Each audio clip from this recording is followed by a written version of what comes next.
Chapter 1.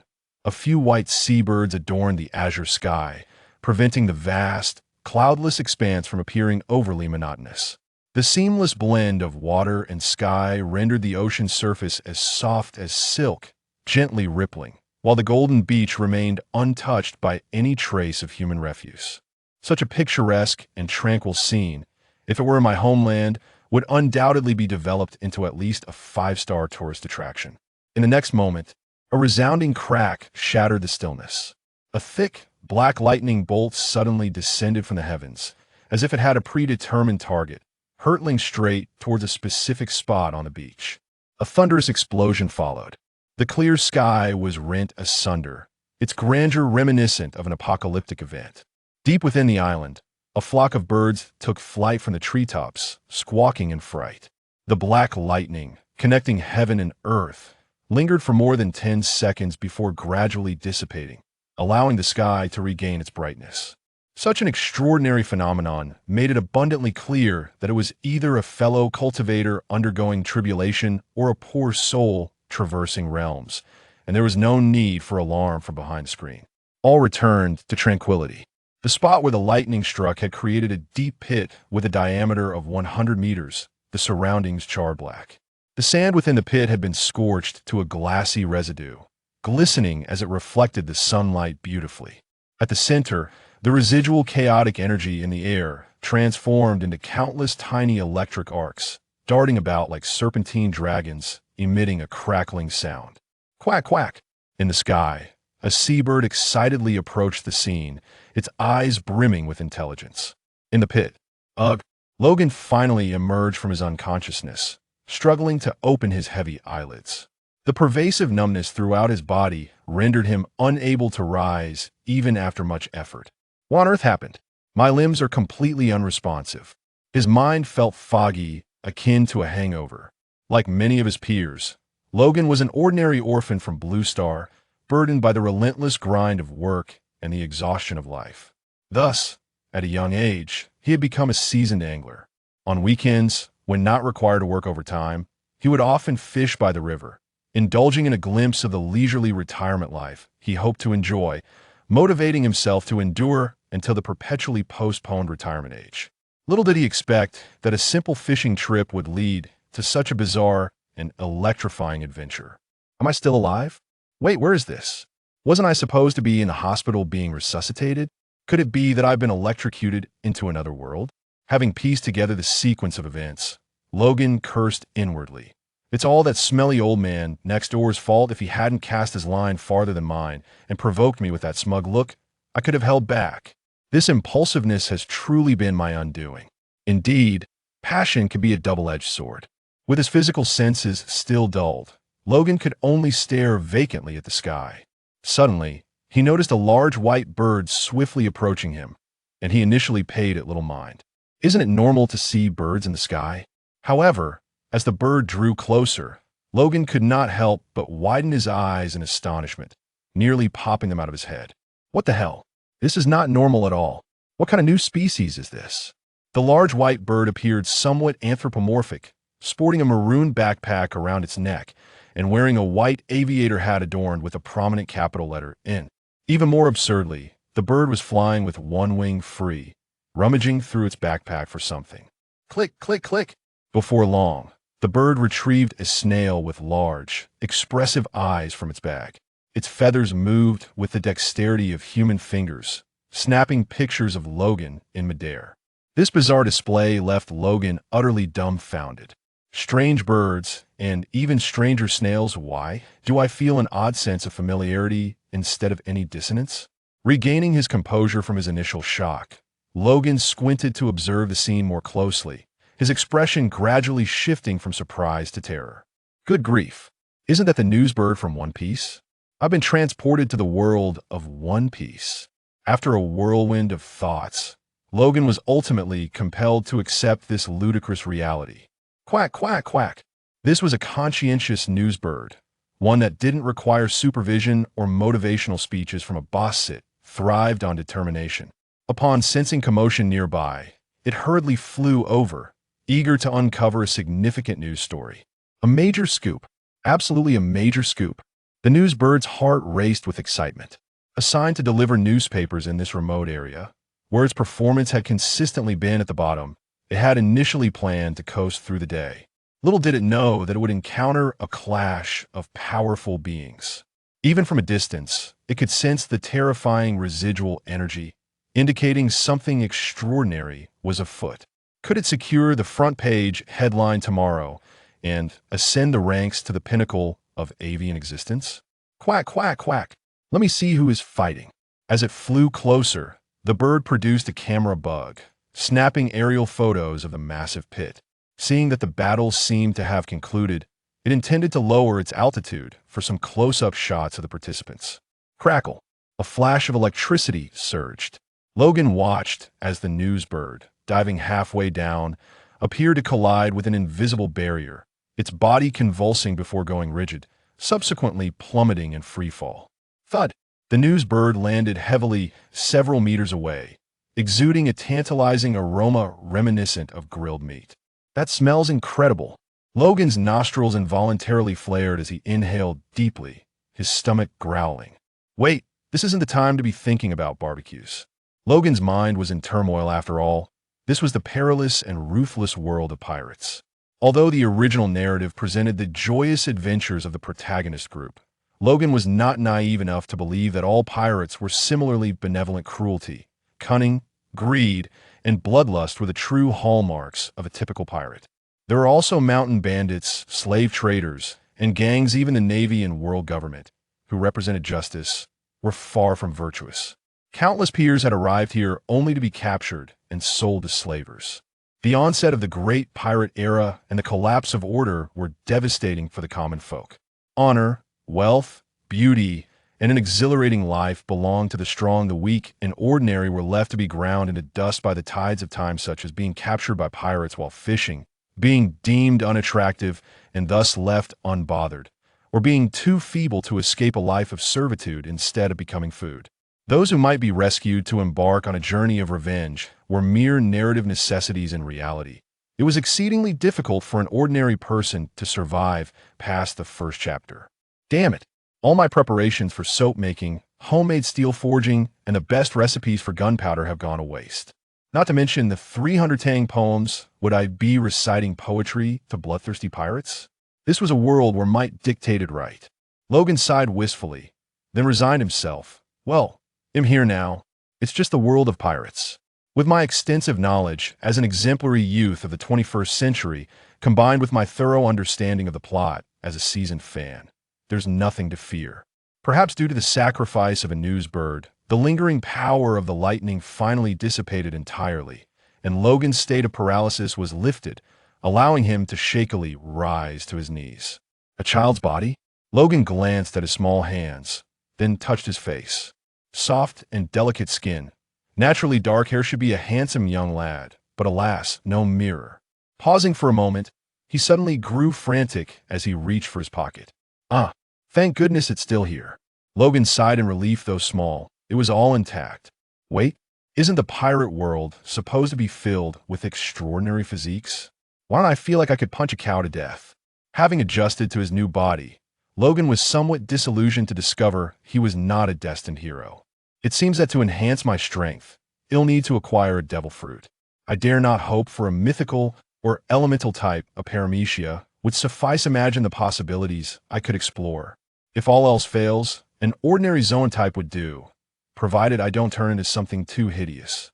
I could find a powerful ally or train until I master my abilities before setting sail. Power, wealth, beauty, ha ha ha. Lost in his fantasies, Logan wore a lecherous expression, occasionally emitting peculiar chuckles. So who am I? Where am I? Logan snapped back to reality and began to carefully survey his surroundings. Before him stood earthen walls several meters high, encircling a space. Due to his height of merely 1.4 meters, he could not see outside. Thus, Logan was unaware that he was actually within a circular pit with a diameter of 100 meters. The ground was strewn with black ashes, and the air was thick with the acrid smell of charred remnants. What is this? Could it be a power fantasy? Did I gain incredible abilities upon crossing over? Is this devastation around me the result of the primal force hidden within me? In a world where a single punch could level mountains and a single slash could sever seas, creating a pit of 100 meters was not unreasonable, however. Logan clearly overestimated his situation. What's this? At this moment, Logue discovered a golden-haired woman lying on the ground beside him. Her fur coat, charred and blackened, blended seamlessly with the surrounding environment, rendering her nearly invisible unless one looked closely. Is this the original owner's mother? Am I starting off as an orphan, having lost my mother? Noticing the woman sprawled motionless on the ground, her life uncertain, Logue felt no fear of being taken advantage of. He crouched down, exerting all his strength with his slender arms, his face flushed with effort as he managed to lift the woman.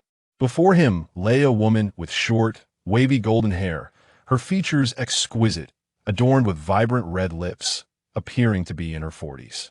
Though her face bore numerous fine wrinkles and she was currently covered in dirt and dust, traces of her former beauty still lingered, her charm enduring. This person seems familiar. Logue pondered, stroking his chin, when suddenly a realization struck him. Oh my, this isn't the Queen of Joy Street, Stussy, is it? But why does she appear middle-aged?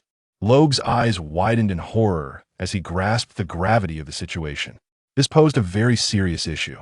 If this woman was indeed CP0S Stussy, then based on her age, it must be around the years 1540 to 1550 of the Sea Circle calendar, right?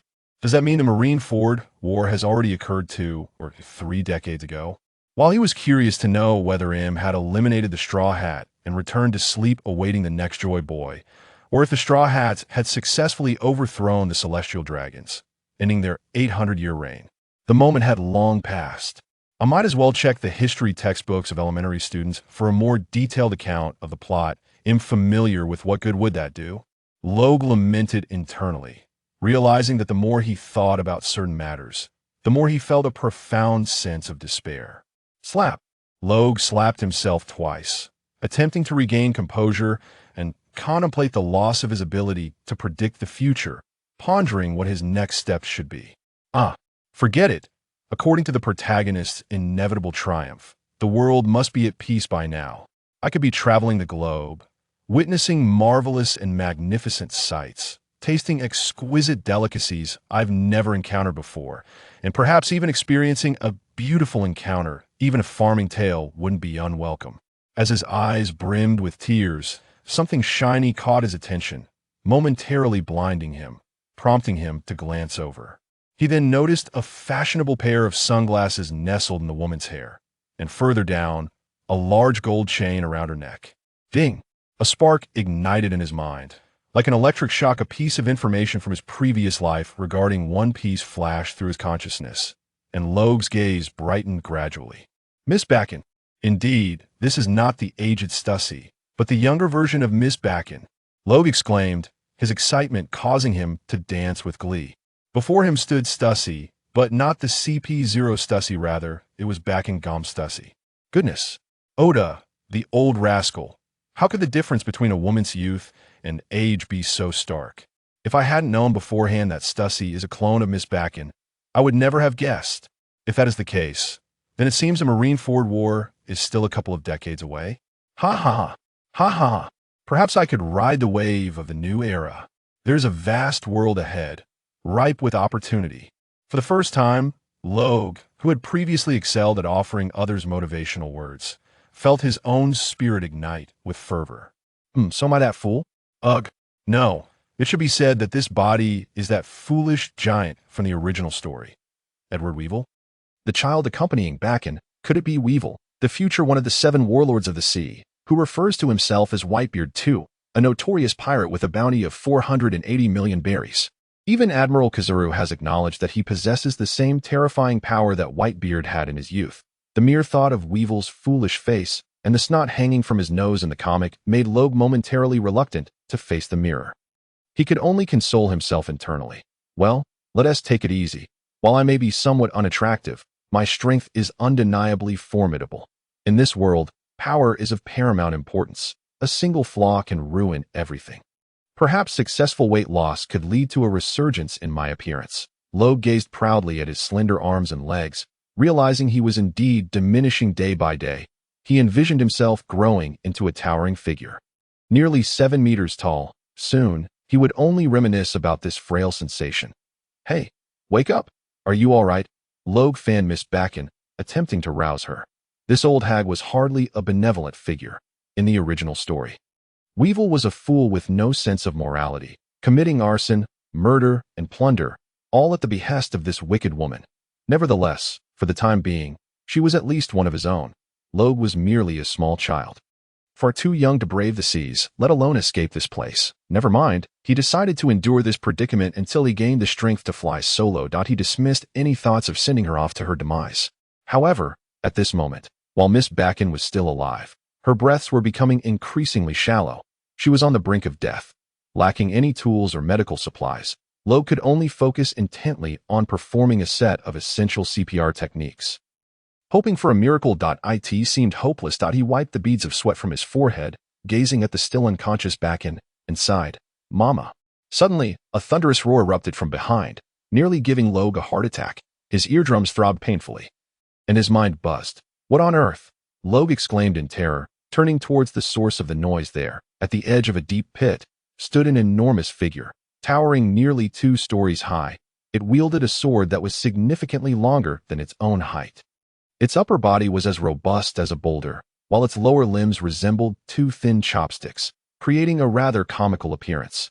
Yet, Logue found no humor in this moment. Sunlight streamed from behind it, casting a shadow that nearly engulfed half the pit. A monstrous entity, Logue's body was covered in goosebumps, feeling as though a primordial beast was fixated on him. His throat trembled, yearning to scream for help.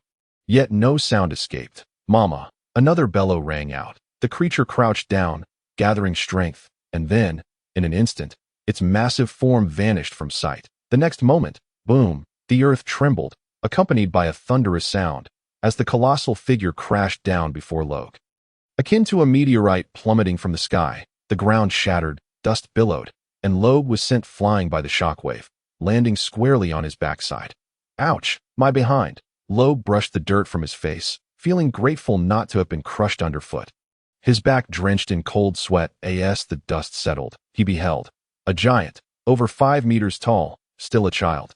Its golden hair, resembling a lion's mane, cascading down its back, and a striking white crescent-shaped mustache adorning its face. This exaggerated physique, coupled with the sword Yunqian in its grasp and its not-so-bright countenance, left no room for doubt. Edward Weevil. Logue was utterly flustered. "Mama, what's wrong? Wake up." Weevil, oblivious to Logue's presence, hurried back inside, gently pinching her shoulders with his thumb and forefinger, shaking her incessantly while tears streamed down his face. "What is going on?" Logue wondered, his expression one of confusion. So, he was Weevil. Then who am I? At this moment, he genuinely panicked. Previously, he believed himself to be Weevil, convinced that Miss Bakken would not harm him, but now it seemed evident that something was amiss, and they might be adversaries. Logue only wished to slip away unnoticed. This was a person who would kill without a second thought. How infuriating it would be to perish less than an hour after transmigrating. What a shameful tale that would be to tell. Puffed. Just then, Miss Bakken coughed up a mouthful of blood and miraculously regained consciousness. She urgently addressed her dutiful son. "Stop shaking. Stop it. You foolish boy. If you keep shaking me, I really might die." "Mama, thank goodness.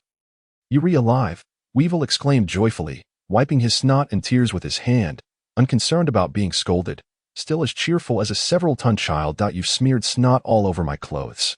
You idiot." I'm sorry." "Mama." Supported by Weevil, Miss Bakken suddenly remembered something and began searching left and right. Her gaze eventually settled on Logue. Their eyes met, and Logue felt a chill run down his spine, as though he had fallen into an icy abyss. He dreaded that this woman might suddenly order Weevil, kill him. The sensation of having his life controlled by another was excruciating every moment. Logue yearned to flee. He had just traversed into this world, and hadn't even begun to embark on a blissful life. To perish without a struggle was utterly unacceptable. As he turned to escape, he heard Miss Bakken's weak voice calling out, "Geer, are you all right? Come here. I have something to say to you." Cough, cough. Geer. Logue paused for 2 seconds, then quickly donned the facade of a devoted son, his expression shifting faster than a peaking opera performer changing masks. "Mama, I'm so relieved you're okay." That was truly terrifying. Logue rushed forward, wrapping his arms around Bacchaness' legs, weeping uncontrollably. "Nice, so it turns out she is indeed one of us. That makes things easier," Logue thought, feeling a wave of relief wash over him after the scare. "Cough, cough. Though I resent this, it seems I really am nearing my end," Bacchan said, her expression calm, betraying no hint of fear in the face of death. "No, Mama, you can't die," the foolishly large weevil, upon hearing that his mother was close to death, began to weep anew, tears and snot flying everywhere. Logue felt some annoyance at Weevil's overt display of emotion, raising the stakes of the performance. He quickly adopted a heartbroken expression. Though it was forced, it bore no trace of artifice. "Stop crying. What do you look like? You are the son of the great pirate Whitebeard. Act like a man." Seeing the two children so sorrowful, regardless of her initial motives, Bacchan's heart warmed somewhat. However, she understood that this merciless sea would show no sympathy for the weak who weep, so she steeled herself to admonish them. "Do not mourn for me. We were once the most evil pirates on these seas. The sins we have committed are so numerous that I can hardly recall them all. It is only fitting that I should be struck down by lightning. I am not worthy of sympathy. Many must be wishing for my demise. Ha ha. Who? I'll cut them down," Weevil declared fiercely, stifling his tears to obey his mother's words. "Ha ha. You won't be able to cut them down." "My foolish son." Weevil ceased to argue about whether he could or could not, merely pouting in discontent. Bacchan's gaze became somewhat vacant, as though she was lost in memories, after a long while.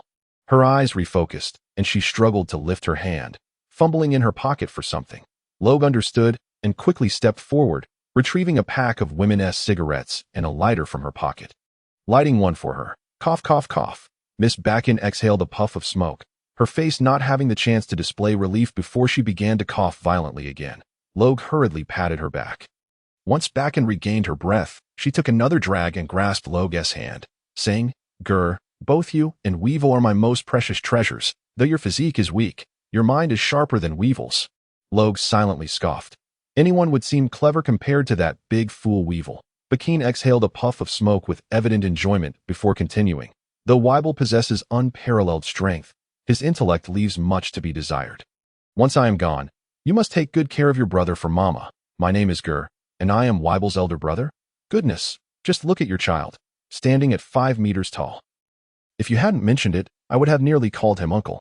What sort of hierarchy is this based on? Intelligence, perhaps?" Logue thought to himself, internally mocking the situation, while maintaining a serious facade as he said, "Do not worry, Mother. As the elder brother, I shall look after my brother. Anyone who wishes to harm him must first step over my corpse." Upon hearing this, Miss Bacchan's lips twitched slightly, as she felt a strong urge to remind him of the importance of self-awareness. Meanwhile, the naive Weevil was already blinking back tears of emotion. Cough, cough. "Weevil, remember, you must always listen to your elder brother." Bacchan turned to Weevil with further admonishments. Indeed, Logue felt those words resonated deeply within him. With that single phrase, his earlier calls of Mama were not in vain. "Mama, I understand. I will definitely listen to my brother." Upon hearing Weevil's promise, Logue looked at his younger brother with a fervent gaze, akin to Blackbeard's fixation on the dark fruit. At that moment, Bacchan addressed Logue again, saying, "Your brother's name is Edward Weevil, that he carries the bloodline of that scoundrel, Edward Newgate, also known as Whitebeard. You must ensure that Weevil inherits Whitebeard's legacy. Otherwise, I shall die in unrest." "I understand, Mother. You can rest easy." Logue firmly grasped Bacchan's hand as she imparted her final wishes. "Weevil." "Mama, Mama, I'm here." Weevil hurriedly stepped forward. "Why, foolish son, you are Whitebeard's only true son. Those other sons are merely playing house. If Whitebeard does not acknowledge you, then we shall simply eliminate him as well." Cough, cough, cough. Miss Bacchan, overwhelmed with emotion, began to cough violently. Logue nodded repeatedly, signifying his understanding, all the while thinking to himself how terrifying it was to incur the wrath of a woman. The notion of destruction in the face of unfulfilled desires was indeed chilling. Even with her last breath, she sought to incite her own son against his father. Teske. One wonders what unspoken love-hate entanglement existed between Miss Bacchan and that broad-shouldered Whitebeard. Another spurt of old blood escaped, and Miss Bacchan's breath waned further, her life flickering like a candle in the wind, threatening to extinguish at any moment. And you, Geer, forgive me for not telling you sooner.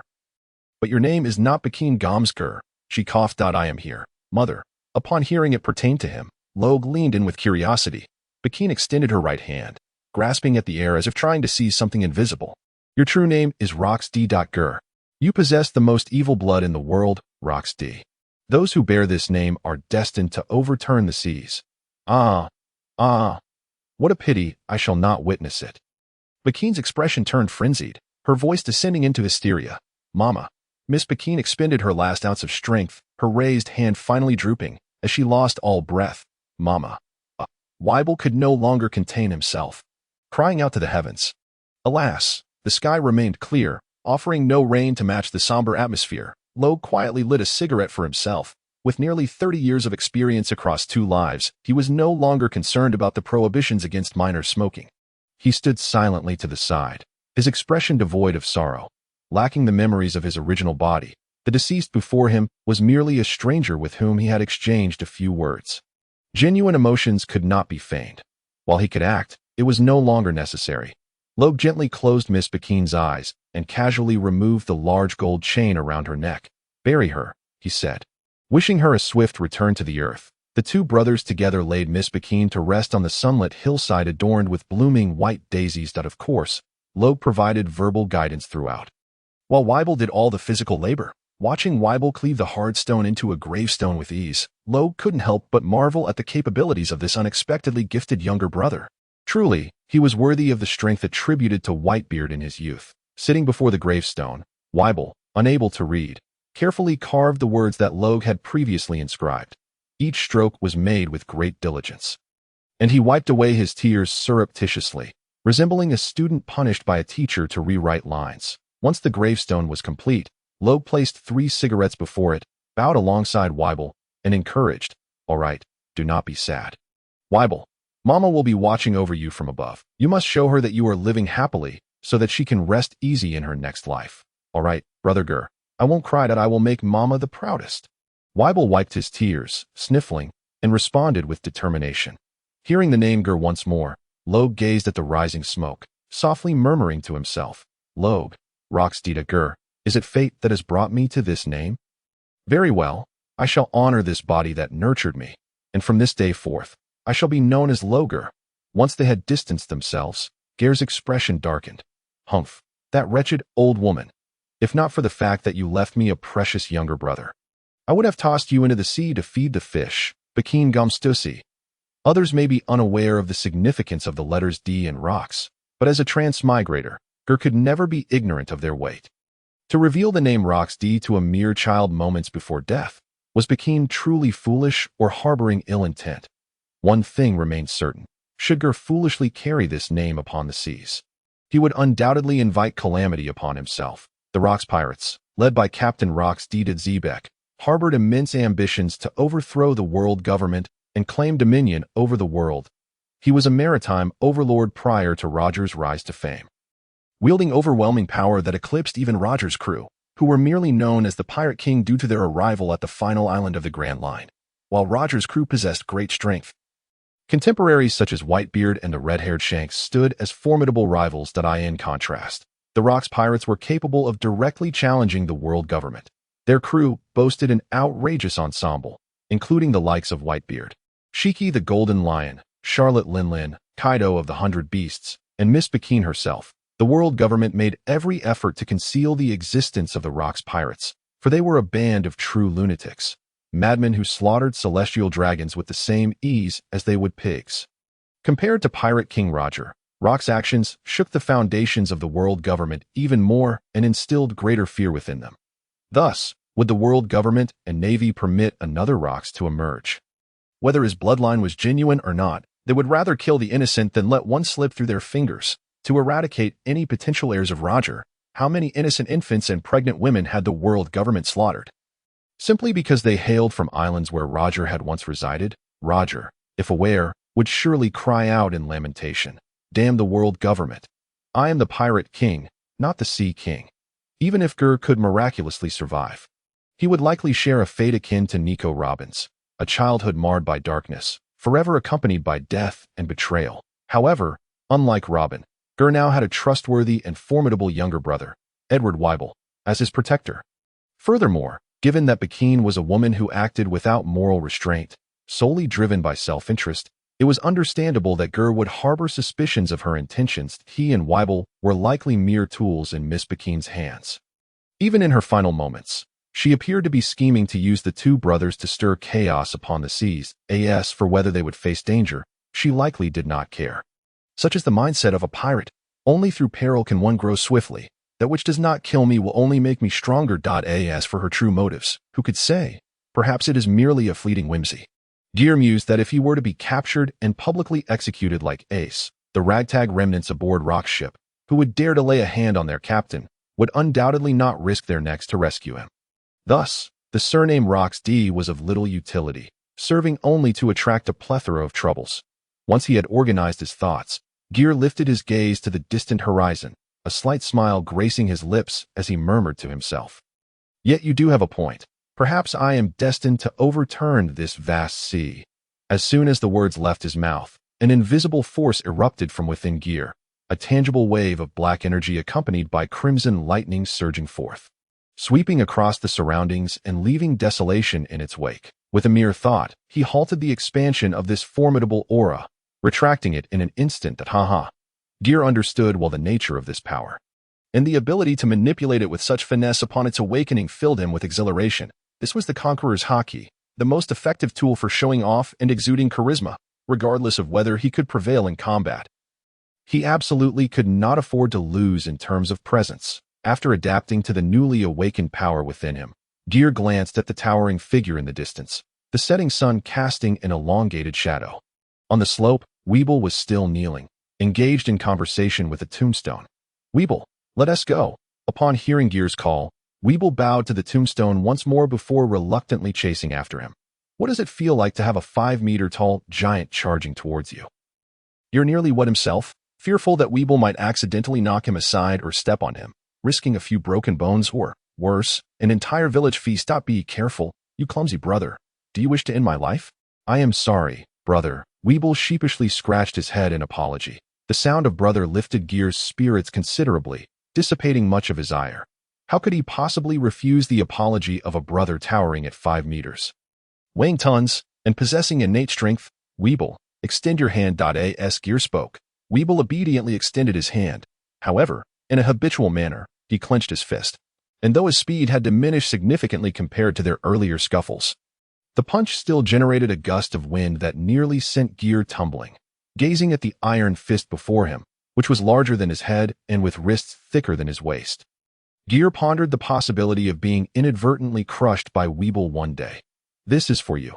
Keep it as a memento. With that, Geer withdrew the large golden chain he had previously snatched from Miss Bakine's neck and adorned Weibel's wrist with it. To his astonishment, the lengthy chain fit perfectly. Wow, this is Mom's necklace. How wonderful. Thank you, brother, Weibel exclaimed, joyfully clutching the familiar golden chain, feeling as if his mother was with him. And he couldn't help but nuzzle Geer affectionately. Hey, you fool, stop it. Don't get your snot on me. Be gentle. My bones are about to shatter. Do you wish to kill me, you rascal? After a prolonged bout of roughhousing, realizing that his brother was on the verge of losing consciousness, Weibel hurriedly released his grip, gently placing Geer on his left shoulder before striding down the mountain. Ding. Detected that Edward Weibel's loyalty towards you has reached its zenith, unlocking a tribute panel. System loading. 50 Geer's expression shifted from anticipating his demise to one of astonishment, as he quickly sat upright. What is this? An external aid has been credited? The notification echoing in his mind alleviated any discomfort he had been feeling. I did say, how could there be no system in this transmigration? Loading complete. Would you like to open it?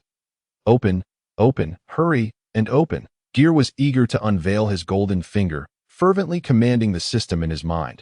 Before him, a translucent interface materialized, revealing a sparse system panel with a solitary button labeled Character Panel. Upon clicking, he saw Rox D. Geer, age 10, physically frail, exceptionally intelligent, cunning, and treacherous. Haki, Armament Haki, Unawakened Observation Haki, Unawakened Conqueror's Haki, Advanced, Born to be a King, Basic, Unconscious Passive Activation, Intermediate, Range controlled by will, Advanced, Free control, capable of inflicting substantial damage. Top tier. Conqueror's Haki entanglement. Combat skills. No, the Conqueror's Haki is actually advanced. Impressive indeed. Geer selectively disregarded the other talents and skills that were embarrassingly subpar, reminding himself that one must be content to find joy. Scrolling down, he found Edward Weeble, age 10, born a monster, unique bone structure, exceptionally gifted, martial arts prodigy, low intelligence, Haki, armament Haki, basic observation Haki, basic conqueror's Haki, unawakened combat skills, / full force / upon reviewing Weeble's information, Geer comprehended the inherent disparities present from birth. This simpleton would forever lack his intelligence. How infuriating to be envious of such a natural-born monster. Yet, it made sense.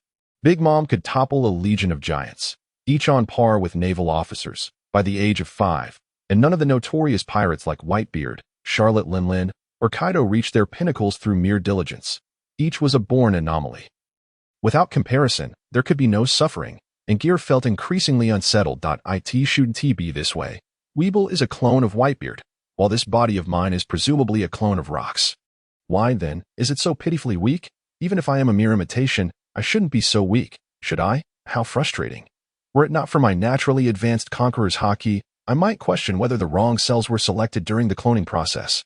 Could it be that the illustrious Rox was an ordinary man in terms of physical prowess, a weakling deprived of strength and a fool devoid of wisdom? This pair of unlikely brothers seemed rather fitting. Geer now felt that some speculations he had encountered online in his previous life might indeed hold a grain of truth. Both Weeble and his current body were likely failed clones. Failed products? Geer shook his head, a disdainful expression crossing his face, for he understood that those so-called perfect creations, the Seraphim, though powerful, were merely soulless, emotionless automatons, designed to obey commands, and no matter how formidable, they were merely tools for others. In contrast, he had transmigrated with a system, aware of the future trends of this world, and possessed ample time to strategize and develop his influence. It was as if he had already stacked the odds in his favor. Not to mention having a powerful brother serving as his bodyguard to ensure his safety during his initial phase. While not perfect, it was undoubtedly the best possible start. Speaking of the system, Geer felt a question mark materialize above his head. What is this? While others wielded invincible golden fingers, his system seemed lackluster by comparison. Aside from a character panel, it appeared to offer nothing else. Was it merely to serve as a reminder of his inadequacies? This clearly reeked of a scam. Hey. System. What kind of outdated trash system is this? Even a computer customer service would be more competent. After receiving no response from the system, Geer could only curse in frustration and resign himself to the situation. Fine, I'll seek other avenues instead. Perhaps I can find a more impressive devil fruit once I set sail. If my physical condition prevents me from being a warrior, I can always become a mage or an archer. With a sigh, Geer closed the character panel. Ding! The system's emotionless mechanical voice rang out once more. Congratulations on completing the novice task. First-time system operation. Reward 1. Choose 2 from the Navy's 6 styles. Reward 2. Colt Python Golden Revolver 1. Reward 3. Basic Haki. Ha. A novice gift pack. I knew it. Geer instantly changed his demeanor, nearly exclaiming in joy. How fortunate. Just as I was contemplating becoming a mage or an archer, they present me with a firearm. Talk about perfect timing. Geer gazed at the golden revolver that had materialized in his hands. Curiously examining it, its sleek design and luxurious gold finish were nothing short of stunning. Even having seen numerous firearms, Geer couldn't help but sing its praises. Geer raised the gun and fired into the sky. Bang, bang, bang. The bullets flew as if they were free, and indeed, this gun's ammunition was limitless. Colt Python Revolver. Noble and extravagant, exceptional performance, exuding an aristocratic aura, infinite ammunition, thought-based reloading, C-prism stone bullets. Geer was immediately struck by the notion of a bug in the card system. Exploiting the property of infinite bullets to gather all the fired projectiles, thereby obtaining a continuous supply of C-stone. However, experiments revealed that the system had anticipated this. Upon firing the 101st bullet, the first bullet's projectile and casing would vanish into thin air. This meant that the total number of C-stone projectiles fired would never exceed 100, regardless of the bullets in the gun, disregarding the skill of Iron Block, which was utterly useless. He contemplated for a moment before selecting shave and moonwalk. Geer's primary concern was his survival, and he had a clear understanding of his role on the battlefield, to remain steady and await the arrival of Weibel's seed. As he pondered this, Geer suddenly found Weibel's current physique rather displeasing. His upper body was excessively stout, while his lower limbs lacked strength.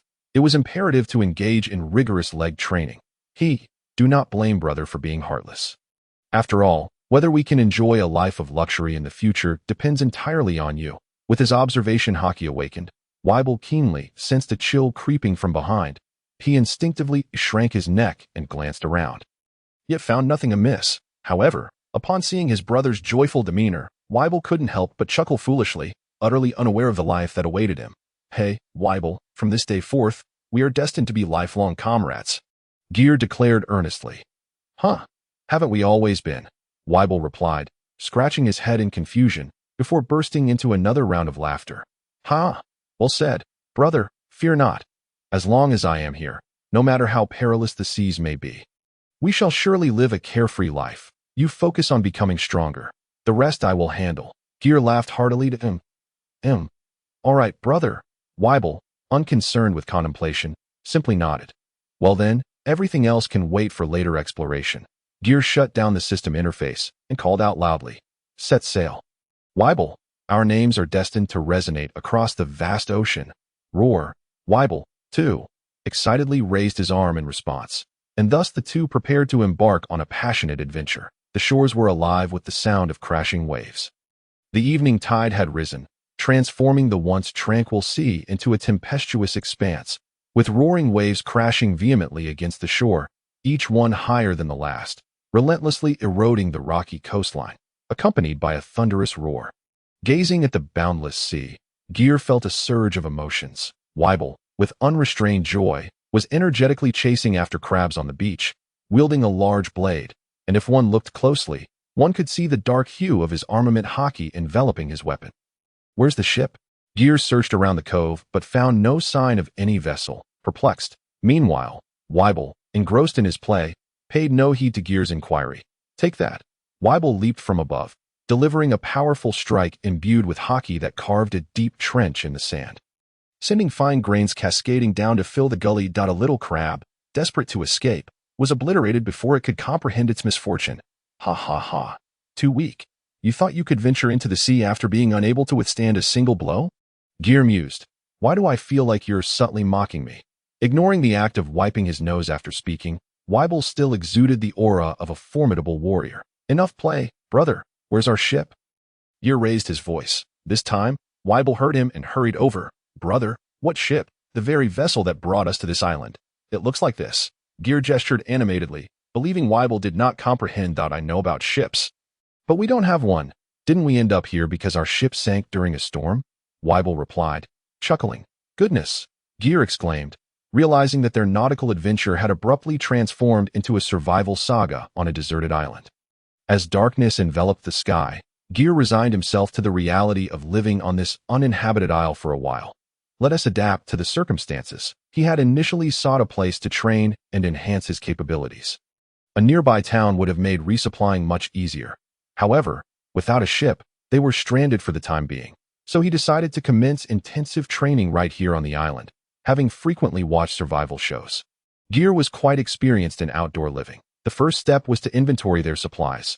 2 individuals, 1 gun, and 1 sword. While counting their gear, Geer noticed that Weibel was carrying a large backpack, which he claimed contained items his mother had desperately salvaged during the shipwreck, instructing him to safeguard them. Geer had anticipated food or useful tools, but upon opening it, he was greeted with a trove of gold and treasure, leaving him speechless. However, considering Miss Bakin's obsession with wealth, it was only reasonable that she would prioritize treasures even in dire straits. Geer, with a spirit of experimentation, sent Weibel into the water to see if he could catch fish for dinner. To his surprise, this hefty fellow was remarkably agile in the water, creating waves as he swam, reminiscent of a hippopotamus gliding through a river. Before long, Weibel emerged with a massive sea creature, resembling a fish with a pig's head and tail. Measuring nearly 20 meters in length, Geer was at a loss for how to proceed, ultimately resorting to roasting the entire creature over the fire with Weibel's assistance. Geer then took up his gun to shoot coconuts from the trees. simultaneously gathering fresh water and practicing his observation hockey and marksmanship. Passing by the large pit they had traversed when arriving, Geer suddenly spotted the unfortunate news bird lying nearby. Shave, with a swift movement, he descended into the pit, retrieving the perfectly roasted bird, which exuded a tantalizing aroma, then swiftly returned to his original position. The power he wielded was intoxicating, transforming from an ordinary person into a small superhuman. Geer was nearing exhaustion from using both skills, yet he seized every opportunity to showcase his abilities. Night had fully descended, and the stars twinkled in the sky, seemingly within reach, while the ceaseless crashing of waves against the rocky shore filled the air. A magnificent bonfire illuminated the beach, casting flickering shadows that danced in the light. The meat on the fire sizzled, releasing an irresistible aroma, while Weibel, turning the spit, had drooled all over the ground. Is it ready yet? Brother, Geer asked, having lost count of how many times he had inquired. Rising to his feet, he approached the spit, prodding the thickest part with a stick. Observing that no blood flowed forth, he declared, "It's ready. Let us eat." Weibel eagerly awaited these words, tearing off a large chunk of meat and devouring it ravenously, his mouth full as he mumbled about how delicious it was, declaring he had never tasted such exquisite meat before. Watching Weibel relish the meal, Geer also took a piece, biting into it. The exterior was crispy, while the interior remained tender and juicy, with a texture akin to pork belly, yet infused with a hint of fish's freshness. It was Geer's first encounter with local cuisine, and he found it remarkable, though it lacked seasoning. Without spices, the flavor could only be described as mediocre. He mused that they would need to recruit a chef for their ship when they eventually set sail. He wondered if Sanji had already been born. Relaxing on a wooden stump, legs crossed, meat in hand, sipping coconut water, Geer pulled out a newspaper from the satchel carried by the news bird and began to read. As for the news bird, Weibel claimed that roasted bird meat was also quite delectable. Headline: Will the Pirate King soon emerge? The long silent Roger pirates have returned to the Grand Line, aiming for the final island. Will Gold. Roger rise above the other great pirates and successfully conquer the Grand Line to become the Pirate King? Further developments will be followed closely by our newspaper. Stay tuned for the next issue of the World Economic Journal. The Roger pirates are on the brink of reaching Laugh Tale. It seems time is of the essence as the era of great pirates is about to dawn. Geer stroked his chin, contemplating how to seize opportunities from the upcoming events. Turning around, he realized that Weibel had finished all the roasted meat. The fellow reclined against a stone, lazily chewing on a bone like a toothpick, his hand resting on his distended belly as he let out a satisfied belch.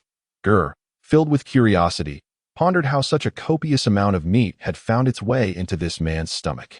However, recalling the adage of this world that the more one can eat, the stronger one becomes, a paternal smile of contentment spread across Geer's face. Have some coconut juice. There's no one to compete with you for it. Why the rush? Weibel lifted several opened coconuts, tilting his head back to gulp them down with glee. Brother, how wonderful it is to feast on such delicious meat until full. Tomorrow, I must go catch a few more to roast. Mother always said eating too much wastes money, and I've never truly eaten my fill. What is this? When we set sail in the future, I'll take you to enjoy all sorts of delectable delights. Really? Is there truly something more delicious than roasted meat? When do we set sail?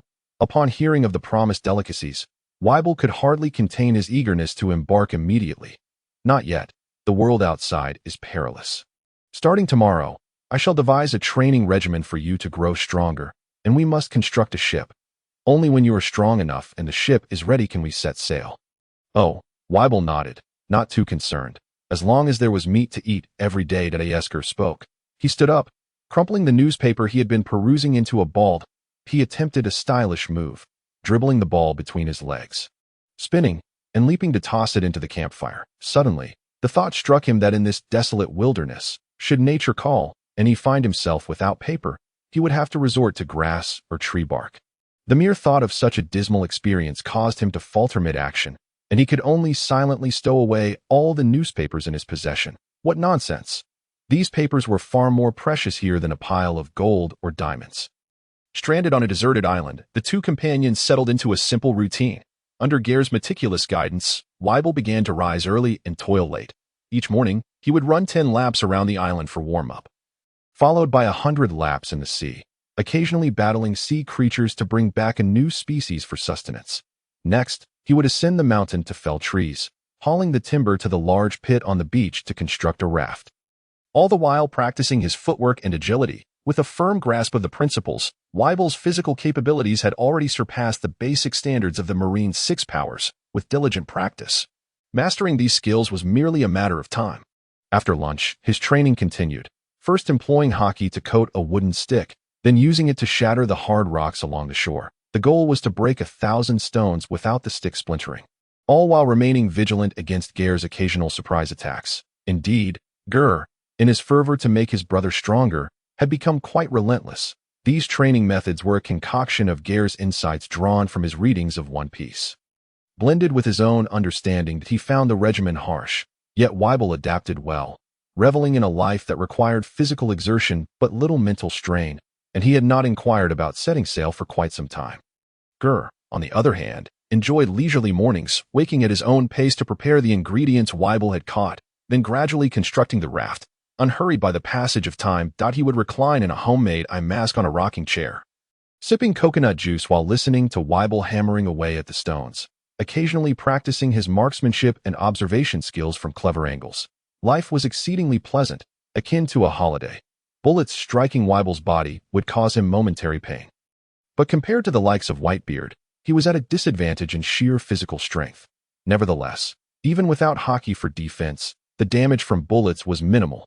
Thus, when Geer suggested this method of training, Weibel found it rather amusing, viewing it as an interactive game to strengthen their brotherly bond. "You're incredible, little brother," Geer exclaimed. Yes, that's the way to build those legs. Your body," Weibel beamed with pride. "At this rate, you'll surely surpass Whitebeard and become the world's strongest one day." "Really, brother? I feel like I could train even harder." Poor Weibel gradually lost himself in Geer's praises, training more fervently with each passing day. As winter yielded to spring, time slipped by like a fleeting shadow, and in the blink of an eye, 1.5 years had passed. Alas, happy times are always fleeting, though this indolent life of growing stronger by mere repose may seem decadent. It is truly delightful. Geer laughed heartily, leaning against the railing of a massive raft he had taken over a year to complete. The raft measured 20 meters in length and 10 meters in width, topped with a rudimentary wooden shelter to shield against the elements. At this point, Geer had grown to a height of 1.8 meters. His once unruly black hair now slicked back, his sun-kissed, resolute visage, combined with an air of maturity, made him appear far older than his mere 12 years, resembling a handsome youth of 17 or 18. Gazing at the overcast sky, thick clouds brewed a terrifying storm overhead, while the coastal winds howled and tumultuous waves crashed against the shore. Waves towering 20 meters high would be deemed a tsunami in another world. Nature was in a frenzy, and the scene around them foretold the impending arrival of a dreadful tempest. Geer's eyes sparkled with excitement as he shouted, "Hey, Weibel, are you ready? Today is a rare opportunity for a voyage. Leave it to me." "Brother, hold on tight." Responding to the call, a towering figure, 6 meters tall, stood majestically at the bow of the ship, his golden hair billowing in the wind, sporting a crescent-shaped white mustache, bushy brows, and a chiseled face. His well-proportioned physique, bare from the waist up, revealed sun-kissed skin, robust limbs, broad shoulders, and sculpted muscles, each sinew reminiscent of forged steel, radiating an aura of formidable power. After Weibel dutifully replied, he raised his great sword, its surface glistening with a thick layer of hockey, his presence escalating rapidly. Seeing Weibel poised to strike, Geer hastily called out, "Air, get out of the way." "Woof, woof, woof." Two canine sea creatures, resembling a husky and a local breed, responsible for pulling the raft, quickly scrambled to the sides at their master's command. The two dogs, imbued with intelligence, had survived on Weibel and Geer's table and ascended to the status of pets. Thanks to their cleverness, upon hearing their master's command, the two dogs swiftly repositioned themselves. Weibel's energy peaked as he focused intently, delivering a simple yet powerful strike, sending a massive red slash racing forward. Boom! A tremendous rumbling reverberated, and a chasm hundreds of meters long and dozens wide appeared before them. Successfully connecting the deep pit to the sea, the rushing waters surged in like an army charging into battle, rapidly flooding the pit, and as the water level rose, the raft began to float. Splendid work, Weibel. Air, set sail, Full speed ahead, Geer cheered, raising his arm triumphantly. Weibel grinned at his brother's praise, standing beside him with a silly smile. The two sea dogs, initially captured as laborers, were momentarily stunned by the force of the blow. Their expressions comically alarmed, though their lower halves remained submerged in the sea. After a while, they regained their composure and, urged by Geer, swam toward the ocean along the waterway, occasionally glancing back at the two figures on the raft with lingering trepidation, feeling immensely grateful. Thankfully, they had recognized the situation immediately upon capture, wagging their tails in submission. Otherwise, they might have met a dire fate at the hands of these two demons. The raft floated in the vast, tumultuous sea, dwarfed like a mere leaf, swaying perilously amidst the storm, poised to be engulfed by the monstrous waves at any moment. Weibel stood firmly at the bow, gnawing on a sun-dried meat stick to pass the time. While wielding his massive sword, whenever a sizable wave approached, he would swing his sword to cleave it apart, reveling in the thrill of the moment. It was no exaggeration to say that Geer believed as long as they did not lose their way. Weibel, with his current strength, could easily swim through the calm belt while carrying Geer on his back. After all, that old man Rayleigh, despite his advanced age, is still capable of great feats within the wooden cabin. Geer opened the system panel to assess the results of his training over the past year. Edward Weevil, age 12, naturally a monster, with extraordinary skeletal structure, gifted, a martial arts prodigy, but of low intellect, hockey, advanced armament. Intermediate observation, conqueror's hockey, unawakened combat skills, / full force / moonstep equipment, Sonyan cut, fake, Roxty. Geer, age 12, physically weak, exceptionally intelligent, cunning and treacherous, hockey. Beginner armament, intermediate observation, conqueror's hockey, advanced, born ruler, skills, moonstep. Mastery in shooting equipment, Colt Python golden revolver. Geer nodded in satisfaction. With Weevil's current strength, as long as the two brothers do not encounter the very pinnacle of the pirate world, and refrain from reckless bravado, self-preservation should pose no issue. In truth, the decision to venture out to sea amidst a tempest was not born of Geer's desire to show off, nor was it a manifestation of the madness inherent in the Roxty. Jeans. The genuine reason stemmed from Geer's reading of the newspaper that morning, which reported that the pirate king, Roger, had surrendered. Of course, the Navy and the world government had announced that Roger was successfully defeated and captured by the naval hero. Garp. Gold. Roger was to be publicly executed at Lowtown in a month's time. Having witnessed this dramatic scene countless times in his previous life, Geer was determined to experience it live, since the tragic demise of the newsbird on the island over a year ago. This place had likely been blacklisted. Consequently, Geer had not seen any newsbirds delivering papers since he could only occasionally catch a glimpse of a newsbird passing through nearby waters, merely to take a shot. Considering that the newsbird's delivery might have been delayed by several days, coupled with Geer's ignorance of his current location, he had no choice but to brave the stormy weather and set sail. Seated in the cabin, Geer perused the newspaper, feeling completely at ease despite neither of them being capable users. 2 days later, phew. At last, they had emerged from the stormy region. The night had been tumultuous, leaving little room for restful sleep. Stepping out of the wooden cabin, Geer stretched and grumbled. Bark, bark. The two sea dogs pulling the raft greeted Geer with eager yips. Weevil, soundly asleep, leaned against the ship's railing, and Geer opted not to wake him. Instead, he quietly sat on the deck, closed his eyes, and released his observation hockey to perceive his surroundings. Hours later, still feigning meditation with his eyes closed, Geer found it increasingly difficult to maintain the facade. As he rubbed his legs, he muttered, "Damn it, weren't there supposed to be pirates aplenty on the seas? My legs are numb, and I've yet to encounter a single soul." A few minutes later, Geer suddenly turned his head in one direction, a smile tugging at the corner of his lips. Finally encountered a kindred spirit. Left turn. In a certain sea area of the Grand Line, Jimmy. It appeared that a ship was swiftly approaching. Well, not quite a ship, but a wooden raft, and there were two dogs swimming alongside it.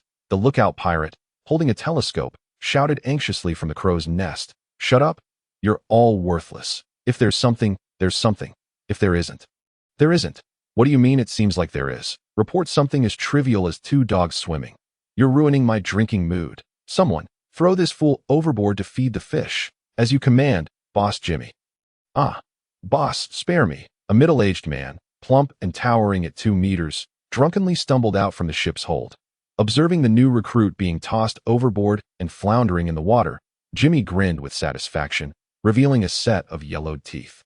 He took a few swigs from the half-empty bottle of whiskey in his hand. Ha ha ha, being a pirate is truly exhilarating. Just plundered a village and made a fortune, plus captured a few quality female slaves. Selling them to slave traders will net a handsome profit. Boss, there are 2 dogs pulling a raft over here. Jimmy's expression darkened as he scolded. Do you want to be fed to the fish too? How can dogs swim in the sea? Have you drunk too much, or are you still asleep? I'm sorry, Boss Jimmy, but there really are 2 dogs pulling a raft. Just as Jimmy was about to unleash his fury, he heard his crew begin to stir with excitement. With the distance closing, everyone on the ship could see the 2 dogs pulling a massive wooden raft, upon which stood 2 wild men clad only in tattered rags. As the drunken Jimmy turned to look, his eyes immediately lit up. What an impressive sight!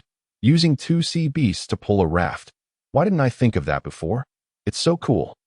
So stylish. And these 2 magnificent sea beasts are perfect for my hellhound pirate crew. I must have them. And those 2 wild men on the raft wouldn't make for bad slaves either. Wealthy women love to pay top dollar for such brawny men. Haha, crew, get closer. Capture them. Snatch those sea beasts. Roar, roar, roar. Gel, standing at the bow of the raft, smiled and shook his head at the raucous shouting from the opposing ship. Weak humans often resort to loud noises to bolster their courage, attempting to mask their inner fears. Hey, I have a bounty of 2,500 guldon. Click. Before Captain Jimmy could finish his sentence, he found himself choking on his words. As a finely tuned pistol was pressed against his forehead, the owner of the gun glaring at him with icy eyes. How terrifying. Cold sweat broke out on Jimmy's brow, and he involuntarily swallowed hard. The effects of alcohol fading rapidly, Gel and Weevil stood amidst the pirates, Gel aiming his revolver at what appeared to be the captain. Weevil, arms crossed over his chest, expressionless, squinted his eyes, surveying the group of pirates below. This was a lesson from his brother, to speak little in the presence of many, and to squint while looking down at others, as his brother described it, as the demeanor of a master. As seasoned pirates of the Grand Line, even those lacking insight could discern that these 2 individuals were not to be trifled with. The raucous crew that had just been shouting threats now fell silent. Seemingly the ones encircled despite only 2 figures before them. Gel regarded the portly man with a face full of blubber, who appeared anything but trustworthy, and inquired, "What was that you said about your bounty?" "And no, esteemed sir, you must have misheard me. I meant to say that I shall offer all the treasures aboard this ship to you, if only you would spare my humble life," Jimmy stammered, immediately dropping to his knees. This man, in a desperate bid for survival, had no qualms about crawling across the ground to kiss Gel's worn-out straw sandal. Well, who would have thought that beneath that fierce exterior, you possess such a lack of dignity? My lord, you jest. Dignity won't fill one's belly. Besides, serving a powerful figure like you brings me joy. Gel felt a wave of nausea wash over him at the man's sycophantic demeanor. Bang! In dealing with such filth. Gel opted for a swift bullet to the head, refusing to waste breath on idle chatter. Why? I've already stooped so low, and yet these pretentious fools still dare to act tough. Why can I not bring myself to strike? The pirate Jimmy, clad in disbelief, collapsed to the ground, lifeless. Gel coolly blew the smoke from the barrel of his gun, dismissively stating, "My apologies, I forgot to mention that I'm pressed for time. If you can't answer my questions properly, then you'll have to dine on bullets. And let me clarify, by eliminating you, the treasures aboard this ship are now mine. Are you insulting my intelligence by using this as leverage?" The remaining pirates were left dumbfounded. Their once valiant and unconquerable captain had fallen to a single shot from the opposing duo, that a few of the more timid members had already sunk to the ground, crawling away in a desperate bid to distance themselves from the 2 figures. "Brother, may we engage now?" Weevil, having restrained himself for quite some time, finally inquired. Gel glanced toward the stern of the ship, where several bound young women huddled in a corner, that it seemed there was no need to keep any alive for interrogation. And he nodded, instructing, "Dispatch them, but be careful not to damage the ship. It's quite decent, and we will need it." "Understood." A light, seemingly inconsequential remark condemned 50 or 60 pirates aboard the ship to death. In the harsh reality of life, the weak are often deprived of even the choice of their demise, while they may have foreseen a day when their own lives could be taken as they chose the path of piracy, plundering, and pillaging at will. The moment of reckoning brought forth a feral resistance. Cornered like beasts, these pirates drew their weapons, their bloodlust ignited, their eyes flashing crimson, resembling a pack of rabid dogs, driven by a manic desperation to take a bite of flesh even in death. Gale did not assist Weibel. Instead, he made his way to the stern of the ship, deliberately ignoring the chaos of battle behind him. If any of these men were capable of inflicting even a single hair's worth of harm upon Weibel, he would certainly return to impose double the training. He hastily approached the group of women, wishing to avoid any further complications. The cliché scenario of desperate pirates using helpless girls as hostages to threaten the protagonist was something Gale resolutely refused to entertain. Fortunately, it appeared that the girls were quite lucky. They seemed to have been recently captured, spared from violation, possibly because the pirates hoped to fetch a good price for them. Just then, as they saw the wild man who had shot the pirate captain without a second thought approaching, the bound young women shrank back in fear, some already brimming with tears in their eyes. That moment, a robust man in his 30s, bound tightly with ropes that left only his head and feet exposed, squirmed like a caterpillar in a desperate bid for movement, his mouth stuffed with the filthy sock of some deranged pirate. The unequal treatment he suffered revealed that these pirates clearly did not grasp the concept of gender equality. The man crawled to the front, shielding the girls behind him, muffling sounds of distress as he looked at Gale with terror in his eyes, yet refusing to retreat even an inch, observing a burly man mingling among the delicate young women. Gale stepped forward, seizing him by the collar and pulling him out of the group. Aiming his pistol at the man's bruised face, Gale remarked with a knowing gaze, "I must admit, you pirates are quite clever. You nearly deceived me. Realizing escape was futile, you bound yourself among these captured women, employing a feigned act of vulnerability. I suppose you are the strategic mastermind of this band of pirates." Ah, pirates capturing beautiful maidens to sell into slavery seems reasonable enough. Doesn't it? Even I, a mere onlooker, find such a lure irresistible. So who would want a scruffy old man like you? Keeping you alive would merely waste provisions. Pirates wouldn't engage in such a fruitless venture. Would they? You thought to trick me, didn't you? The man, with his pronounced brows and square face, shook his head vehemently, on the verge of tears. Farewell. Remember to be a good person in your next life. Bang, bang. As Gale prepared to pull the trigger, a 12 or 13-year-old girl with blue hair, in a moment of desperation, slammed her head against the hard deck, producing a loud thud, tears cascading from her bright eyes. The other girls, seeing a glimmer of hope, followed suit, bowing their heads in supplication. Gale, puzzled, lowered the burly man and intervened to prevent them from continuing their gestures of submission, assisting them in untying their bonds. When he lifted the blue-haired girl, he noticed a large bump on her forehead, her tear-filled eyes glistening like pearls rolling down her cherubic face, evoking a deep sense of pity. It's all right now. No need to cry. I am not a villain, he whispered, gently patting her head in comfort. Remarkably, in the world of pirates, it seemed that few young women were unattractive as soon as Gale untied her. The blue-haired girl threw herself into the arms of the burly man, resembling a hen protecting her chicks. Please don't kill my father. We will do anything you ask. My father is a good man. He is not a pirate.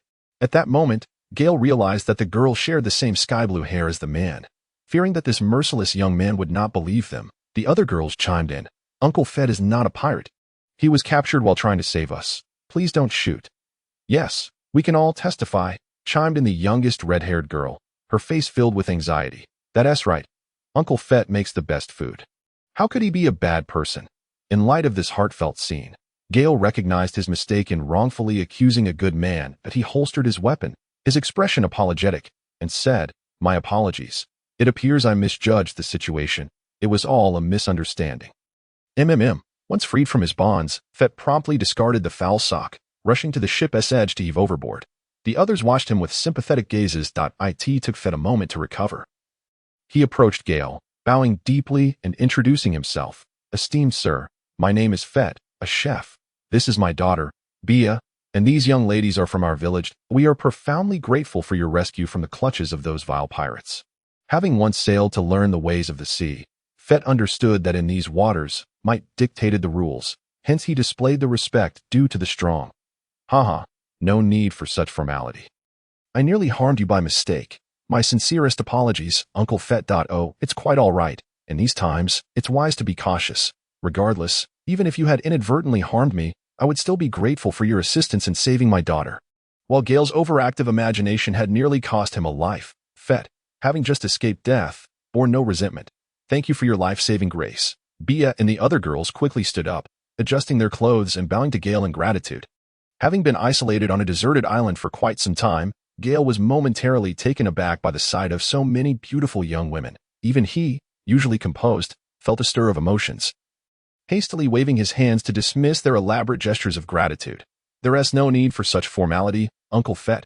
Simply call me Gale," he replied, casting playful winks at the slightly older girls. Alas, his current rugged appearance hardly aligned with the notion of handsomeness. Observing the scene with a furrowed brow, Uncle Fet scrutinized Gale's expressions, hoping to discern his intentions, his heart racing with fear that this seemingly unserious young man might also be a pirate, leading them from one peril to another. Feigning composure, Fet cautiously probed, "While I am indebted for your life-saving intervention, it feels rather impolite to ask for further assistance, but my daughter and I are unencumbered. And that is well enough. However, these poor girls have families who are surely mourning their loss." As he spoke, Fet stole another glance at Gale, noting his inscrutable demeanor, and felt a pang of unease. Yet, he pressed on, "Might it be possible for you to escort us back to Dumba village? The ship has a navigational pointer, it is not far, and we could reach our families within a day. They would be immensely grateful for your kindness." Fet had initially considered offering a substantial reward, but recalling their recent misfortune at the hands of the pirates, he felt a wave of shame wash over him as he realized there was little left to offer Gale. "Brother, all is settled. It's truly troublesome to avoid the ship." Weibel, having dispatched the remaining pirates, returned to report, towering before them, covered in blood, a ferocious presence that made the formidable Captain Jimmy seem like a mere shadow by comparison. Fight and several young ladies had never encountered such a situation before. The fear evident in their gazes towards Weibel made their legs tremble. "Haha, there is no need for alarm, everyone. This is my brother." "Weibel." Geer stepped forward to reassure them, then turned to Fight and said, "Uncle Fight, my brother and I have been stranded on a deserted island for nearly 2 years. As you can see, our attire resembles that of primitive folk. We first need to clean ourselves and change into proper clothes. Could you and the ladies kindly tidy up the deck and see if there's anything to eat on the ship? We can discuss other matters after everyone has had their fill." "Understood." Uncle Fight nodded in agreement. It had been over a day since they had last eaten. They had been in a state of despair and tension, not realizing their hunger until now that the danger had subsided. As a chef, this was precisely the moment for him to take action. Nothing could soothe the soul more than a steaming feast. "Leave it to me. As a chef, I assure you, no one shall go hungry," Uncle Fight vowed earnestly. "Haha, I entrust this to you, Uncle Fight. My brother has quite the appetite if we run short on ingredients. We still have plenty of meat on our raft. Feel free to be creative. Rest assured, you shall be thoroughly satisfied." The mere mention of cooking ignited a spark within Uncle Fight. The Hellhound pirate ship appeared to be larger than the Sunny, boasting decent facilities and lavish decorations. It seemed that Captain Jimmy was not only busy, but also quite the savvy businessman. After a refreshing shower, Geer found a clean white shirt, black tapered pants, and leather boots on the ship, topped with a brown jacket, and styled his hair in a mature fashion, presenting himself quite elegantly.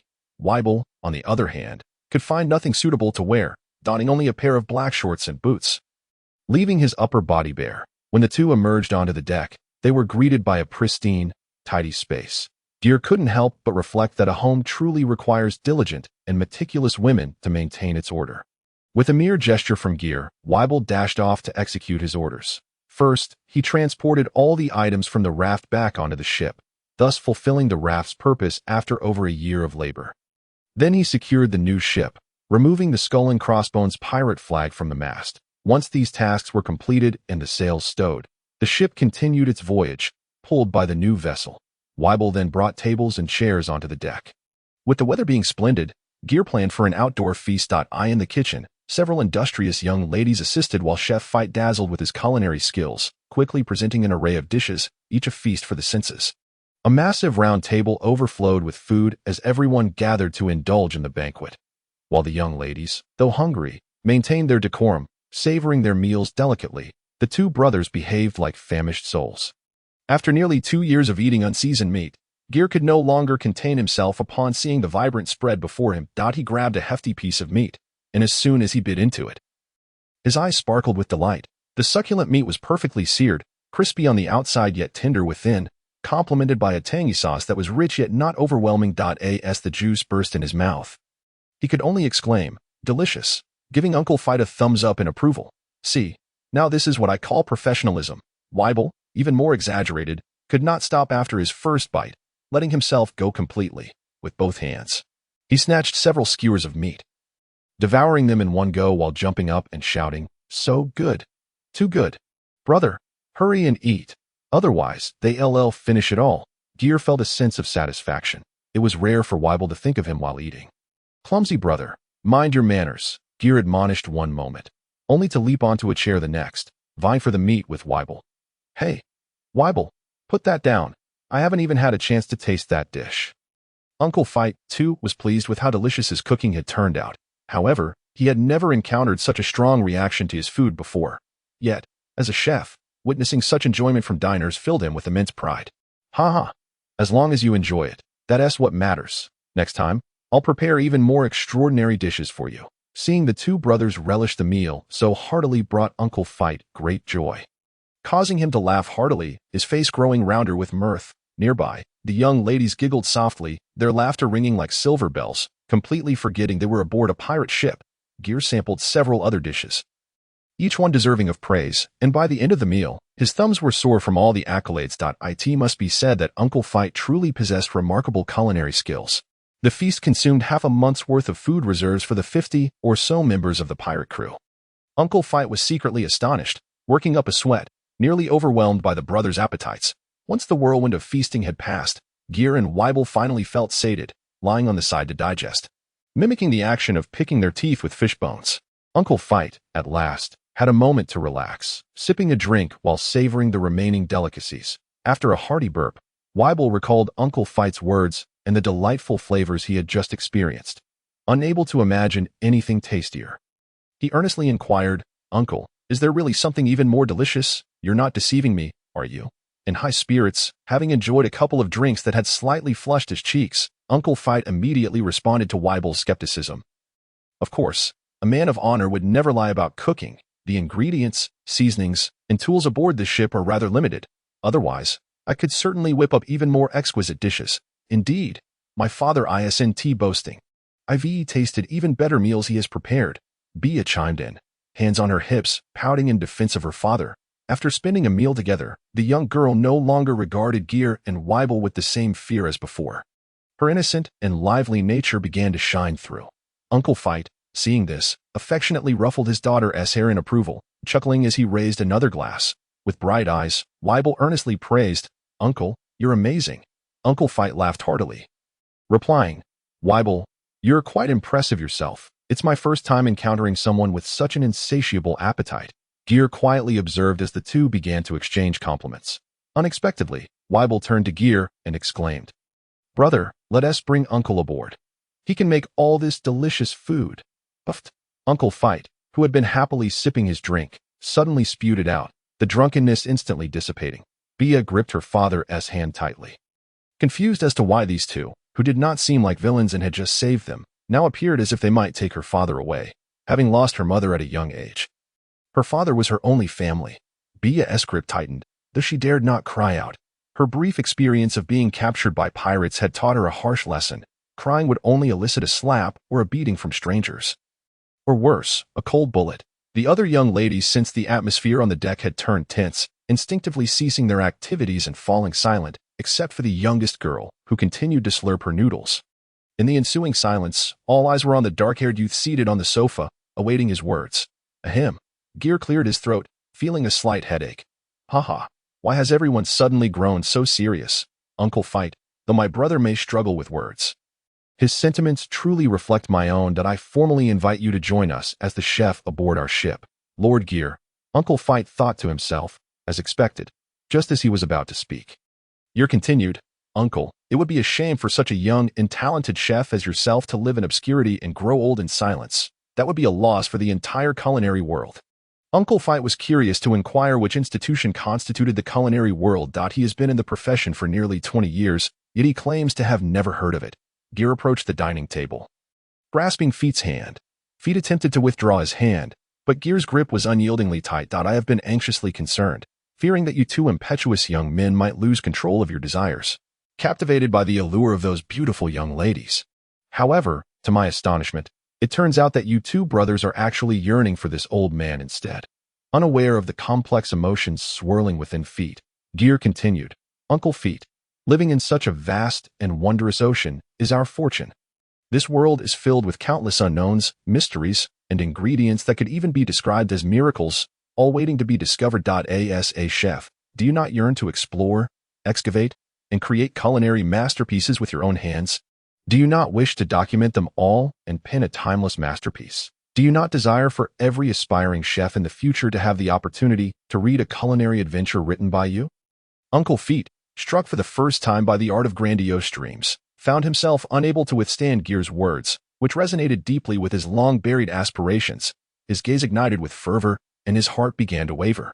Yet, when he regained his composure and noticed the small hand gripping his clothing, his expression softened with resolve. Before he could speak, Geer's voice, seductive as a devil's, reached his ears. Uncle Feet, I understand that you view venturing out to sea as perilous. As a father, you cannot bear to leave your young daughter behind to embark on such a journey alone. Thus, for the sake of Bia's safe upbringing, you willingly forsake your own dreams. The greatness of a father's love. Upon hearing these words, Bia's grip on Feet's hand loosened slightly. She realized she might have become a burden, an impediment to her father's pursuit of his dreams. Could it truly be so? Wake up. Uncle Feet, is staying ashore truly safe? Reflect upon your experiences over the past 2 days. To put it bluntly, had you not been fortunate enough to encounter us today, did you ever contemplate what awaited you next? Following Geer's lead, Feet's thoughts grew increasingly fearful. Had they not been fortunate enough to be rescued, his daughter would have been sold into slavery, bought by those loathsome individuals, and subjected to a fate worse than death. What would he do then? Spend the rest of his life in regret and vengeance? Or end his own suffering? As these thoughts raced through his mind, Feet's breaths grew heavier, cold sweat drenched his back, and his eyes turned crimson. Uncle Feet, I sincerely hope that both you and Bia will join us. Should you agree, we shall be family from this day forth. You have witnessed our strength. Ordinary pirates are no match for my brother. And while I cannot guarantee absolute safety aboard my ship, I assure you that I will protect every comrade with every ounce of my being, even if it means battling the entire world. Initially, Geer had merely been sweet-talking, but as he spoke, he became increasingly passionate, his emotions surging. His aura erupted suddenly, his clothes and hair moving as if caught by an unseen wind. An overwhelming presence of Conqueror's hockey piercing through the clouds above. This manifestation of strong will is also a testament to a powerful personal charisma that compels others to follow unwaveringly, a quality inherent in those who possess the Conqueror's hockey. Geer did not unleash this power upon the gathered crowd, so none fainted or lost consciousness. However, aside from Weibel, everyone present was left speechless, astonished by the stature of the young man before them. Several young women looked on with starry eyes, having become ardent admirers, wishing they too had a father with such culinary prowess. Uncle Feet remained silent for a considerable time, engaged in an intense internal struggle. Gradually, his furrowed brow relaxed, and he approached Geer with 2 glasses of wine. After handing one to Geer, he solemnly declared, Then, from now on, my daughter and I will rely on Captain Geer's guidance. With that, he downed the contents of his glass in one gulp. As he received the next glass, Geer suppressed his inner elation and smiled. Ha ha. We are the ones who will be relying on you. Uncle Feet, from this day forth, Bia shall be family. You shall never regret the decision you made today. He too drank deeply from his glass. This wine is both harsh and unpleasant, observing Geer's dashing manner as he drank and then grimaced. The crowd erupted into laughter, the atmosphere instantly lightening. The happiest among them was Weibel, who, envisioning a future filled with delectable meals, felt an overwhelming urge to smash something in celebration, yet, fearful of damaging the ship. He could only pound his chest like a gorilla in excitement. After the meal, the diligent young women of Dumba village had tidied the dining table and utensils. Geer expressed that if the hard-working and lovely sisters wished to stay aboard, he would wholeheartedly support their decision. However, each of them had family to consider and, after contemplation, respectfully declined Geer's invitation. Geer then found some tea leaves in the captain's quarters, and they all gathered on the deck to leisurely sip tea. Captain, where are we headed next? Might we first return these children to Dumba village? Feet inquired, setting down his teacup. Ha ha, Uncle Feet, there is no need to rush. In truth, we have long been sailing towards your village. We should arrive shortly, Geer responded. He had instructed Ada and Air to steer the ship towards the record pointer's direction from the very beginning. The speed of the sea beast pulling the ship far surpassed that of a sailing vessel, allowing them to reach in mere hours what would have taken a full day under sail. Upon hearing they would soon return home, the girls' faces lit up with joy. Ha ha. So Captain had already decided to bring them back, and was merely waiting for me to catch on, Feet remarked with a smile. The events of the past were now behind him. He no longer minded Geer's playful machinations. Boarding the ship had been a decision he made after careful consideration, and Geer had not coerced him. Geer took a sip of tea and playfully declared, I had no choice. After all, Uncle, your cooking is simply exquisite. Do you know how we endured over a year on that deserted island? Weibel and I had already agreed that the first thing we would do after setting sail was to find a chef to join our crew. Is it mere coincidence that we encountered you right away? If you had refused, I suspect Weibel would have taken matters into his own hands and forcibly brought you aboard. Ha ha ha. Perhaps it is fate. From now on, every meal will be my responsibility. That would be splendid. At the Dumba village on the first half of the Grand Line. Get out of my way. Do not obstruct me. I must rescue Ollie and the others. If you continue to stop me, do not blame me for being rude. By the dock, a young man in a navy uniform with a buzz cut was leading several young sailors in a heated argument with dozens of villagers. Everyone, cease this at once. A voice, strong and authoritative, rang out. The crowd turned to see an elderly man with graying hair and beard, leaning on a cane as he approached the dock, followed by a throng of villagers. Village Chief, greetings, Village Chief. Upon seeing the old village chief, both sides of the argument halted temporarily. A quick-witted, thin man hurried forward, attempting to assist the elderly chief. However, the old man, stubborn as he was, refused help, pushing the man's hand away to walk unaided. Village Chief, please have them step aside. Ali and the others have been captured by pirates. If we do not pursue them now, it will truly be too late. The buzz-cut young man remained agitated, pointing at the villagers as he shouted, You cowardly lot! The pirates have taken our loved ones, and while you are too afraid to resist, why do you seek to stop me from rescuing them? Silence, Kuhl. The village chief's beard quivered with rage as he angrily tapped his cane against the colorful cobblestones, reprimanding the young sailor named Kuhl at the forefront. You think you're so remarkable, the bravest of us all, while the rest of us are cowards for not daring to resist. That's not what I meant, village chief. Be quiet. You, Kuhl, and the rest of you. You all left our village to become sailors. Now that you wear this uniform, do you feel superior? Where were you when the pirates were pillaging? Instead, you come now to lecture us after the danger has passed. Truly a commendable display, the brave sailor Kuhl. Indeed. Kuhl was rendered speechless by the old village chief's rebuke, his expression pained as he continued to scold. You claim we lack the courage to resist. The elder brother of Ade, the father of Guzi, and several other villagers are currently lying in the hospital, clinging to life. Moreover, your Uncle Feet was also taken by the pirates while attempting to save others. His fate remains uncertain. The anger within the hearts of each person here is no less than yours. Kuhl, they merely wish to prevent you from acting recklessly and sacrificing your life needlessly. It is not a matter of cowardice in facing the pirates. Kuhl and several other sailors felt a wave of shame wash over them at the chief's words. Once Kuhl's agitation began to subside, the chief patiently advised, We too wish to rescue those who have been taken. My little granddaughter was also captured. Our feelings align with yours. However, one must possess self-awareness. Those are pirates with a bounty exceeding 20 million. What can we, defenseless villagers, accomplish if we pursue them? Shall we expend our lives merely to deplete their ammunition? As the village chief, I cannot allow you to throw your lives away in vain. The chief's impassioned discourse left even him momentarily breathless. However, do not despair. We have devised a plan. What plan? Kuhl's head snapped up to meet the old chief's gaze. A spark of hope ignited in his previously dim eyes, akin to a drowning man catching sight of a lifeline. The others, who were privy to the information, also displayed expressions of relief. The chief continued, We have all worked tirelessly through the night, selling our possessions to gather 10 million berries, which we delivered to the naval base early this morning. Captain Malati has personally assured us that this sum will be used to reward the soldiers, and they will soon be dispatched to rescue our villagers. He is a high-ranking officer from the naval headquarters and will undoubtedly know how to deal with those vile pirates. Upon hearing the chief's words, he wished to see if this impetuous youth had learned a lesson from his cunning. However, instead of the surprise he anticipated, Kuhl's face was etched with terror and despair. Thud. Kuhl felt as though all strength had been siphoned from his body, collapsing weakly to the ground. He had just come from the naval base, where Captain Malati had already returned to his villa with 2 women who had sold themselves but not their artistry. There would be no leading of a naval assault against the pirates. He sensed he was beginning to unravel a grim truth, and the realization plunged him into a chilling abyss. He had long wondered why.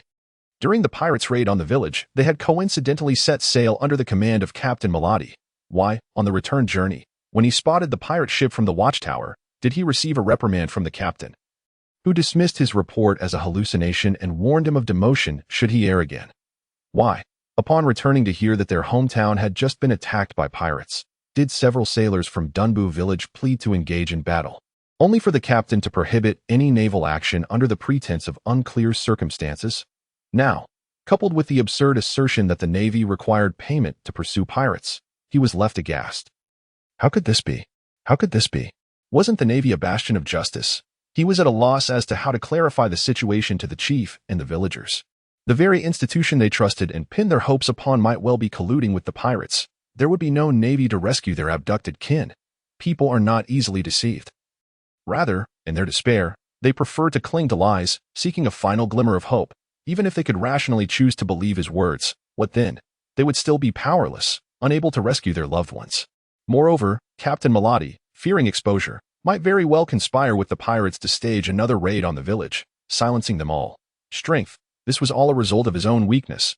I cannot even protect the woman I love. Thud, thud. Keel knelt on the ground, tears falling onto the earth before him, his fingers digging deeply into the soil, filled with self-loathing for his impotence, cursing his habitual laziness and training. If only I had another chance. I would surely. Alas, there is no remedy for regret in this world, nor are there any ifs. Ollie, my Ollie. No, Ollie must still be waiting for me. She must be terrified now, far more desperate than I am. I cannot falter. Ollie, wait for me a moment longer. I will rescue you. Recalling the beautiful moments they shared, the image of the woman who haunted his dreams became his sole conviction, propelling him to rise once more. Seeing Keel madly sprinting towards the dock, the others momentarily forgot to stop him. On the ship. Hey, Sister Ollie, everyone, come quickly. We can already see Bueling Island. One on board exclaimed. Hearing this, the girls, who had never ventured so far from home, rushed to the bow of the ship, standing on tiptoe to gaze ahead. Where? Over there. Over there. Wow, is our Bueling Island really that small? It's even smaller than my fingernail. The red-haired little girl held her thumb up to her eye for comparison. Silly. That's because we're far away. Bija gently patted her little head, explaining, then brought a monocular up to the girl's eyes, encouraging her to look through it. This ship would be their home from now on, and Bija could certainly take her toys to play with freely. Wow, Sister Bija is so amazing. It really does look bigger. The group huddled at the bow, chattering excitedly, while a golden-haired girl with waist-length hair gently touched the ring on her left middle finger, a tender smile gracing her face. Just moments ago, they had been engulfed in helplessness and fear at the hands of pirates. Now, they were on the cusp of rescue and returning home, sharing laughter and camaraderie as if they had merely embarked on a seaside excursion. It truly felt like a dream. The girl tucked her windswept bangs behind her ear. Woof, woof, woof. The two sea beasts, not properly pulling the ship, occasionally turned back to interact with the girls at the bow. Dada had even managed to bring a bouquet of flowers from somewhere, earning applause from the girls, prompting Air Guzzi to put in even more effort in his performance. You silly lapdog. Geer, sitting nearby, couldn't help but shake his head and chuckle at the scene. He then quietly walked away, choosing to ignore the group of young women and the two dogs frolicking aboard. Dumba village. Bang, bang, bang. A villager tasked with warning ran anxiously from the direction of the dock, clutching a wooden stick in his right hand and banging a metal basin with his left, shouting, "Not good, not good. Pirates, pirates are coming. Everyone, run." Instantly, chaos erupted as the crowd became a frenzy. Fortunately, the village chief, though aging, was still robust. He cast aside his cane, climbed atop a large stone, and shouted at the top of his lungs, "Villagers! Villagers!" Upon seeing that no one heeded him, the chief angrily shouted, "You fools, all of you, shut up." The scene fell silent immediately. Listen to me. Do not panic. All men, arm yourselves. Women, take the children and retreat to your homes to hide. Yes, chief. Only then did the villagers find their grounding, swiftly springing into action. Where is Keel? The old chief inquired, remembering that this young man ranked first in combat prowess within the village, even amidst such a pressing crisis. Ergo replied, "Someone said they saw Brother Keel rowing a fishing boat towards the pirate ship alone. Damn it, that reckless fool. Why must he always act so impulsively? When will he mature and act with more prudence? He might as well be dead. This is infuriating." The village chief, frustrated by the situation, scolded loudly. Yet, he held high hopes for Keel. the brave and tenacious young man, wishing for him to take over as village chief after his passing. Ensuring the continued protection of Dunba village, observing the chief in a fit of anger, none dared to speak up for Kuel. Before long, hundreds of strong villagers armed themselves with an array of weapons, knives, guns, hoes, shovels, brooms, and frying pans, anything they could find. The old chief stood at the forefront, flanked by armed soldiers. Noticing the villagers behind him nervously swallowing their fears, the chief cleared his throat and bellowed through a loudspeaker. "Fellow villagers, these scoundrel pirates attacked our village in the dead of night when we were unprepared. They harmed our people and abducted our loved ones. And how long has it been? Not even 2 days. These despicable dogs have returned. They think we are easy prey, planning to raid us every other day. If we do not unite and resist, how shall we live here in the future? Let us fight them. Kill them all. Roar.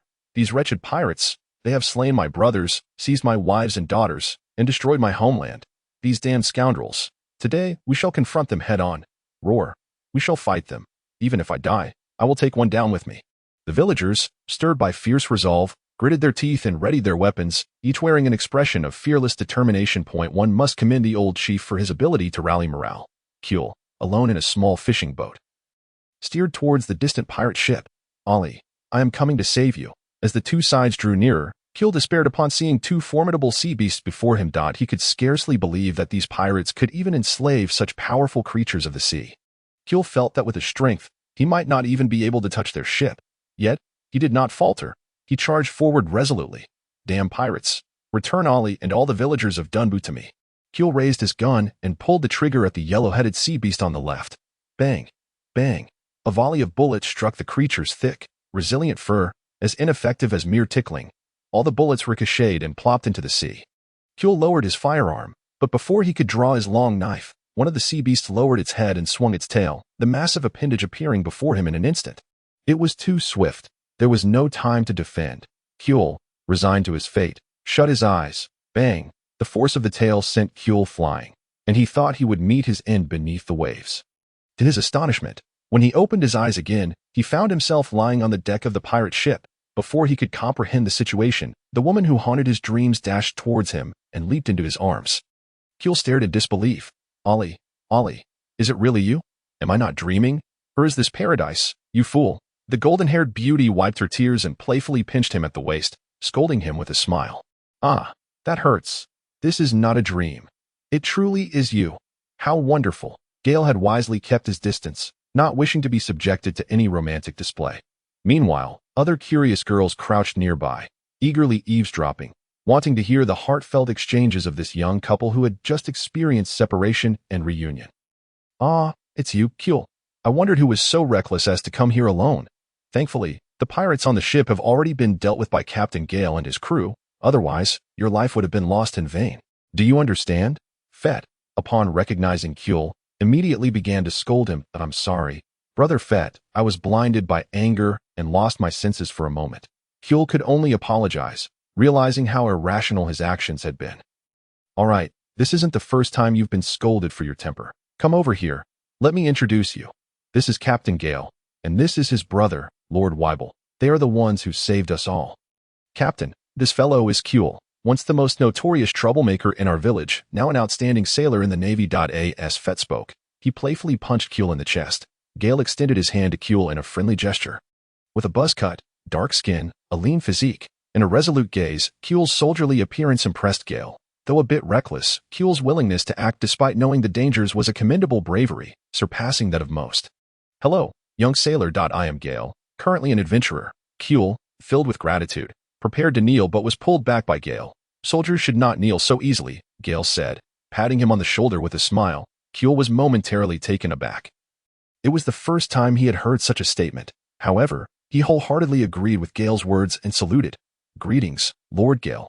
Thank you for saving everyone in Dunba village, and thank you for rescuing my fiancée. Ollie. I am truly grateful." Gale waved his hand dismissively. "Fate brought us together. It was a mere effort. Besides, the people of Dunba village have helped me greatly, so there is no need for thanks." Feeling a bit embarrassed, Gale had originally intended to seize a ship but stumbled upon this situation. Helping others was merely a matter of convenience, and he ended up gaining a ship, treasure, a talented cook, and a charming companion. Clearly, Gale was the greatest beneficiary of the entire event. Yet everyone continued to express their deep gratitude, leaving him feeling somewhat bashful that a large group of people sat down to drink tea and chat.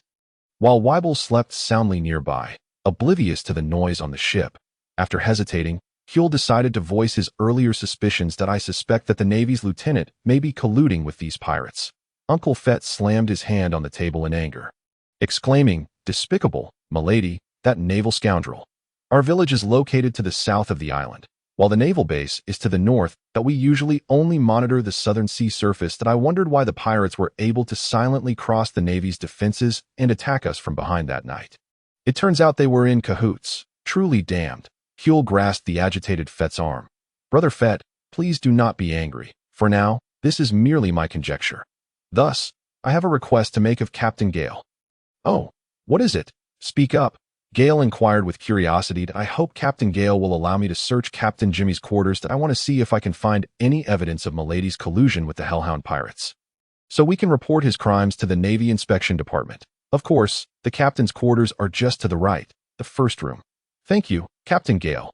It's a trivial matter." Gale waved his hand. Taking another sip of tea before continuing, "You may search for evidence, but I believe that a naval lieutenant could so brazenly collude with pirates to plunder civilians likely means there are higher-ups involved. If you recklessly expose this, it may not only fail to bring him down, but also bring trouble to you and the village." "What?" Upon hearing this, both Kuehl and Fett's expressions changed dramatically. "Is it possible? Has the Navy become thoroughly corrupt from top to bottom? To uphold his sense of justice, Kuehl had chosen to join the Navy if the events had not unfolded before him. He might never have believed that such sordid affairs could exist within the Navy's upper echelons." Gale chuckled, reminding him, "Not everyone above is of such character, but do you wish to wager everyone's lives on that probability?" Kuehl was left speechless. Indeed, he could not risk the lives of the entire village based on whether the naval officers were just or corrupt. Damn it. Must we let that scoundrel Milady go unpunished? Fett seethed, striking the deck with his fist. The few aboard were all direct victims of this incident. In the present day, the perpetrators remain at large, while others are rendered powerless, their fists clenched in frustration. Suddenly, a youthful voice shatters the silence. "Lord Geer, could you help us eliminate that villain?" Bia huffs. Addressing Jar, the crowd is taken aback. Ever since it was decided that they would embark on a seafaring life, the lively and charming young girl has grown quite familiar with Geer, speaking to him with a casualness that he finds rather endearing, encouragingly pinching her round cheeks. "Be quiet, Bia. You mustn't speak so recklessly." Uncle Fetty exclaims in alarm. Quickly interjecting, he discreetly gestures to the eldest, Ollie, who understands and nods before leading a few girls away to play in another room. Unfazed by her father's reprimand, Bia pouts at Fetty before leaving, inciting a desire in him to leap up and chastise her further. Geer refrains from intervening in their father-daughter exchange, instead secretly giving Bia a thumbs up from behind, accompanied by an encouraging smile. Once the girls depart, only Geer, Fetty, and Kuehl remain on the deck. It is then that Uncle Fetty turns to Geer, saying, "Captain, you must not heed Bia's reckless words." Kuehl chimes in, "Indeed, Lord Geer, you have already rendered us a great service. There is no need to risk a bounty and be pursued by the Navy on our behalf. If action is to be taken, it should be my responsibility." He understands that if this issue is left unresolved, the Navy's collusion with pirates will repeatedly threaten their village. If they cannot bring down Milady through denunciation, they must rely on themselves to bring closure to this matter. Geer silently nods in agreement. Kuehl is not a narrow-minded naval officer, refraining from uttering foolish sentiments about letting the Navy's judicial system handle Milady, even if she is in the wrong. "Ada, halt." Geer first calls for the ship to stop, stroking his chin in contemplation, then smiles and says, "Eliminating him is not out of the question, Captain." Fetty begins to persuade him, but Geer raises a hand to interrupt. "Uncle Fetty, rest assured, I will not act recklessly.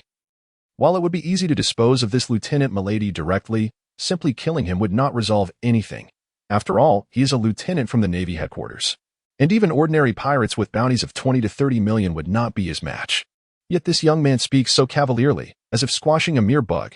Kuehl hesitates, glancing at Fetty, who remains composed, causing him to suppress his urge to speak and listen quietly for now. Geer continues, "Moreover, Uncle, since you and Bia have boarded my ship, we are now allies. Your concerns are my concerns, and there is no need for further pleasantries. Dumba Village is your hometown. And I too wish to eliminate any lingering threats that might prevent you from leaving with peace of mind. Therefore, let us sit down together and devise a plan to safely neutralize this ticking time bomb. Fetty sighs in resignation before he and Kuehl both nod in agreement. Understood, Captain. Fetty replies earnestly, harboring no doubts about Geer's capability to deal with Milady. Given that even the formidable Jimmy pirate crew was swiftly dealt with by Geer and his brother, their focus now shifts to the aftermath of their actions. Geer turns to Kuehl, a mischievous grin on his face. Kiki. To be honest, I already have a plan, but it hinges on whether young Kuehl is willing to cooperate, since you are part of the Navy as long as we can eliminate Milady to protect the village and everyone. I would willingly become a pirate, even at the cost of my life. I beg you, just let me know what you need me to do. Lord Geer Kuehl responds without hesitation, his resolve unwavering. That's settled then. You want to have to flee or risk your life. Who knows, you might even receive early congratulations on your promotion. Ha ha ha. The two others are left bewildered by this comment, but Geer does not keep them in suspense. Slowly explaining his plan. First, you should search the ship to see if you can find any evidence of collusion between Jimmy and Milady. If we gather sufficient proof, the story tonight will be that Captain Jimmy and Milady quarreled over the spoils, leading to Jimmy violently killing Milady and then escaping, only to be shot down by Private Kuehl, thus making you a hero. With this merit, your promotion should be straightforward, and with a little financial maneuvering, you can secure authority over this small naval outpost. Afterward, you can reorganize from within and gradually deal with those problematic Navy officers like Milady. Fetty and Kuehl are momentarily stunned. These straightforward men are unfamiliar with such cunning schemes, almost dropping their jaws. However, upon further contemplation, they begin to find the plan plausible. Lord Geer, what if we cannot find any criminal evidence against Milady? Kuehl asks with concern, while Uncle Fetty also turns to Geer. Awaiting his response, Geer glances at them, a sly smile forming as he retorts, whether he is killed for his collusion with pirates or falls as a Navy hero during a valiant attempt to apprehend them. Does it truly make a significant difference for us? The trio continues to deliberate the finer details. After some time, Geer chuckles. Kuehl joins in. Eventually, even the earnest Fetty cannot help but join the laughter. The girls who have returned to the deck look on in confusion, sensing an odd impression that the three men before them are the true villains. The Dark Knight is indeed suitable for conducting nefarious deeds. On the northern coast of Bueling Island, near the naval base, Geer and Weeble have stealthily arrived on the rooftop of a secluded villa. According to Kuehl's precise intelligence, this is the residence of Lieutenant Milady. TSK. This villa by the sea certainly enjoys its comforts. It seems that villains live rather comfortably in any world. However, it appears that tonight's endeavor will yield significant rewards. With his observation Hockey, sensing the presence of Milady and two others within, Geer signals for Weeble to hold his position while he quietly eavesdrops at the window. Inside, a solitary dim light casts insufficient illumination. A middle-aged man in a naval justice coat lounges carelessly on the sofa, none other than Lieutenant Milady. Beside him, two men in black attire, one short and stout, the other tall and thin, stand stiffly, like students awaiting reprimand, gazing down at their shoes in silence. After a prolonged pause, Milady extracts a cigar from a finely crafted wooden box. Inhaling its scent before speaking, Lytton, how long have you been with me? Since I was 18, which makes it exactly 10 years, Bosto. The room falls silent once more. The flick of Milady's lighter ignites a small flame, momentarily illuminating the dim space and casting a more grotesque shadow on his scarred visage, making him appear more akin to a mafia don than a righteous naval officer. Milady inhales deeply. Squinting as if lost in enjoyment or recollection, he exhales a plume of white smoke and remarks, "Has it really been a decade?" "Indeed, boss," Layton replies respectfully, while the stout Lytton nods vigorously in silence. Resembling a chick pecking at grains. I vividly recall instructing you two to feign your deaths and discreetly withdraw from the Navy to assist me. It feels like it happened just yesterday. Yet here we are, a decade later. He exhales another puff of smoke, placing the cigar in the ashtray and continuing with an impassive demeanor. "I know that after all these years, both of you harbor some discontent." "Not at all, sir," Layton quickly responds, lowering his head even further. In truth, he thinks to himself, "Damn it, we could have been fine Navy officers, but instead, we've spent 10 years following you, doing all the dirty work while you enjoy the lavish life. Straddling both sides of the law, while we barely scrape by, And now you have the audacity to question our feelings of discontent. Were it not for the fact that we could not contend with you, my brother and I would truly relish the opportunity to pin you to the ground and give you a good thrashing before inquiring about your well-being. Heh, it is not that we lack the courage, but rather that we have long harbored discontent in our hearts. Haven Tiwi, Milady offered a faint smile, lifting her gaze to fix the two with a piercing look. No, that is not our intention. We bear no dissatisfaction towards you. Our esteemed leader, Leighton and Leiden, terrified, immediately knelt before her. They dared not meet Milady's gaze directly, only shaking their heads vigorously in a desperate attempt to clarify. Milady raised her hand to interrupt, saying, "Enough. There is no need for further explanations. I know that you two are still loyal brothers. Otherwise, you would not be standing here alive. I did not summon you today for reprimands. Rise, please." The two let out a sigh of relief, wiping the cold sweat from their foreheads as they stood back up. Creak. Upon hearing the sound of a cabinet door creaking open, the two cast a furtive glance. They then beheld their leader retrieving two small boxes from the wooden cabinet and placing them on the table. Milady nudged the boxes towards them, indicating they could open them. With curiosity, the brothers opened the boxes, and upon seeing the contents, excitement and greed simultaneously illuminated their faces. For nestled within those boxes were the coveted treasures of the sea, the devil fruits. For individuals like them, who roamed the underworld, the devil fruit equated to power and survival. Milady's act of wielding the stick and then offering the carrot was intended to fully secure their allegiance. Observing their exhilaration, Milady could not help but smile, thinking that her lavish expenditure on these two devil fruits was indeed worthwhile. "These are two animal-type devil fruits I acquired from the black market for a sum of 200 million berries. The specific forms are unknown. If there are no objections, each of you may select one to consume. No objections. No objections. Thank you for your generous gift, boss. We will surely work even harder from now on. Ready to brave any peril for you." With countless expressions of gratitude, the brothers took the boxes, eager to consume the devil fruits. "Wait, I have an objection." Geer entered through the balcony window. The expressions of the three engaged in their power play froze as they turned towards the unexpected visitor, all silently questioning, "Who are you?" Milady's expression darkened as she admonished, "Hey, you little brat. Running around at night without going to bed can be quite dangerous." No sooner had she spoken than the two figures, one stout and one lean, swiftly lunged at Geer. Having overheard their secret conversation, it mattered not who he was. He needed to be silenced. Leighton and Leiden, having partnered for most of their lives, displayed remarkable coordination as they executed a pincer maneuver to completely block Geer's escape routes. Brandishing daggers suited for close combat, their sharp blades glinting ominously in the moonlight as they aimed for Geer's vital points. Heh, we got him. Seeing their target still dazed, the brothers completed their assault, with Leighton exclaiming excitedly, "Die!" As the daggers flew towards him, Geer remained motionless, his expression calm, and suddenly a crimson light flickered in his eyes. Thud, thud, two dull thuds resonated. Milady, who was intently observing the unfolding conflict, witnessed Leighton and Leiden, who had leapt into the air, suddenly lose consciousness and crash heavily to the ground. "Who are you?" Milady, no longer composed, leapt to her feet in panic, her cigar falling to the ground and sparking. Geer strode past the fallen duo with an air of indifference, chuckling as he said, "Does it really matter who I am? You wouldn't recognize me even if I told you. Well, according to the usual protocol, we should indeed engage in a round of self-introductions, get to know each other, after which I would loudly inform you of the transgressions you have committed. Then, you would recount your tale, how an exemplary and righteous marine became what you are now." Followed by a clash of ideologies, only to discover that neither party could persuade the other. Ultimately, we would return to proving whose perspective holds more weight through sheer force. Tell me, is this really necessary? Are we merely filling space with words? Milady stared in confusion, unable to process the ramblings of this peculiar individual when she heard him say, "Weeble, you may proceed. Ensure he remains whole." At these words, Milady's pupils constricted, and a chill coursed through her. How could this be possible? He had not even sensed the presence of others. Instinctively, Milady turned to confirm the individuals behind her. Swish, a glint of cold steel flashed by.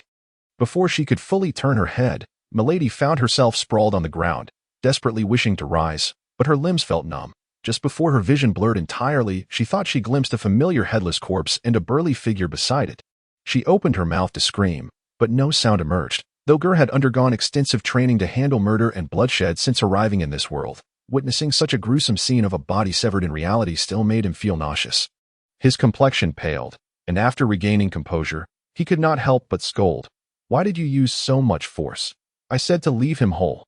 Sensing his brother's displeasure, Weeble looked innocent and scratched his head. Asking softly, Brother, what does leave him whole mean? Geer paused, realizing he had indeed never clarified this to him. Smacking his forehead, he thought it was his fault for trying to sound impressive by using that phrase. Geer apologized. I'm sorry. It's not your fault. I neglected to explain adequately. Next time, when I say to leave him whole, it means to kill him with a single stab or punch. Just don't chop him into pieces. Oh, understood, brother. Weeble nodded eagerly, keen not to forget and cause his brother displeasure again, repeating to himself, leaving him whole means just one piece, not several. Geer, at a loss for words, allowed him to continue. Ding. Elimination of a devil fruit user successful. Devil fruit system activated. Loading 60. Hearing that long-lost system notification, Geer felt a surge of elation. Ever since he had first crossed over and received a beginner's reward along with binding tasks. The system's functions had been limited to viewing the attribute panels of himself and Weeble. Geer had begun to suspect he had encountered a counterfeit golden finger, only to discover that other functional segments had yet to be triggered. Activation successful. After the system came online, a blue orb floated out from Milady's corpse, roughly the size of an ordinary apple, rising to about a meter before halting and hovering in the air. Geer reached out to grasp it, and the moment he made contact, a system interface popped up before him, detecting unknown devil fruit. Automatic analysis in progress. Analysis complete. Animal type dog fruit. Pitbull form. Please select extraction or decomposition. So that's why he took so long to die after losing his head. Thankfully, I didn't give him a chance to transform. Otherwise, the commotion would have made it impossible to handle the scene carefully. Geer, eager to understand the system's capabilities, casually attempted to select decomposition. Ding. Decomposition failed. Energy state devil fruit cannot be selected for decomposition. Damn it, you worthless system. Why give me a choice if I can't choose? Geer grumbled before reselecting extraction. Ding. Extraction successful. Extracted ability. Bulldogs will passively triggers when in a fierce battle. Pain perception is shut off. Damage and fatigue impact reduced by 50. Combat will and endurance increased by 50. Method of use. Orled as the blue orb erupted like fireworks and dissipated. Geer gazed at the blue pill in his hand, which was about the size of a thumbnail, deep in thought. Extraction does not mean I took the entire devil fruit, but rather extracted a specific ability. So the dog fruit in its pit bull form should respawn, albeit in a weakened state. That must be the logic, with the two remaining devil fruits sitting on the table beside him. Geer was eager to verify his theory immediately. However, recognizing the urgency of the matter at hand, he reluctantly decided to stow the two devil fruits away and began searching for the treasures accumulated by the industrious Lieutenant Milady. Geer swiftly overturned the bed and, as expected, found a neatly stacked pile of berries beneath it, estimated to be around 200 million. Weeble, fetch the sack. It's time to get to work. Geer surmised that the individual capable of spending 200 million on devil fruits for his subordinates must surely possess even greater wealth. He continued his search, pacing within the room. Approaching a wooden bookshelf, he meticulously examined each ornament until he discovered one vase that was fixed in place and could not be lifted, with a gentle twist. He found that the bookshelf began to turn, revealing a hidden chamber before him. Geer felt a surge of pride, remarking to himself how these individuals seemed to hide their treasures in the same few places, truly lacking in ingenuity. Stepping into the concealed space, he was greeted by a veritable trove of golden treasures. Although Geer was uncertain of their precise market value, he estimated that this heap of gold was worth at least several billion berries. Drawing from the previous experiences of the Straw Hat Pirates selling gold. Indeed, it was a case of 3 years of diligent governance yielding a fortune. Quickly, fill the bags, brother. Just a bit of paper currency will suffice. Leave some for Kuhl. We shall take all this gold and treasure without hesitation. Ha. All right. With a large backpack filled to capacity and 2 hefty sacks in tow. Only Weeble had the strength to carry such burdens while effortlessly utilizing techniques like Saru and Jeppo. After staging the scene and eliminating the 2 henchmen, Geer fired a few shots skyward before departing, successfully diverting the attention of the station navy, while simultaneously signaling Kuhl to proceed with the next phase of their plan. Once their task was complete, Geer and Weeble vanished into the shadows. On the way, Weeble curiously inquired, Brother, what purpose do gold and money serve? Why do you and Mother seem to have such an affinity for them if they cannot be consumed? Geer was momentarily taken aback by Weible's question. Upon reflection, he realized he had little need for money.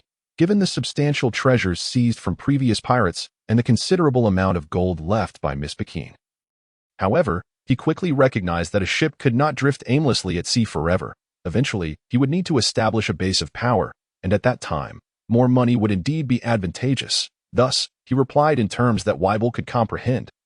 "Brother, while these items cannot be eaten, they can be exchanged for an abundance of delicious food.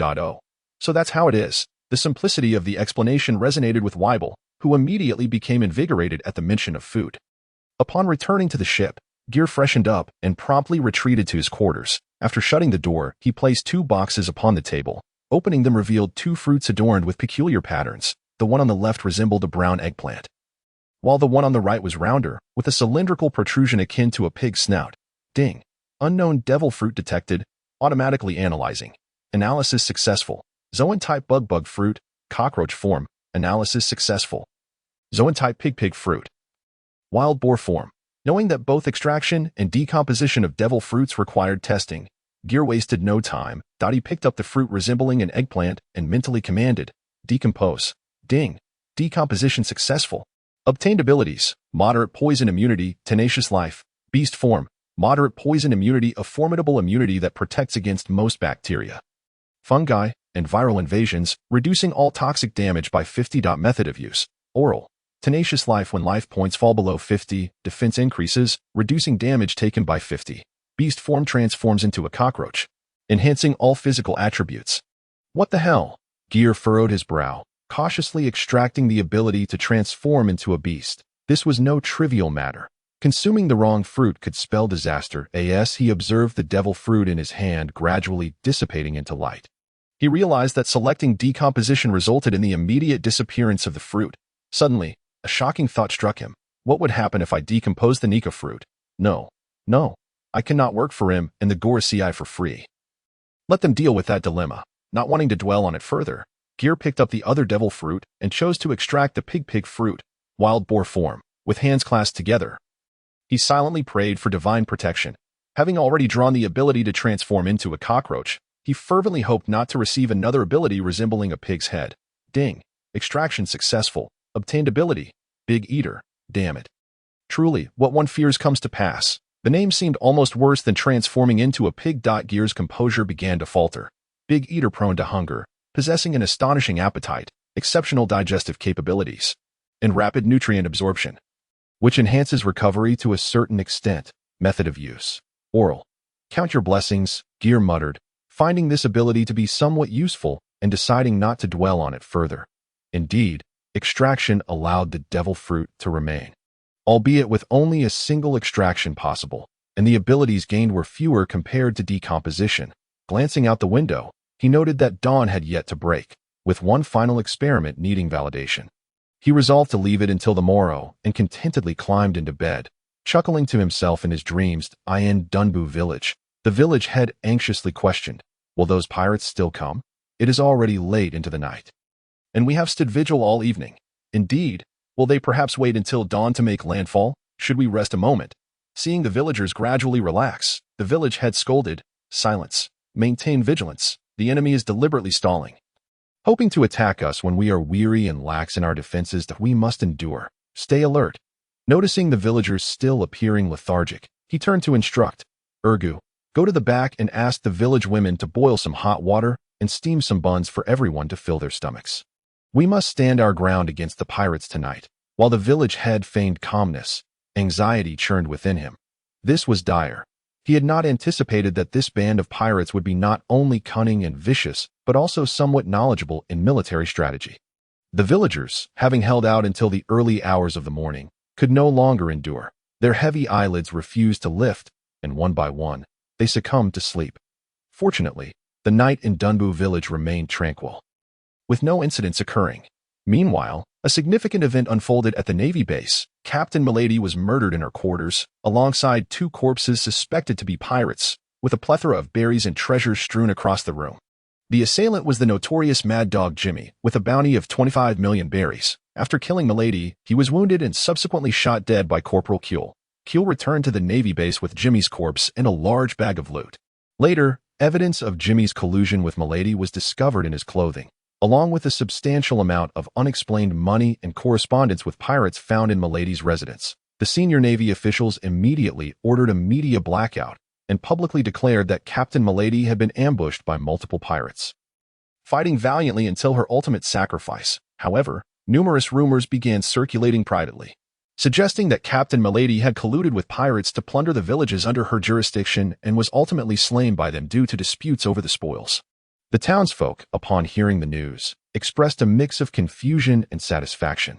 Yet, such lofty figures seemed worlds apart from their humble lives. They would continue to live as they always had.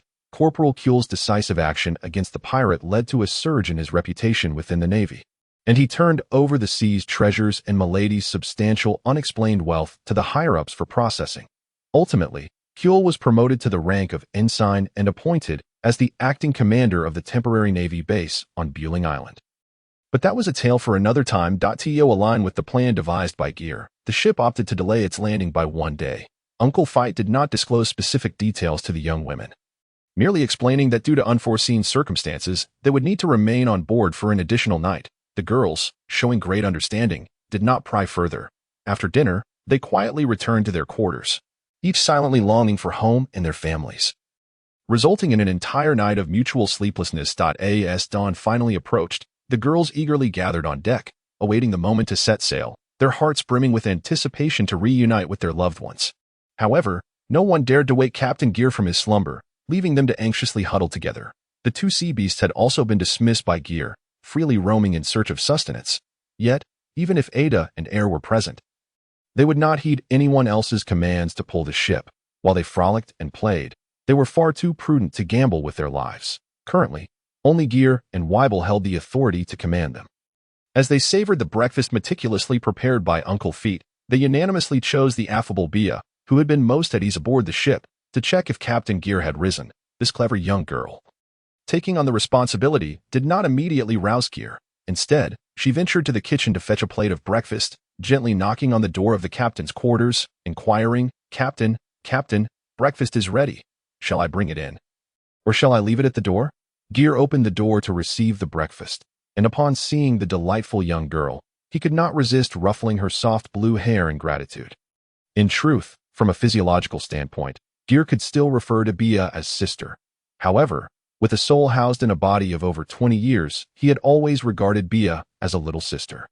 Carrying the breakfast onto the deck, he noticed several young girls gazing at him with eager anticipation, and he instantly understood. A melodious whistle echoed across the fog-laden sea, soon followed by 2 barks.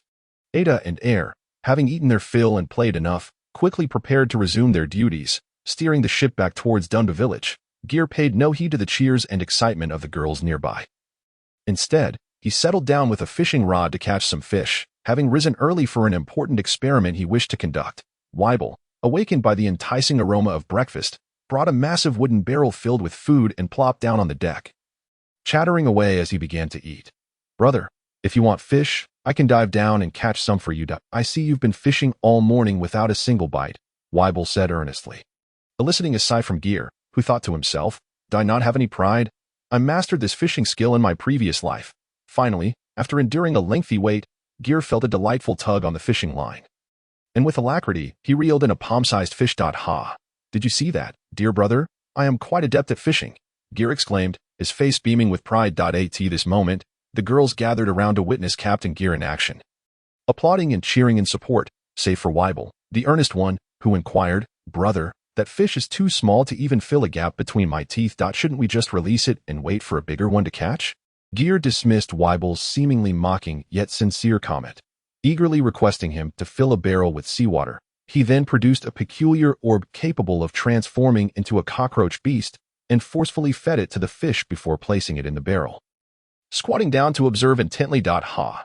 This is splendid," Geer beamed as he watched the fish swim contentedly in the seawater, a broad smile illuminating his face. The onlookers, bewildered, could not fathom why the illustrious Captain Geer was grinning foolishly at a mere fish.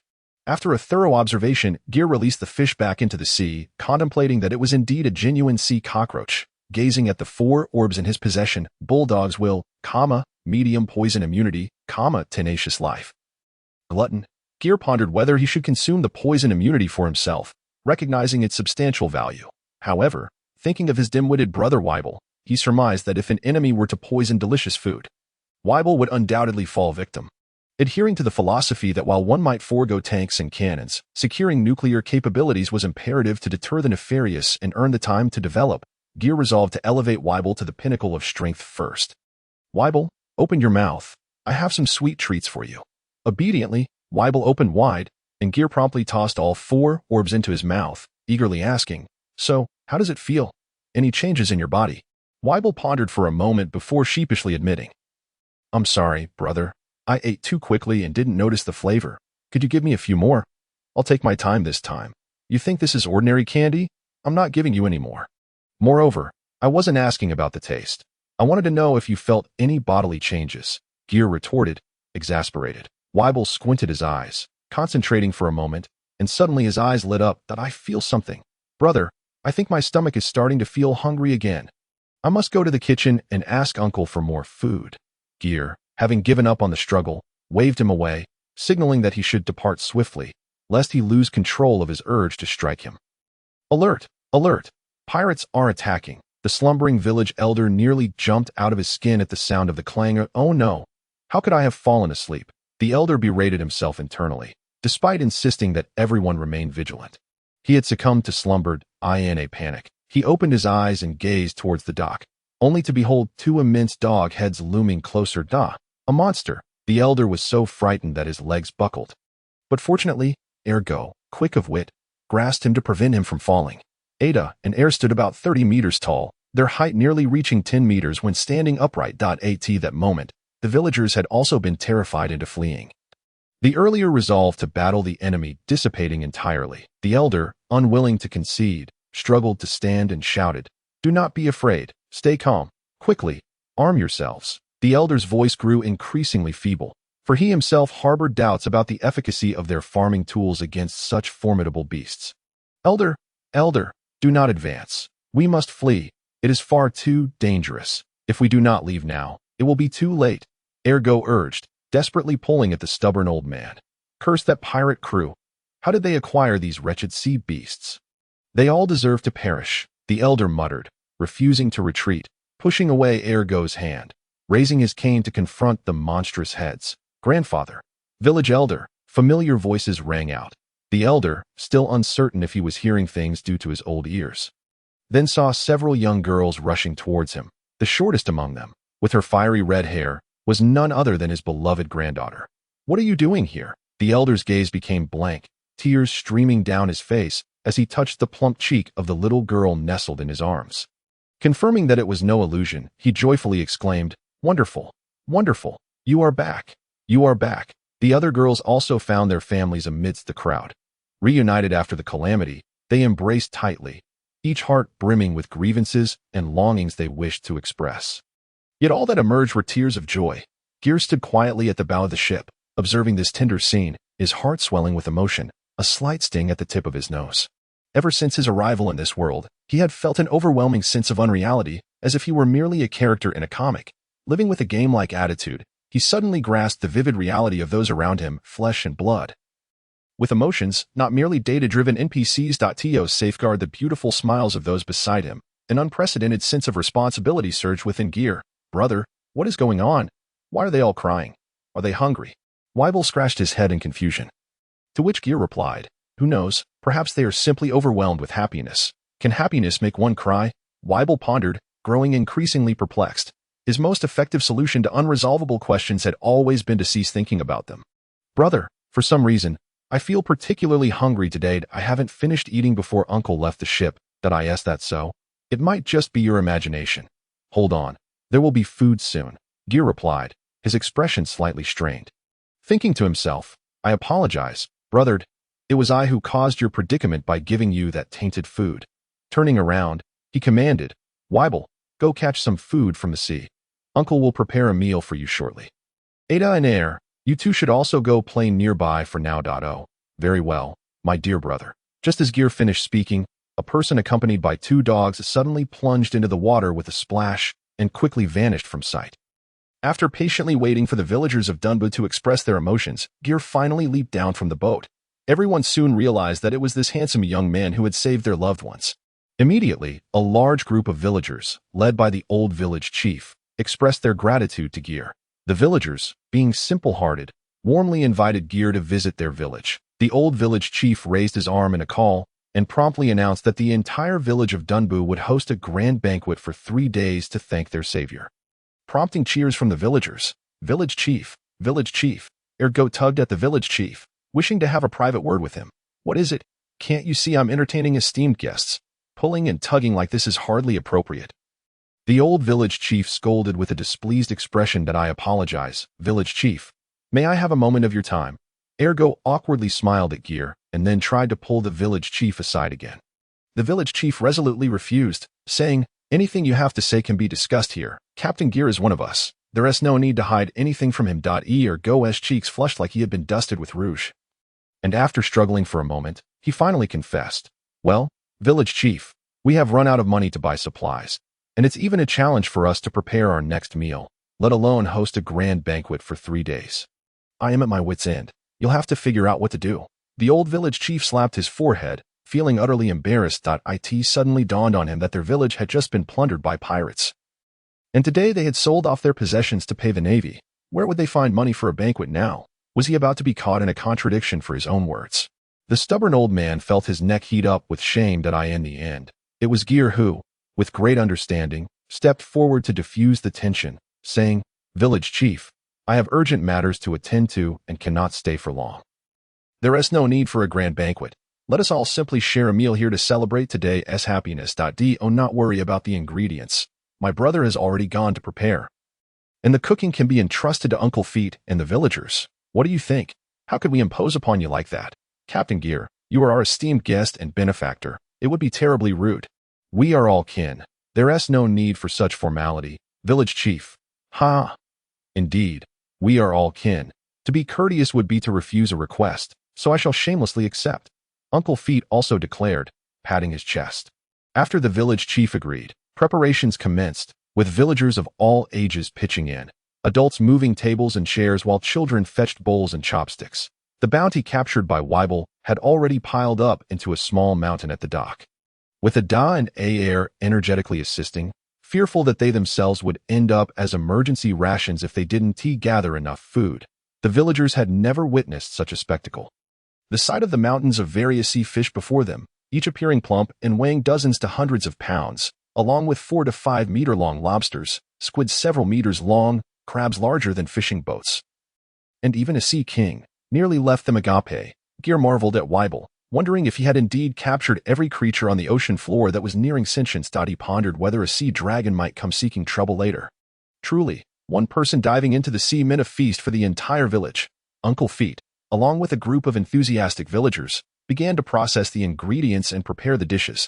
The adults busied themselves, while the children played nearby, waiting for the meal. The esteemed guest, Captain Geer, joined the children, waiting for the feast to commence. A throng of children, having heard from the adults that Captain Geer was an adventurer who had defeated the notorious pirate and rescued several villagers, gathered around him, eager to hear tales of adventure.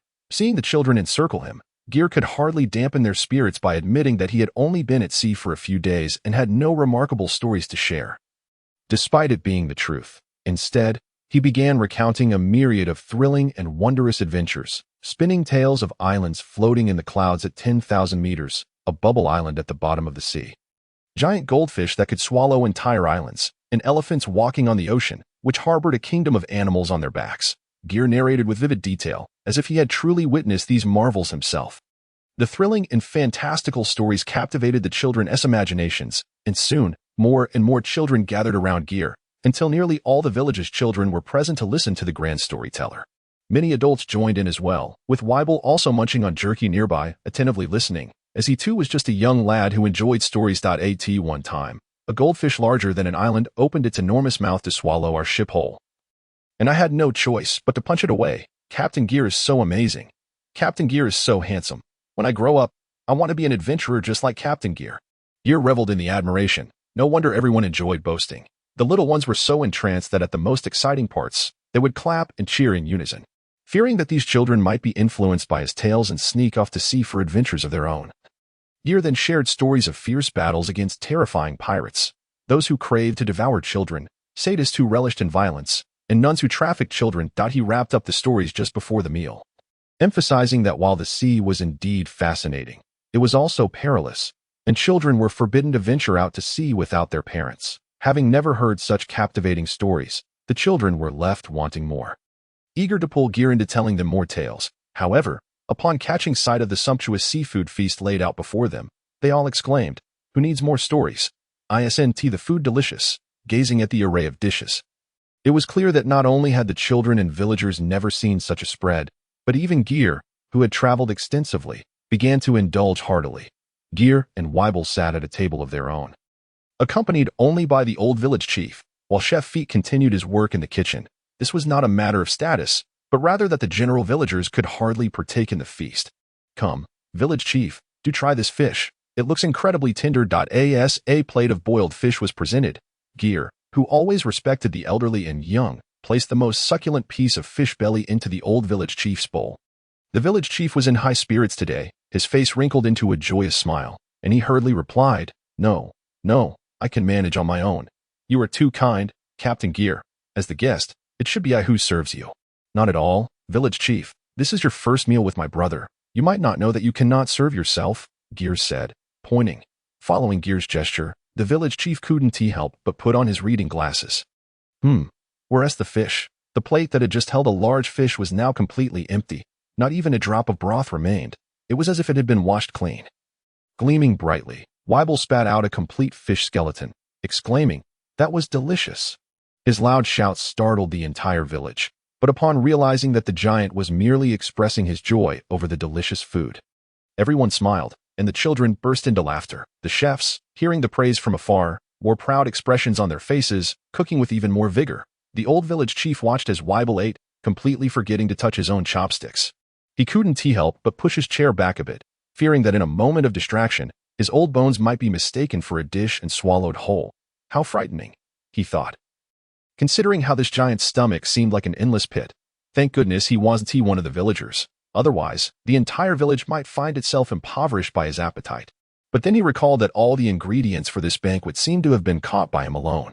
Suddenly, he found this robust young man rather agreeable, capable and strong. Perhaps he should introduce him to a good wife to bear children. Finally, after exhausting a dozen chefs, everyone was satisfied. After the meal, Geer leisurely chatted with the village chief over tea. "Village chief, do you know how to get from here to the East Sea?" The village chief sipped his tea and replied calmly, "Haha, Captain Geer, this is a question everyone knows. We are situated in the first half of the Grand Line. To reach the four seas, one must pass through Upside Down Mountain. However, you will need to switch ships, as no ship can climb it far from here to Upside Down Mountain." After exchanging a few words with Ergo, the village chief finally responded, "It's not too far. If the weather is fine and the wind is right, you could arrive in 10 days to half a month. You are headed to Rogtown. I presume. I saw in the newspaper that the notorious pirate leader is to be publicly executed by the Navy. That is splendid news. I hope it will dampen the spirits of these pirates and bring them to a halt. Such scoundrels ought to be apprehended." Inwardly, Geer mused. The old man might be in for a disappointment, for Roger's execution will not stifle the pirate's bravado. It will herald an even more frenzied era of piracy. "Captain Geer, please wait a moment. I have already sent Ergo to fetch the record pointer for Twin Cape," the village chief added. After thanking the village chief, Geer contemplated whether to shatter the old man's optimistic delusions. This simple and kind-hearted village deserved his assistance. Kuehl arrived late, having spent the entire day executing Geer's cunning schemes at the Navy base, so busy that he had not even had a drop to drink. He casually grabbed a morsel of food and approached Geer. "Lord Geer, Uncle Fight, village chief." At that moment, only 4 individuals were present. Weibel had already eaten his fill and lay sprawled on the ground, dozing off. After greeting them, Kuehl settled beside Geer and lowered his voice, excitedly stating, "Lord Geer, it worked.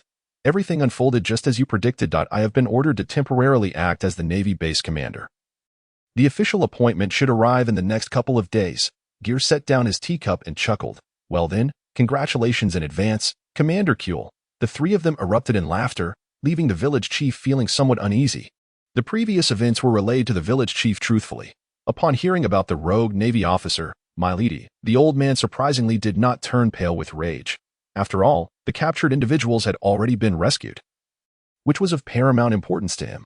Upon learning of Geer's plan, the old village chief felt that simply eliminating Milady would be letting him off too easily. "I still have a dozen crates of firearms and ammunition left by the pirates. along with 8 cannons aboard my ship. Village chief, gather some able-bodied men to help carry them down. We won't be needing them, but they could bolster the village's defenses. The village chief was about to refuse when Geer interrupted. I offered to return the pirates' stolen gold to everyone, and you adamantly declined. Please don't refuse these weapons. We truly won't have any use for them. With these, you can organize the able-bodied to defend your home. The number of pirates you encounter will only increase. Very well. I shall heed Captain Geer's advice and summon them to assist. The village chief acquiesced, understanding that the lives of the villagers were at stake. He realized that they could not rely on others for salvation every time danger approached. They must grow stronger themselves. Kuehl, take some time to train the village youths. A united village will serve as your support. Organize the Navy base, nurture capable individuals, and ensure mutual aid between the village and the Navy. You possess great potential. Seize the opportunity to enhance your strength. In this world, superior combat power is the key to determining victory. Kuehl eagerly nodded in agreement, blindly following Geer's orders. Even though Geer appeared to be younger than him, Geer produced a box and handed it to Kuehl, saying, "This is for you, a gift to congratulate you on your promotion. Open it only after we depart. Do not utter words of thanks. Simply remember what you wish to protect and the justice within your heart." Kuehl nodded and solemnly accepted the box, tucking it away. Upon returning to the ship, Geer noticed a dozen young men struggling to lift a cannon. He called Weibel over to assist. Otherwise, they would finish only after nightfall.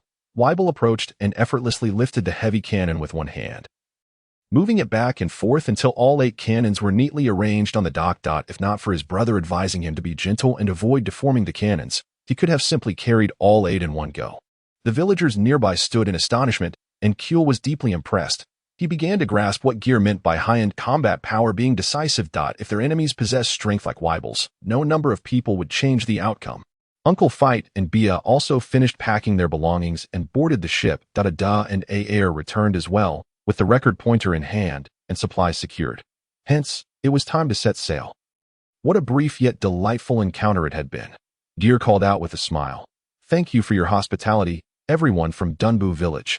Until we meet again, take care."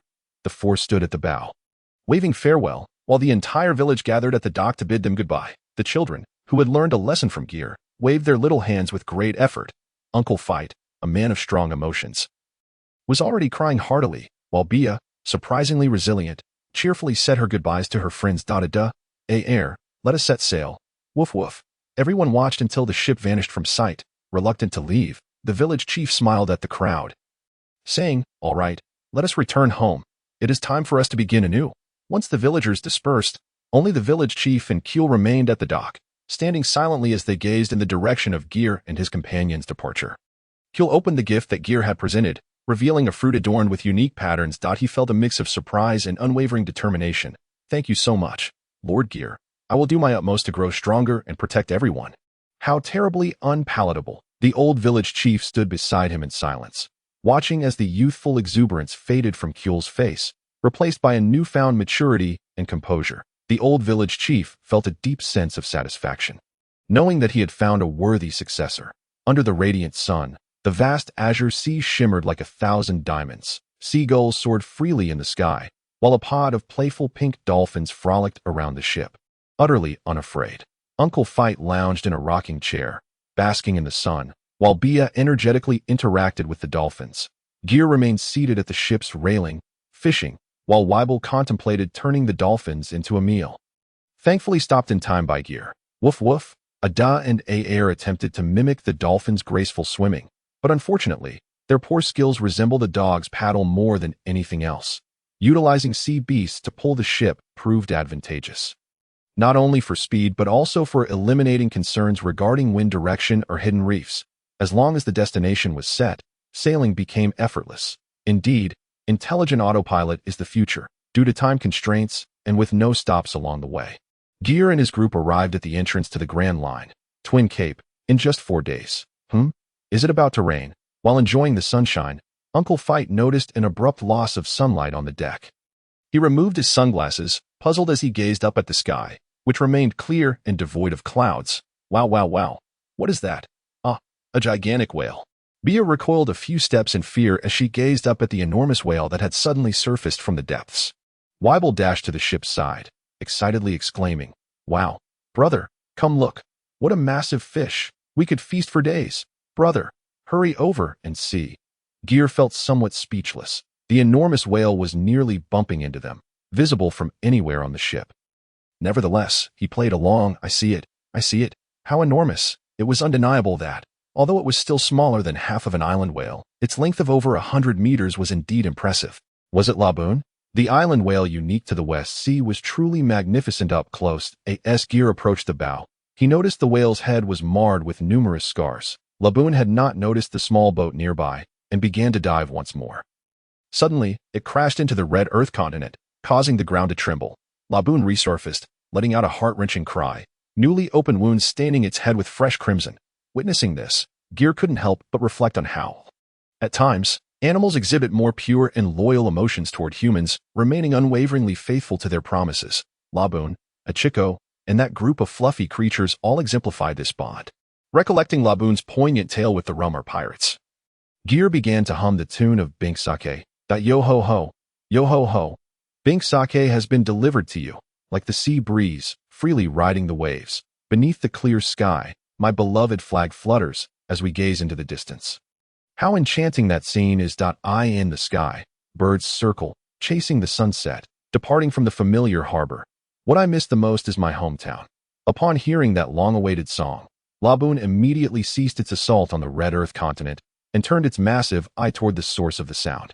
Despite not being able to see the familiar figures aboard the ship, Laboon felt a connection to the melody. However, this familiar melody stirred within Lab a nostalgic recollection of the splendid days spent with the Rumbar pirates. Its eyes shimmered with emotion, and it could not help but joyfully dance along to the song. Once Gel finished his tune, Lab wagged its tail, circling around the ship, seemingly yearning for more. Hey, who are you? How do you know about Lab and this song? The crowd turned to the source of the voice. They beheld a peculiar man with black hair adorned with yellow fan-shaped petals, who had suddenly leaped from the sea onto the ship. His expression wary as he gazed at Gel. The man wore glasses, a pink headscarf wrapped around his head, and his sturdy physique was clad in a pink shirt, complemented by light blue shorts and sandals. Wow, that man's hairstyle is so unique, Bia exclaimed, pointing at his head. How rude of you, little girl. This hairstyle is called having personality, Colokas retorted, displeased. Although Gel immediately recognized the newcomer, he still smiled and asked, shouldn't one introduce themselves first when inquiring about someone else? Uncle. Colokas was momentarily taken aback, feeling that this line should rightfully belong to him. He then introduced himself. My name is Colokas, the lighthouse keeper of Twin Cape. I am 49 years old. I enjoy sunbathing and reading newspapers. And my blood type is... All right, we get it, Gel interrupted, stifling a laugh at Colocas's intent to recount every meal he had consumed over the past few days. Hello, Uncle Colokas, my name is Gel, an adventurer. This is my brother and my crew, and we are preparing to head to the East Sea. Fine, I've got that. What I really want to know is how you came to know about Lab. I am not interested in anything else. That Gel's mouth twitched. This cantankerous old man was clearly retaliating for interrupting his introduction. He continued to play along. As for how I know about Lab and the Rumbar pirates, it's because I possess an extensive network for gathering information. That I am known as the little informant of the seas, privy to many details that others are not. Colokas felt that this rather dubious young man was trying to pull a fast one on him. Yet he pondered, if Gel truly had such a formidable network, how could he possibly know about the Rumbar pirates? A matter both trivial and steeped in history. After a moment of silence, Colocas's eyes suddenly brightened. And with a sense of cautious hope, he asked, so, Captain Gel, do you happen to have any information regarding the Rumbar pirates? A hook had been set. Gel maintained an outward calm, yet inside, he felt the exhilaration and anxiety akin to a fisherman sensing a bite on his line. To speak frankly, he had long coveted this old man's knowledge. Who wouldn't he wish for a reliable doctor at sea? Lab blinked its soulful eyes, seemingly understanding the conversation, and leaned in closer, eager to hear more. Meanwhile, the two dogs trembled in fear, anxious they might be devoured. Ahem, of course, I have information, otherwise, how could I be called the little informant? As expected, but of course, Colokas thought, instinctively believing that Gel would not possess such knowledge. He had boarded the Roger pirate's ship in search of news about the Rumbar pirates and had spent considerable time traversing the Grand Line with nothing to show for it. It seemed ridiculous that he would pin his hopes on this young man for information. No. Wait. Did you just say you do have it? Did I mishear? Coloca's abruptly turned to confirm with Fight and Bia, and upon seeing their nods, he fervently grasped Gel's shoulders, shaking him while exclaiming, "Please, you must tell me about the Rumbar pirates."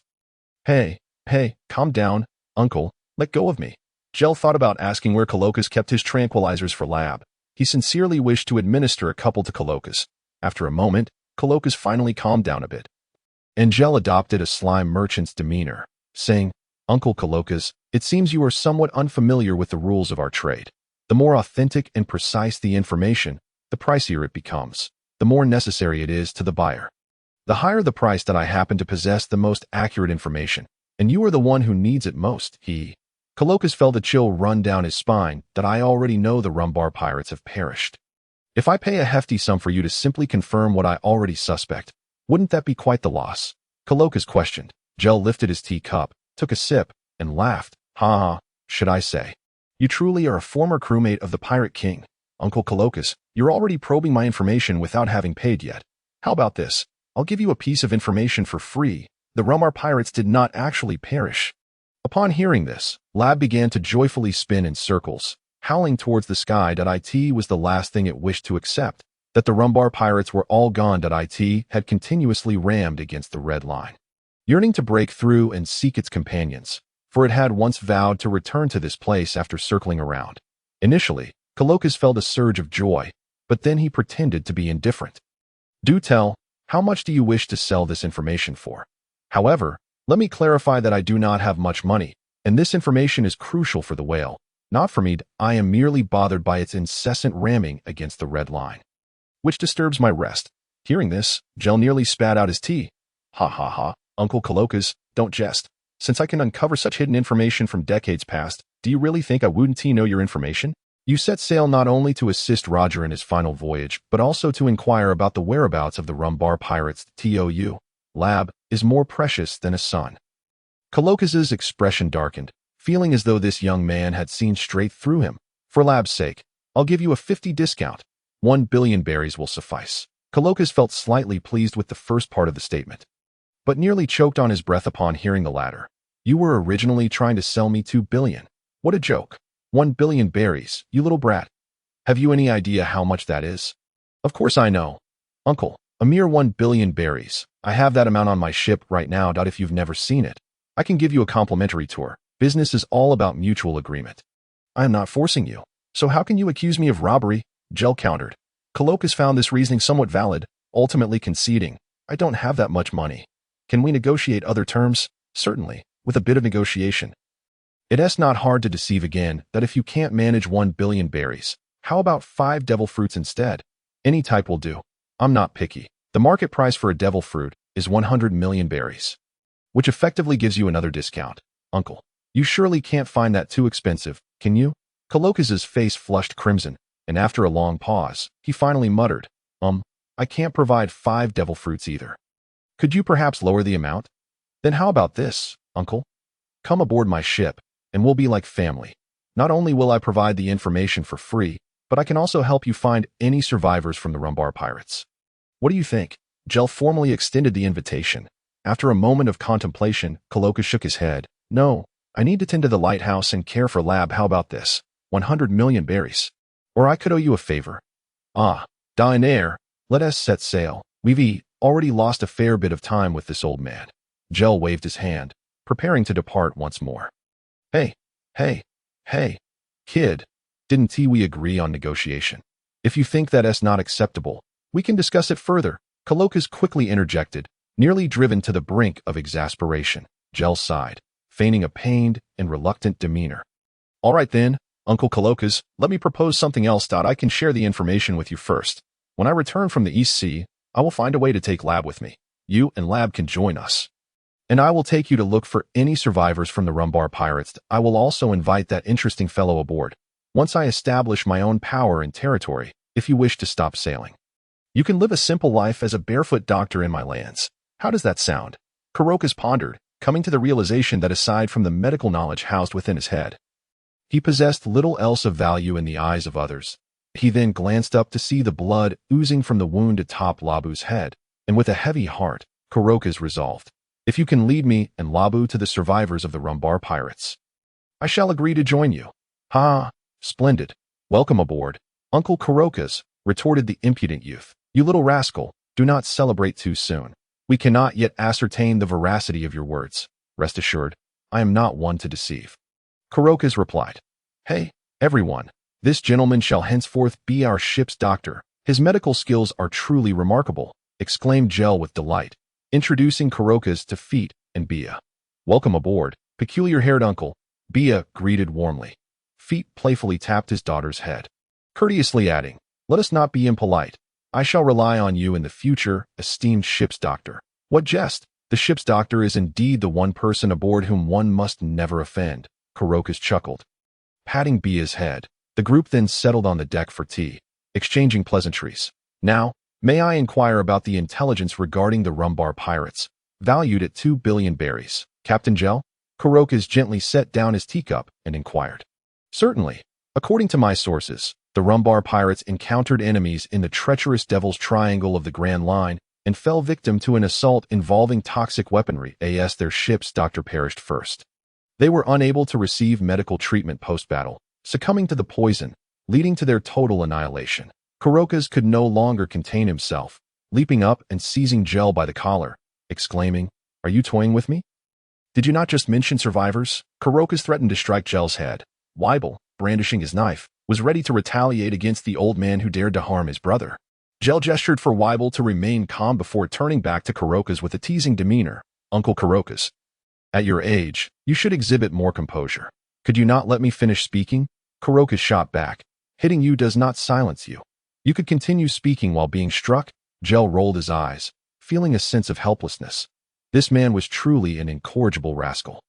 While the Rumbar pirates met their demise in battle, there exists a possibility that one individual aboard, due to the powers of a devil fruit, may have survived and is currently adrift in those waters.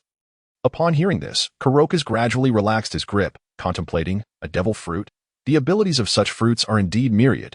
The possibility of resurrection is not entirely unfathomable. Karokas silently resolved that should Gel's information prove erroneous, he would undoubtedly seek revenge in a rather severe manner. As their conversation continued, Gel suddenly asked with a serious tone, I intend to visit Logtown to witness the conclusion of the Pirate King's saga. Would you care to join me?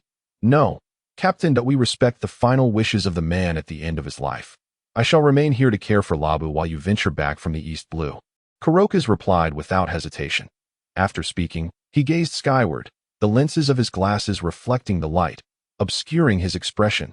Gel, respecting his decision, made arrangements and prepared to set off towards the East Blue, standing at the bow of the ship. Gel called out to the duo, We are departing now. Uncle Karokas, Labu, no more crashing into walls. Upon my return from the East Blue, I shall take you to find the Rumbar pirates. Remember our promise. With a joyful chirp, Labu nodded, his massive form creating great waves in the sea as he emitted a cheerful cry. Karokas adjusted his glasses, a slight smile gracing his lips as they prepared to navigate upstream through Twin Cape into the East Blue. Gel decided to leave the two sea beasts, Ada and Air, to accompany Labu. Hey, Weibel, you've been somewhat negligent in your training lately. How about a challenge to pull our ship up? All right, brother, Weibel readily agreed. Wait, Captain, you cannot be serious. The current is so swift and the slope so steep. Is it not perilous to ascend against the tide while hauling a vessel? Feet, nearly frightened to death, began to understand why Gel had previously expressed uncertainty about safety aboard his ship. Danger emanated from the captain himself. Help! Thus, many new pirates entering the Grand Line from the four seas were left utterly astonished to witness a ship ascending the inverted mountain against the current as they passed one another. Several pirates caught sight of a figure swimming through the water, pulling the massive ship upstream, leaving them dumbfounded and fearful, wishing to turn back home if such incomprehensible creatures awaited them even before reaching the Grand Line. How treacherous must it be? It was truly too dangerous. I do not wish to venture into the Grand Line any longer. I want to go home. Mom, I want to go home. 2 days later. Near the entrance of the Red Soil continent at the inverted mountain, as news spread that Roger was to be executed in Logtown, individuals from all walks of life began to converge upon the East Blue. The vast majority had no choice but to travel overland, crossing the inverted mountain before boarding ships to Logtown. At this moment, a natural harbor near the inverted mountain had attracted numerous tourists eager to witness the East Blue. Many merchants, keenly sensing an opportunity, had prepared vessels and begun selling tickets for direct passage to Logetown. With so many people lingering, their needs for food, drink, and shelter created a lucrative market, prompting others to transport various supplies to address these demands.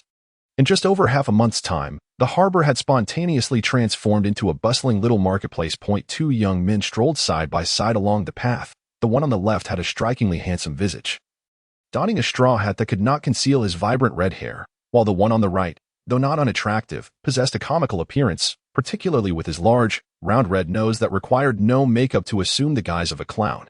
After wandering the marketplace and purchasing merely 2 rice balls, their funds had been depleted upon acquiring their tickets. The one with the red nose tossed the entire rice ball into his mouth, chewing carelessly before swallowing it whole, rubbing his still grumbling stomach in frustration, exclaiming, "How infuriating! I can barely fill my belly. Once I become prosperous, I shall devour one and toss away another. At least we have something to eat. Buggy, let us hurry, as it is nearly time to board," the red-haired youth replied, while munching on his own rice ball. Not understood as they spoke. The two made their way toward the harbor. Typically, their camaraderie would be filled with bickering and playful banter. But of late, their spirits had been rather subdued, devoid of the urge to quarrel. That a merchant ship adorned with the flag of a certain World Alliance nation in the East Sea was preparing to depart. The announcement echoed repeatedly, "Passengers of the Sea Transport 666, please board promptly, as the ship is set to depart." "Hey, you foolish Shanks, hurry up and board," Buggy urged. "Coming, coming," Shanks replied, securing his straw hat with one hand before making a stylish leap onto the deck. The vessel gradually departed the harbor, and the two stood at the bow, gazing silently at the sea, their usual joviality replaced by a contemplative silence. "Hey, you there, the red-haired brat, do you have your ticket? Show it to me," a gruff voice called out. A ticket inspector approached, inquiring. The man was a tall and robust middle-aged figure. The sea was tumultuous, and thus, even those who were not pirates but made a living upon the waves were typically strong and courageous individuals.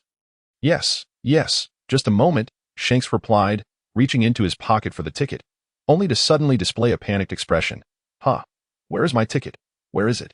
Having searched through all his pockets without finding the ticket, Shanks wore an expression of resignation, pondering that perhaps he had lost it while running and jumping moments ago. The burly ticket inspector, his demeanor understanding, waved his hand dismissively and said, "All right, enough of the charade. I never would have guessed that someone as handsome as you would be so misguided at such a young age, attempting to evade the fare. Now, will you pay the fare, or do you prefer to be thrown overboard? Choose one." Shanks, not wishing to stir up trouble, was genuinely out of money. He was confident in his ability to incapacitate the man, but the inspector was merely doing his job and did not appear malicious. Thus, he found himself unable to act. Just as Shanks was at a loss, he suddenly felt a poke at his rear. Turning around, he saw no one, while Buggy stood nearby, facing away from him, seemingly oblivious. Glancing down, Shanks noticed a hand on his backside, holding a ticket. Enlightened, he felt an overwhelming sense of gratitude. In times of hardship, true friendship reveals itself. "Buggy, you are truly my lifelong brother," having found the ticket. He quickly accepted it and handed it to the inspector with a smile. The inspector, puzzled but finding no fault upon close inspection, tore off a corner of the ticket and returned it. Just as Shanks and Buggy thought they had successfully evaded trouble and were about to breathe a sigh of relief, the inspector's boisterous voice rang out once more. "Hey, you there, young man. Could you please present your ticket?" Buggy, still pretending to be engrossed in the view of the sea, felt a jolt of panic, cursing Shanks internally for once again landing him in a predicament. "I must keep my distance from him in the future." Buggy turned around, forcing a stiff smile, feigning ignorance. "Are you calling me? What's the matter?" "Yes, I'm talking about you. Please show your ticket." "Oh, what's that?" "A meal. Is there food on the ship? How delightful. Thank you for the reminder.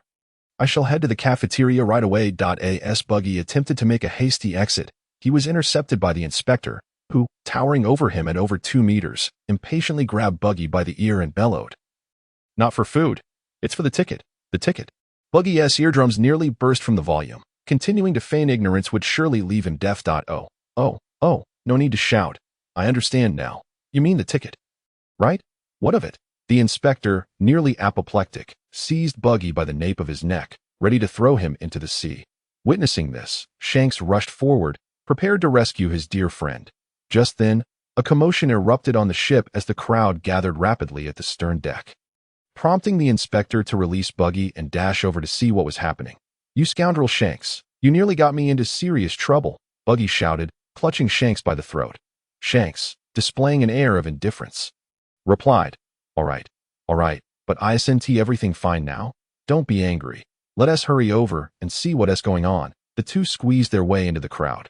"Hey, look over there, a ship is coming down from Reverse Mountain." "Is that for real? Let me see." "Don't push. I want to see too. Isn't that sea current supposed to shoot straight up the mountain? How could a ship come down from there?"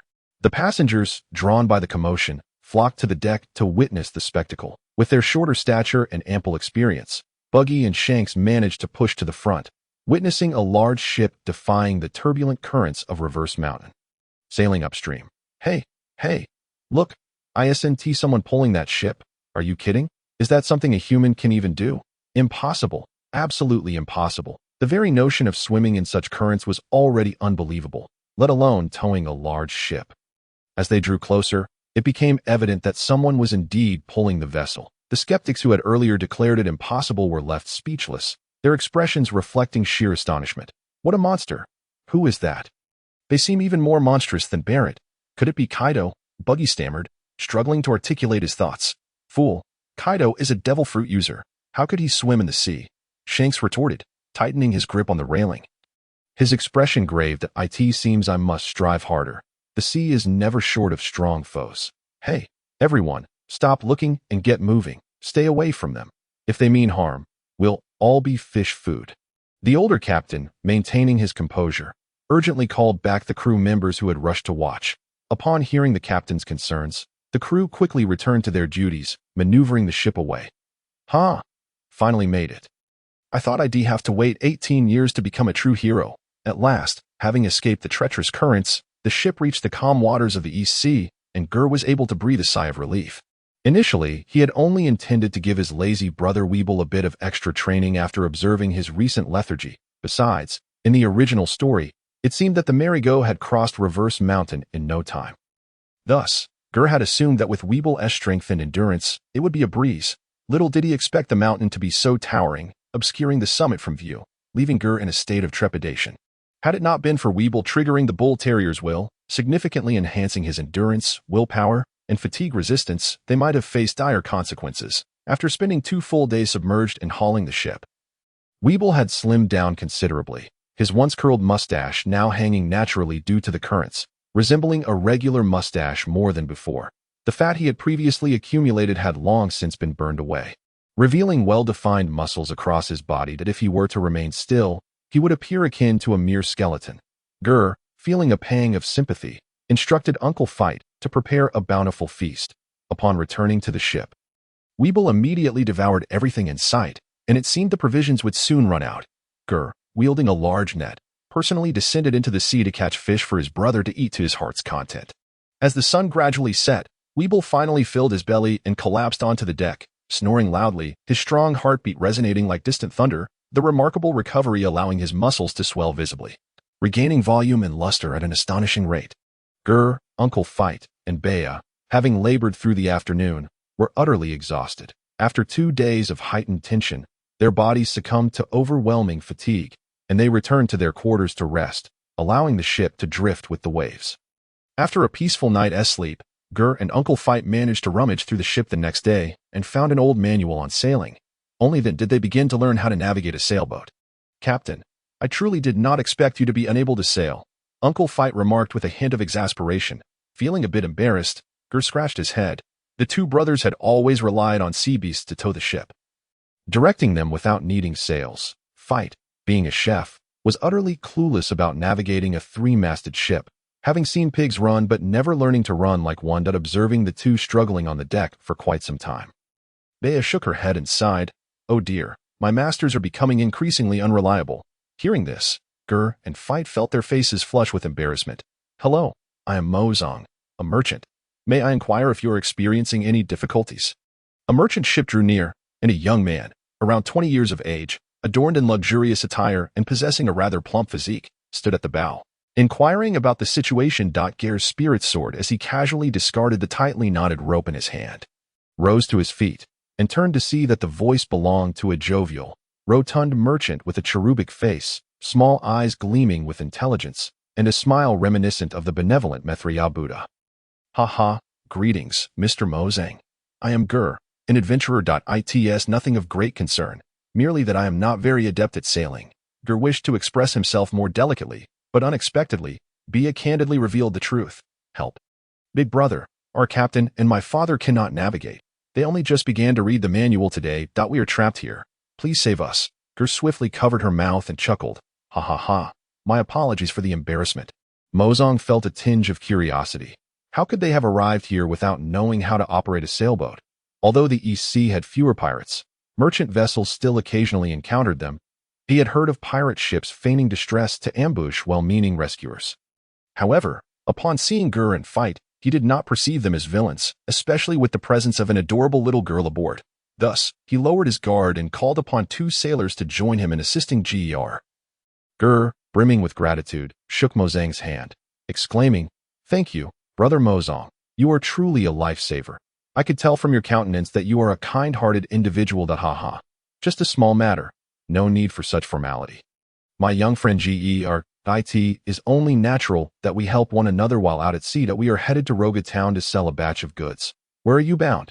Mozong inquired, stroking his chin's little mustache, a smile gracing his lips. "Wonderful, Big Brother Mozong. We are also heading to Roga Town." Bia chimed in joyfully, relieved to have someone competent to assist, given her father's and the captain's unreliability.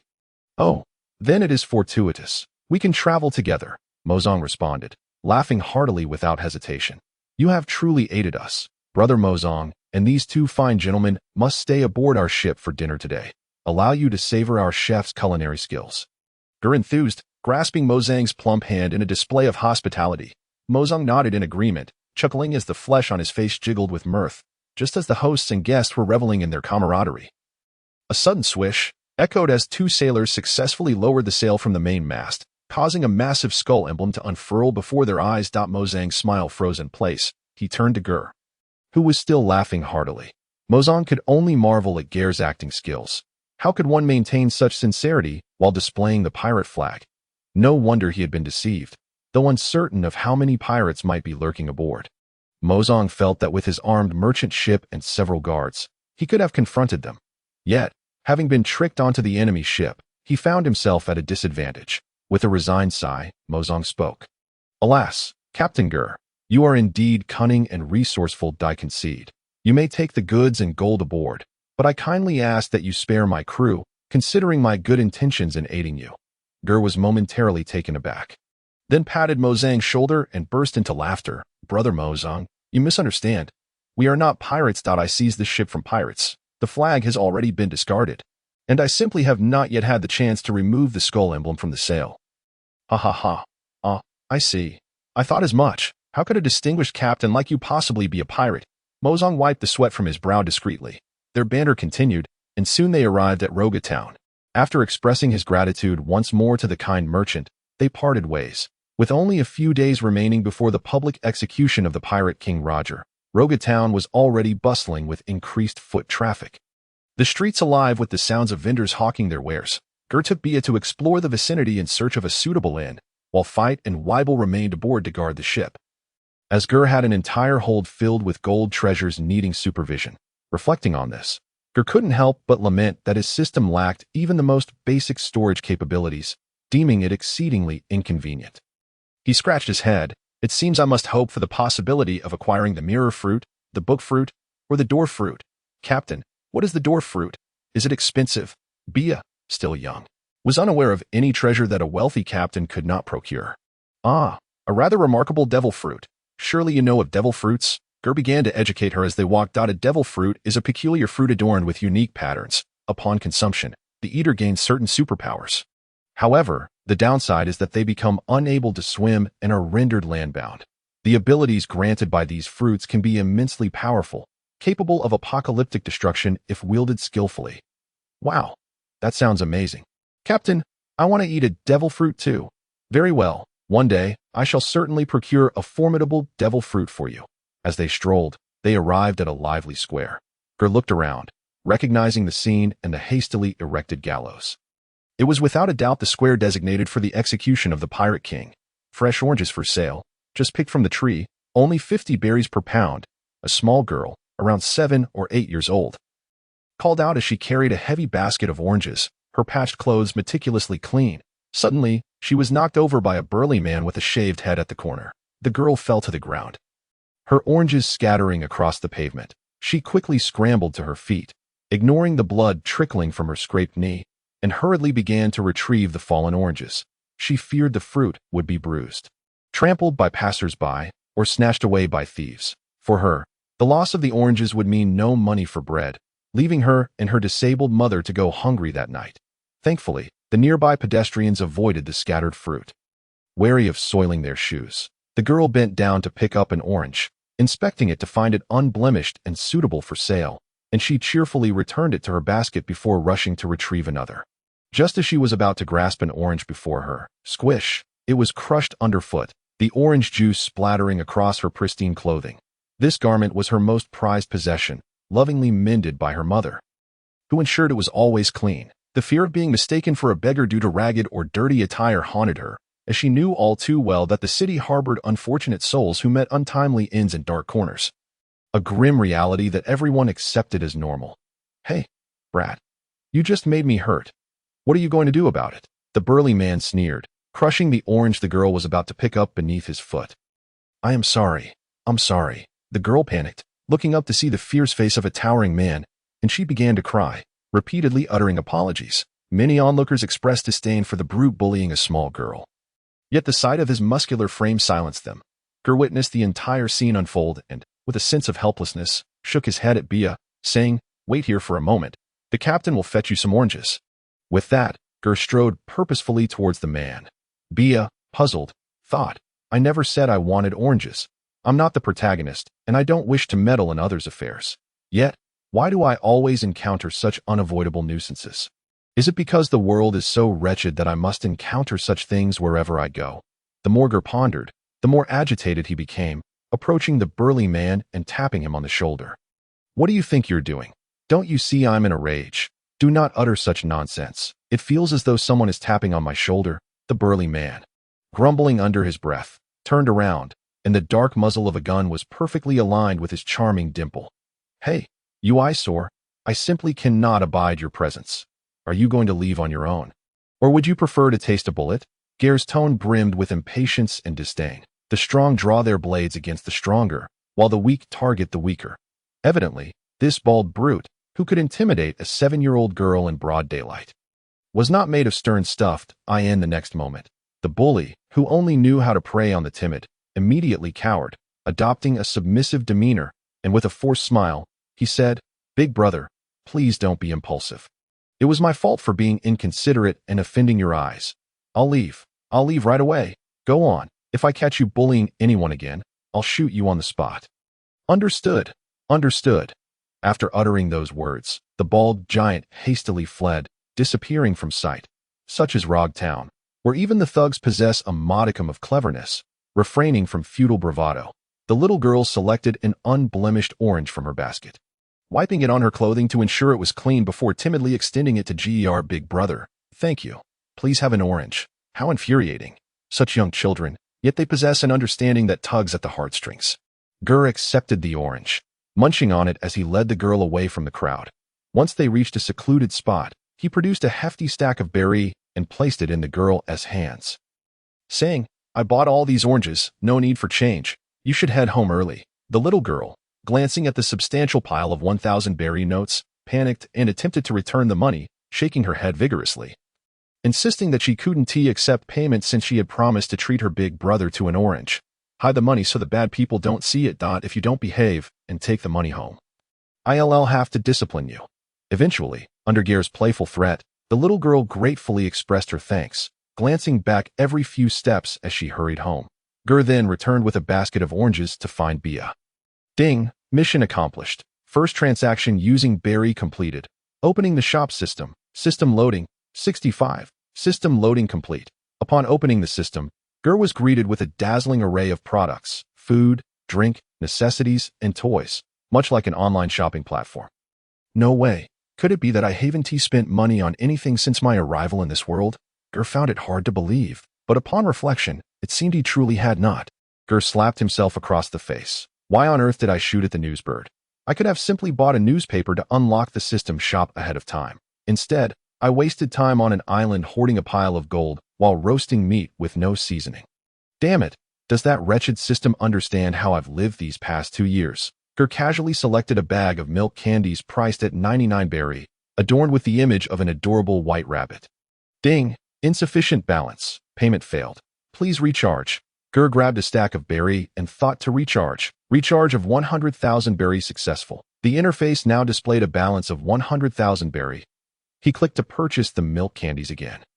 Purchase successful. The item has been placed in the storage space. With the system notification, Geer immediately sensed the existence of the storage space. The space was merely 1 cubic meter, currently empty save for a single bag of milk candies.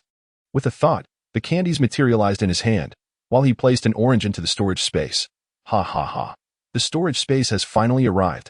Bia tugged gently at Geer's hand, asking with concern, "Captain, are you all right? Why do you keep spacing out and then laughing like a fool, even slapping yourself? Don't scare me." Geer playfully pinched the girl's chubby cheek and replied, "I'm fine. Just a bit of good news. Your captain is about to strike it rich, and you all shall enjoy the fruits of my success. Ha ha ha. Now, let us head back to the ship. I have important matters to attend to." He hurriedly stuffed a large bag of milk candies into Bia's hands, pulling the little girl along toward the port. "Wow, Captain, where did you buy this candy? I've never tasted such delicious sweets. Indeed, children can hardly resist candy." Bia eagerly munched away, her mouth never resting. Upon returning to the ship, Bia shared her white rabbit candies with Uncle Fight and Weibel, while Geer secluded himself in the cabin, ready to indulge in a spending spree. Geer glanced at the last few bills in his hand. All his berry had been recharged, leaving a balance of 512 million. He then picked up a gold ingot, focusing on recharging. Ding! Recharge of 1,121,000 berries successful. Gold can also be directly recharged, and the price is quite reasonable. Isn't the Sky Island of Golden Country just the ticket? Geer could hardly contain his eagerness to scour the island for gold. After a lengthy session of spending, he finally cleared out the treasure hold. Glancing at the balance, which displayed a staggering figure of 2.45 billion. After counting the digits multiple times to confirm the accuracy, Geer erupted in a boisterous laugh. Open the system shop. System. Do you have an intelligent assistant or some sort of sprite? Your intelligence leaves much to be desired. Ding! The system shop automatically displayed an item recommended for you based on big data. System AI assistant. Price: 100 million berry. There truly is one, and it costs 100 million berry. What a ripoff. The system remained silent, and Geer thought that just for the sake of being able to berate the system in the future, this expenditure was justified. He immediately confirmed the purchase. Ding! AI assistant purchase successful. Loading. 80. Installation successful. Please set the wake-up password. Son. Password set successfully. Son. I'm here. At that moment, Geer felt a surge of joy, wearing a satisfied smile. Can the storage space be expanded? Ding! Storage space. Limited to non-living items. Current capacity 1 cubic meter. Expansion price: 10 million berry per cubic meter. Geer thought to himself, what a revelation. Now everything is clearly priced. It's a transaction based solely on money, devoid of sentiment. Is this the new path to strength through spending? Expand to 10 cubic meters of storage space. Payment successful. Storage space expanded. Current total capacity, 11 cubic meters. Son, do you sell devil fruits? Ding. None available. As expected. There wouldn't be such an obvious loophole. He had hoped to buy a plethora of devil fruits to enhance his power instantaneously, but it seemed he was overly optimistic. Geer, undeterred, perused the other items available, which were quite comprehensive, including food, drink, clothing, and weaponry, everything one could desire. However, the firearms and weapons were all consistent with the world's setting, featuring guns and blades, with no terrifying modern contraptions like aircraft carriers or nuclear missiles. Overall, the pricing was quite reasonable. For instance, the swords were categorized into several tiers, with the highest quality priced significantly higher, which was to be expected with a luxury tax. Many items were also sold at very low prices, such as food and books, especially the books, covering every field from ancient to modern, all priced uniformly at 100 berry each. The most precious items are being sold at the lowest prices. Geer couldn't help but exclaim. After thoroughly examining the system shop, Geer plunged into a frenzied shopping spree, determined to select some gifts for his crew. As the captain went on to treat their subordinates well. He first purchased a Chinese cuisine cookbook for Uncle Fight. Believing that Japanese and Western cuisines could not compare to the richness of Chinese culinary arts, he ordered dozens of books on cooking, aiming to open a new door for Chef Fight. For Bia, he bought a plethora of snacks, candies, biscuits, spicy strips, nuts, and a few plush toys that little girls adore, along with a variety of storybooks and comics, though none that encouraged piracy. As for Weibel, it was simple. He just bought a bunch of food. Just as Geer stepped out of the cabin with his arms full of goodies, he spotted Weibel shamelessly begging Bia for milk candies. No, I've already given you 10. You devoured them in one bite, and now I'm almost out. Weibel, like a child, scratched his head sheepishly. Just one more would be fine. I promised to savor it this time. No way. You said the same thing last time and the time before that. You swallowed them all in one go and came back for more. Bia crossed her arms defiantly and refused. Uncle Fit stood nearby, holding a milk candy in his hand. He slowly peeled back the wrapper, revealing the creamy white confection. Instead of popping it whole into his mouth, he extended his tongue to lick it, squinting his eyes as he savored the taste, his actions quite lewd.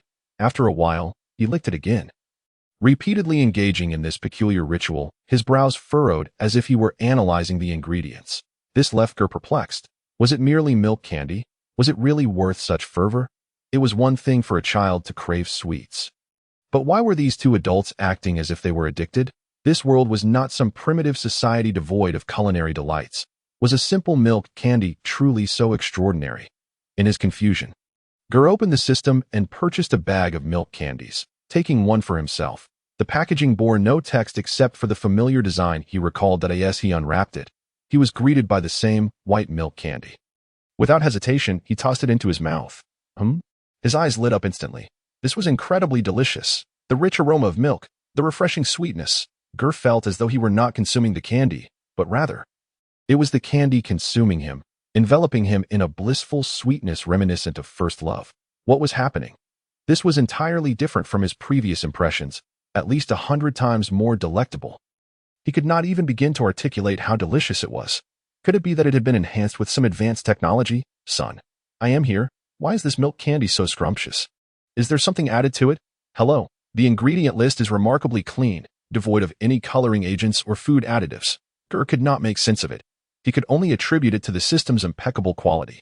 Whatever the reason, it was delicious, and that was all that mattered. He then pulled out a collection of snacks, claiming they were a gift for Bia, but they quickly turned into a shared feast for everyone.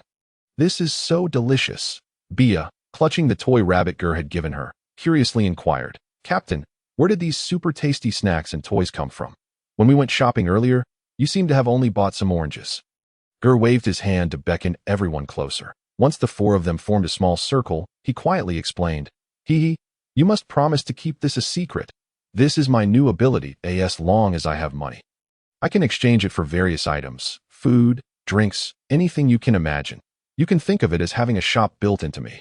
With money, I can acquire anything. That's incredible. Is this the devil fruit power you told me about before? Bia exclaimed in astonishment.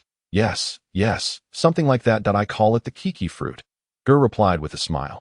Uncle Fit was equally astonished. Such a remarkable ability. However, he soon realized that the captain could conjure food and drinks at will. Moreover, these treats were so delectable that he had to admit he could not replicate them himself, as a chef aboard the ship. He felt somewhat redundant. His skills paled in comparison to the captain's newfound capabilities. His combat prowess was also lacking, not exceeding the level of a pirate with a few million berries and bounty, easily overshadowed by Weibel's mere finger. This thought left him with a tinge of disappointment. Only Weibel showed no reaction, engrossed in devouring spicy strips, his favorite snack, spicy and fragrant, shoving one after another into his mouth, utterly oblivious to Geer's conversation. Observing the change in Fit's expression, Geer guessed his thoughts and comforted him with a pat on the shoulder. Uncle, the deliciousness of these treats stems from their exceptional ingredients. The reason you cannot discern how they are made might be because some of the materials and seasonings simply do not exist in this world. I am fine, Captain. I just reflect on how I was a bit narrow-minded before, arrogantly believing my culinary skills were unparalleled. Now, having set sail for only a short while, I've realized there is so much more to learn in the vast world of cooking. Fit chuckled. Yes, exactly. You need not feel disheartened. These are merely appetizers that I can procure many top-tier ingredients, even those said to be legendary and absent from all blue. Uncle Fit, you will be the first chef in the world to have the opportunity to prepare them. Upon hearing this, Fit's eyes sparkled with excitement. The diverse marine life across the seas, isolated by the Red Line and the Grand Line, had resulted in completely different ecological systems. Yet, the legendary All Blue was said to be a sea that contained all the fish and other ingredients from every ocean, a miracle for chefs. For them, All Blue was a sacred land, a paradise. Countless chefs dreamt of discovering it. And now, the captain claimed there were many ingredients waiting for him to cook that were even more exceptional than those found in All Blue. How could Fit not be thrilled? He felt a rush of adrenaline coursing through him, nearly bursting with enthusiasm. Haha, really? That is fantastic. By the way, these books are also a gift for you, Geer said, producing a large stack of books and placing them on the deck. Uncle Fit casually picked one up and began to flip through it. Instantly, he was captivated, engrossed in the pages for quite some time before turning to Geer with immense excitement. This is truly unprecedented. I have never encountered anything like it. I just skimmed through a few pages, and the recipes contained within, be it preparation, ingredients, knife skills, cooking time, seasoning, or even the utensils, many of them I have never even heard of. Captain, where did these cooking techniques come from? Just a casual glance at a few recipes fills me with profound admiration. These books are like treasures for chefs. Captain, are you truly giving them to me? They are all yours. Thank you so much, Captain. Each book is worth 100 berries. That is not even enough to buy an orange. Just take them. It's true that when giving gifts, it's not about the price, but about the right choice, Geer thought to himself, feeling quite pleased. These books originated from an ancient and mysterious land with thousands of years of cultural heritage. Now that he bestowed them upon Fit, he believed they would realize their true value in his hands. By the way, if there are things you don't understand in there, feel free to ask me for help. I am eager to taste more of the new dishes you create. Uncle Fit, absolutely. Count on me, Captain, Geer said as he pulled out a bunch of ingredients. Furthermore, these are the ingredients I purchased. Let us try and see if the flavors truly differ tonight. Uncle Fit cherished the books like treasures, carefully storing them before returning to the kitchen with the ingredients to prepare dinner. That evening, the four of them gathered on the deck for a meal. Geer had set up some lights and strips to enhance the ambience. Relishing the sound of the waves while enjoying the delicious food, he sampled each dish, and indeed, the food made from the system's ingredients was extraordinarily delectable. If he were to open a restaurant at sea, it would undoubtedly gain worldwide fame and fortune, capturing the culinary market years in advance, rendering bar thai irrelevant. Geer pondered how to leverage these resources for profit. After all, with the Kiki system, a veritable money-eating beast, he needed to develop some industries that could provide stable economic returns. When Geer's thoughts returned to the dining table, he noticed the dishes had been utterly devoured by the three others, as if a whirlwind had swept through. Although there had been a fair amount of food for dinner, it was still significantly less than usual. Given Weibel's ability to consume an entire sea beast in one sitting, this amount should have been insufficient for him. Yet tonight, even he was stuffed. After consulting the system, Geer learned that not only did these foods taste exceptional, but their energy density was dozens of times greater than that of ordinary food.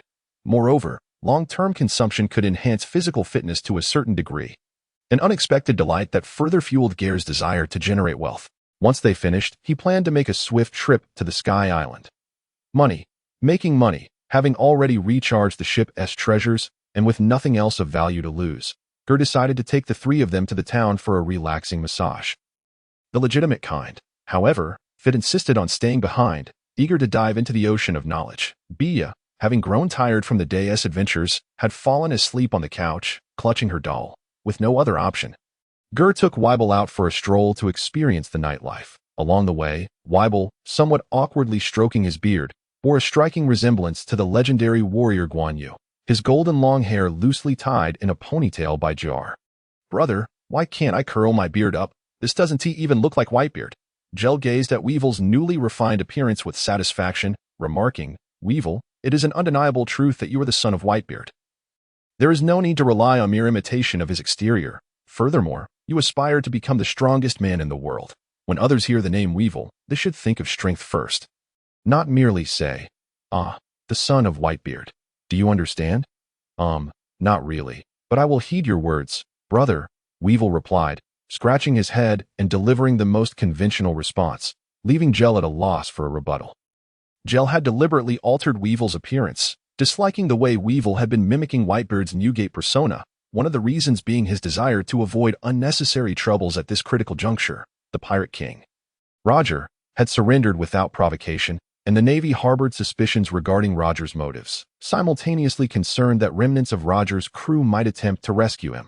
Should Roger be liberated, it would deal a devastating blow to the Navy's reputation. Consequently, the Navy was exceedingly sensitive at this moment, closely monitoring any slight disturbances. Having successfully slimmed down, Weevil's physique and height were now comparable to that of Whitebeard, if he were to display a white crescent mustache and a certain flamboyant hairstyle. The Navy would undoubtedly mistake him for Whitebeard attempting to rescue Roger, given the private friendship shared between the two. The pair enjoyed a soothing soak in a hot spring, and after a professional massage, Gel and Weevil ambled down the street, ready to return to their slumber. Quite delightful. My neck feels significantly better. Although it pales in comparison to traditional Chinese massage, the service was truly commendable, Gel commented as they walked. Suddenly, a towering figure approached them, with a peculiar hairdo reminiscent of a fiery onion, a visage akin to a demon, adorned with 2 horns and pointed ears, and a mouth filled with shark-like triangular teeth.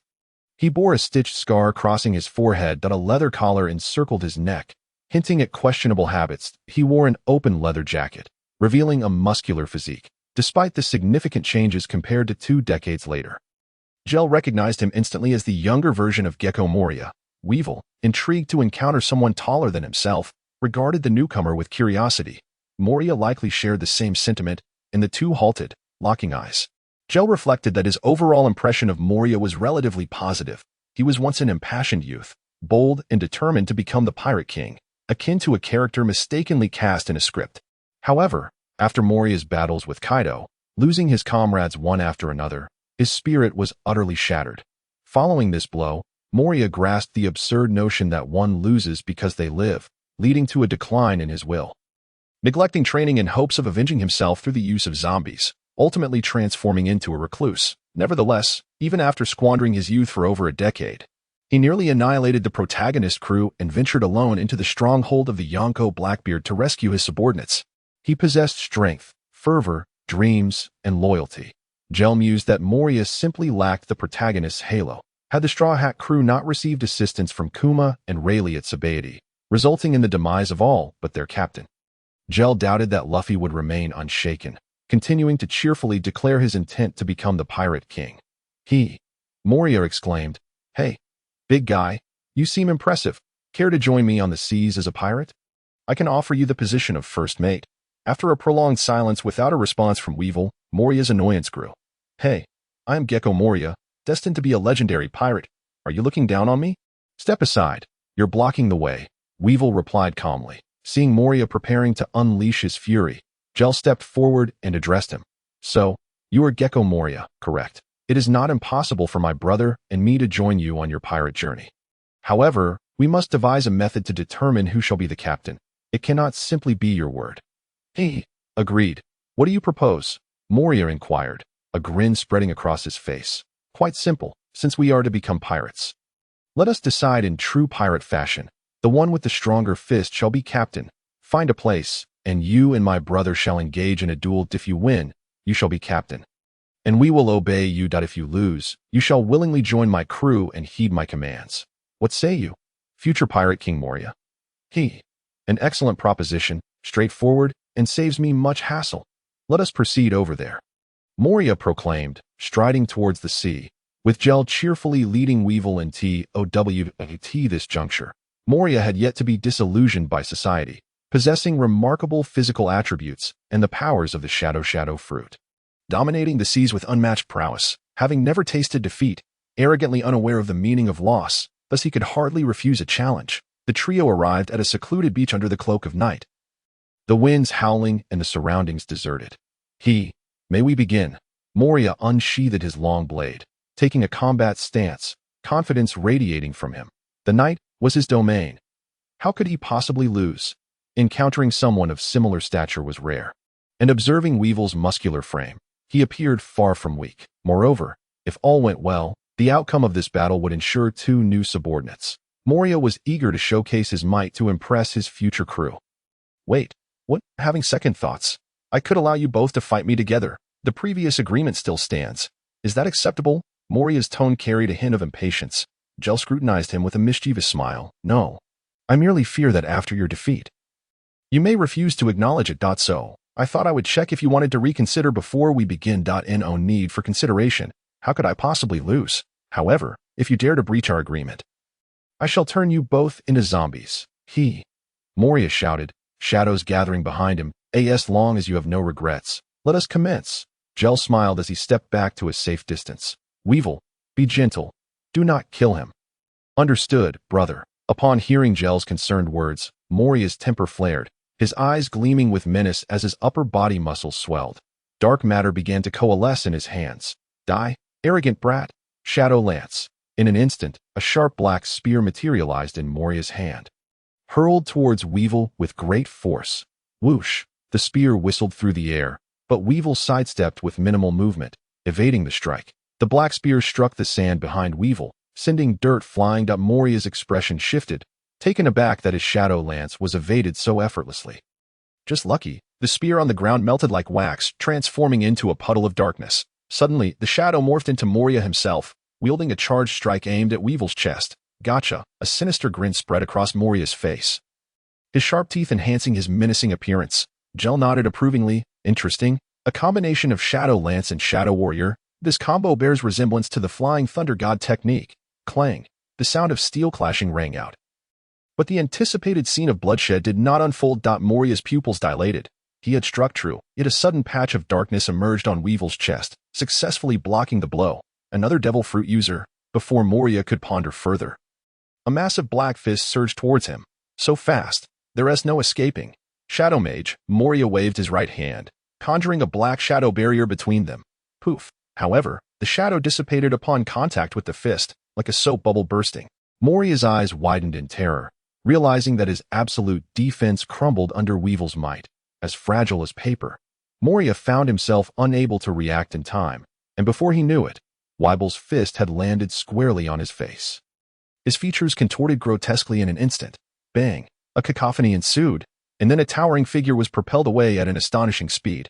Like a stone skipping across a pond, he soared over 100 meters along the beach, finally crashing into a massive rock where he came to a halt.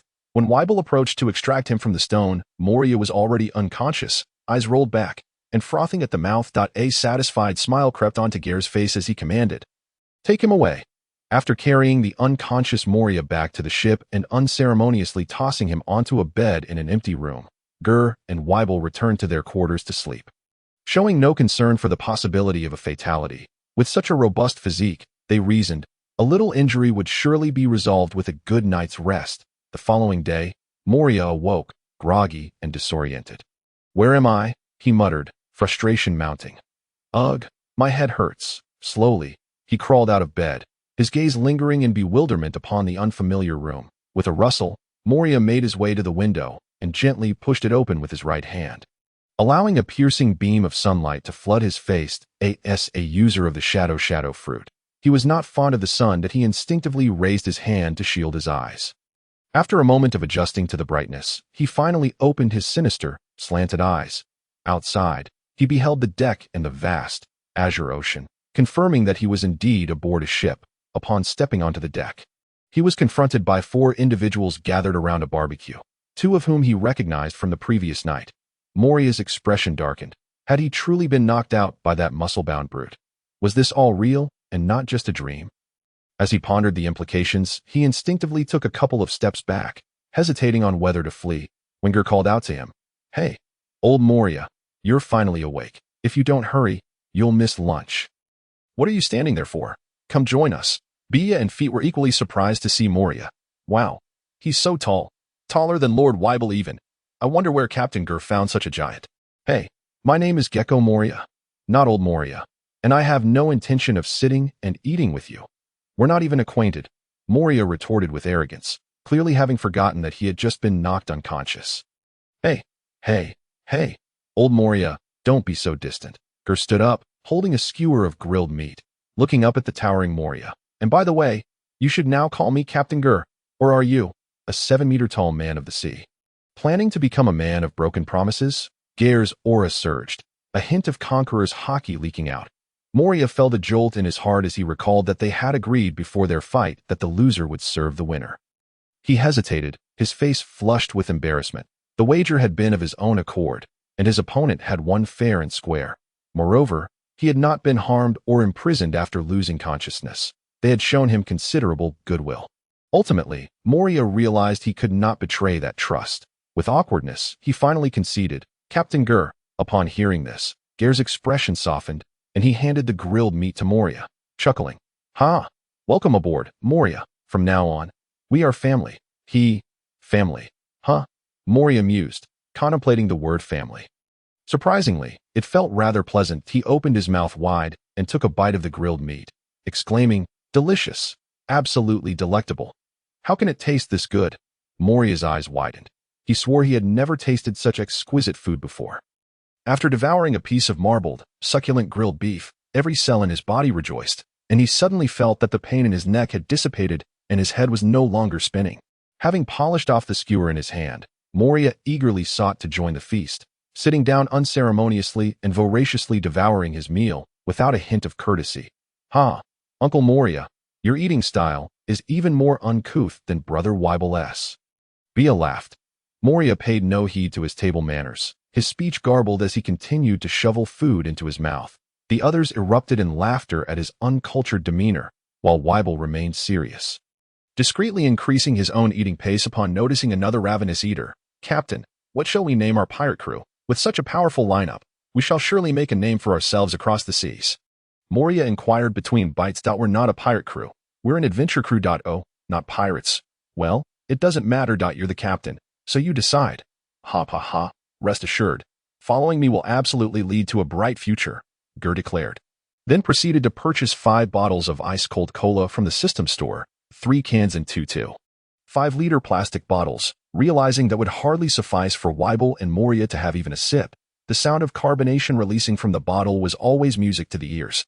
Geer raised his cola and exclaimed, Cheers, let's celebrate the addition of a new member today. Cheers, gulp, gulp, gulp. Ah. After downing a few swigs of the fizzy drink, Geer let out a refreshing burp. Now, old Moria, it's your turn to say a few words. Reluctantly, Moria set down the sizable piece of pork trotter in his hand. He thought to himself, why must I speak when there's perfectly good food to devour? Hastily swallowing the mouthful of meat, he let out a satisfied burp and grinned. I look forward to everyone's support. As a newcomer, I will strive to grow stronger and protect every one of my family members. Whoever Captain Geer wants me to take down, I will. Reliable indeed. Well said. Applause. The group continued to chatter and laugh while relishing their feast. At that moment, only Geer understood that the true man, Gecko Moria, was indeed willing to risk his life to protect his family. In the following days, Geer dedicated himself to creating training plans for Weibel, collaborating with Uncle Feet on new recipes, assisting Bia with household chores, and sharing snacks. Most of his time was spent instructing Moria on cultivating hockey and discussing various ideas regarding the shadow fruit. For instance, Moria's shadow revolution concept was based on the principle that shadows synchronized with their physical counterparts. Thus, when the entity performed a movement, the shadow mirrored it. The shadow revolution flipped this phenomenon, allowing control over the shadow's movements to induce the same actions in the physical form that in the original storyline. Moria had employed this skill to infiltrate Oz's shadow and manipulate it, allowing Oz to alter his shape at will. Much like a genuine rubber man, Geer pondered whether this could be applied to living shadows, controlling an enemy's shadow to influence them, akin to Doflamingo's strings. Even if direct control was unattainable, immobilizing an enemy's shadow would effectively render them incapacitated while allowing him to move freely, far superior to the Nara clan's shadow imitation techniques. Furthermore, the Shadow Warrior technique allowed the user to swap places with their shadow, proving invaluable in evading attacks. Moria's shadow could split into countless black bats. Could each bat not exchange places with him? Developing a weakened version of the Flying Thunder God technique would be quite enticing.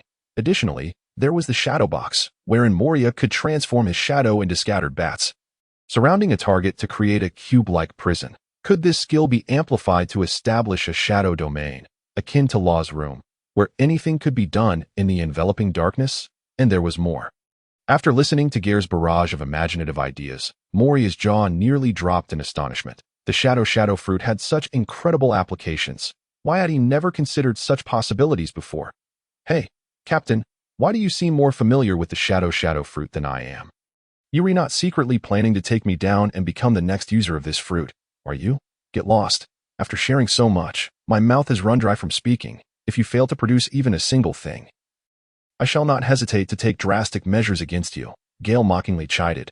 On board the vessel, Gale and his companions had just finished their meal and were seated together, sipping tea and engaging in conversation. Suddenly, a peculiar laughter echoed through the air, prompting everyone on the ship to look up in search of its source. The figure clad in pink gracefully swung down from the mast. Wow, it's Spider-Man, Bea exclaimed, recognizing that the person's movements mirrored those of the Spider-Man from the comic books she had recently read. With a resounding thud, a horizontal beam from the mainsail, neatly severed, fell alongside the intruder. Gale frowned slightly, irritated that this scoundrel was wantonly damaging his vessel. The sound of sharp, pointed shoes clicking against the deck resonated through the air. Might I trouble you for a drink? The newcomer, exuding an air of arrogance, swaggered in with a flamboyant gait, adorned with a golden, unconventional hairstyle, standing approximately 3 meters tall, dressed in a black suit with a pink feather coat draped over his shoulders. And sporting protective goggles atop his head, he wore a pair of signature purple glasses that only added to his eccentricity, his striking features imbued with an almost sinister charm. Upon recognizing the uninvited guest, Gale slowly rose to his feet, a smile gracing his lips. I may not have any drinks to spare, but I can certainly oblige you with a beating in any style you prefer.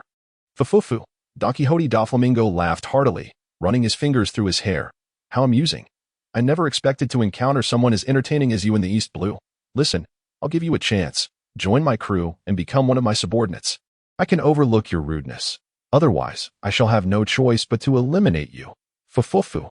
Gale looked on, somewhat exasperated, as Doflamingo exhibited a classic case of delusions of grandeur. You are quite the character yourself. Have you lost your wits after the fall of the celestial dragons, only to adopt the habits of that wretched lot? Don Quixote Doflamingo. Gale emphasized the name Don Quixote, delivering a verbal blow that struck deep within Doflamingo's heart. After a moment of shock, Doflamingo's expression grew dark, and he could no longer maintain his facade. Who are you? What do you know? Gale, unfazed and unrelenting, continued to taunt. Ha ha ha. You're getting anxious, aren't you? Why do you care who I am?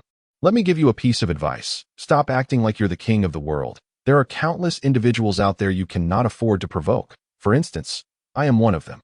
Fufufu. Doflamingo's fury turned to mockery. It's no matter if you refuse to speak. I'm eager to see just how unprovoked you truly are. I will make you regret knowing too much. Gale had to admit that in terms of arrogance, Doflamingo had truly reached the pinnacle, aided by his entourage of mindless family henchmen who had nurtured him since childhood. Truly, he was the type to trip over his own feet and summon his entire family at the slightest insult. Trip, it seems this path could use some repairs. Gale clapped his hands, applauding Doflamingo's audacity. Just right. I had no intention of letting you off lightly. Today, you shall experience the harsh realities of society, Gale. I shall take care of this feathered fiend. Moria drew his long blade, eager to refresh his record and prove his strength once more, wishing to turn the page on his past defeat at the hands of Weibel. After a moment's thought, Gale nodded in agreement. At this juncture, Doflamingo was not yet the master of the 3 types of haki, nor had he awakened the full potential of his devil fruit abilities. Moria, too, was not yet the lazy figure he would later become. He was still the Moonlight Moria, capable of close combat against the future Emperor, Kaido. Very well, Moria, I leave this to you. Remember, your opponent is also a devil fruit user. Do not underestimate him. Trust me with this. Captain, die, you insufferable feathered fiend. I've long found you intolerable. With that, Moria dashed forward, brandishing his long blade. 5 color threads, just as the blade was about to descend. Doflamingo coolly extended his fingers to catch Moria's weapon. Clang, the blade clashed with the threads, producing a sharp sound. Although he managed to block the strike, Doflamingo, underestimating Moria's strength, was unexpectedly pushed back several meters, a flicker of surprise crossing his face. Hey. You're quite ruthless, aren't you, horned one? He. Spare me your nonsense. Boarding the ship without the captain's permission is an act of war, Moria retorted, swinging his blade once more, stirring up a gust of wind that made Doflamingo's pink feather coat billow. Too slow. Doflamingo raised his right hand, anchoring the threads to the mast, using his leverage to spring into the air and evade Moria's sweeping attack, swinging overhead using the threads. Despicable line, from his elevated position. Doflamingo raised his arm and swiftly brought it down, sending 5 near-transparent threads raining down upon Moria. Moria quickly lifted his blade to defend himself, but one of the rapidly descending threads pierced his shoulder. The sharpness of the line driving through his body and deep into the deck beneath him. Captain, Captain, Uncle Moria is injured. Bia anxiously grasped Gale's hand. Hey, Bia, I'm only in my 20s. Call me brother, Moria protested. Turning his head mid-battle, Bia had been nervously clutching Gale's hand since the fight began, and seeing Moria injured heightened her concern. Do not worry. If danger arises, I will intervene. It's just a minor injury. Old Moria can handle it, so you needn't fret, Gale reassured her, his confidence in Moria unwavering. Fufufu, are you still able to chat? Doflamingo felt belittled, the veins on his forehead bulging, and he attempted to draw attention with his laughter. How does it feel to be pierced? Your towering physique makes for an excellent target. Doflamingo squatted on the ship's railing, fingers toying with the threads, pulling at Moria's wound. Moria sneered defiantly, his expression one of disdain. In the realm of banter, he too was a king. Fufufu, quite impressive. I wonder how long you can keep up this bravado. Parasite line. Doflamingo opened his left hand, sending forth several threads that ensnared Moria's body. The parasite line allowed him to control others like puppets, a delightful quirk Doflamingo reveled in. Consider this a gift. Go on, eliminate your own comrades.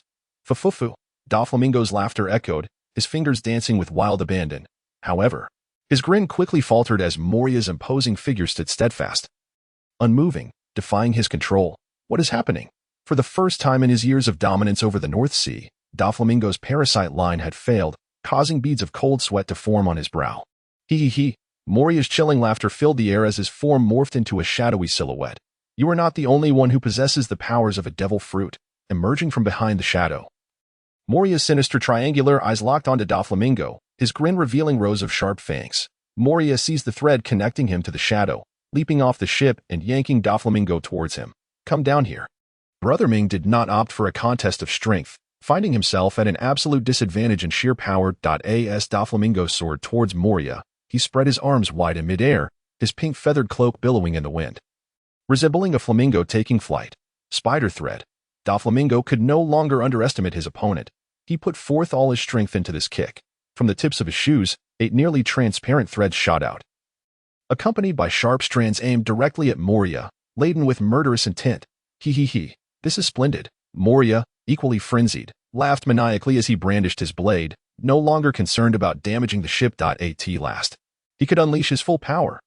Boom! The tip of the foot collided with the longsword, producing an immense sound of impact, the resulting shockwave rocking several vessels moored nearby. Oh no! The young girl almost lost her balance, but thankfully, Geer was quick to catch her. The once tranquil harbor began to stir, waves crashing violently against the rocky shore. Thud, thud. The two sides did not remain locked in combat for long. The threads could not withstand the tremendous force of the blade and began to snap one by one. Moria's face lit up with joy. Today would mark his resurgence. He let out a mighty roar, his arm muscles swelling with renewed vigor. The terrifying strength caused all the threads to snap, unable to impede the advance of the sword. Ah! Die, you foul birdman! Bang! Doflamingo was struck head-on by the sword's aura. He was sent flying like a kite with its string cut. Performing several backflips in the air to dissipate the force, he landed gracefully. Damn it! Doflamingo pressed his right hand against his chest, his expression twisted with pain. Even though he had activated his web defense just in time before being hit, the suit's chest area was still torn open. A deep gash bleeding profusely, leaving him in a rather disheveled state. Fufufu. I admit I underestimated you a bit. A man like you. Why would you willingly become someone else's subordinate? Doflamingo wiped the blood from the corner of his mouth and turned his gaze towards Geer, who was watching from the ship. Tom. Both Moria and Weibel were formidable foes, while Geer seemed the weakest of the trio. Geer felt offended. What was wrong with being his subordinate? He thought to himself. You think I want you as my underling? Moria pondered. You know nothing. Just days ago, I too believed myself invincible, and did you not see the bandage on my head that still hasn't been removed? Although Doflamingo was known for his rebellious nature, he was not entirely blind to the currents of time. Otherwise, he would not have chosen to ally with the beast pirates after being thoroughly beaten by Kaido years later. Having fought thus far, Ming had already begun to contemplate retreat. The devilish-looking foe before him was no less powerful, and his fruit abilities were exceedingly peculiar, even if he fought to the bitter end and emerged victorious. The presence of the opponent's companions lurking nearby would make his situation increasingly perilous. How infuriating. Had I known it would come to this, I would not have sent Treble and the others to wait at sea. I should have come to Logue Town alone. Ming felt remorseful, conveniently forgetting that it was he who had provoked this situation. He. This must come to an end. Prolonging this battle would only serve to make me appear weak. With that, Moria charged forward, resolved to end this swiftly. He had just witnessed Doflamingo use his string fruit ability to swiftly mend his bleeding wound, the skin on his chest appearing as smooth as if it had never been injured. Knowing that the enemy possessed healing abilities, it would be foolish to engage in a protracted fight. Spider's nest. Boom. Doflamingo hurriedly waved his hand, conjuring a massive white spider web that once again obstructed Moria's assault. Those damn threats. How infuriating. Seeing the enormous spider web re-establishing itself between them, Moria felt a surge of irritation. Taste my attack. Shadow Spear. Moria's shadow rapidly coalesced into a black spear, which he hurled at Doflamingo. Whoosh! The spear shot through a palm-sized gap in the web, arriving before Doflamingo in an instant. What the hell? Doflamingo's pupils constricted. He had not anticipated that the openings in his web would become a massive flaw. In a battle between skilled opponents, even the slightest hesitation could prove fatal. Doflamingo snapped back to reality, but it was already too late to defend himself, relying on his exceptional combat instincts. He attempted to evade the spear by sidestepping, but was still a fraction of a second too slow. Thud! The spear pierced his waist, spraying blood as it continued unabated, impaling his pink-feathered coat to the ground. A mere scratch. Doflamingo gritted his teeth, refusing to utter a sound. Just as he reached out to pull the spear from the ground, it vanished into thin air. He. Before Doflamingo could fully process this, Moria's menacing laughter echoed from behind him. It's over, Moria sneered, swinging his blade down. Clang! The longsword, enveloped in eerie black energy, struck the ground. Doflamingo was momentarily taken aback. Was he trying to outline a human figure? How could that miss, just moments ago? It had clearly been an opportunity to inflict a grievous wound, yet Moria had aimed for the ground instead. Did he too share an affinity for venting frustrations over uneven terrain? Despite his confusion, Doflamingo felt a sense of relief. Suddenly, a chilling sensation ran down Doflamingo's spine, his body erupting in a cold sweat. An unprecedented sense of crisis engulfing him. He swiftly leapt back, attempting to create distance. Yet the sense of danger did not dissipate. Doflamingo suddenly collapsed to the ground, unable to suppress a cry of agony. What the hell have you done to me? He roared at Moria, veins bulging on his forehead. Under the sunlight, he felt as if every cell in his body was ablaze. Moria ignored him, leisurely picking up a black object from the ground, chuckling, he. What a delightful shadow. Doflamingo widened his eyes in disbelief. Before losing consciousness, he witnessed an astonishing sight. It was his own shadow. Bang! Doflamingo fell completely, the battle concluding.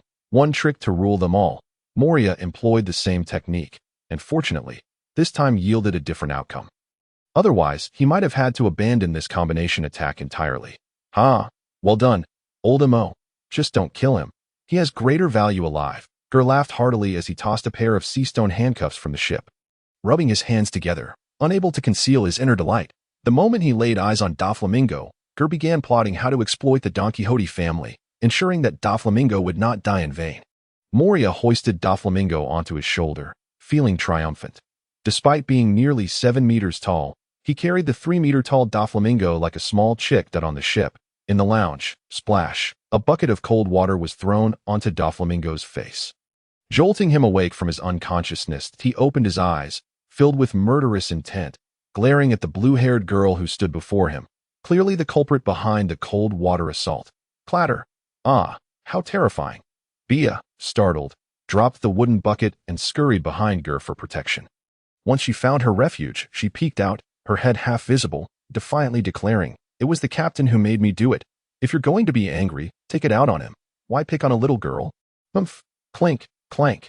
Just as Doflamingo attempted to rise, the thick iron chains binding him clashed, producing a crisp sound. Looking down, he realized he was tied up like a zongzi, the overwhelming weakness coursing through him unmistakably caused by sea-stone cuffs on his hands and feet. Doflamingo felt aggrieved. He had merely approached out of curiosity to greet them. He admitted he had slightly overplayed his hand, but he did not initiate the provocation, now that he had been beaten. Why must they bind him so? What did they intend to do? Doflamingo's gaze shifted, landing on Geer, who was grinning at him. After holding back for a while, he finally sighed in resignation. Fufufu. This time, I concede. What conditions must be met for my release? Just say it plainly. Since the other party has chosen not to eliminate me, it suggests there remains room for negotiation. At this moment, I am at their mercy. And Brother Ming, in a display of remarkable rationality, opts to spend money to avert disaster. Geer clapped his thigh in delight, exclaiming, "Excellent. It is truly a pleasure to converse with an intelligent person. Thus, I shall be direct. Given your esteemed status, I feel rather embarrassed to ask for too little, lest I offend your dignity." Doflamingo could not help but twitch at the corners of his mouth. "For heaven's sake, please speak plainly," he implored. "Let us settle on this. Just casually hand over a dozen devil fruits and 10 billion berries. And we can call it even. How does that ransom sound? Surely, it's sufficiently respectful towards you." "What?" exclaimed Doflamingo, incredulity etched across his face. 10 billion berries, and a dozen devil fruits, before he could voice his protest. Moria and Bia, who were nearby, erupted into shrill screams. The piercing sounds nearly shattered Geer's eardrums. Fit rushed out of the kitchen, alarmed, thinking something was amiss. Only Weibel remained unaffected, reclining on the sofa, contemplating from which end to begin devouring a long strip of spicy snack. Geer, irritated, admonished the two. "What are you screaming about? Do you have any idea who this young master is? For him, 10 billion berries and a dozen devil fruits are but trifles, hardly worth mentioning." Doflamingo nearly crumbled internally. "Should I be grateful for your lofty regard? 10 billion berries. Perhaps a celestial dragon could produce such a sum, but I, Doflamingo, am no longer one of them. My ventures in the North Sea are merely commencing. And I have numerous expenses. There is no way I can amass such cash. Even if I sold the entire Don Quixote family, it would not suffice. Moreover, do you think devil fruits are as common as cabbages at the market?" Doflamingo, his face taut, finally spoke.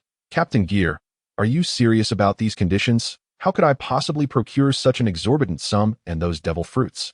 No, no, no. I believe in you, and you must believe in yourself. You can indeed deliver." Geer's tone shifted to one of encouragement.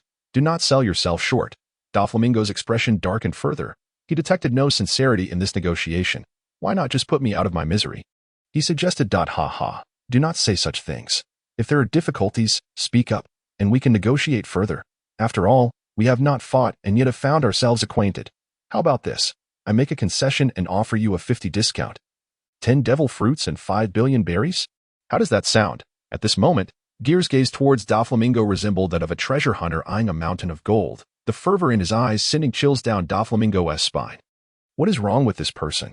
Why does he seem like a lunatic? Upon hearing the ransom half, Doflamingo's tightly furrowed brows relaxed slightly as he inquired, "Why do you still require 10 devil fruits at this discounted rate?"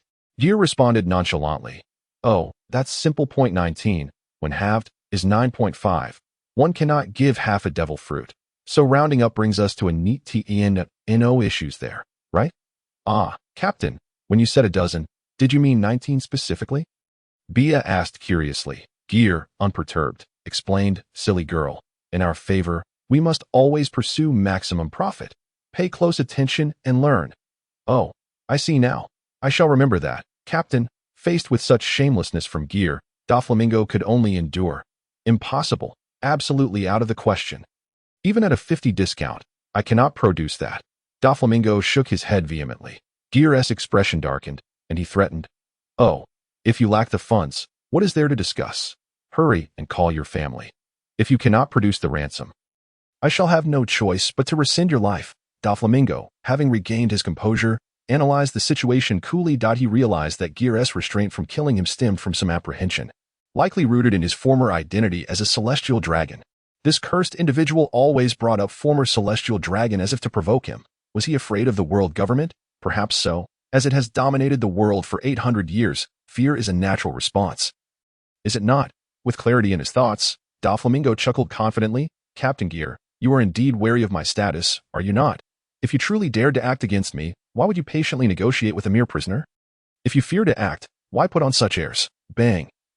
Before Doflamingo could finish his sentence, Geer drew his pistol and fired at his thigh. The golden revolver's powerful shot left a gaping wound, blood oozing down the chains and pooling on the floor, while Doflamingo gritted his teeth, his expression contorted in pain and fury as he glared at Geer. "Young Ming, Why provoke me unnecessarily? Is this not merely inviting suffering upon yourself? Geer remarked leisurely, now aiming the gun at Doflamingo's forehead. The captain is terrifying. Why does it feel as though he resembles a villain? Bia exclaimed, hiding away. He. Now this is the captain I wish to follow. Moria laughed wickedly. He did not desire a saintly captain. In Moria's view, gentleness was reserved for allies, while enemies deserved harshness. Geer continued to reason earnestly. Young Ming, many may fear your identity, but I do not count myself among them. Even if the Gorosei were in my grasp, should they not yield me satisfactory benefits, I would not hesitate to send them on their way with a few bullets, let alone you, a mere former celestial dragon. Furthermore, do not attempt to intimidate me. It is likely that the world government desires your demise more than anyone. Who knows, if I were to kill you, the Gorosei might even reward me with a certificate of appreciation. Doflamingo's countenance shifted to one of terror. He felt utterly exposed before Geer, as if stripped bare of all secrets. Others may hesitate to kill you out of fear. My reluctance stems solely from the prospect of profiting from your life. If you doubt my resolve, continue your reckless behavior and see if I dare to end your life. Geer's tone remained calm, his icy gaze and the ominous gun barrel heightening Doflamingo's anxiety. In that moment, he truly sensed the looming specter of death. Doflamingo began to thrash wildly, his expression twisted with rage. Ha. You dare challenge me? I am the descendant of gods, destined to be a king. How can I perish so frivolously here? You shall all remember this. I will ensure none of you survive. With a harrowing roar, an immense aura erupted from Doflamingo, Conqueror's Haki. Geer found himself at the forefront. Enveloped by the overwhelming force, his black hair tousled in the wind, as dark purple waves surged outward. Just as Doflamingo's Conqueror's Haki was about to reach Bia, a flash of crimson ignited in Geer's eyes. And a formidable black Conqueror's Haki erupted forth, shielding Bia. Moria clenched his fists, his eyes gleaming with excitement as he shouted, He. Is this the captain's might? It is simply magnificent. The powerful shockwave shattered the vase atop the table, sending shards scattering across the floor. Black and purple, the two distinct auras clashed, and in an instant, the Black Conqueror's Haki gained the upper hand, overwhelming the violet energy. How is this possible? Doflamingo's glasses shattered. But the red-tinted lenses clung stubbornly to the frames, their quality perhaps a testament to their origin. Doflamingo began to question his very existence. Wasn't he the kingly demeanor supposed to be a rarity? Appearing once among millions, why could this greedy and cunning rogue possess Conqueror's Haki, and why was his Haki even stronger than Doflamingo's? As he stood in bewilderment, Geer's formidable Black Conqueror's Haki had already begun its conquest. Game over. With a slight upward curl at the corner of his mouth, Gui exuded confidence in his formidable Conqueror's Haki.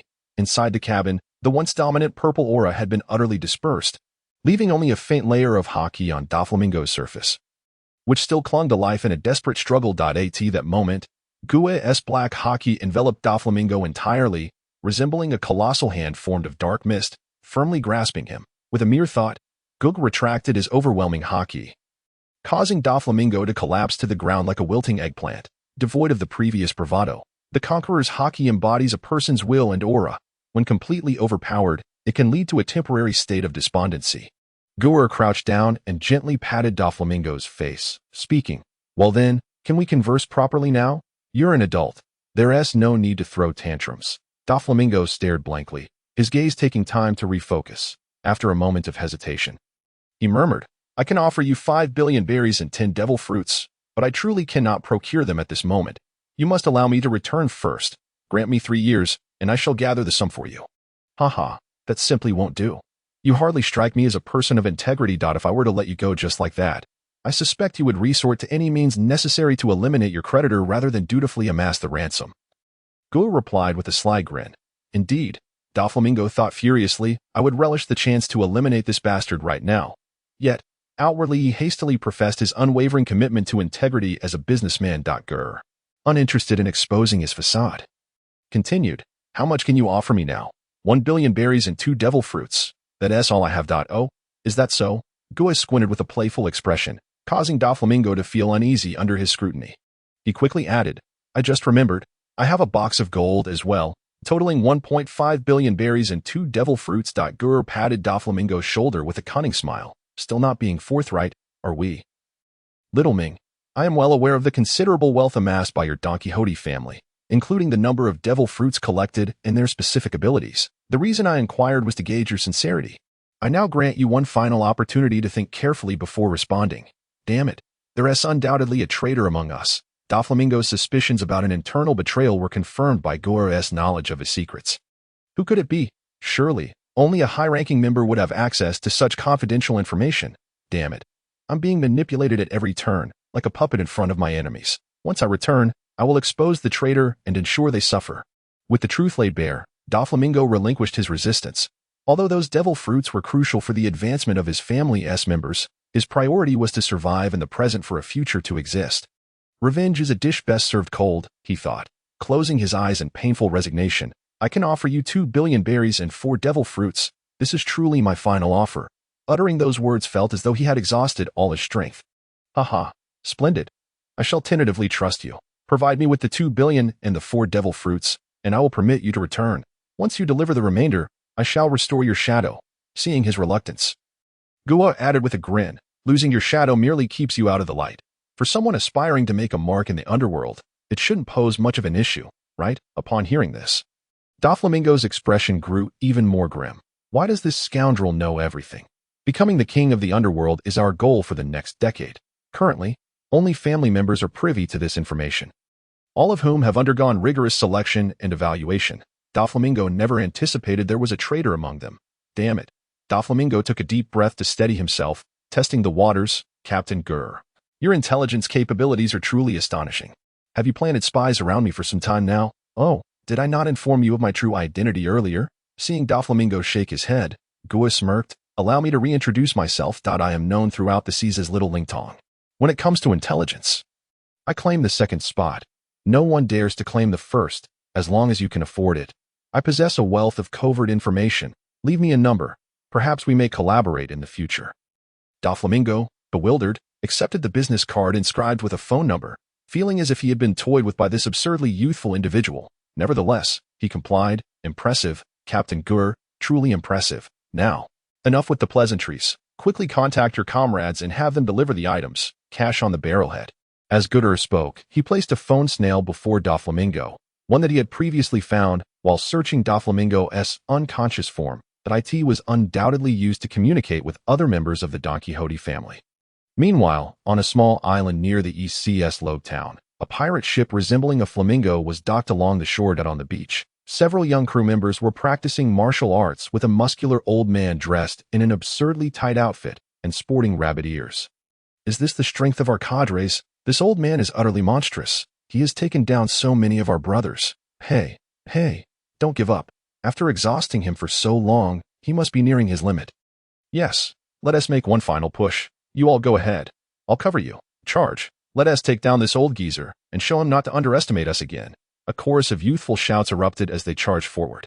The bald elder maintained his composure, slowly adopting a stance reminiscent of a bow stance, poised for combat.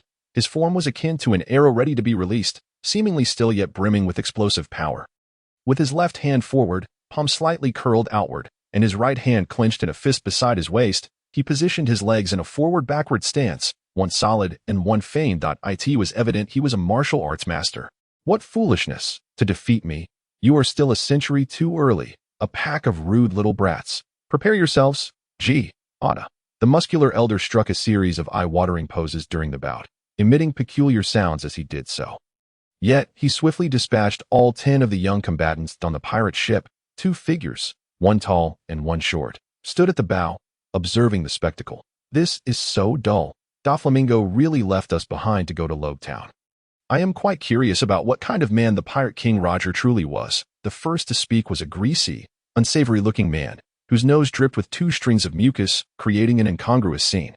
He punctuated his words by jabbing his spade-tipped staff against the deck, causing the strings of mucus to sway with his movements, a sight that would drive any germaphobe to despair. Witnessing the grotesque display, the cool, aloof man with a pot-lid hairstyle took a step back, his expression unchanging as he stated, "Enough of your complaints, Toripol. The young master has his plans. Revealing our identities prematurely would hinder our future endeavors. I do not wish to hear further grievances regarding the young master's decisions." Well, I understand. No need to be so serious. Virgo. By the way, did you have a hamburger today? Virgo turned his head. His expression still as stoic as ever, but a glint of curiosity flickered in his sunglasses as he replied, "How did you know?" Hamburgers are indeed one of my favorite foods, that of course I know. You still have remnants of your meal stuck to your face, Tori-Pol exclaimed, pointing to the right side of his own cheek. Virgo touched his right cheek and pulled away a palm-sized piece of hamburger meat, calmly stating, "Did I inadvertently get food residue on my face? How careless of me." As he took a sip of his coffee, he noticed Tori-Pol gazing at him with a complex expression. "What's the matter? Is something wrong?" "Nothing. It's just that you have a spoon stuck to your face again. How on earth do you manage that?" Tori-Pol replied helplessly. The two fell into a brief silence. Beep beep, beep beep, beep beep, B.A. Jang. Tori-Pol picked up the microphone to answer, and the phone snail mimicked Doflamingo's voice, though slightly disheveled. "Moshi Moshi, Doflamingo, it's me, Tori-Pol. Tori-Pol? I've encountered a little unexpected situation. I need you to steer the ship to the western coast of Logtown to meet me." The low, somber voice of Mingu resonated through the telephone, prompting Virgo, who stood nearby, to interject with a note of concern. "Young master, this is Virgo. Are you safe right now? Who is the enemy?" After a moment of silence, Doflamingo continued, "By the way, find a place for the new members, aside from the formal officers, to disembark." Upon hearing this, Virgo's expression shifted subtly, his keen intellect already piecing together the implications of Ming Ji's words. They were all well aware of the young master's formidable strength. An adversary capable of besting him and evading capture was undoubtedly a force to be reckoned with. It was possible that the young master had already fallen into the hands of his foes. Was this opponent a significant power from the New World? Striving to maintain his composure, he paused before saying, "I understand, young master. Please take care. We shall arrive shortly. Nightopher, we shall set sail at once. If we travel at full speed, we should reach our destination within a day. You must hold on," Tori-Pol cried out, pushing forward with the telephone bug, his voice tinged with desperation. Observing the grotesque expression of the telephone bug, with mucus dripping and its entire form becoming sticky, Gel pushed it disdainfully toward Doflamingo. Seeing the increasingly visible mucus, Mingu exclaimed anxiously, "Tori-Pol, you're too close." At that moment, Pikachu and Diamante, having heard the commotion, approached. The highest-ranking officers of the Don Quixote family, Spade, Heart, Clover, and Diamond, were all present. Meanwhile, Gel, growing impatient as he listened to their lengthy exchange without getting to the crux of the matter, finally interjected, "Hey, Doflamingo, enough reminiscing. Stop wasting time. Remind them to bring my money and the devil fruits, or else it will all be for nothing." The four, hearing an unfamiliar voice on the line, exchanged glances and nodded. Although they found it hard to believe, it seemed their young master had indeed been kidnapped. "I understand." Doflamingo, staring at the ceiling in a daze, spoke calmly into the telephone bug. "I apologize, everyone.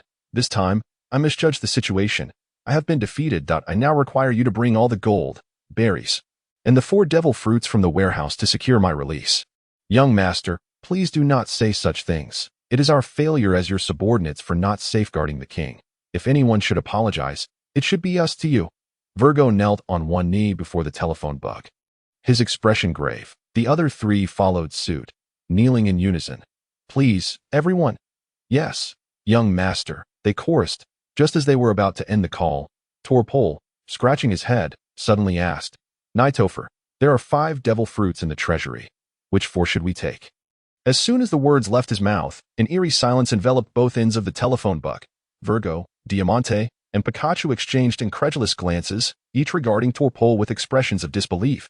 "Are you a fool? The kidnappers are listening. Would they ever complain about you offering too much money?" Pikachu seethed, her teeth clenched in frustration. Did the young master not know how many devil fruits were in the treasury? The mention of 4 was undoubtedly a subtle indication to leave behind the crucial fruit. "You really are a liability." Doflamingo's expression fluctuated between fury and despair, while Gel remained silent, merely observing with a smirk. The atmosphere grew heavy with tension. After a long, lingering gaze between them, Doflamingo finally mustered the courage to respond. "FFF, forgive me. Did I make a mistake? Thank you for the reminder, Tori-Pol. Bring them all." His tone betrayed a simmering rage. Click. The call ended, and Gel stowed the telephone bug in his pocket. Aboard the Flamingo, the 4 stared blankly at the now silent telephone bug, momentarily grappling with the harsh reality, reflecting on their Don Quixote family, who had always been the ones to bully and manipulate others since their debut in the North Sea. It was shocking to find that their captain had been captured during this venture to the East Sea. Was this truly the fabled weakest sea? Regardless, the pressing matter was to secure Doflamingo's release. Realizing he had misspoken earlier, Derpole murmured softly, "You're right.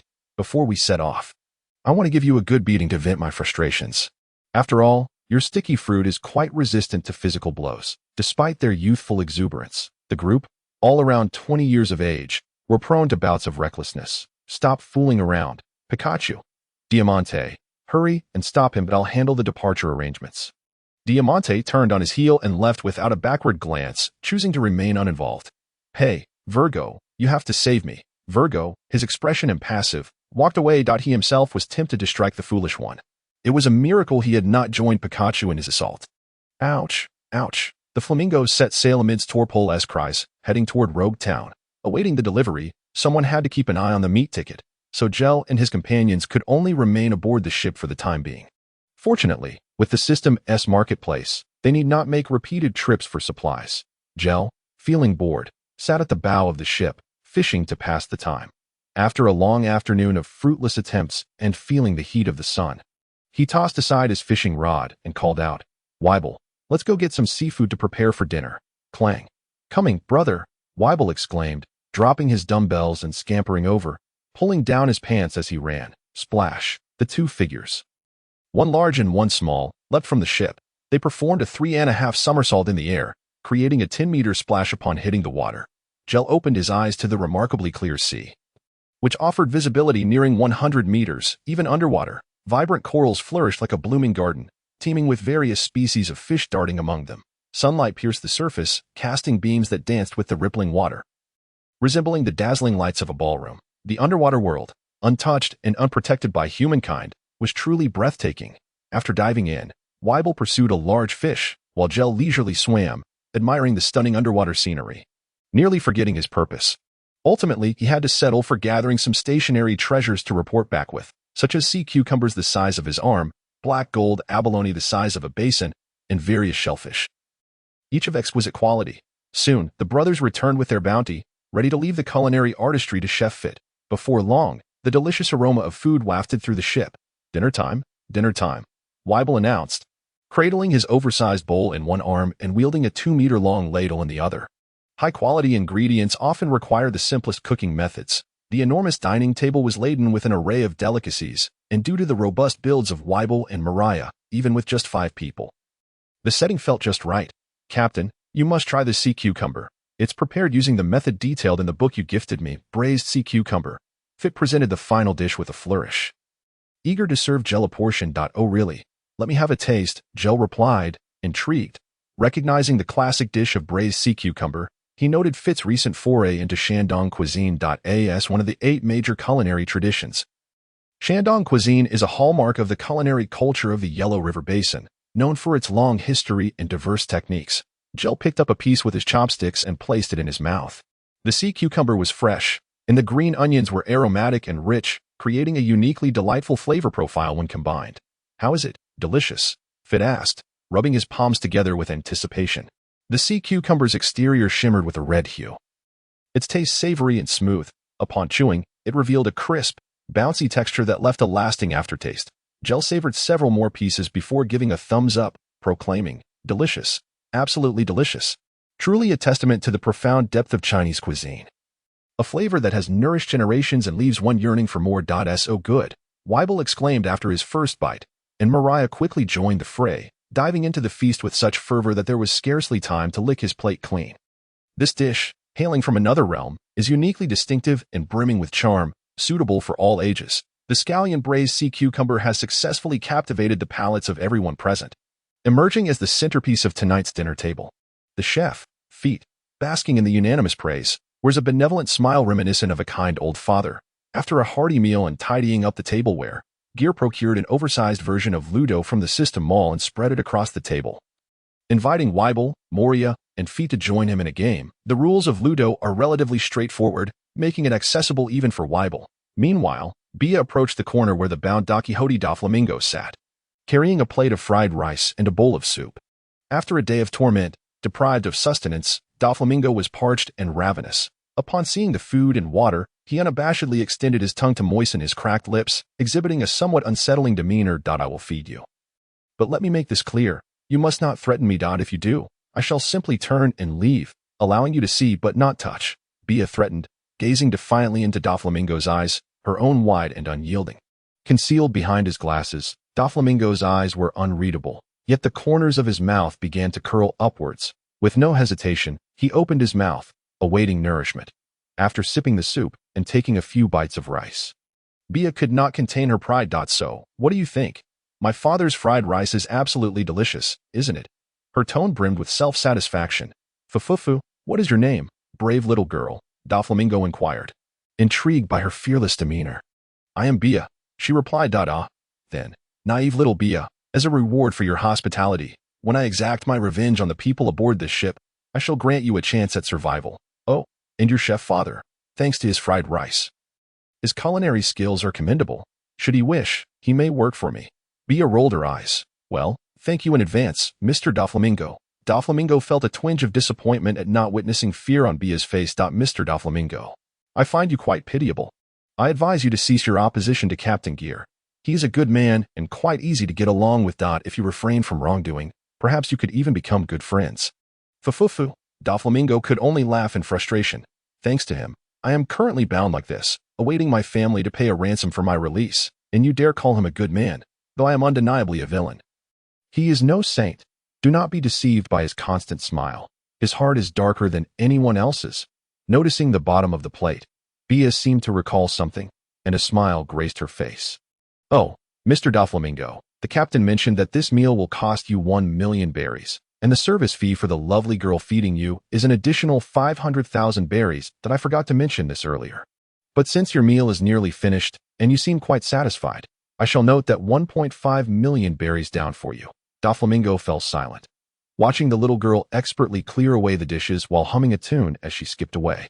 He felt a twitch at the corner of his mouth, and the meal he had just consumed suddenly lost its flavor. He looked up at the ceiling, striving to hold back his tears. Damn it. It seems that not only the captain but everyone on this ship is a scoundrel. I will return the following evening, as the fiery sun was about to dip beneath the horizon. The sky was ablaze with colors reminiscent of a raging inferno. The dawn does not venture out, yet the evening glow travels miles, hinting at a promising day ahead. Geer sat at the bow of the ship, fishing while relishing the sunset over the sea. Moria, beside him, extended a monocular to its full length, observing the surface of the water with one eye closed. Hee, Captain Geer, a ship resembling a flamingo has appeared in the west. It must be the subordinates of that birdman. Finally, they have arrived. I was nearly bored to death. Human nature is such that once one has what they desire, they fail to appreciate it. In the past, weekends were rare opportunities to fish, and no matter how much time was spent, it never felt sufficient. Now, with the freedom to fish whenever he pleased, it somehow lost its excitement. Geer stood, dusting off his pants and casually tossing aside his fishing rod. Let us go, Weibel, old Mo.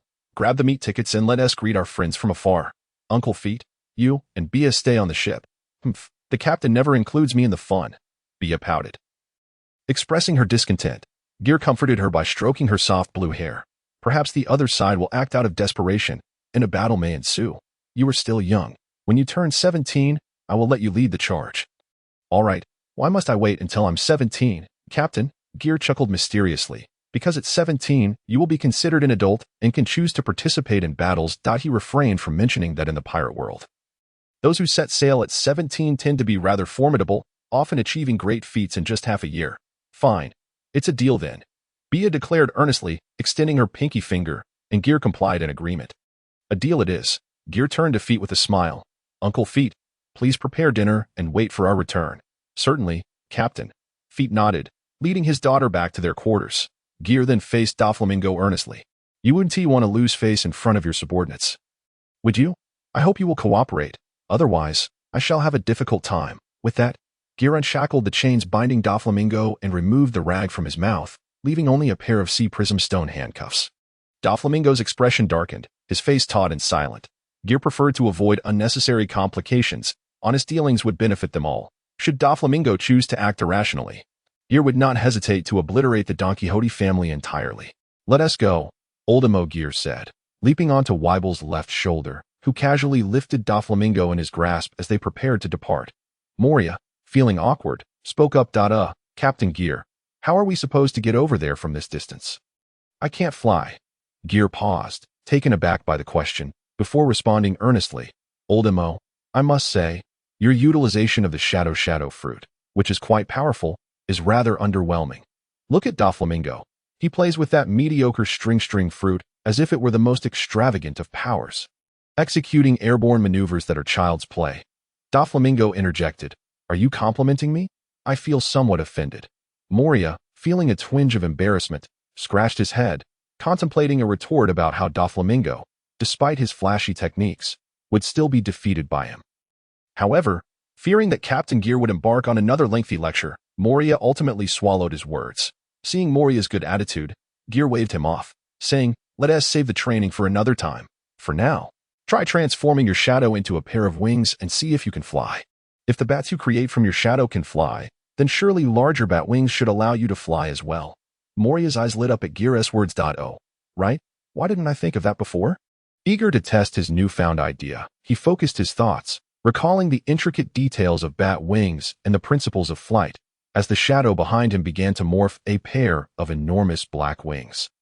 Spanning over 10 meters, abruptly manifested from Moria's back. With a whoosh, the massive bat wings began to flap, creating a terrifying gust that stirred the previously tranquil sea into rippling waves, propelling Moria into the sky. Hee, Captain Geer, look, I'm flying. I really am flying. Still adjusting to his newfound ability, Moria flailed through the air, nearly crashing into the sea on several occasions, yet he remained as joyful as a child who has just acquired a new toy. However, that fierce visage, complemented by the horns sprouting from his head and the enormous bat wings extending from his back, increasingly resembled that of a demon. Doflamingo stared blankly at the enormous black shadow swirling in the sky.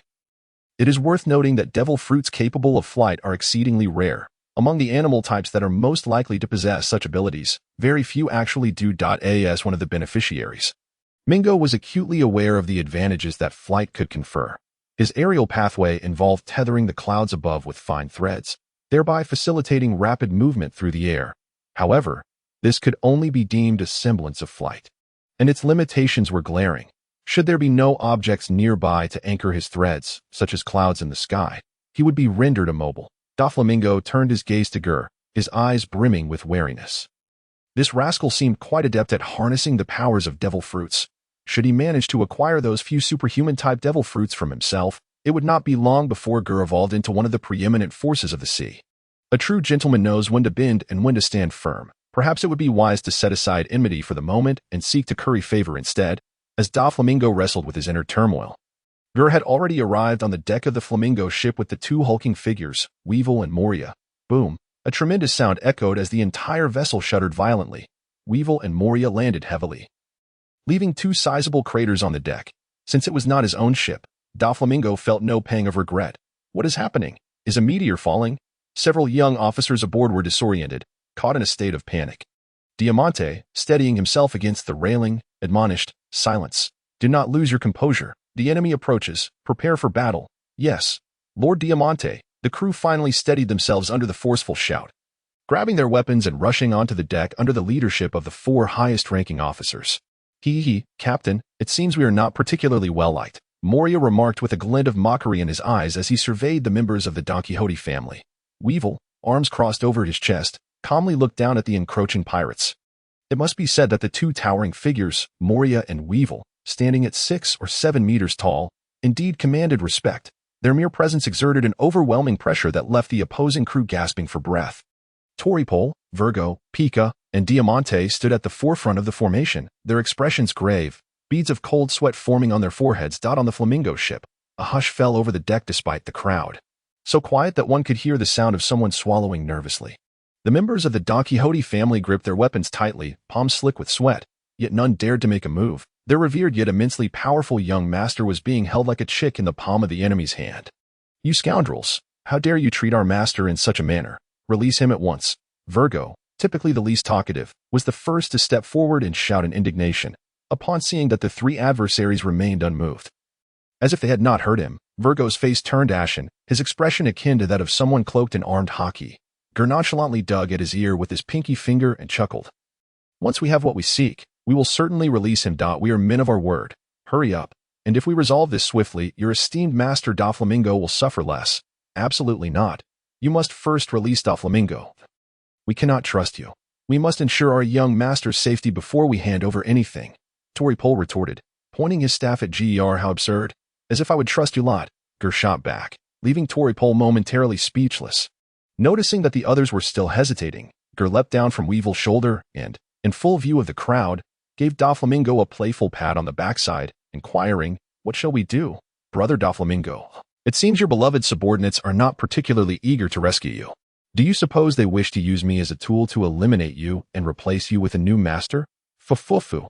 Captain Geer, there is no need to sow discord here. I would never fall for your tricks." Doflamingo's countenance darkened, before he turned to address the top officers, saying, "Bring them the goods." "But, master, do I need to repeat myself?"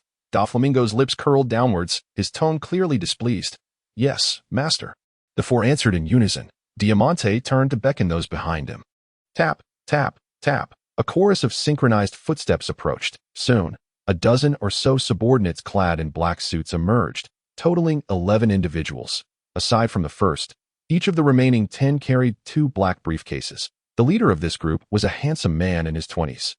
Sporting sunglasses, standing at 6 feet tall, with a slicked-back hairstyle and a small tuft of bangs, a quintessential gentleman-esque appearance, this striking figure was markedly different from the other lackeys, prompting Geer to scrutinize him closely. Indeed, this was the fiercely loyal and compassionate Senor Pink, renowned for his disdain for deceit among the otherwise ruthless Don Quixote Doflamingo family. Despite his allegiance to such a brutal clan, Senor remained steadfast in his principles and genuine nature, making him a character Geer admired in the realm of villains. In the world of piracy, love often ends in tragedy. In the original narrative, Senor had only recently become a father when he suffered the devastating loss of his child. His wife, already heartbroken, fell into a comatose state due to an accident. Deeply sorrowful, Senor sought every means to bring joy to his wife, eventually discovering that donning his son Gimli's baby clothes would elicit long-forgotten smiles from her. From that moment forth, he vowed to maintain this peculiar attire, for no matter how lavish the suit, it paled in comparison to the value of that outfit. Despite the ridicule from others, he wore it with a smile. For his wife's happiness was worth more than anything else in the world. The 11 suited thugs approached Geer, each opening their respective briefcases. Inside the 20 boxes lay a neat arrangement of belly. And the breaths of many aboard quickened when Senor unveiled the contents of his own case. Gasps of astonishment filled the air, for within were 5 devil fruits. A dazzling spectacle unfolded on the ship. This amounted to 2 billion belly and 5 devil fruits. Even Geer, seasoned in the ways of the world, found himself momentarily dazzled, while some of Doflamingo's less resolute young officers could not suppress their greedy expressions, each fantasizing how splendid it would be if these treasures were theirs. Who needed to be a pirate? They could retire early, find a place to reign as local monarchs, and indulge in the company of beautiful wives, pampering one each day without repetition. However, their daydreams were soon shattered as Geer feigned closer inspection of the boxes, only to make them vanish in an instant like a magic trick. The 11 box bearers displayed expressions of panic, scanning their surroundings in search of the missing items. A storage-type devil fruit ability, Doflamingo pondered, feeling a twinge of relief. Thankfully, this wretched individual had not consumed an exceedingly troublesome devil fruit. After retrieving the 21 boxes into the system's space, Geer wore a relaxed smile. With the funds secured, he felt unfazed by any potential countermeasures from the Don Quixote family. Today, even the mightiest of foes would find it impossible to pry this succulent morsel from his grasp. "I mean it." Geer lightly patted Senor Pink's shoulder, speaking as a leader would to encourage a subordinate. "Well done, Senor. You've worked hard." His tone brimmed with appreciation and affirmation. Senor's brow furrowed, confusion etched across his face. "What do you mean? What did I do well?" "Oh, it must be about bringing the devil fruits, right? But how familiar are we? Furthermore, such comments can easily lead to misunderstandings." Indeed, in the next moment, he felt Doflamingo's cold, piercing gaze fixated upon him, while the others aboard cast him dubious looks. "I truly do not know him. Please, let me explain." Senor was drenched in sweat, his heart wailing in despair. The agreement of payment upon delivery had been shattered. Their goods had been seized by Geer through inexplicable means, while the men of Don Quixote still dangled in the hands of the adversary. They found themselves entirely at a disadvantage, their fate now resting solely on Geer's whims and character. "Hey, you've taken our things. Now release our young master." Virgo, filled with urgency, stepped forward, adopting a combative stance that he understood that to capture a thief, one must first seize the king. He was prepared to leap into action should the other party contemplate betrayal, ready to control Geer as a bargaining chip. Meanwhile, others began to react, drawing their weapons and bracing for confrontation. The cadre of the Don Quixote family observed as Geer swiftly retreated to the side of Moria and Weibel. Silently acknowledging the dire situation, this individual had no intention of releasing them. Don Quixote's countenance darkened, nearly dripping with displeasure, as he feigned composure. Fufufu, Captain Geer, are you planning to toy with us? There's no need to rush. Do you not trust my integrity? I merely wish to discuss a transaction. Geer chuckled with a grin. Indeed, I have little faith in your integrity. Don Quixote internally scoffed, yet maintained a polite facade. Though, what transaction does Captain Geer wish to propose? Geer pointed at Sanier and grinned. I have a great admiration for your subordinate. Allow him to join me henceforth. I shall offer 500 million berries to be deducted from the 3 billion you owe me. You wish to reclaim your shadow swiftly, do you not? Sanier was rendered speechless. The titans clashing around him were oblivious to the collateral damage he was enduring. What is it about me that you admire? I can change at once. Fufufu, Captain Geer, you must have family as well. I lost my mother at 8, and at 10, I killed my father with my own hands. The family members above the cadre level are those with whom I have shared hardships for an extended period. I simply cannot part with them. 1 billion. I will not yield. 20 billion. I have only them left. I will never agree to 300 million berries. Speak another word, and I shall withdraw. Deal. Don Quixote, now devoid of hesitation, had begun to suspect Sanier was a traitor. His initial intent was to eliminate Sanier upon his return, but now he had unexpectedly offset 3 billion in debt. Truly a stroke of fortune. Sanier was utterly bewildered by the unfolding events. He had been sold out through mere banter. His heart burned with fury. He had pledged unwavering loyalty to his family, sacrificing greatly to ascend to a cadre position, only to be cast aside so easily. Yet, amidst this turmoil, a flicker of satisfaction arose within him. You know, my mere 150 pounds of flesh fetched 3 billion. Such a sum is astronomical for me. This is a testament to my new superior's recognition. He felt almost sympathetic for Geer, perceiving the expenditure as excessive. Geer, meanwhile, sensed that Don Quixote was growing increasingly paranoid due to his revelations. Upon returning, a thorough investigation for moles was inevitable, likely leading to the unjust suffering of many.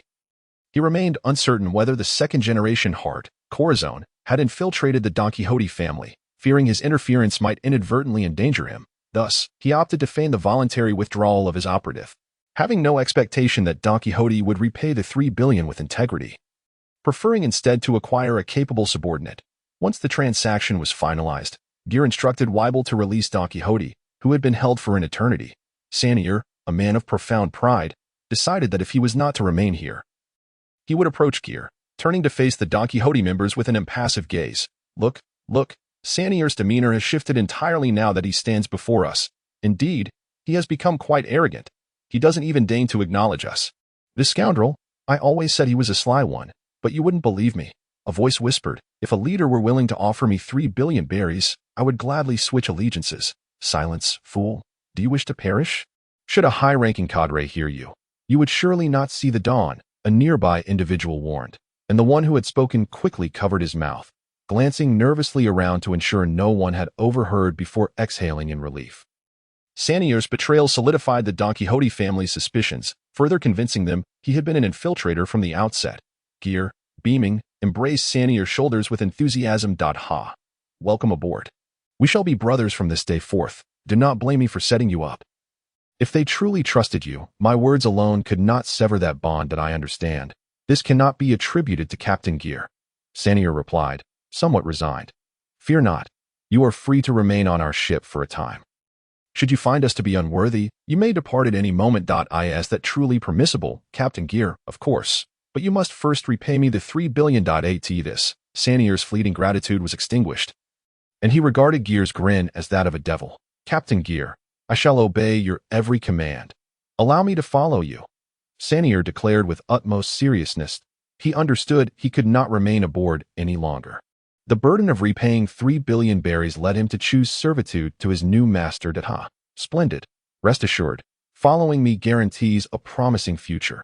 You shall not endure the grueling hours of work or constant travel.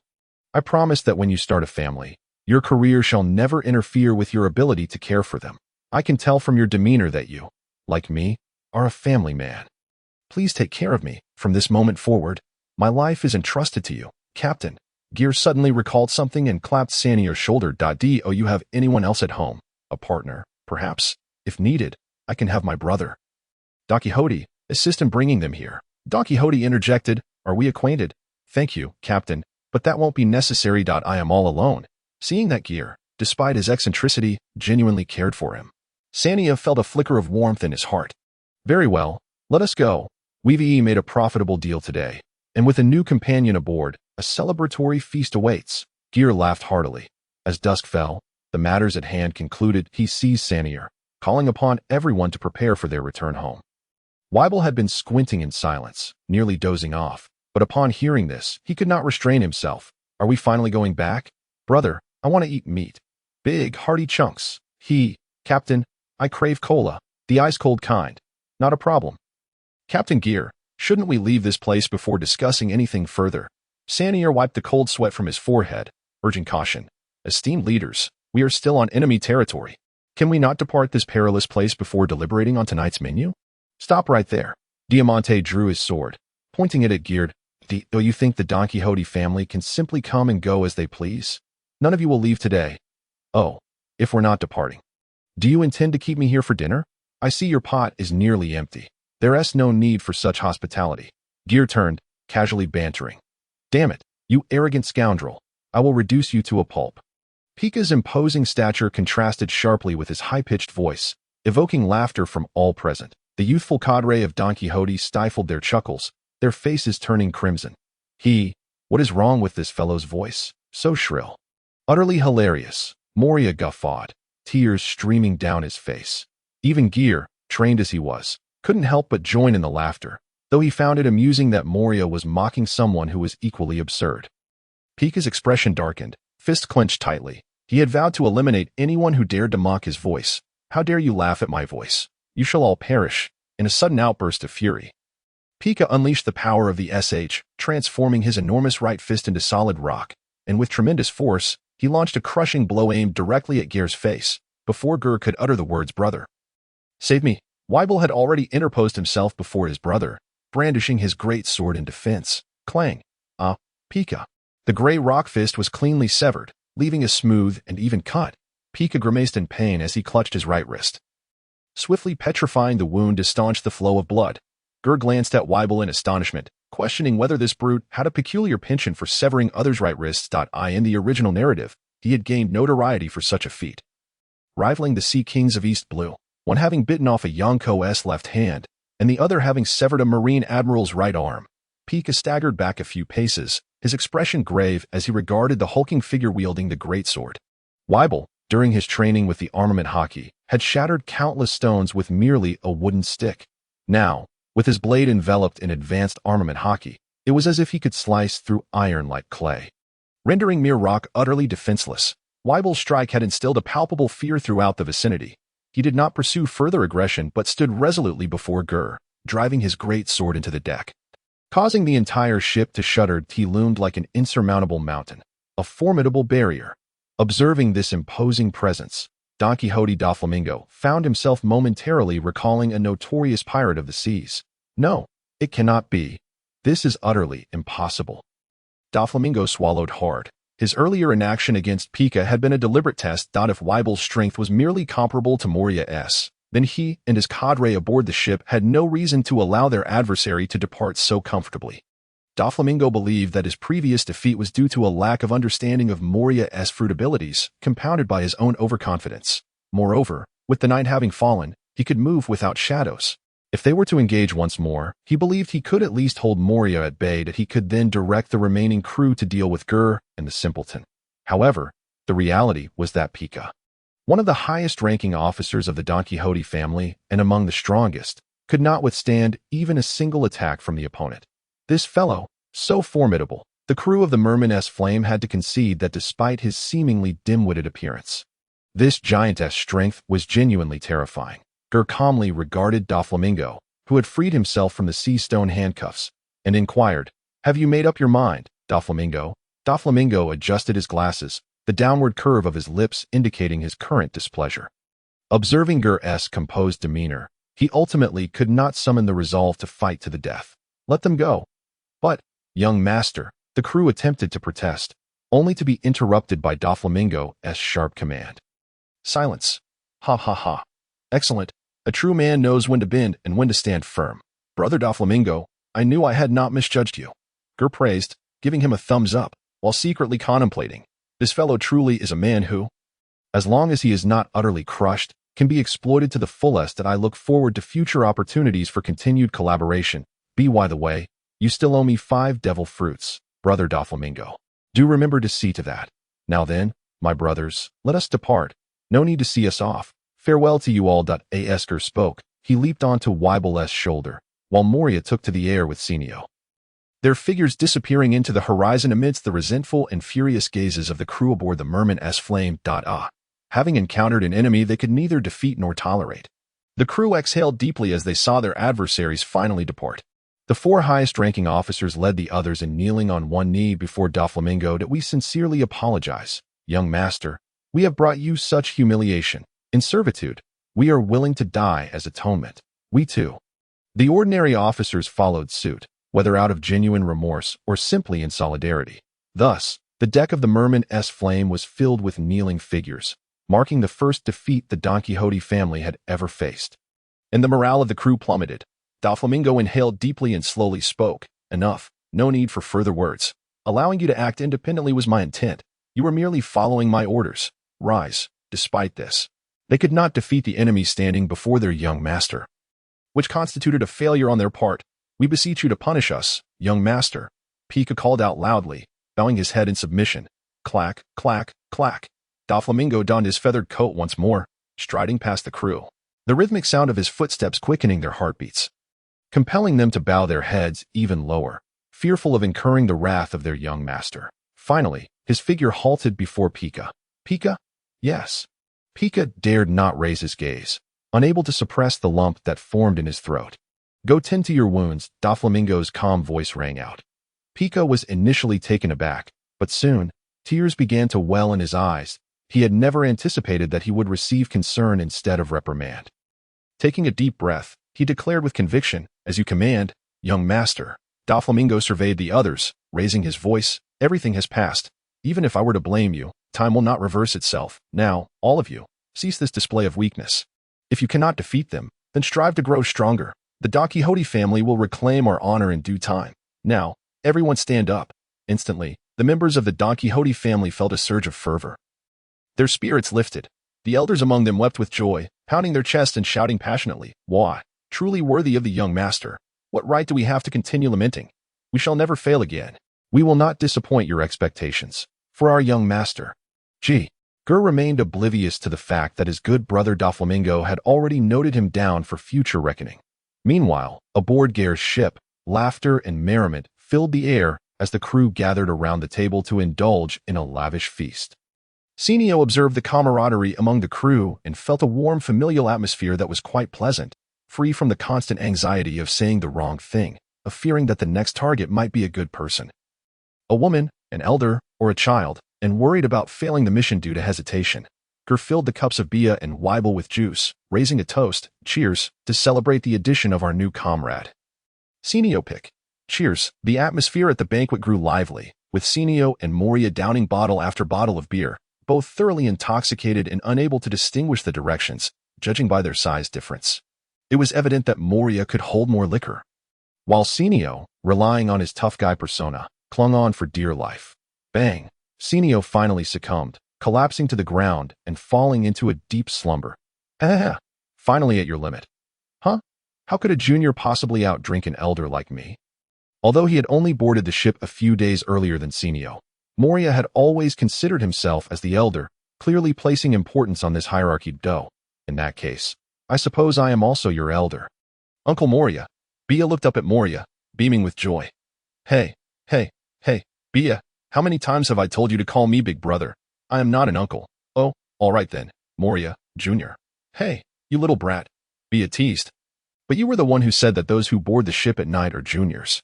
Uncle Fit affectionately patted his daughter's head and admonished, "Girls must not be impolite." "I understand, Daddy." The little girl obediently replied, "I'm sorry, big brother Moria." Moria, patting his round belly swollen from beer, broke into a grin and chuckled. He, It's quite all right. Emphasizing the term senpai with exaggerated intonation, the flames of rivalry reignited. The large and the small continued their banter. Yet, it was Weibel who remained the most unadulterated. For in his eyes, there existed only food. Resolutely adhering to the clean plate initiative, he stuffed every morsel into his stomach, feeling only slightly sated as he reclined on the sofa, lazily picking at a fishbone to clean his teeth. After finishing his meal, Geer returned to his room, eagerly retrieving the box containing the devil fruits and placing it on the table. Ding! Unknown devil fruit detected. Automatic analysis in progress. Analysis successful. Paramecia type water fruit. Analysis successful. Paramecia type gold fruit. Analysis successful. Paramecia type weapon fruit. Analysis successful. Paramecia type ton pressure fruit. Analysis successful. Paramecia type childlike fruit. To his surprise, the gold fruit had found its way into the Don Quixote family so early. One must admit that Doflamingo's prowess in collecting devil fruits is indeed formidable. Ha ha ha. I wonder if Ming intended to keep the childlike fruit or the gold fruit. If Geer were to choose just one from these 5 fruits, he would unhesitatingly opt for the childlike fruit. However, it is possible that Doflamingo is unaware of all the capabilities of the childlike fruit. Hence his desire to retain the gold fruit. After all, without spoilers, one might naturally assume that the gold fruit possesses the ability to turn things to gold, based on the powers of other paramecia-type fruits. In fact, he had already identified these devil fruits during the transaction. Yet, upon confirming that he now held 5 paramecia-type fruits, Geer could not help but chuckle. The coveted childlike fruit, a devilish treasure, had finally come into his possession. This time, robbing the affluent Doflamingo had truly been a windfall. The childlike fruit, upon consumption, the user's body ceases to grow. The wielder can transform any touched creature into a toy, binding them to a contract that renders them incapable of free will, obeying commands instead. Moreover, all memories of the transformed entity would vanish entirely from the minds of others, which is the most terrifying aspect of the childlike fruit. This is what Geer valued the most. He was already envisioning how to wield this power. In the future, anyone who displeased him would be turned into a toy before being dismantled and buried, irrespective of whether they were navy, pirates, or celestial dragons. No one would remember such a person. How frightful. Death is not the most terrifying fate.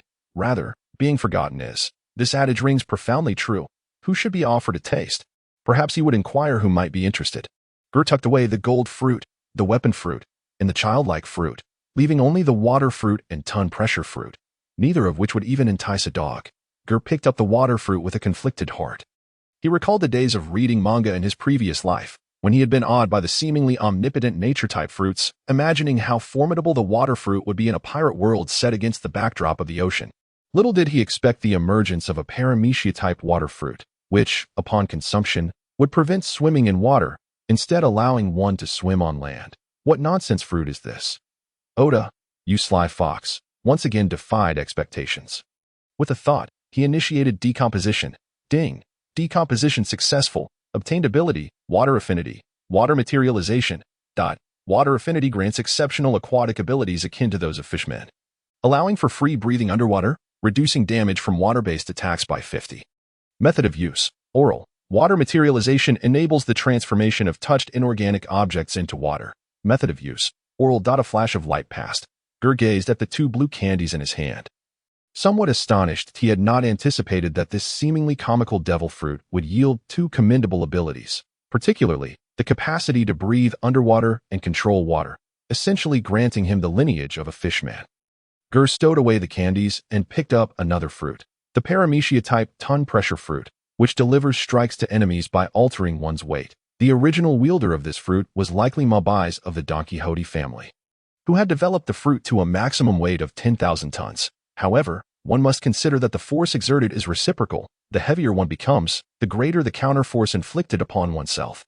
Thus, it could easily backfire, rendering it somewhat impractical. Decomposition. Ding! Decomposition successful. Obtained ability, weight control. Weight control allows for the free alteration of one's weight, with a maximum weight of 1,000,000 times. Method of use, oral. As expected, the ability obtained was indeed one of weight alteration. A maximum weight of 1,000,000 times suggests that Mahabais's 10,000 tons is far from the fruit's limit. 10,000 tons may merely represent the maximum weight he could exert without injuring himself. Should the wielder possess formidable haki or possess a physique as monstrous as Kaido or Big Mom, or if a giant with an already substantial weight consumed it, the results would surely be astonishing. Do not underestimate the mere act of weight alteration. This ability holds tremendous potential, much like Kazara's light-speed kicks. Speed equates to power, as speed influences the kinetic energy of a moving object, while mass is another variable affecting kinetic energy. Setting aside the physics, even boxing matches categorize fighters by weight classes. Speed is power. Weight is also power. Geer wore a sly grin. The world's largest aircraft carrier weighs only around 100,000 tons. What does it mean to possess several million tons? Weight is power. Have you ever experienced the crushing force of Mount Tai? The day that was destined to arrive in Logtown was finally upon them. The sun shone brightly. This was the day of GOLD. Roger's public execution. Early in the morning, Logtown was already a bustling hub, with the execution square and the main thoroughfare leading to it overflowing with people, a sea of heads swarming into view. Uncle Fit wished to focus on perfecting his culinary skills and was disinclined to join the throngs, while young Bia, being but a girl, found such a grim spectacle unsuitable for her. Thus, they opted to remain aboard the ship. Senor, a seasoned former mafia member, had witnessed his fair share of violence and bloodshed. Having only just escaped that life, he had little interest in the execution and voluntarily chose to stay on the ship to ensure the safety of the father and daughter. Senor, could you fetch some snacks from the storage room? Of course, no problem. I had prepared them in advance. Just as Geer departed, Bia emerged from her room, clutching a large stack of comic books, beckoning to Senor. Before long, the two comfortably settled on the living room sofa, munching on snacks while engrossed in the comic books. Wow, this is incredible. Jojo, Ora Ora, what an exhilarating read. The sheer intensity of these hard-hitting battles is absolutely electrifying. I am fired up. Bia, hurry and pass me another one. Here, catch. Bia, engrossed in her own book, tossed another volume to Senor without looking up. Huh? Dream of the Red Chamber? No. Bia, that is not the one. Meanwhile, Geer had arrived at the square with Weibel and Moria. Flanked by two towering, muscular men over 6 meters tall, wherever they went, the throngs of people parted to make way, each individual seemingly wishing for extra legs to flee faster, fearing a beating from these giants. Geer did not push to the front, but instead found a clear vantage point and settled down. Perched atop Weibel's shoulder, Geer began scanning for future power players, particularly eager to discern whether Crocodile was the top dog or the top dame. But alas, after searching for some time, he found no target. Throughout the journey, Geer pondered whether to prevent Roger from uttering that fateful phrase before his death, ultimately shaking his head. The icy grip of fate is not forged in a day. The eruption of rebellion in this decayed world is merely a matter of time, and Roger's words before his demise serve only as a catalyst, much like the saying of Qin Sheng and Wu Guang during the fall of the Qin dynasty. Do nobles have the monopoly on virtue? The avalanche occurs not due to the innocence of a single snowflake. In a world where the order has crumbled, the responsibility lies not solely with the celestial dragons, but also with the nobility of ordinary nations. The navy, pirates, and even some common folk. Geer shook his head, choosing not to dwell on overly complex matters. After all, allowing the wheels of history to roll along their original path would undoubtedly render him the greatest beneficiary. Why complicate his own existence? Make way. Make way. Uninvited guests, disperse. The guards dismissed the obstructive civilians, and in that moment, the raucous crowd suddenly fell into a synchronized silence, for the man had arrived. Clang, clang.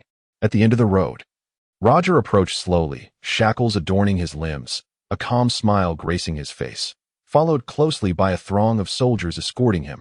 Upon reaching the square, Roger lifted his gaze to the gallows erected specifically for him. And after revealing a meaningful smile, he resolutely ascended the platform. Confronted by the thousands who had gathered to witness his demise, Roger's eyes reflected an air of nonchalance, devoid of any hint of fear. He sat down upon the gallows as if it were merely a leisurely outing. Let us wrap this up quickly, shall we? The weather was pleasantly cool, yet the guards surrounding him were drenched in sweat. Prepare for the execution. With a commanding shout, the two soldiers responsible drew their long blades before him, performing a theatrical flourish. Roger, with a serene smile, regarded the silent crowd below. Suddenly, a voice rang out from the throng. Hey, Pirate King, you must have acquired the legendary treasure. Where have you hidden your riches? Geer, brimming with indignation, contemplated hanging the instigator for questioning whether Roger had hired a stooge to resolve this long-standing enigma. Ha ha! Roger threw his head back in laughter, then uttered the words that astonished the world. Do you wish for my treasure? Well then, speak not so carelessly. The executioners, anxious, chastised. Geer, unable to contain his sarcasm, retorted, "You hold the blade. Yet you remain a gentleman who only speaks." Should Roger possess a formidable devil fruit ability, Geer would seize the opportunity to fire a shot and claim a bounty. Ignoring the soldier's warnings, Roger continued, "If you desire it, I shall grant it all to you. Go seek it. I have hidden all my treasures there. Hurry, execute me." The two executioners, perhaps also bribed, hesitated with their blades raised, only moving to strike once Roger had finished speaking. Fearing accusations of dereliction. On this day, the pirate king, Gold. Roger, was sentenced to death in Lobetown. Yet, the world erupted in cheers at this execution. Countless souls set sail in pursuit of Roger's treasure. His final proclamation heralded the dawn of the great pirate era. The once clear sky darkened ominously, and soon, a gentle rain began to fall. The crowd in the square continued to revel, their voices raised in excitement, as if believing that with Roger's death, vast fortunes would soon belong to them. Three burly men, unmistakably ruffians by their attire, had just finished consuming Roger's famed soup. Their spirits elevated as if under the influence of a stimulant. They immediately swore an oath to venture forth as pirates.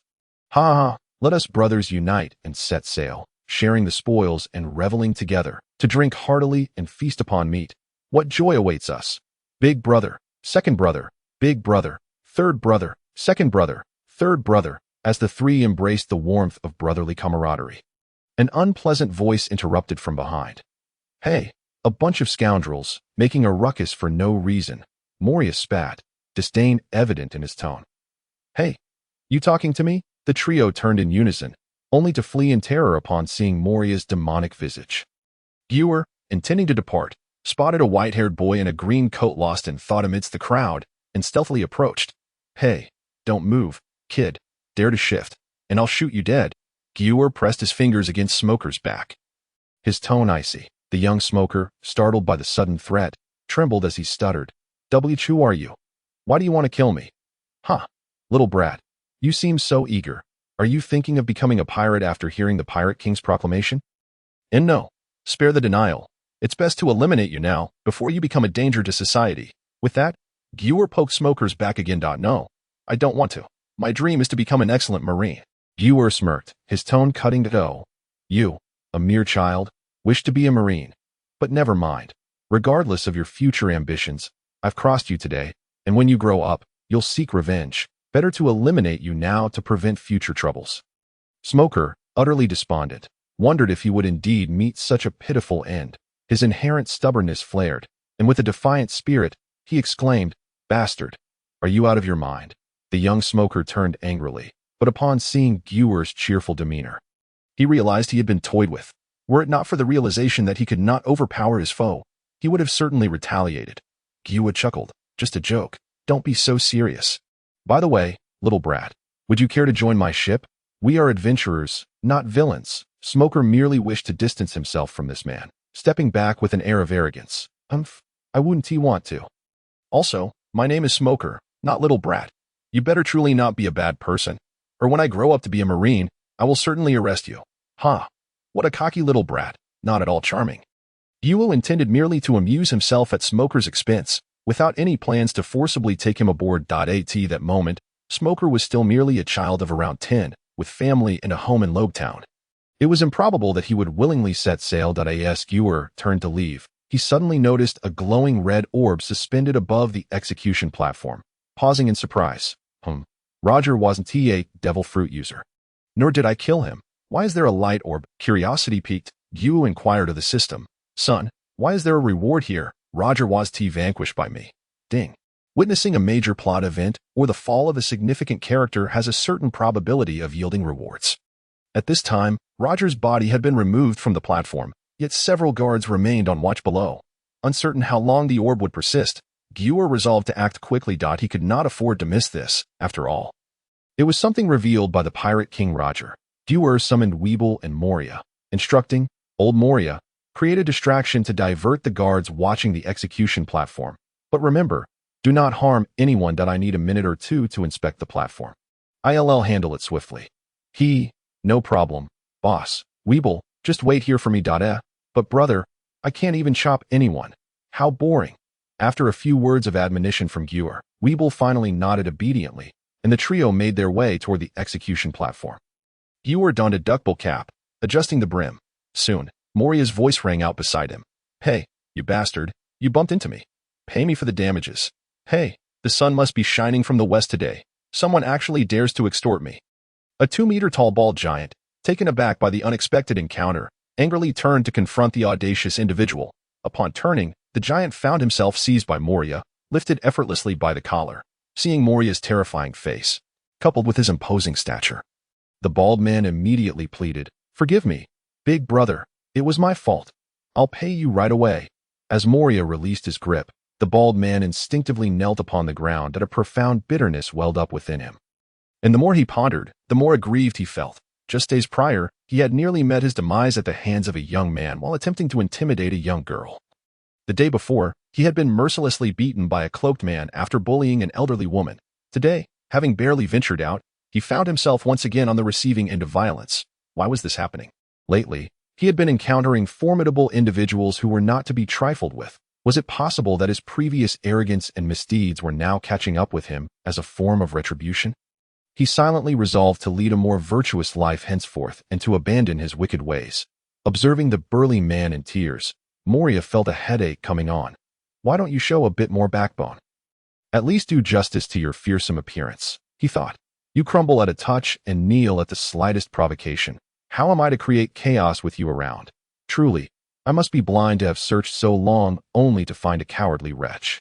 Onlookers were astounded to witness a grown man reduced to a heap of sobs on the ground, pointing and whispering about Moria. The guards, noticing the gathering crowd, rushed over to assess the situation. After all, an empty platform was hardly worth guarding, serving primarily to deter reckless tourists from climbing up for photos. Just as those thoughts crossed his mind, one audacious individual took advantage of the distraction and stealthily ascended the execution platform. Without hesitation, he grasped the luminous sphere. Ding. Successfully checked in at the execution platform of GOLD. Roger, earning the skill, Divine Avoidance. "Hey, what are you doing up there? You can't be on the execution platform. Get down immediately," shouted a guard who had returned just in time. "All right, coming down now," the individual replied, tucking away his newfound treasures. With a cheerful demeanor, he descended the platform and discreetly handed a stack of berries to the leading guard. Murmuring, "My apologies. I was aware of the restrictions. A small token of appreciation for the hard work you all do. Please enjoy a drink on me tonight." The guard accepted the money with an impassive demeanor, politely allowing the individual to leave. Once at a distance, the individual examined the crimson orb in his possession, discovering Divine Avoidance, a formidable strike entwined with Conqueror's Haki. Usage requirement: must possess Conqueror's Haki. The stronger the Haki, the greater the power unleashed. Method of use: oral ingestion. Stunned, he realized the significance of Divine Avoidance, a technique reputed to be so powerful that even deities would hesitate to confront it. However, upon noting the usage requirements, he felt as if a bucket of cold water had been splashed upon him. With no choice, he reluctantly stored the item away and beckoned Weibel and Moria to depart the square. Making their way toward the harbor, "Excuse me, young man, don't rush off just yet. Might I interest you in a conversation?" The trio turned to see a man clad in a dark green coat, his lack of eyebrows lending him a serious and intimidating appearance, blocking their path. Weibel and Moria instinctively stepped forward to shield their companion, sensing the palpable danger emanating from this cloaked figure. A quick glance at the peculiar attire confirmed to him that this was none other than the future world's most notorious criminal, Monkey D. Dragon. Knowing that despite his fierce looks, this man was not inherently malevolent, he boldly declined. "No thanks, we're heading back for a meal that I happen to be a bit hungry as well. Would it be inconvenient for me to join you?" Dragon pressed on, undeterred, waving off their apprehension. The individual continued walking, nonchalantly replying, "Suit yourself, but it will cost you. A meal will set you back 1,000,000 berries." Curiosity piqued.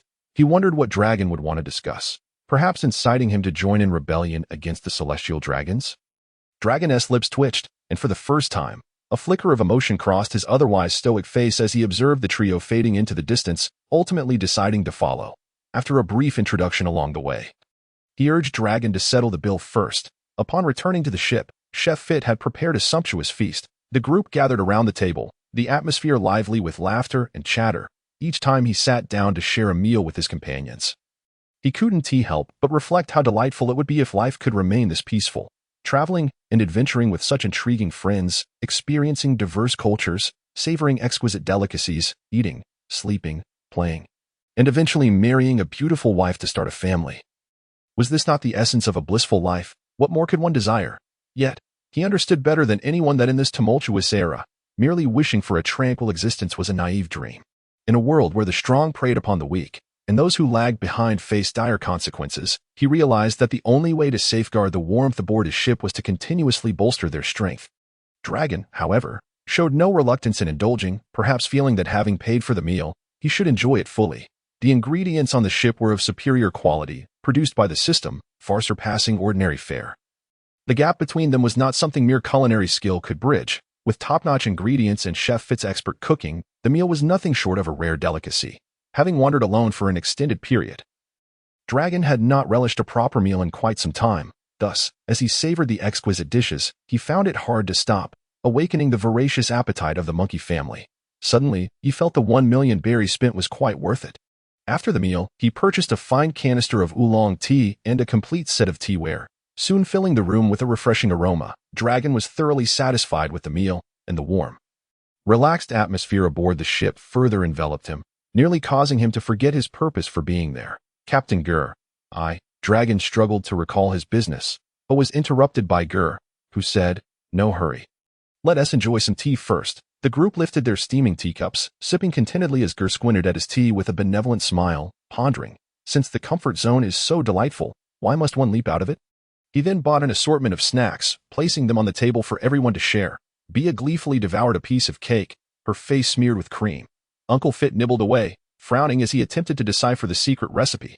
Weibel and Moria, each with a hefty bag of spicy strips, exhibited a remarkable synchrony in their culinary preferences. Senior munched on a pack of egg rolls, exuding an air reminiscent of a big shot puffing on a cigar. Meanwhile, Geer remained composed, sipping tea and cracking sunflower seeds, ready to hear Dragon's tale. Dragon felt a bit dazed, sensing that this seemingly youthful fellow, after sipping tea, radiated an aura akin to that of a retired elder. Crisp, Dragon took a handful of seeds Geer offered and mimicked his actions. Delicious. But wait, I meant to ask, what are your thoughts on this world? Captain Geer, having shed his cloak, Dragon now wore a black suit with an orange lining. His dark hair casually cascading down his back, a serious and earnest expression etched on his face. Geer observed his unblemished visage and felt something was amiss. Setting down his teacup, he chuckled. How do I perceive this world? Why, I see it with my eyes. Though aware that this man would eventually become the leader of the revolutionary army opposing the world government, Geer remained uncertain whether Dragon had already defected from the Navy to engage in rebellion or was simply wandering, searching for answers within himself. Regardless of the scenario, Geer had no intention of revealing his own stance right away. Although Dragon appeared rugged, he was astute, and soon realized that he and Geer had only known each other for a few hours, making it inappropriate to pose such sensitive inquiries. My apologies, I was too forward. Would you be interested in hearing my story first? Captain Geer, of course, please proceed. Geer thought to himself, the tea is ready, the seats are cracked. I've been waiting for you to share your tale. Perhaps a glimpse into your romantic escapades could unravel the mystery of the Straw Hat's mother, feeling that what he was about to divulge might be rather shocking. Dragon hesitated, glancing at the food enthusiasts nearby. Geer understood his concern and waved his hand. No need to hold back. There are no outsiders here. The ones present are my trusted family. Speak freely. The few individuals beside him, indulging in snacks, felt a warmth in their hearts upon hearing Captain Geer's words. Long nodded slightly, envious of Geer for possessing such reliable companions, and began to recount his story. His father, Carp, was a renowned hero of the Navy. From a young age, Long was subjected to various inhumane training regimens orchestrated by Carp, who, along with a cadre of naval elites, had high hopes for him, striving to mold him into a pillar for the Navy's future. Long, filled with determination, resolved to eradicate the darkness in the world and uphold the justice he believed in. With remarkable talent and a diligent work ethic, he quickly surpassed his peers in both strength and mindset. Geer mused to himself, this fellow Long must have been the most despair-inducing, diligent genius back in school, with fervor and aspirations. Long dedicated himself to the noble and just cause of the Navy. However, As he ascended the ranks, gaining access to more confidential information, his disillusionment with the Navy grew. He witnessed its incompetence and compromises, realizing that it was far from the justice he envisioned. Captain Geer. Do you know, the Navy, which claims to represent justice, is in fact a mere pawn of the world government and the celestial dragons. Even when faced with unjust orders, the Navy, no matter how unwilling, must comply. It is utterly ridiculous. Long's passion swelled as he spoke, his fists clenched in a fury that erupted into a roar. The self-proclaimed just Navy is also shrouded in darkness. The greatest evil in this world is that arrogant clique of celestial dragons. Only by toppling their dominion can we achieve equality, freedom, harmony, and rekindle hope in this world. Captain Geer, I sense that you too are a person of justice. Thus, I wish to invite you to join me in overthrowing this decaying world government and to forge a new world together. Geer pondered internally. What are you sensing, you fool? Are you the one who has traversed worlds? Or am I? Did you deceive the likes of Kuma and Ivankov with such rhetoric? Calmly sipping his tea, Geer did not rush to respond. The room fell silent, save for the sound of Weibel munching on spicy strips, oblivious to the gravity of the conversation. Bia was engrossed in her snacks, utterly disinterested. Both Moria and Sinier wore expressions of fervor, ready to charge into Mariawa at Geer's command. Moria relished the thought of participating in such a monumental event as the overthrow of the world government, believing it would etch his name into the annals of the sea. Sinier, on the other hand, found the audacity of such a venture exhilarating, reveling in the thrill of confronting the colossal world government head-on. Only Uncle Fit was left slack-jawed, his reaction contrasting sharply with the others, making him seem somewhat out of place. Fit took another sip from his teacup, reaffirming that it was indeed tea, not alcohol. Wondering why Long had become so incensed, shouting about toppling the world government, he hurried outside to check if anyone might be eavesdropping, fearing that such remarks could lead to their names appearing on tomorrow's bounty posters. Clack, clack. Geer rested his chin on his hand, gently tapping his fingers on the table. Long, sensing the opportunity, did not interrupt Geer's contemplation. The fact that Geer remained calm and did not dismiss him was already a promising sign of potential alliance. Finally, Geer spoke slowly. So you intend to dethrone the celestial dragons? Long's eyes lit up at these words. Yes, revolution. What a splendid term, truly befitting of you. Captain Geer.it is decided. The organization I intend to establish shall henceforth be known as the Revolutionary Army. Geer was momentarily taken aback. So, this fellow had been shouting about toppling the world government without even contemplating a name for his organization. Merely a figurehead. Ahem. Long, you are correct. The greatest darkness in this world is indeed the world government and the celestial dragons. Therefore, your desire to overthrow their rule is not without merit. However, why do you believe that a harmonious, equitable, and free new world will emerge post-revolution? Captain Geer, what do you mean? Long asked, somewhat perplexed. Surely, the fall of the corrupt world government would naturally herald the birth of a new world. Geer continued to elucidate. The dragon-slaying youth can become the very dragon they sought to slay. Your revolutionary army, or any other organization, once it replaces the world government, is likely to gradually adopt the same corrupt visage as the very institution you seek to dismantle. I shall never betray my sense of justice, Long declared earnestly, pounding his chest out. I have faith in your character and integrity, and I harbor no doubts regarding your resolve. You are capable of selflessness, even willing to sacrifice your life to devote yourself wholly to the liberation of the world. Yet, how many can truly embody such selflessness? Those who do not inherently possess a sense of justice and willingly contribute to this cause. How can you ensure that they will not betray this noble endeavor along the way? Or, upon reaping the fruits of victory, become the new celestial dragons? Even if they do not, what of their descendants? The celestial dragons were not merely a bunch of inept fools 800 years ago. At this moment, Long, having only begun to grasp the Navy's impotence and the world government's darkness, had resolutely chosen to leave the Navy to seek the overthrow of the decaying regime. Yet, he lacked mature thoughts on the matter, and was thus momentarily stumped by Geer's barrage of inquiries. The entrenched interests under the world government would never voluntarily relinquish their privileges. Just as he spoke of absolutes, Geer suddenly recalled his good friend Don Quixote da Flamingo's father and the future second-in-command of the Revolutionary Army, Sabo, and quickly added, well, unless one is of unsound mind. Therefore, the only individuals who can join you are those at the bottom, oppressed and exploited to the point of survival being a struggle. Yes, precisely. We can incite the oppressed to rise against their oppressors. They are our natural allies and are numerous, Long exclaimed, striking his right hand against his left palm. As if a revelation had dawned upon him, Geer shook his head and inquired, "These individuals, pushed to the brink of survival, still do not revolt. Can you guess why?" Long pondered for a moment and replied, "Because they have been oppressed for too long. They have become numb, utterly devoid of fighting spirit. No, that is merely a small part of the reason. The primary reason is that they are too weak. To resist is to face certain death. To remain passive does not guarantee death. What do you think they will choose? To speak bluntly, even if you were to unite them and ignite their fighting spirit, they would still be of little assistance. In simple terms, in this world where strength reigns supreme, the vast majority of the oppressed are weak. A strong person, regardless of their lowly status, facing unbearable oppression, could simply rebel. For as long as they possess strength, they can thrive anywhere, just like Barrett and Kaido.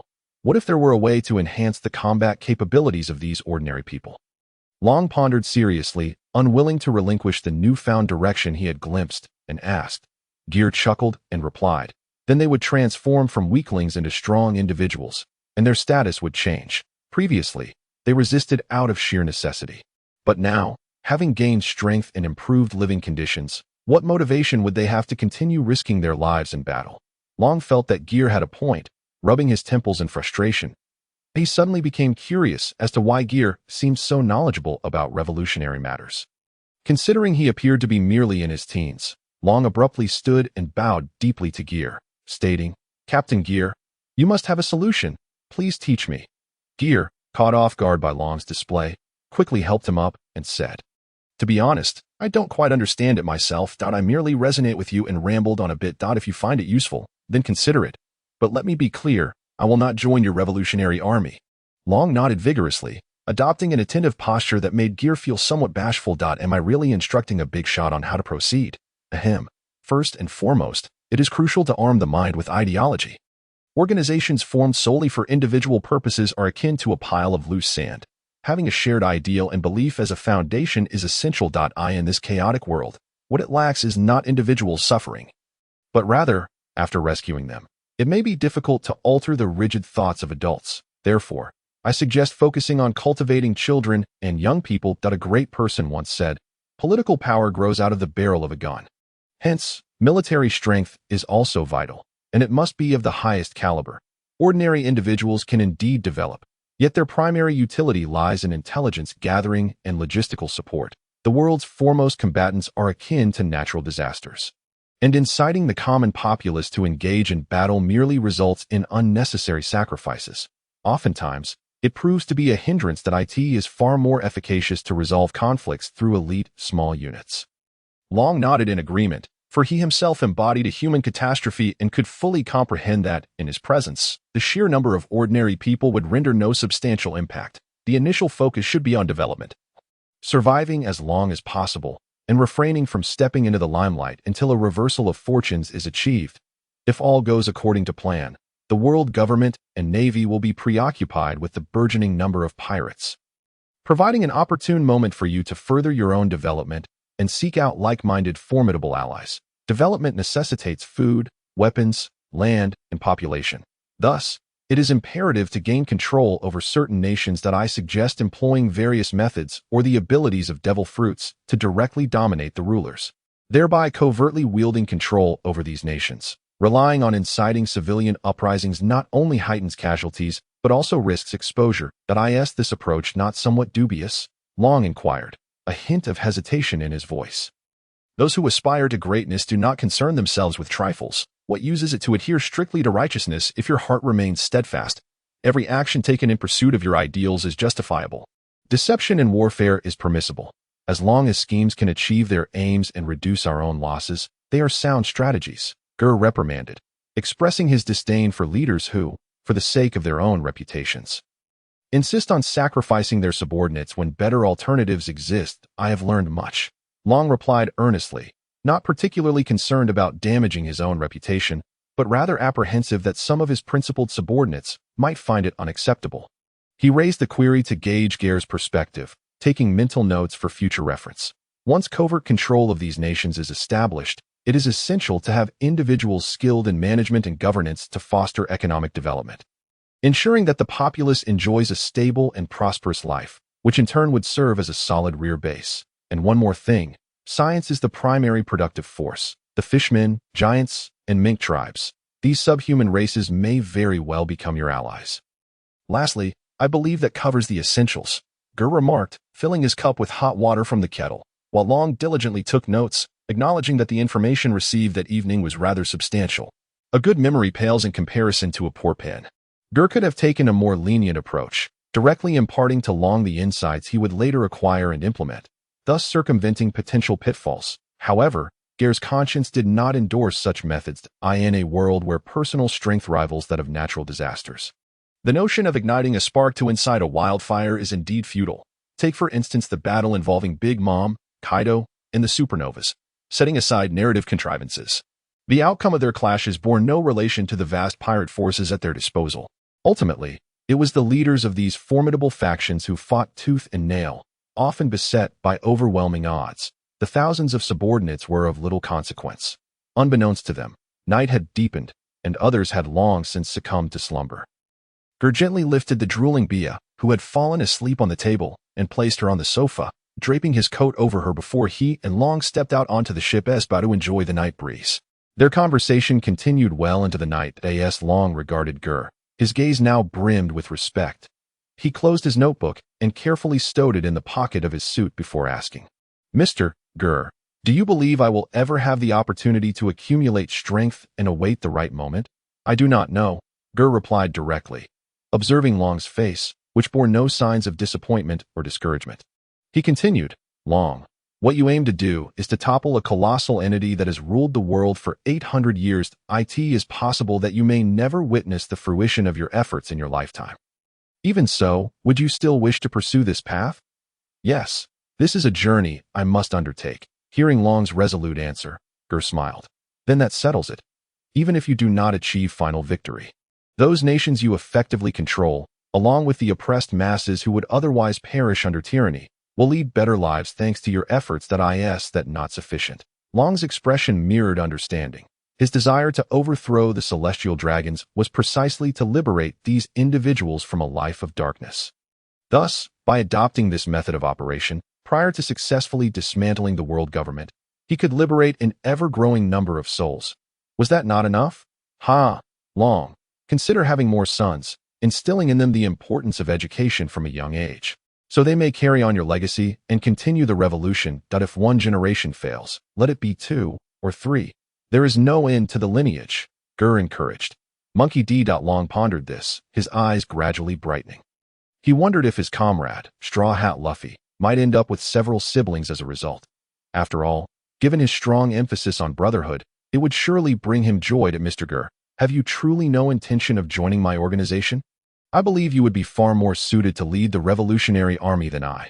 Your insight and intellect could undoubtedly guide us to victory." Long earnestly extended another invitation to Jar. Internally, Geer mused, "Then I must thank you for the offer. But do you truly expect me to attract fire while bearing the title of the world's most notorious criminal?" He quickly declined. "No, absolutely not. I will not join your revolutionary army, Long. That is your path to tread. I am a person who values wealth and life and seeks pleasure. Such grand endeavors are beyond my nature. Revolutions demand sacrifice, and I cannot bear to see any of my kin come to harm. That I simply wish to live comfortably, adhering to the principle of non-aggression. Within my capacity, I am willing to assist and perform good deeds. Yet expect me to risk my life or that of my companions to rescue strangers? I am afraid I cannot do so at this time." With that, Long refrained from pressing further. He retrieved a din mushy from his pocket and handed it to Geer, saying, "Regardless, I sincerely thank you for imparting such wisdom. You have pulled me from my confusion. Should there be any way I can assist you in the future, as long as it does not contravene justice, do not hesitate to command me." Very well. I shall not be courteous." Geer accepted the din mushy with a smile. After all, it represented a powerful ally. Ding. Major plot development initiated. The birth of the Revolutionary Army. Skill acquired. Supreme Hockey. Condition. Must possess advanced hockey.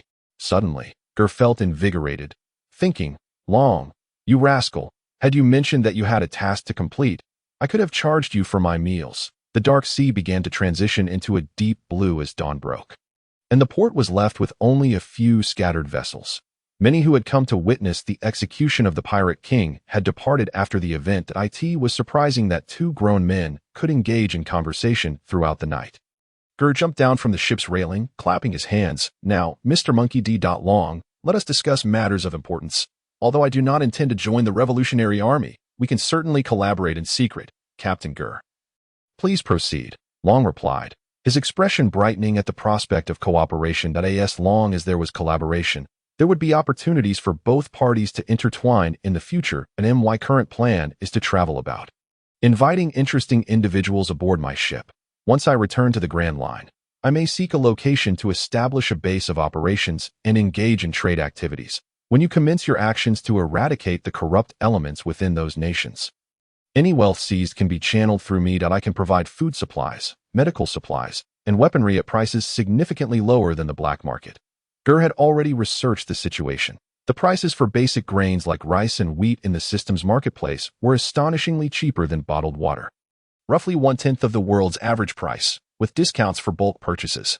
Even the most basic swords were of a quick blade caliber, priced approximately 1/4 of the market rate. Other items exhibited similar trends. The lowest quality goods in the system's marketplace were superior to the average quality in this world, yet cost over half less, particularly should the Revolutionary Army expand. They would inevitably struggle to procure strategic resources through legitimate channels and would be forced to rely on the black market, where prices would escalate by 1 or 2-fold. Therefore, a transaction at half the market price would undoubtedly be a boon for Long, while also benefiting Geer, a true win-win scenario. Upon hearing this, Long's face mirrored disbelief and gratitude. Although the Revolutionary Army had only just conceived its name, the strategic materials that Geer spoke of were undoubtedly indispensable for its development. Being able to engage in trade at half the price was an immense boon. Indeed, this must be Geer's way of silently supporting our revolutionary endeavor. He truly is a commendable mentor and friend. Despite his verbal reluctance to join, his actions were profoundly touching. After indulging in a moment of self-reflection and emotional uplift, Long embraced Geer tightly, giving his shoulders a hearty pat, conveying an expression of brotherly understanding. As their secretive plotting drew to a close, they retreated to their respective quarters to rest. Upon awakening, Geer had intended to set sail, but unfortunately, there was no one capable of navigating the sailboat. Weibel attempted to capture a few sea beasts to tow the vessel, yet the creatures he managed to catch appeared rather dim-witted, proving impossible to train. With no other recourse, he had to abandon the idea and head to the kitchen. Ahoy, Captain Geer. Ha ha, are you still here? Geer, lost in thought while gazing at the sails, was suddenly roused by a voice calling him. Turning towards the sound, he spotted a rotund figure approaching Doe. It's Brother Mozong. How did your dealings fare? The newcomer was none other than the kind-hearted merchant Mozong. Geer waved in greeting, observing the awkward smile on Mozang's plump face. Flanked by two sailors who had previously assisted Geer, their expressions filled with ire, indicative of an unfruitful venture. Ha ha. Let's not dwell on the misfortunes, young Geer. Are you ready to depart? Mozang inquired, his tone revealing an underlying urgency. We were supposed to have set sail yesterday, but as you know, we lack the skills to navigate a ship. By the way, do you know any sailors who might be willing to help? Having ventured this far, I wish to meander about the East Sea. Upon hearing Geer's words, Mozang's expression shifted to one of embarrassment, his demeanor suggesting he had much to say but hesitated. Noticing this, Geer smiled and lowered the rope ladder. Brother Mozong, please come aboard for a cup of tea. We can discuss matters shortly. Mozong did not decline, leading his two companions onto Geer's vessel. Thank you, young lady. You're welcome. Bia served each of the 3 men a cup of tea, followed by a platter of cookies, before departing. The two burly men behind Mozong, seeing the food, swallowed hard, clearly famished, yet they restrained themselves from reaching for it. Do indulge in some refreshments. Tea can make one quite hungry. Geer offered them an excuse. Pushing the plate towards the trio, they immediately began devouring the treats, and after the first bite, they could not stop, swiftly consuming an entire box of cookies. Apologies, young Geer. These are simply too delectable. We've inadvertently finished them all. This must be quite an expensive delicacy. I once had the fortune of tasting something similar at a count's residence, but it paled in comparison to yours. The count was reluctant to part with it. Each guest received merely half a piece to sample. Mozong remarked, licking the remnants from his fingers without a hint of wastefulness. It seemed that this benevolent merchant had indeed encountered difficulties, yet Geer refrained from pressing him for details, instead presenting 3 bowls of braised beef noodles, amidst the curious gazes of the 3 men. He skillfully opened the packaging, added the seasoning, poured in boiling water, covered it, and after 3 minutes, unveiled the feast. "Please, eat without reservation," Geer encouraged, pushing the bowls towards them. As Mozong held the bowl, he noticed it was made of paper. The aroma wafting from the steaming noodles was enticing. He found himself reflecting on Geer's earlier actions as a merchant. Mozong's instinct kicked in, and he began pondering the immense commercial potential of such a product. Slurp, slurp. His 2 companions had already begun devouring the instant noodles, finishing the noodles and drinking the broth in hearty gulps. Delicious. The sight of their voracious eating only heightened Mozong's appetite, and he used a small fork to fish out some noodles. Savoring a mouthful. Exquisite. Mozong's eyes widened in delight, mirroring his companions as he too slurped the noodles and polished off the broth. Geer stood by, watching with a smile, remaining silent. Burp. Mozong belched, his expression slightly sheepish as he regarded the young man before him. After a moment's contemplation, he sighed heavily and spoke. Young Geer, I hadn't intended to trouble you. However, I truly find myself without other options. It is not a matter of pride but a genuine plea for your assistance." "Haha. Brother Mozong, you needn't speak like that. Just a few days ago, when you assisted us, you didn't mind such formalities. If there's anything I can do to help, please don't hesitate to ask. I heard you mention wanting to hire some sailors to explore the East Sea. How about I and my 2 brothers join you? No need for payment. Just provide us with meals, and I hope you can give us a ride back to Zilabu village afterward, but I would be most grateful." Mozong's request was met with nods from his 2 companions, who also bent their backs in agreement. Geer pondered briefly. Was Zilabu village not the very village where Usopp resided? At present, Usopp was likely still a mere glimmer of potential. However, his father, Yasopp, should have matured into a handsome young man by now. Perhaps there was an opportunity to sway red-haired Shank's favor. Geer hastily assisted them to their feet, saying, "Brother Mozong, your willingness to board my ship is indeed a tremendous favor. It is I who should be thanking you for agreeing to help me. But tell me, what has transpired during your absence?" Young one, you are unaware of the circumstances," Mozong sighed, a hint of embarrassment coloring his features. "It all began with the words of that pirate king, Roger, before his demise. The leaders of my crew were present at the time, and unexpectedly, they became enchanted by the idea of treasure hunting. They incited the other dozens of guards to set sail as pirates in search of some grand treasure. They kidnapped me and made off with my ship and riches. Had it not been for these 2 loyal friends behind me, I might have fallen victim to their greed." Haha. Geer felt a newfound respect for Mozong. Despite his nonchalant recounting, Geer understood the perilous nature of the situation, one that could easily be adapted into a thrilling cinematic tale. Mozong recounted the events with a calm demeanor, devoid of resentment, only relief at having escaped a dire fate.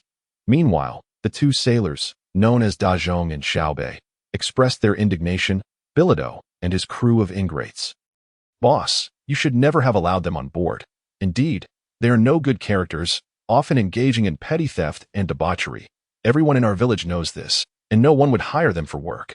You, boss, are simply too kind-hearted." Mozong chuckled, scratching his head. "Haha. Brothers, please do not be upset.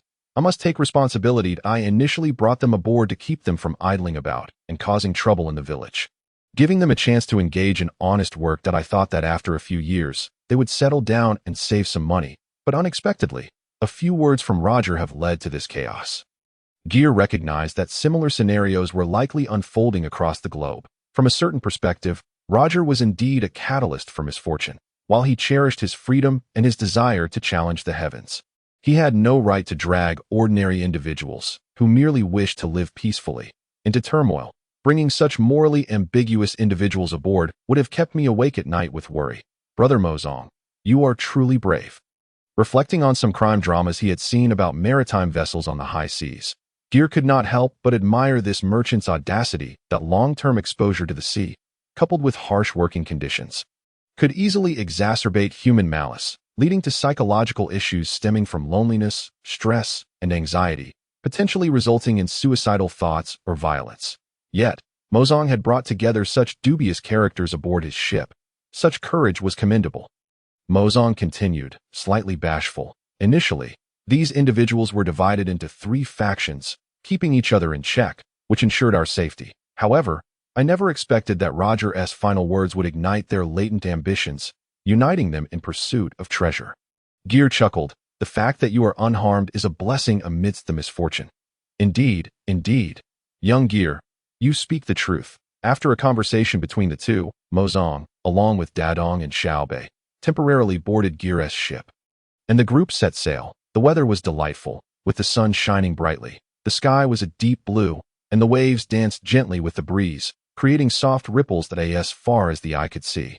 The vast ocean stretched infinitely. The surface of the East Sea was mostly gentle and calm, offering little challenge for adventurers on the deck. Captain Geer sat on a small stool, munching on potato chips while fishing. Clang clang, Weibel was squatting with a massive barbell, performing deep squats. Moria huddled in a dim corner, toying with a dark, shadowy mass as he developed his devil fruit abilities. Mozong and Bia were sipping tea and chatting, while Dadong and Xiaobei took turns steering and adjusting the sails. Fit was in the kitchen preparing a variety of ingredients, practicing from a book, while Senor, who had just smoked, was shooed out of the kitchen due to the lingering odor. At that moment, Dorag was also leaning against the window with a teacup, reading a book while basking in the sunlight, occasionally pausing to jot down notes in his notebook. After discussing with the dragon, Geer gifted him several red books, and the fellow decided to linger on the ship, claiming he wanted to study the contents thoroughly and could consult Geer whenever he encountered difficulties, though one couldn't help but wonder if he was merely hoping for a free meal. Geer purchased a case of ice-cold cola from the system shop and tossed a can to everyone on deck before grabbing one for himself. He opened the tab and used his mouth to stifle the bubbles that wanted to escape. Glug, glug, burp, refreshing. At this rate, I might have to unleash my ultimate entertainment weapon. After several days of peaceful sailing, even Geer, who longed for tranquility, began to feel a touch of boredom. Just then, Xiaobei shouted from the lookout tower. Captain Geer, there's a ship approaching us. It seems to be a pirate. Geer tossed aside his fishing rod and hurried to the bow, grabbing a telescope to see a large ship braving the waves. The pirate flag fluttering proudly from its mast. Hee, it's definitely a pirate ship. Boys, let us head over, Geer exclaimed with excitement. Roar, hee, finally an opportunity to test my new abilities. Only Weibel and Moria joined in the cheer. Both restless from the lack of action, feeling an itch to engage in battle after a long period without conflict. They're coming. Watch out for a collision, Xiaobei shouted again. The approaching pirate ship showed no signs of altering its course. Continuing to race towards them as the distance closed, they could see the faces of the pirates aboard, filled with terror, as if something horrifying was chasing them from behind. Just as Geer was about to shout for them to surrender, a massive blue sword aura flew in from behind, slicing the pirate ship cleanly in half. The residual force of the strike hurtling towards Geer and his crew. Oh no! Danger! The crew on deck nearly dropped their jaws at the sight of the incoming attack, especially Xiaobei, who was clinging to the mast, having witnessed the pirate ship being cleaved apart right before his eyes. That it's over. Help! Just as Dragon was about to take action, Weibel dashed to the bow in a flash. Clenching his left fist, it rapidly transformed into a mass of darkness. He met the blue strike with a powerful punch. Boom! The impact of fist against sword aura produced a piercing sound. The collision generated a massive shockwave that sent the sails flapping violently, and the ship was pushed back several meters. The stalemate did not last long. Weibel shattered the sword aura with a single punch, scattering it like broken glass, tiny specks of light dissipating in the air. As Weibel landed back on the deck, he swiftly turned and unleashed a horizontal slash with his cloud cutter. You must respond to an attack, though Weibel was not articulate enough for such cultured phrasing. He understood the necessity of a counterattack. The colossal red sword aura surged towards the direction of the previous blue strike. Boom! The pirate ship, previously sliced in two by the blue strike, had yet to sink when Weibel's attack cleaved it once more, causing the vessel to collapse entirely into a pile of driftwood upon the waves. Whoosh! Another blue strike came hurtling towards them, colliding head-on with Weibel's red strike. Clang! The red and blue crescent-shaped strikes clashed violently in midair, ultimately dissipating simultaneously, a testament to their equal might. Thousands of meters apart, the battle had already commenced without anyone visible. On board, apart from Geer and Dragon, the rest of the crew had never witnessed such a high caliber of combat. Even the initial exchange of long-range attacks was enough to fill the air with excitement. How thrilling! How exhilarating! The crew was eagerly watching the spectacle unfold, with Bia, being too short, rushing back to fetch a small stool to ensure she wouldn't miss any of the action. Only the captain appeared somewhat disheveled in the wind. Geer's expression darkened. This wasn't right. Under normal circumstances, with Weibel's current strength, he would be a dominant figure across the seas, where had such a formidable opponent emerged from. Capable of matching his brother's prowess, even the sword strikes appeared to surpass Weibel's slightly. Turning his gaze back, Geer spotted the figure still engrossed in reading within the cabin, and upon realizing there was someone even more formidable on board, a sense of calm settled in his heart. He directed Dadong and Xiaobei to steer the ship closer. Today, I intend to see who is dancing. A small boat approached slowly in the distance. A man stood aboard, bearing a cross on his back, with black hair, a black trench coat, and white trousers. His golden eyes were sharp and fierce, resembling those of an eagle, exuding a wild and unruly spirit. Although he had yet to grow a goatee or don a black hat adorned with white fur, Geer recognized him immediately by those distinctive eyes, the future world's greatest swordsman, Dracul Mihawk. Geer couldn't help but think, so this fellow has had a penchant for slicing pirate ships since his youth. At this moment, Mihawk had not yet risen to become the world's #1 swordsman.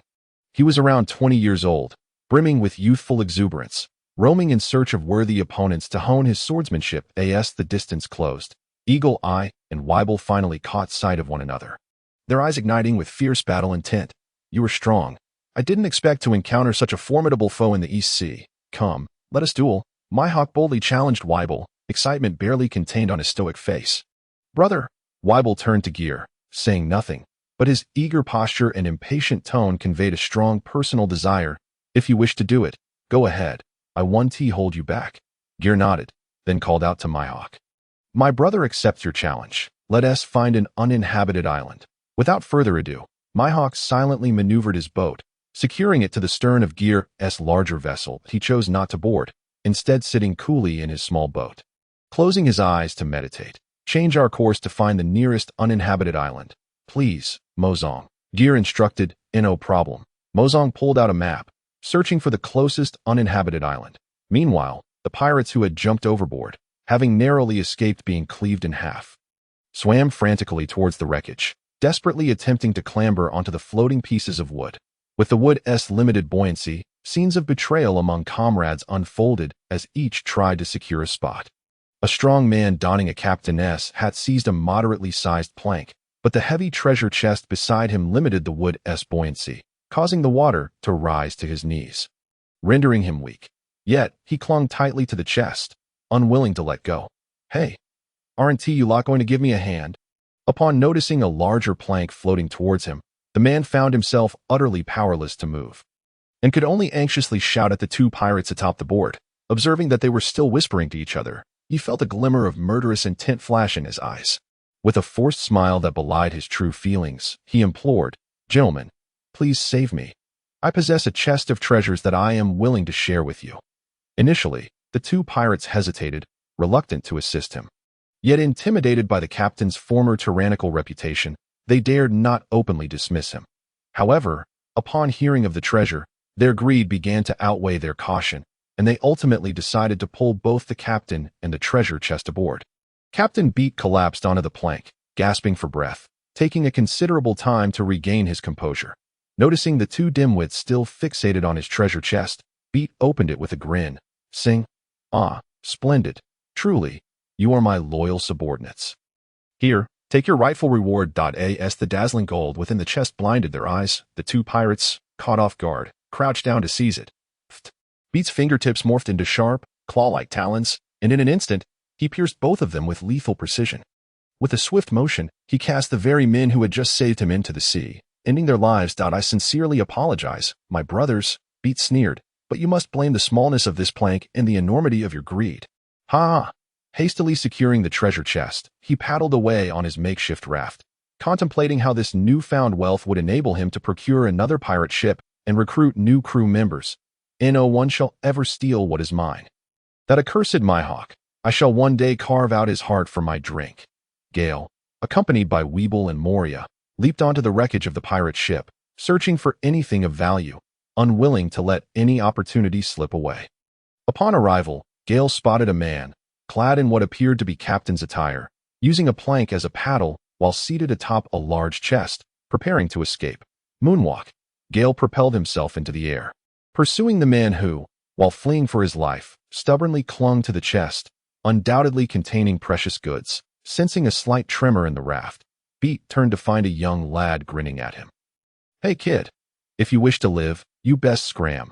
I have no time for you." Accustomed to wielding power, today had brought him a string of misfortunes that the captain, having lost his ship, now finding himself adrift on a small raft was a humiliating low point in his life. And his pent-up rage found no outlet. Gale, uninterested in idle chatter, drew his pistol and aimed it at Beat. "Hey, just because the tiger refrains from roaring, you think I'm a pushover?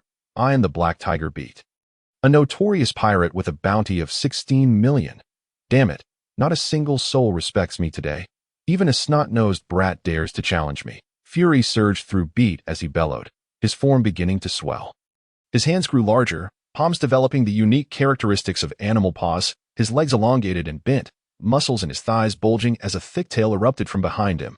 His upper body expanded, tearing through his clothing, gray fur sprouting along his limbs and back, interspersed with black stripes that, little brat, bullets are nothing but trash. They can't even breach my skin. Prepare to meet your end, Black Tiger Heart. Beat gathered force beneath his feet, lunging at Gale like a famished predator. A spray of crimson erupted. Thud. Beat collapsed heavily into a pool of blood, his gray fur beginning to recede. His eyes widened in disbelief as he stared at the several bullet wounds in his body. How could he, transformed into a beast, be vulnerable to bullets? And why, upon being struck, did he feel utterly drained, reverting to his original form? It felt akin to plunging into the sea. What have you done to me?" Beat spat, cursing. "Black Tiger, quite a commendable ability, albeit somewhat wasted on you," Gale remarked, slowly approaching with an innocuous expression that he observed Beat, who struggled to rise, and added, "To express my gratitude for your transformation performance, allow me to clarify. This is a sea stone bullet, specifically designed to counteract ability users. Remember this for your next life, you infamous pirate who has never left the East Blue." Without awaiting Beat's pleas for mercy, Gale delivered a swift end to his suffering. Ding. Unknown devil fruit detected. Automatic analysis in progress. Analysis complete. Zoan-type cat fruit. Tabby form. Damn it. What gall for a mere tabby to flaunt like a majestic tiger. You've wasted my excitement. Gale kicked the corpse in frustration. Extraction. Ding. Extraction successful. Extracted ability.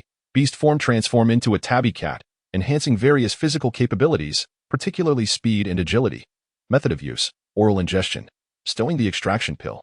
Gale eagerly opened the treasure chest. A dazzling array of gold blinded his eyes.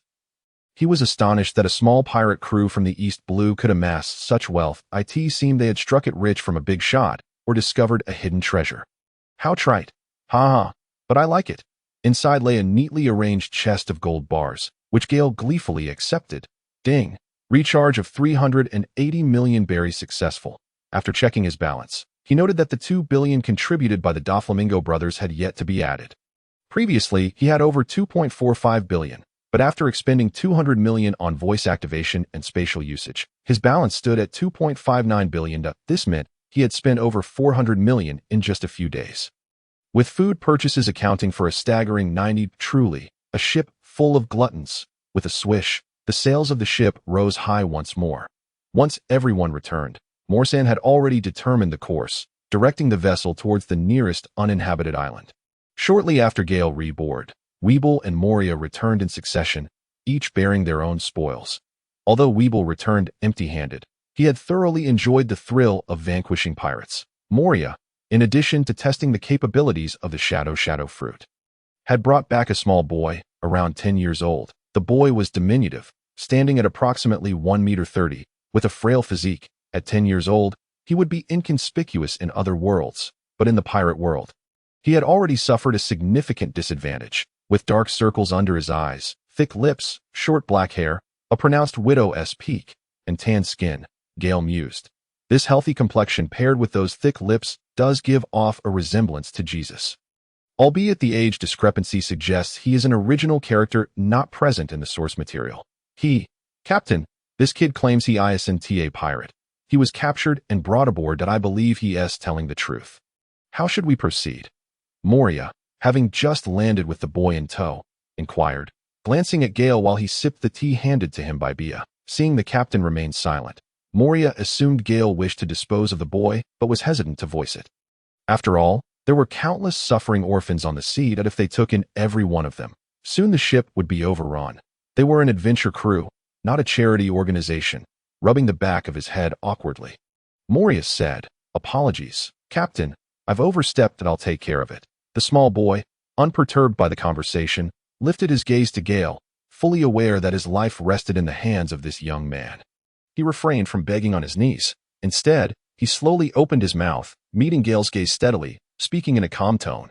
"Thank you for avenging me by eliminating that band of pirates. I sincerely apologize for the trouble I've caused you. I promise I will leave immediately. Child, do not weep for your parents' departure. You must survive." The words of his mother and father echoed in his mind as they passed, urging him to stay alive at all costs. Clenching his teeth, the boy continued, "If possible, please do not kill me that I can work. I eat little and can sleep on the deck. Keeping me around will be beneficial, and I will repay this kindness.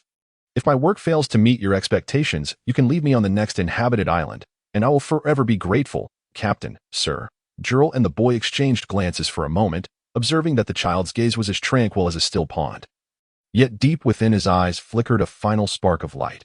Having survived on hatred until now, was he lost in confusion after the demise of his enemies? Or had he discovered some reason to cling to life? Even if it meant merely scraping by, how intriguing, Geer mused. He gently nudged Moria's foot and scolded, "What do you mean by disposing of? You're making us sound like villains." "Look, you've frightened the boy," Moria chuckled foolishly, which only made him appear more villainous. Geer then turned to the young boy and queried, "I am quite curious, lad. You initially seemed intent on giving up on life. What has led you to suddenly possess such a fervent desire to survive?" "There is no need to be anxious. Just answer truthfully, and no matter your response, I shall not take your life. Because my existence was purchased with my parents' lives, I feel obliged to carry on their legacy and cannot selfishly choose to abandon it." The boy clenched his fists, suppressing his tears. "You are commendable, young one. My name is Geer. We are not villains, so fear not. What is your name? Do you have family or a hometown to return to? If it is on our way, we could escort you back." "Hello, Mr. Geer. My name is Jin. My hometown has been destroyed by pirates, and I have nowhere to return if possible. Please allow me to stay aboard your ship. I will dedicate my life to repaying your kindness. I will do anything you ask," Geer exclaimed, then suddenly knelt heavily to the ground, placing his hands on his knees and bowing his head to the deck in a gesture of respect. As a representative of the new generation, Geer was not fond of such displays of subservience. However, in this world, kneeling was commonplace, and he had no choice but to adhere to local customs. "Geer, is it? Please rise. While we are adventurers, the dangers we face and the enemies we encounter are not fewer than those faced by pirates. Remaining on my ship is not necessarily a wise choice." It was customary for people to add an A before a one-syllable name, so Geer instinctively referred to him as a Geer. "I am not afraid of danger. I fear nothing. Please give me a chance." "Mr. Geer," Geer persisted, unwilling to rise. "Heh, little one, we are not like those ragtag pirate crews that allow anyone to join at whim," Moria remarked nonchalantly, pulling out a bag of sunflower seeds to munch on. He understood that Geer despised the indiscriminate slaughter of innocents, thus he intended to bring the boy back for the captain to decide. Yet, he had no intention of ensuring the captain would take the boy in.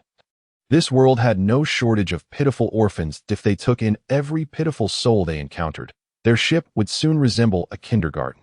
Geer observed the towering figures around him, including the devilishly muscular man standing 6 to 7 meters tall, and compared them to his own slender arms and legs. He realized that not only would he be unable to contribute, but he would also be a burden. A sense of disappointment washed over him. However, he chose not to voice his thoughts. Disembarking at the next island would still be a favorable outcome. He was alive, and that alone was worthy of joy. Was it not? Bia, hiding nearby, felt a pang of sympathy for the boy. He had lost his family at such a young age. What would happen to him if the captain refused to let him stay aboard? It was truly heartbreaking. As she pondered this, tears began to well in her large eyes. "Captain, perhaps you could allow him to remain on the ship," the young girl pleaded. Geer was inclined to agree. After all, the ship was vast, with plenty of empty rooms. Furthermore, thanks to his system shop and storage space, there was no need to stockpile excessive food and supplies. Accommodating a few dozen more people would be effortless. Moreover, Geer, being financially affluent, could easily save a life by merely providing a pair of chopsticks. Geer, who generally held strong principles, found himself frowning. The scene before him bore an uncanny resemblance to a certain individual who had once knelt and pleaded to board a ship in pursuit of his ambitions. Once that thought entered Geer's mind, it lingered unshakably. Every decision he made had to ensure the safety of everyone aboard, leading to his hesitation that I, a remarkably astute transmigrator, cannot afford to grant anyone the opportunity to stab me in the back. Wait a moment. Did you just say your name is Jean? Jean? That sounds oddly familiar. Geer scrutinized the boy's appearance, and the more he looked, the more it resonated with him. Mr. Geer, my name is Jean. You may call me a Jean, as everyone does, Jean reiterated. Very well. A Jean, no need to elaborate further. I accept your request to join us, Geer declared excitedly, helping a Jean to his feet. Huh? The others on the ship, along with a Jean, gasped in astonishment, bewildered by Geer's sudden change of heart and swift decision. Nevertheless, curiosity aside, no one questioned the captain's choice. Yay, that's wonderful. A Jean, the captain has agreed. Don't forget to thank him. Bia was the first to react, joyfully exclaiming, Thank you so much, Mr. Geer. Jean finally came to his senses and hurriedly expressed his gratitude. Jean, remember your words. From now on, your life belongs to me. You must live well, without my permission. Do you understand? Upon hearing this stern yet warm statement, Jin's eyes glistened with tears. He had gained yet another reason to continue living. He nodded vigorously, affirming, I understand, Mr. Geer. You should now refer to me as Captain. Welcome aboard, Jean. From now on, we shall be your family. Yes, Captain Geer. The typically cautious Geer would never impulsively allow a stranger aboard out of mere sympathy. His acceptance of the boy was due to the realization of who he truly was. This was none other than a Jean, the ghostly figure from the Creek Pirates, encountered 20 years later at the Bartai restaurant in East Blue, known for his remarkable prowess and character. When a Jean made his entrance, he effortlessly subdued the formidable Redfoot Zeph, shattered the shield hero in a single blow while showing restraint, and knocked out Creek with a single punch. Given the prevailing strength in East Blue, his combat abilities could only be described as terrifying. Yet, Geer placed greater value on a Jin's character. Most villains would blame their circumstances for their actions, much like Doflamingo's famous line, if you had experienced what I have, you might not be half as kind. Geer refrained from commenting, relieved that Doflamingo had not used that phrase to wriggle out of accountability. Otherwise, Geer might have been unable to resist asking, Isn't your brother Rosinante's experience the same as yours? Indeed, many times, individuals find themselves constrained by circumstances where the paths they wish to take are fraught with obstacles, and being a good person proves challenging. However, the strong draw their swords against the stronger, while the weak draw their swords against the weaker. When they commence the wanton slaughter of the vulnerable, the notion of being constrained merely becomes an excuse. For there are those who manage to preserve a steadfast commitment to goodness and integrity even in the most dire environments. This is a rare and invaluable quality, and a Jean exemplifies such a person. Caught between the captain's orders and Sanji's kindness, he resolutely sacrificed his gas mask for Sanji, yet remained unwaveringly loyal to the Creek Pirates even in defeat. In sum, he displayed exceptional talent, unwavering loyalty, and a deep sense of honor, making him a person of great potential. Truly, he possesses the qualities of a great commander. Do not be so reserved from now on. We are family, a Jean. Geer warmly pulled the still-stunned a Jean to his feet, his smile radiant as though he had won the lottery. He then turned to the young girl beside him, calling out, Bia, please take a Jean to wash up and change into some clean clothes. Understood, Captain, leave it to me. Uncle Fit, hungry, interjected, Hey, can we eat now? As he spoke, he made his way to the kitchen, only to hear a cacophony of chaos and Uncle Fit's angry shouts from within. It will be ready soon. Hey, Weibel, don't grab that. You can't eat it. Here, take this to tide you over for now. Please step outside, all right? As the crowd began to disperse, each engrossed in their own affairs, Geer approached Moria, patting his leg, for there was simply no way to reach his shoulders that towered 2 stories high. Heh, old Mo, splendid job. I never realized you had the potential of Uncle Snake. From now on, bring back all the little ones who need help. Who is Uncle Snake? Moria responded, his expression one of bewilderment. After a moment's thought, a sinister grin stretched across his face, revealing a terrifying smile. He, Captain, I understand now. Wait, what exactly have you understood? That smile of yours is rather alarming. You must have misunderstood. Geer hastily clarified. I'm not talking about kidnapping children. I'm being serious, old M.O. Please don't misinterpret. I get it, Captain. Truly, I do. He. Moria nodded emphatically. Geer sighed, hoping that Moria had genuinely grasped his meaning. Perhaps some individuals, at their core, are kind-hearted. Merely possessing a naturally intimidating smile. At last, there was a pier on the ship. A cheerful young girl took the hand of her little brother and led him towards the hold. Come on, you're so dirty. I'll take you to wash up and change your clothes. Akin's face flushed a deep red, completely shedding the calm demeanor he had earlier displayed in the face of life and death. Mature for his age, he found it quite embarrassing to hold hands at such an age and awkwardly attempted to shake off Bia's grip. However, upon seeing the pure smile on her face, he couldn't bring himself to disrupt it and allowed her to guide him along to by the way. Akin, how old are you this year? 10, I think, but it could also be 11. I can't quite recall. Huh, you can forget something like that, Bia exclaimed, her eyes widening in surprise. Akin had endured considerable misfortune in his early years, having been captured by pirates and forced to toil for nearly 2 years. Biding his time for revenge, the pirates had kept him around purely for their own amusement during tedious voyages, causing Akin's mental age to mature prematurely. Yet, for reasons unknown, in the presence of this girl a year or two older than him, he began to revert to the demeanor of a child. Noticing Akin's embarrassment, Bia smiled encouragingly. It's all right. Regardless of whether you're 10 or 11, you're still younger than me. From now on, you must call me Sister Bia. Go on, give it AT or Y.bi. Bia's sister, Akin mumbled shyly. Haha, good boy. Akin, from now on, I'll look after you on the ship. I tell you, Bia chattered merrily, her laughter ringing like silver bells throughout the ship. Dressed in a white t-shirt, black trousers, and a blue headscarf, Akin appeared spirited and sharp after changing into clean clothes. When he and Bia returned to the deck, they found everyone gathered around a table, eagerly preparing to eat. Hurry up. Otherwise, all the delicious food will be devoured by Weibel. Akin stood there in a daze, taking in the harmonious atmosphere on the deck, as Bia tugged him along. Everyone was drooling over a feast of unfamiliar delicacies that Uncle Fight had recently developed, including spicy chicken, ginger scallion steamed fish, spicy seafood, braised beef, beer duck, sweet and sour ribs, braised pork with vegetables, and a mysterious soup made from some bones, alongside 2 stir-fried vegetables. Geer gazed at the table, feeling a surreal sense of returning to the modern world. The portions were intimidating, with fish weighing several hundred pounds, spicy chicken and beer duck comprising whole birds, and the sweet and sour ribs consisting of hefty cuts of meat, each dish guaranteed to satisfy hunger. After Fight brought out several more plates, the feast commenced on Geer's ship. There were no formal dining etiquettes. Thus, the meal resembled a battlefield. Delicious, delicious.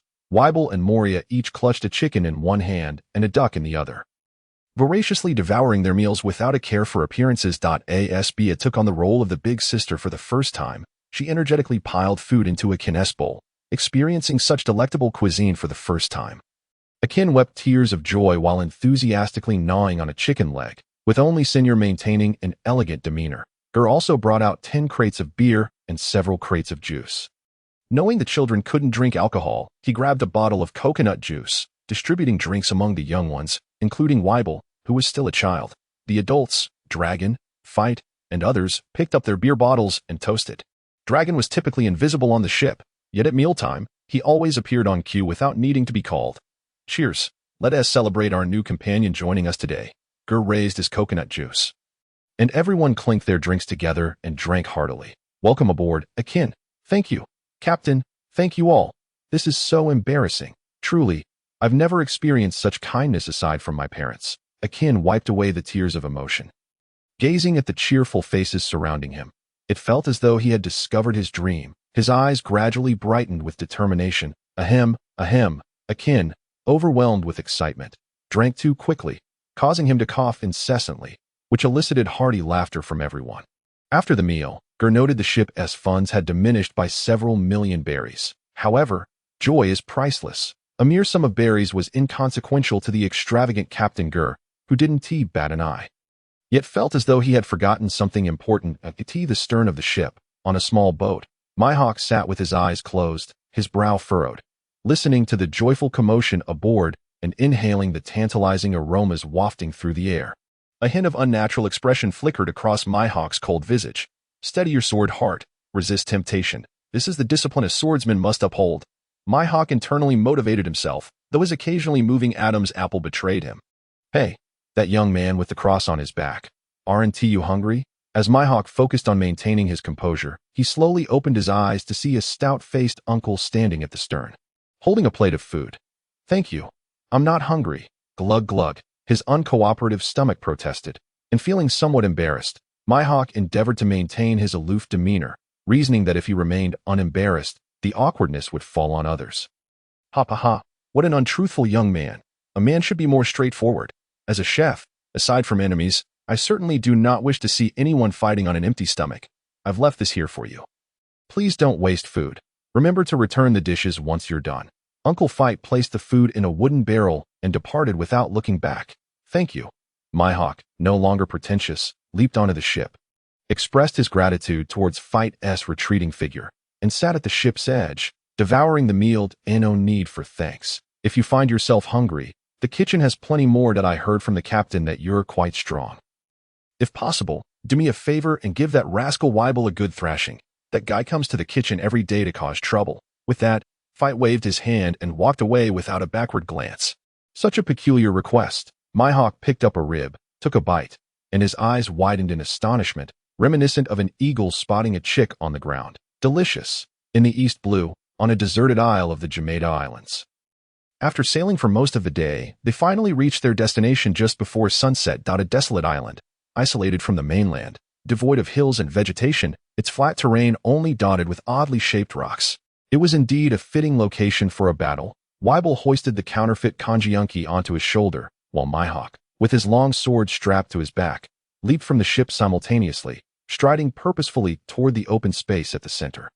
Geer observed the orb in his hand, hesitating for a considerable time on whether to administer the top-tier hockey to Weibel in advance. After a moment's contemplation, he ultimately decided to retract the orb into his spatial pocket.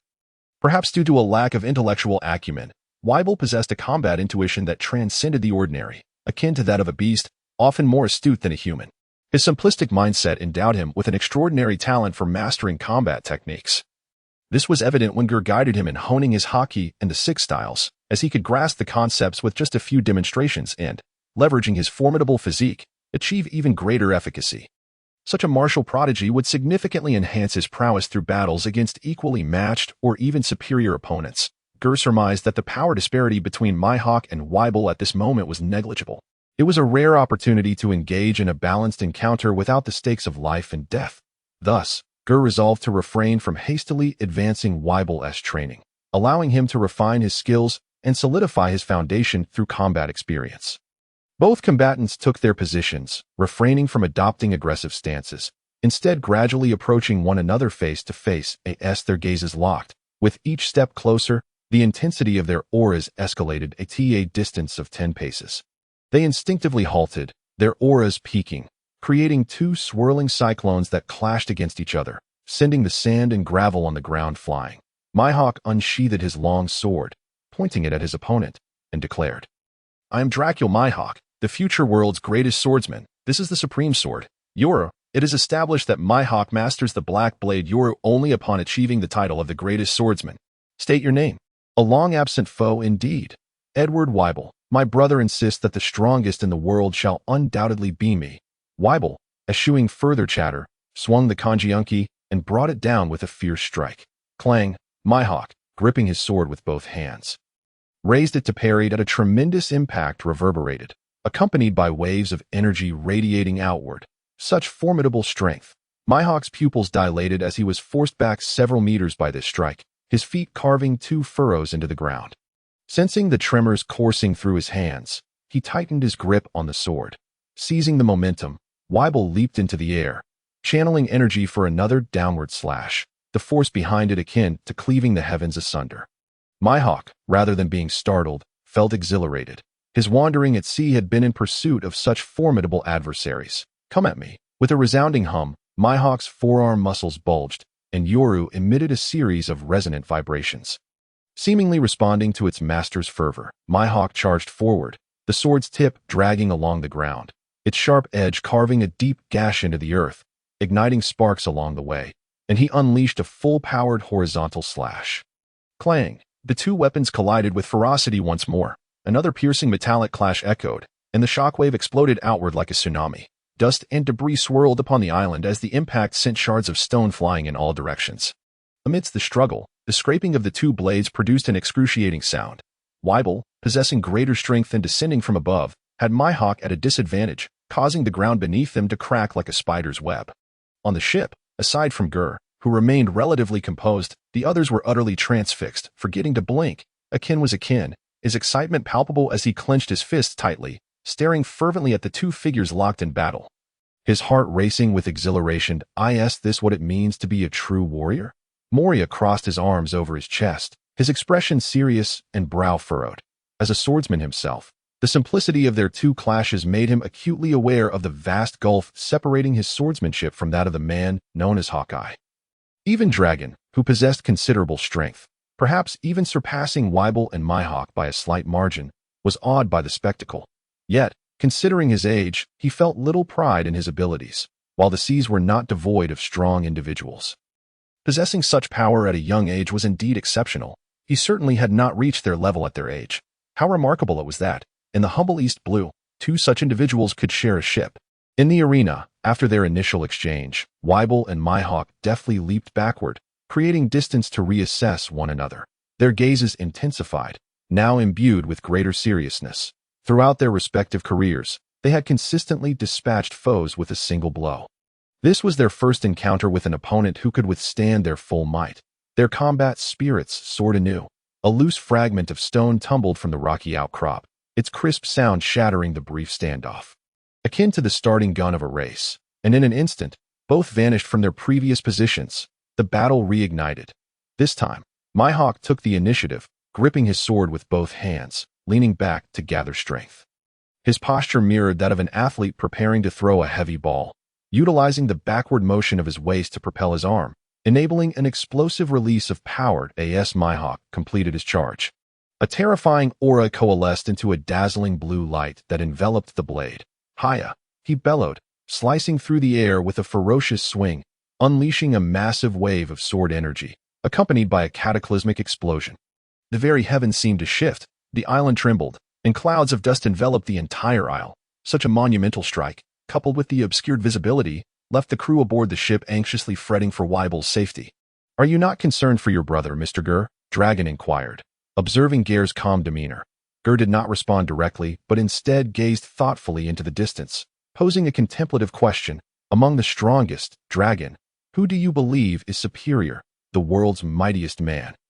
The greatest swordsman, or the strongest creature?" At this, Dragon and those nearby fell into deep contemplation. How intriguing! Mihawk, a solitary figure, had yet to align himself with any faction. Geer's seemingly casual remark ignited a fervent light in the eyes of the revolutionary leader. The arena was shrouded in a gray mist, the ground marred by the gaping trench left by Mihawk's recent strike. Suddenly, a blade shot forth from the haze with remarkable speed. Mihawk's yellow pupils narrowed as he swiftly sidestepped. The razor-sharp sword grazing his ear and severing a few errant strands of hair, leaving a shallow cut upon his outer garment's chest. With a swift rotation of his wrist, Mihawk raised Yoru, and the two weapons clashed once more. Ha ha ha.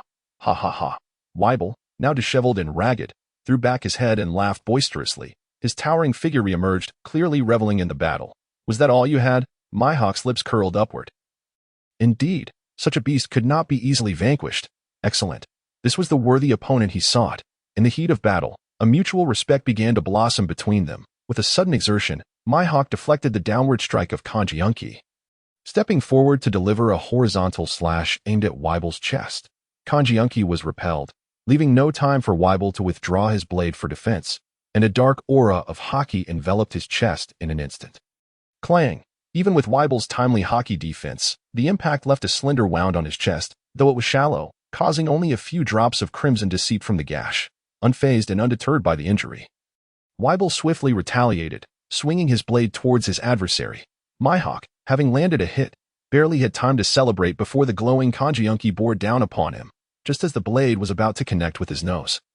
Mihawk unexpectedly leaned back, executing a perfect backward bend to narrowly evade the horizontal strike. With his right hand gripping the hilt and his left hand steadying Yoru, he aimed the tip squarely at his target. Then, with a powerful thrust of his back foot, he left an imprint in the ground, the immense recoil propelling him forward like a released arrow.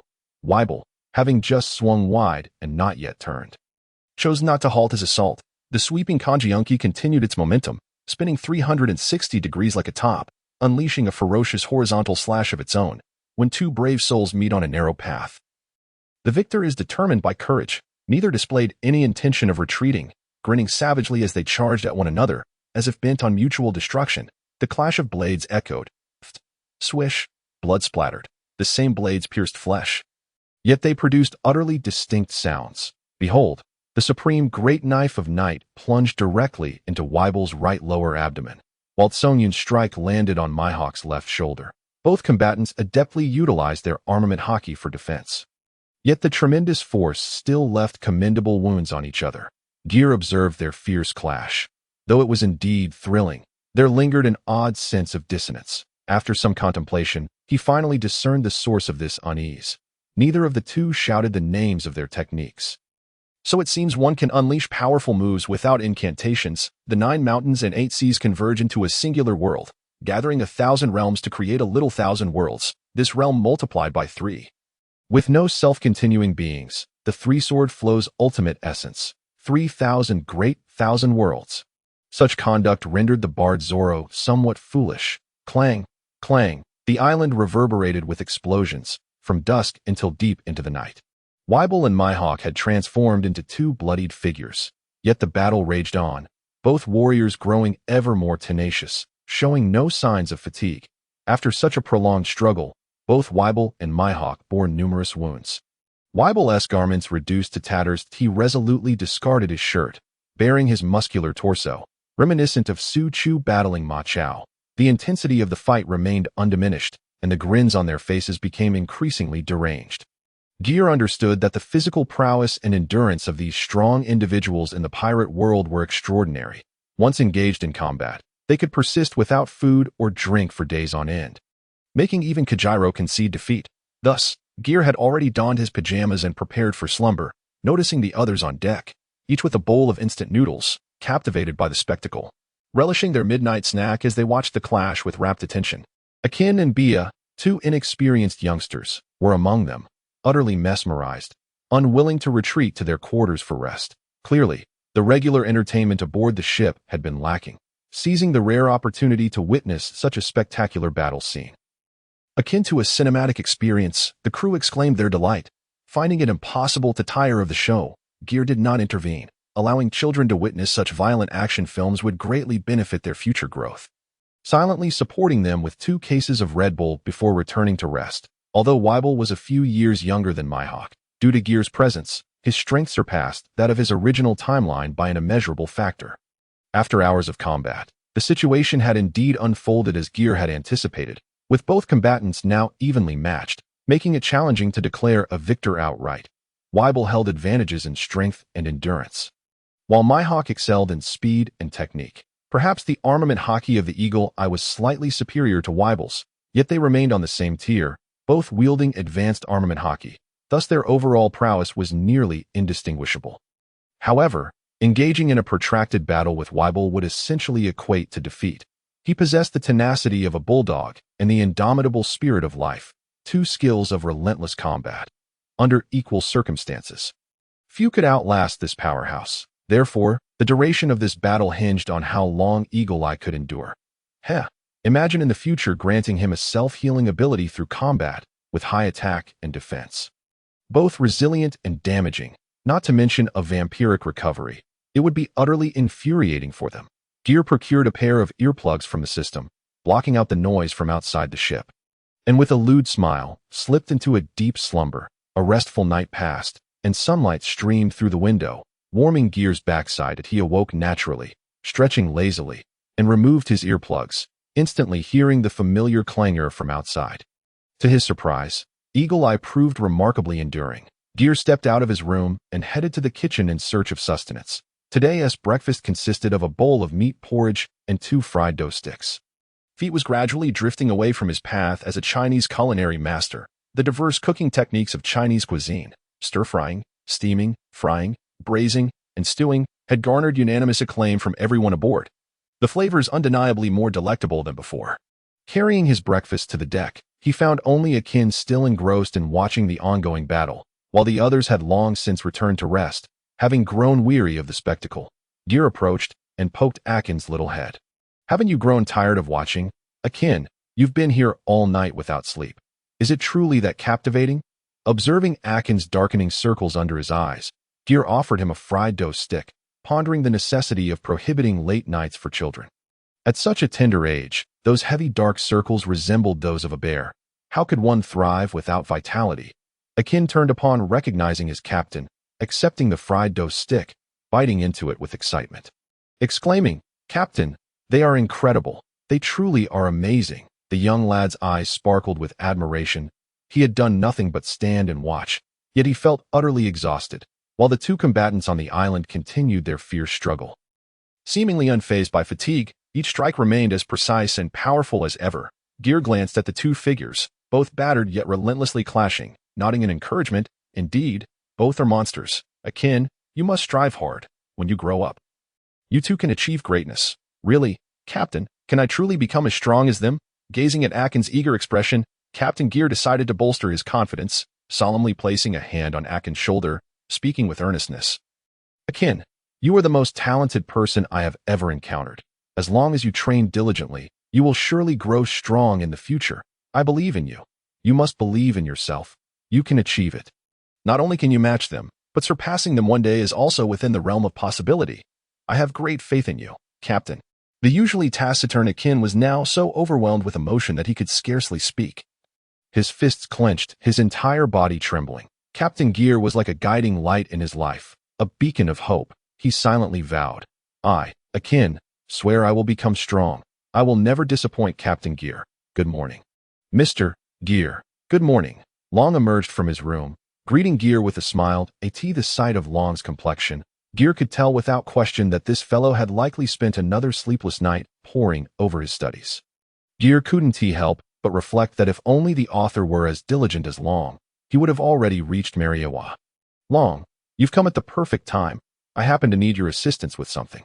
"Mr. Geer, please feel free to ask how I can help." Noticing the seriousness that immediately overtook Long's expression, Geer waved his hand with a smile. "Relax, Long, there's no need to be so serious. It's nothing major.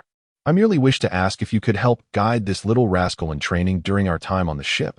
With that, Geer pointed to Akin, who was energetically bouncing around on the deck, honing his physical abilities. This morning, having been force-fed a hearty bowl of chicken soup by Geer, Akin could no longer contain his eagerness to grow stronger. Seizing the moment, he resolved to embark on intense training starting today. Determined to impress everyone with his progress, Long observed Akin for a moment, deeming the young lad's potential commendable, and nodded in agreement. "No problem at all, Mr. Geer, compared to the assistance you've provided me. This is merely a trivial matter. I will do my utmost. However, you know that my training methods are not something the average person can withstand." Seizing the opportunity, Long, a product of a prestigious naval background and a protege of the naval hero Monkey D. Garp, would undoubtedly elevate Akin's already exceptional combat potential. With Long's personal guidance, Akin's strength would undoubtedly soar. The future looks promising. Geer chuckled heartily, decisively speaking for Akin. "Ha ha ha. Thank you in advance. No worries. Just do as you see fit. If he gets hurt, it's on me. Long, show me the techniques of the naval elite. Leave it to me, Mr. Geer. I assure you he will not leave the East Blue alive." "Oops, I misspoke. I guarantee you will not be disappointed." Long's expression shifted dramatically, resembling a stern teacher ready to enforce discipline as he approached Akin with a serious demeanor. Witnessing this scene, Geer could only internally mourn for the unfortunate Akin. "Ha, Akin, the captain only wishes what's best for you. When you grow up, you will understand my good intentions. You must survive." Unaware that he had already been sold by the captain, Akin was expressionlessly lifted and taken away by Long. The unscrupulous captain stood by, grinning widely. The sun was high in the sky. North wind. Gong. East wind. Again gong. A blooming victory. Who? Ha! Mozong laughed heartily, his cheeks jiggling with mirth as he toppled a row of colorful tiles before him, joyfully collecting the chips from Dajong. Xiaobei and Uncle Feet's households. What's wrong, Bia? Don't hold back. Quickly bring out your chips. Ha ha. Bia, who had been spectating the card game, eagerly volunteered to help her father guard the chips, yet hesitated to part with them. It shouldn't be this way. Everyone has only recently learned this game called Mahjong. How come you, Mozong, are so much better than us? Feet scratched his head in frustration that he too had a winning hand, but was preempted by Mozang's swift victory, leaving him discontented. Indeed, boss, you've already won 5 rounds in a row, while the rest of us haven't even won once. Xiaobei counted and realized that it seemed Mozong had been the only one to maintain the winning streak. One might mistakenly think they were playing a game of leadership. Haha, it's merely luck, merely luck. This game is truly entertaining.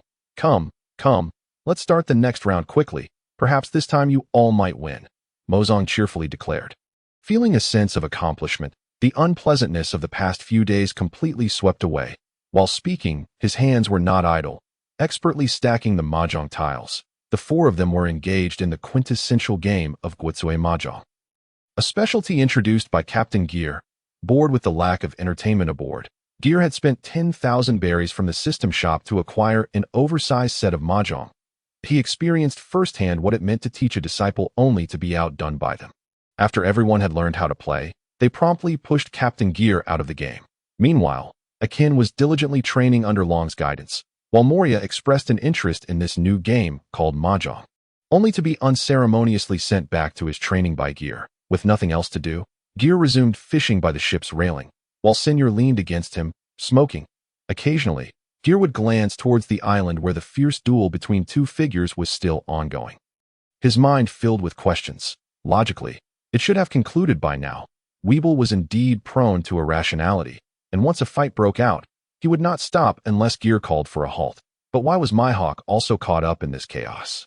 Although he had declared to fight with the intent to kill, did Mihawk not understand that this was merely a spar, not a battle to the death? After such a prolonged engagement, he should have realized that neither could win without risking their lives. Prolonging the fight seemed utterly pointless. Was it possible that he was striving to confront his own limitations through this evenly matched battle, using his fight with Weeble to grapple with the fear of death? Attempting a breakthrough, the more Geer thought about it, the more convinced he became of his theory. It seemed likely. Hence, he was reluctant to end the battle. How infuriating. It truly benefited that pretty boy Mihawk. He would emerge from this fight with a breakthrough, while Weeble would be left with a debt of over 10 million berries to pay. Geer, who was accustomed to profiting at others' expense, felt as though he had lost a fortune. Boom! Deep in thought, Geer was suddenly jolted by a much louder explosion, leaving everyone's heads buzzing. Geer found himself momentarily dazed. Whoosh! Following the tremendous blast was a violent shockwave that nearly pushed the anchored ship several meters away before it steadied itself. Crack! The mahjong table on the deck was entirely overturned, tiles scattering across the floor with a crisp sound. The clashing of swords and blades, which had persisted for a day and night, was now silenced. After some time, the group regained their senses, realizing that the recent commotion must have signified the conclusion of the battle between Weeble and Mihawk. Geer leaped off the ship and made his way towards the center of the conflict.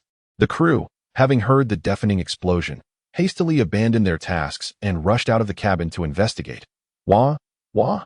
Hearing Weeble's sobs, Geer initially froze. Then his expression tightened. Forgetting everything else, he swiftly used Shave to rush towards the source of the sound. Shave, click, Weeble. After several swift movements, Geer gently landed beside Weeble, anxiously checking his beloved brother for injuries. Thankfully, his limbs were intact. Geer examined the wounds on Weeble's body. Though numerous, they were merely superficial and not serious. He then turned his gaze towards Mihawk, who was also covered in cuts, leaning on his sword and panting heavily. Noticing Geer's inquiring look, Mihawk shrugged and shook his head, indicating that he too was a bit bewildered. What happened? Weeble, where are you hurt? Tell your brother. In response to his brother's question, Weeble pouted, remaining silent, tears pooling in his eyes, resembling a child who had lost a fight and was too ashamed to tell his parents. Geer rubbed his forehead in exasperation. You aren't even hurt. Why are you crying? After a lengthy pause, Weeble finally burst into tears, lamenting, Brother, he broke my sword. My sword. Wah. Having focused entirely on Weeble. Geer finally noticed that the counterfeit Songan sword beside him had broken off a section. This imitation sword was merely for show, hardly qualifying even as a quick blade. It was a feat for it to withstand a duel against the supreme blade, Yoru, for such a duration. Had Weeble not undergone rigorous training in hockey under Geer's strict guidance on the deserted island, that sword might not have survived a single exchange. That a sword has its grave. Whether a knife has one is uncertain. If it does, it could boast to its fellow blades about its glorious moment, having valiantly held its ground against the supreme blade for an entire day and night before laying down its life. Truly a pinnacle moment for a blade's existence. However, the fact that Mihawk was able to sever Weeble's sword, which was enveloped in hockey, indicated that Mihawk's mastery of hockey had advanced further in this encounter. Geer experienced the sensation of being taken advantage of for the first time, a feeling he could not quite articulate. Turning to the still regaining Mihawk, he declared, "This battle concludes here. You are the victor." Hawkeye's up. "No, we have not definitively determined a winner. If Weeble had a weapon on par with mine, I would have likely exhausted my strength first. So strictly speaking, I would have lost," Mihawk replied coldly. "Don't swordsmen consider their blades an extension of themselves? Thus, it should not count as external assistance. Losing to an inferior weapon still constitutes a loss." Though he said this, it was ultimately not an equitable contest. Geer, weary of arguing with someone so obstinate, felt a sense of grievance, especially upon seeing Mihawk's impassive face. "Well, in that case, let's call it a draw. You should head back to the ship to change and tend to your injuries. We'll have a feast together tonight." Mihawk, no longer wishing to engage in further discussion, nodded in acceptance of the proposal, sheathed his sword, and made his way back towards the ship. Captain, how is Brother Weeble?"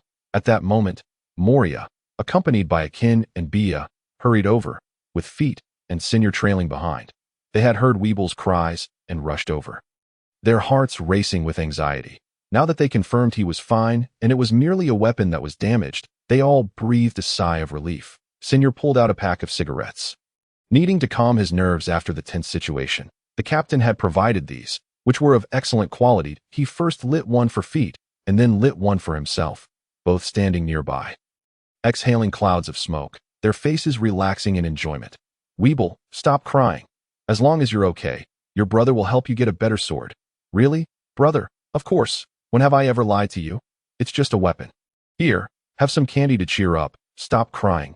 Geer, with a flick of his wrist, tossed a small orb into Weible's mouth. The evenly matched battle had reached its conclusion, and Weible's aim of gaining combat experience through this rigorous training had been fulfilled.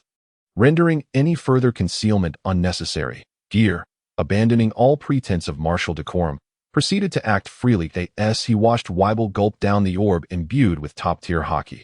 Geer couldn't help but lick his lips in envy. This was a power that had whetted the appetites of countless individuals. "Brother, this little candy isn't filling at all. After a day and night of fighting, I've missed 6 meals. I'm so hungry," Weible said, counting on his fingers earnestly. Geer felt a wave of exasperation wash over him. How infuriating, to be oblivious to one's own fortune. "Do you have any idea how precious this candy is? And why isn't there a standard of 3 meals a day?" Never mind. It's pointless to argue with a child. Although Weible had yet to awaken the Conqueror's hockey, Geer still believed that his obnoxious younger brother would likely manifest it in the future. Considering Whitebeard's own exceptional prowess, with the assistance of the system, and given a year or two, Weible's strength could undoubtedly surpass that of a Marine admiral to teenager as an admiral. Even Roger would shed tears at the thought. Indeed, a formidable monster was being nurtured. "Ha!" Geer couldn't contain his laughter. "Family, we're having a feast tonight. What would you like to eat? I promise you'll indulge to your heart's content." "Ooh, meat. I want to eat lots of delicious meat." "Hooray! Captain, I want barbecue." At the mere mention of food, Weible sprang to life, while Bia clapped in agreement, both casting their votes for barbecue. Chef Fetty rolled up his sleeves, ready to showcase his culinary skills. "Hee, barbecue paired with beer. We could drink all night. A splendid suggestion." Moria wiped the drool from the corner of his mouth, grinning ominously, resembling a demon discussing the delicacies of human flesh, which made Akin instinctively step back a couple of paces. Glancing at his family surrounding him, Geer wasted no time and opened the system's shop. Son, open the weapon page in the shop. Ding, please select weapon type, appearance, size, and level. The selection included knives, guns, swords, halberds, axes, polearms, whips, hammers, staves, spears, and more, counting them. There were far more than the 18 traditional weapons, including bows, hidden weapons, firearms, and artillery. Geer was dazzled by the choices. After selecting knives, various subcategories appeared: ring-headed knives, tang knives, butterfly knives, nine-ring sabers, great sabers, cavalry sabers, and crescent blades. Completing the selections for type, appearance, and size, the final step was level. Quick blade level, 100,000 berries. Good quick blade level, 1 million berries. Great quick blade level, 100 million berries. Supreme great quick blade, 1 billion berries. Geer pondered for a moment. Logically, the great quick blade level would suffice. However, having recently acquired a tidy sum from the Doflamingo brothers, he felt that with such financial means, there was no need to skimp on this matter. As a devoted subordinate, Geer promptly decided to provide his obnoxious younger brother with a top-tier weapon. Ding. Payment of 1 billion berries successful. Acquired Qi-Long Crescent Blade. Level. Supreme Great Quick Blade. Ah, what is this? Akin, witnessing Geer conjuring an object from thin air for the first time, was left speechless in astonishment. Buzz, a sound reminiscent of a dragon's roar, seemed to resonate from deep within everyone's minds. Piercing their souls, a colossal phantom of a green dragon spiraled in the air before ultimately condensing into a radiant light before Geer. As the light dissipated, a 10-meter-long crescent blade materialized before everyone's eyes. The blade alone was over 3 meters long, adorned with an intricate design of a dragon devouring the moon. The dragon's mouth was positioned above the hilt, aligned with the blade's edge, while exquisite carvings of a swimming dragon graced the sides. The hilt was embellished with black dragon scales, both aesthetically pleasing and enhancing grip friction, while the sharp blade glimmered with a faint red hue. Geer gazed at the floating information: Qi-Long Crescent Blade. Also known as the Cold Beauty Saw, forged from 1,000 pounds of fine iron. Legend has it that this blade was crafted by the world's finest blacksmith on a full moon night. Just as it was nearing completion, a tempest arose, and a green dragon appeared in the sky, shedding blood that was used to forge the blade, thus earning the name Qi-Long Crescent Blade. Attack increased by 100. Special attribute: damage to the green dragon increased by 200. Geer looked at the Qi-Long Crescent Blade hovering before him, perceiving it as a masterpiece of art, its familiar form evoking memories. Its appearance was leagues ahead of the Cloud Cutter. But the special attribute at the end seemed excessively targeted. He wondered if Teacher Kai still sought death. He was eager to fulfill that desire. Is it truly possible to pull out a weapon of this caliber at will? No matter how many times I see it, it remains utterly astonishing, Moria remarked, turning to examine the long blade hanging at his waist, silently resolving to find an opportunity in the next battle to have the enemy sever his blade. Possessing a weapon would double one's combat effectiveness compared to fighting barehanded, and Geer was immensely pleased that he couldn't help but wonder how exaggerated the enhancement from a divine weapon would be. Clang! Just as Geer reached out to touch it, the system interface closed, causing the crescent blade to lose its levitation and crash heavily to the ground, the deafening noise startling everyone. Geer inwardly sighed with relief, grateful that he had retracted his foot quickly. Otherwise, he would have been flattened. Looking at the massive blade lying on the ground, Geer deemed it unnecessary to take action himself. Hey, Weibel, this blade is a gift for you. It is the supreme great quick blade Qi-Long. Remember to cover it with haki while eating, sleeping, and even during minor activities, striving to nurture it into a black blade. Okay, brother, Weibel exclaimed excitedly, rushing forward to seize the Qi-Long Crescent Blade from the ground. Hefting it and eagerly swinging it. Whoosh, whoosh. The force of his movement stirred the sand beneath, transforming it into swirling tornadoes that howled outward. Seeing this, Geer quickly called for him to stop, after a few swats to his backside. Weibel finally settled down, standing aside with a silly grin, repeatedly caressing the intricate designs carved into the blade, unable to contain his joy, like a child who had just received a coveted new toy. He momentarily set aside his hunger. Let us go back. After saying this, Geer paid no further attention to the still grinning Weibel and led the others back. Upon returning to the ship, Geer's extravagant spirit surged once more as he began to purchase a plethora of ingredients from the system store. How could a barbecue be complete without beef? He bought various kinds: Kobe, Angus, and all manner of cattle, spending nearly 5 million berries on beef alone, watching the mountain of ingredients before him. Chef Fetty's eyes sparkled with excitement as he rolled up his sleeves. Ready to get to work, Bia and Akin promptly went to assist, while Sineir and Moria collaborated to erect a massive grill for roasting an entire cow. Meanwhile, Captain Geer resumed his role as a laid-back overseer. Reclining in a rocking chair and dozing off, Mihawk, who had returned to the ship earlier, had already tended to his wounds, which appeared numerous and somewhat daunting. Yet, they were merely minor injuries, for someone of his extraordinary constitution. A good meal and a restful sleep would suffice for recovery. Mihawk gazed into the mirror, a satisfied smile gracing his lips as he noted the absence of scars on his handsome face. He enjoyed a comfortable hot bath aboard Geer's ship, changing into a brand new outfit identical to his previous one, making it impossible to tell he had just endured a fierce battle for an entire day and night. This confrontation had granted him a slight enhancement in strength, and although Mihawk felt a tad fatigued, he remained in high spirits. However, upon stepping out of the cabin and spotting Weibel joyfully wielding the brand new blade, his mood soured considerably. Mihawk's hawk-like gaze narrowed. He could distinctly sense that Weibel's aura had significantly intensified since their last encounter. Had this fellow deliberately concealed his strength during their battle?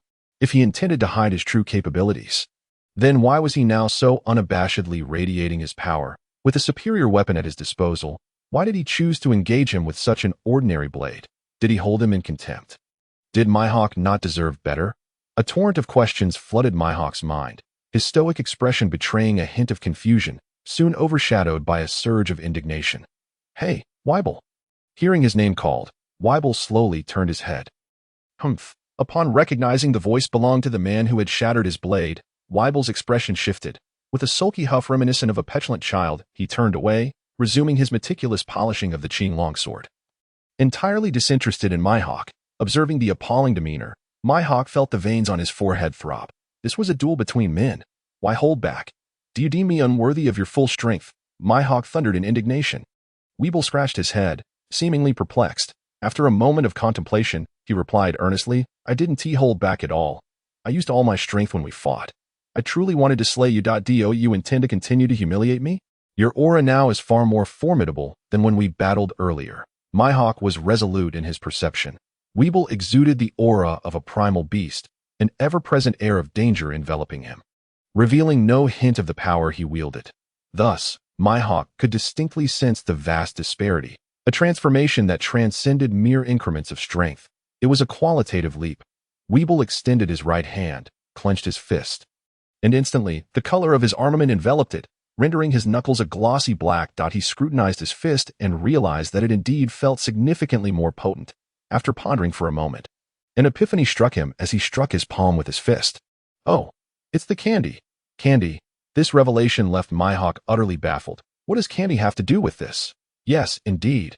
It's the candy. After consuming the sweet given to me by my brother, my fist grew stronger. Hey, you scoundrel, there should be limits to your jest. Who would believe that merely eating candy could make one stronger? Even a 3-year-old wouldn't buy that. A formidable swordsman must cultivate his spirit. And even Mihawk, who prided himself on his steady disposition, found his composure rattled by anger. Weibel, biting his thumb, looked on in confusion. Humph, that's just how it is. I'm not lying. Do you not trust my words like a 3-year-old child? Mihawk found himself at a loss, unable to affirm or deny the absurdity, nearly spitting blood in frustration. Fine. Even if you claim that eating a piece of candy makes you stronger, how do you account for that great sword? Why, with such a weapon of that caliber, did you choose to wield a mere ordinary blade against me? Weibel, oblivious to the nuances of others' feelings, grinned widely and boasted, "Heh, are you referring to my new weapon? It's called Qing Long. My brother just bought it for me on the island. Isn't it cool? If only my brother had let me have it sooner, I would have effortlessly slain that hawk-eyed man." His tone was filled with pride, and he muttered to himself in delight. Hey, hey, you're being too loud. I heard every word of your whisper." Mihawk's lips twitched in irritation. In this desolate place, devoid of even a single sizable tree, how could one procure such formidable weaponry? Furthermore, the notion that he merely stumbled upon it was even more ludicrous. Such deceit is intolerable. If you have acquired a new weapon, shall we engage in another bout? Mihawk, exasperated, unsheathed his black blade, ready to commence the second round. Weibel also rose. Though puzzled by Mihawk's apparent madness, he was eager to test his new weapon against the palpable bloodlust emanating from his opponent. Clap, clap, the sound of applause drew their attention. Hey, you two. If you're so free, come over and lend a hand so we can eat sooner. Even if you're going to fight, Shouldn't you fill your bellies first? Uncle Feet interrupted their exchange. Both Weeble and Myhawk had expended considerable energy in their earlier skirmish, and their stomachs now growled in protest, and no one dared defy the chef's wishes at this moment. They obediently set aside their weapons and busied themselves with the preparations for dinner. "Captain, it's time to eat." A gentle voice from a girl reached Captain Geer, who slowly opened his eyes from the rocking chair, sniffing the air as the tantalizing aroma of grilled meat wafted in from miles away. "Let us go." Geer stood and smiled at Bia. Upon disembarking, he saw Uncle Feet leading everyone in setting up a barbecue stall on a flat area by the shore, bringing a touch of human warmth to the desolate island. Under the searing heat of the charcoal, skewers of meat, marbled with fat and lean, turned a golden hue, the sizzling juices dripping down like a cascade. Uncle Feet carefully retrieved his treasured jars and bottles of high-quality seasonings, gifts from Geer, sprinkling the skewers with cumin and chili powder. Instantly, a richer aroma enveloped the air, making mouths water in anticipation. The others, waiting for their feast, were already salivating, their gazes glazed over by the delectable scent. Even Myhawk could no longer maintain his aloof facade, his throat bobbing as he stifled the urge to swallow. The captain's tardiness drew the ire of the group, who shot him reproachful glances that "I'm truly sorry. I forgot to mention you needn't wait for me. Ha ha. Come, let the feast begin. Everyone, raise your glasses." Knowing well the importance of not incurring the wrath of the crew, Geer raised his cup high, declaring the meal officially commenced. "Cheers." The group raised their glasses in unison, the atmosphere vibrant and celebratory. Geer decreed that adults would drink alcohol, while children had beverages. Those adults who could not partake were assigned to the children's table. Thus, Geer, Weeble, and the others sat together, surrounding a charcoal grill.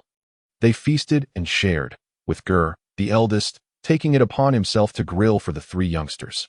Thankfully, all the ingredients were pre-marinated by Chef Feet. They merely needed to be cooked through.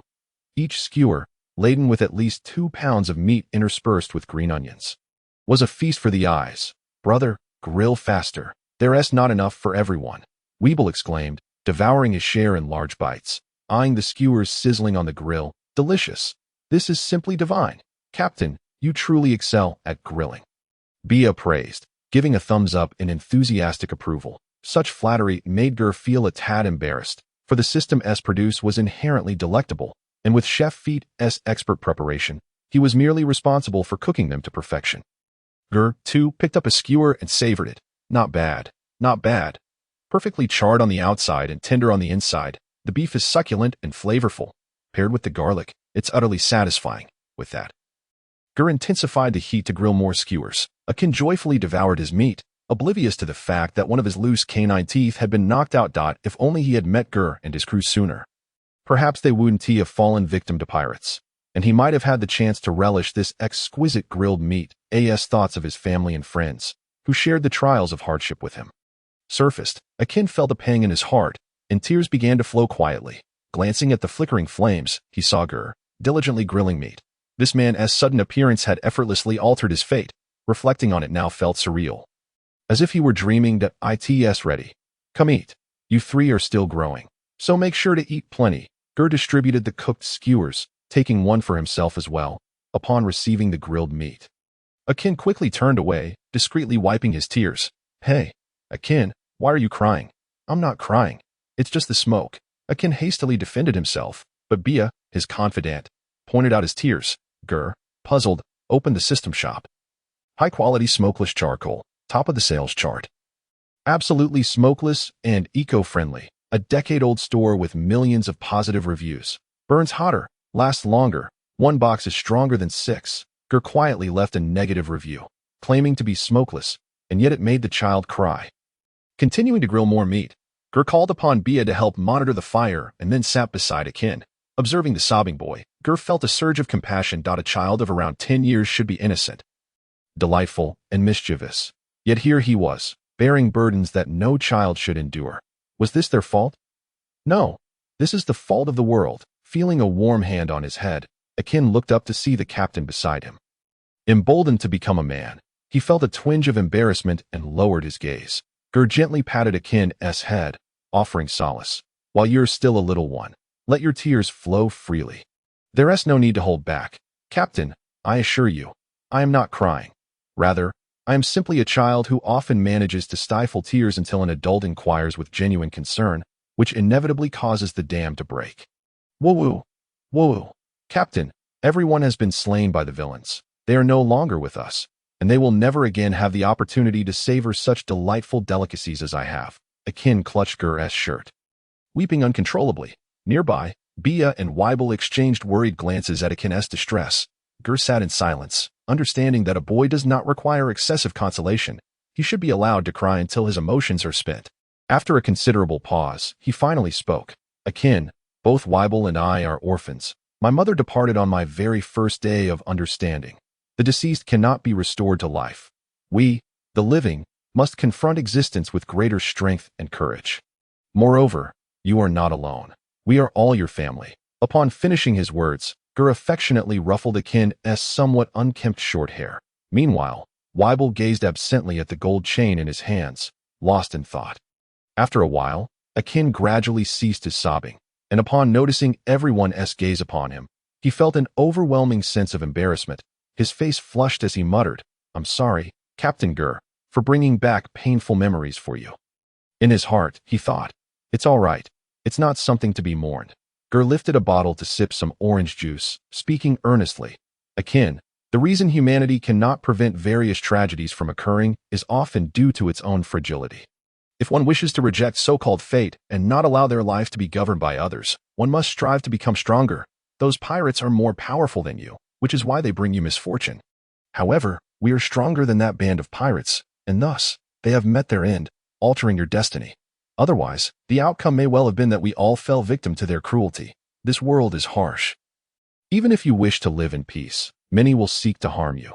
Therefore, if you desire to live freely, to protect your family, and to save more unfortunate souls, you must first possess sufficient strength.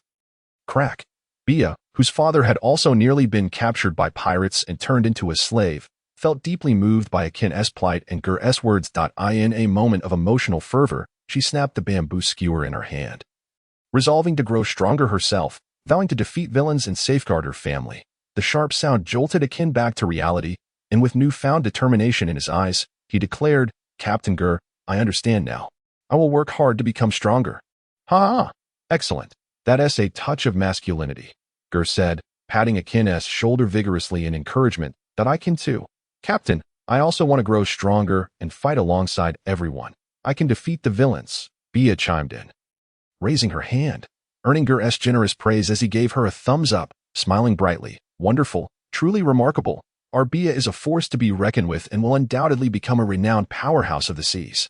After their emotional counseling session, Geer rose, dusting off his trousers, casting his gaze toward the distant, dark expanse of the sea, the flicker of the campfire reflecting in his eyes as he confidently proclaimed, "The future belongs to you. However, it is not yet your time to bear the weight of the world. Rest assured and grow under our wings. Even if the sky were to fall, we shall bear it together." As Geer spoke, he walked over to pat Moria, Uncle Fight, and Senior on the shoulder. Fight nodded, resonating with Geer's sentiments as if he were voicing the thoughts of an old father. "The captain is right. With us around, there is no need for you youngsters to rush into battle." Moria straightened his posture, his usual sharp tongue softened. He expressed concern in a teasing tone. "No way. Bia retorted playfully, hands on her hips, making faces at Moria. Akin remained silent, reveling in the warmth of being cared for and protected. He clenched his fists, resolute. "I will not allow anyone to disrupt this home. I will guard it. With me here, you need not fight." Weibel chimed in with a goofy grin, continuing to munch on skewered meat. Moria, upon hearing this, felt irked, recognizing Weibel's strength. However, he was aware of the need to appear impressive in front of the younger ones. "What about my pride? That insufferable Weibel. I shall surpass you soon. Just wait and see. I will make you cry." Weibel, oblivious to Moria's teasing jab at his earlier defeat, continued to enjoy his meal. "Haha, what a delightful atmosphere," Dragon observed enviously, glancing at himself. Feeling like a lone wanderer without a crew, his tone slightly bitter, Mozong shared a similar sentiment. He yearned to join such a team, to embark on adventures together. Yet, the thought of his fiancée waiting for him back home made him shake his head vigorously, dispelling that notion. Mihawk's lips curled into a slight smile as he turned back to the two sailors, continuing their drinking game, for the culinary delights and beverages aboard the ship truly suited his palate. East Blue, Syrup Village.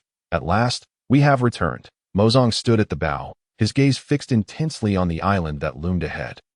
On the deck, Weibel was drenched in sweat, executing one-handed push-ups, a towering stack of metal plates resting on his back. These were fitness equipment that Geer had purchased at great expense from the System S store. Made from special materials, weighing dozens of times more than equivalent steel, Bia, clad in the blue and white athletic where Geer had bought her, her peacock blue hair tied in a high ponytail, exuded a lively and youthful aura. Reminiscent of a spirited middle schooler. Having completed her workout goals, she sat nearby, wiping sweat with a towel while counting for Akin as he performed sit-ups. 1991, 1998, 1999. Captain Geer. Ahead lies Syrup Village. The helmsman, Xiao Bei, exclaimed excitedly. Doe. Finally we have arrived? I was about to mold into the ship. In a rocking chair, Geer lazily lifted the newspaper, shielding his face from the sun. The sailing speed of this vessel was lamentably slow. They hadn't encountered any bad weather, yet the short distance had taken nearly 10 to 15 days to traverse. It do. Once we reach Water 7, we must acquire a more formidable ship. A vessel powered solely by sails should be outdated. Geer sat up from his chair, took a sip of freshly squeezed watermelon juice from the table, and turned to the four individuals engaged in a heated game of mahjong. Feeling somewhat exasperated, Monkey D. Dragon drew a tile, stroking his chin thoughtfully as he pondered his next move. Hurry up. Even the mosquitoes have gone to sleep. That you're young. Why do you play slower than a turtle? Make a move. Just like the captain said, hesitation leads to defeat. Uncle Fight, seated next to him, took a puff of his cigarette, exhaling clouds of smoke while urging him on. Hesitation leads to defeat. Truly, Geer is remarkable. Dragon mused, savoring the phrase in his heart. Unable to resist, he pulled out his notebook to jot it down, causing the other three at the table to break into cold sweats.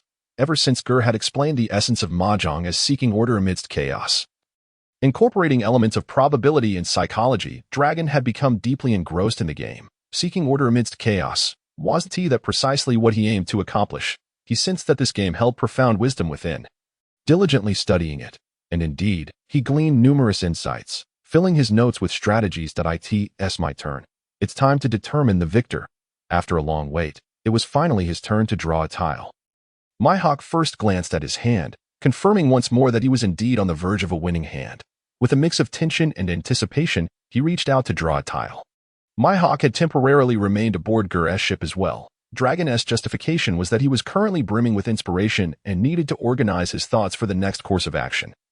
While Hawkeye claimed he had set sail simply to find someone to spar with. In this day and age, it is indeed rare to encounter worthy opponents, especially when accompanied by provisions and accommodations.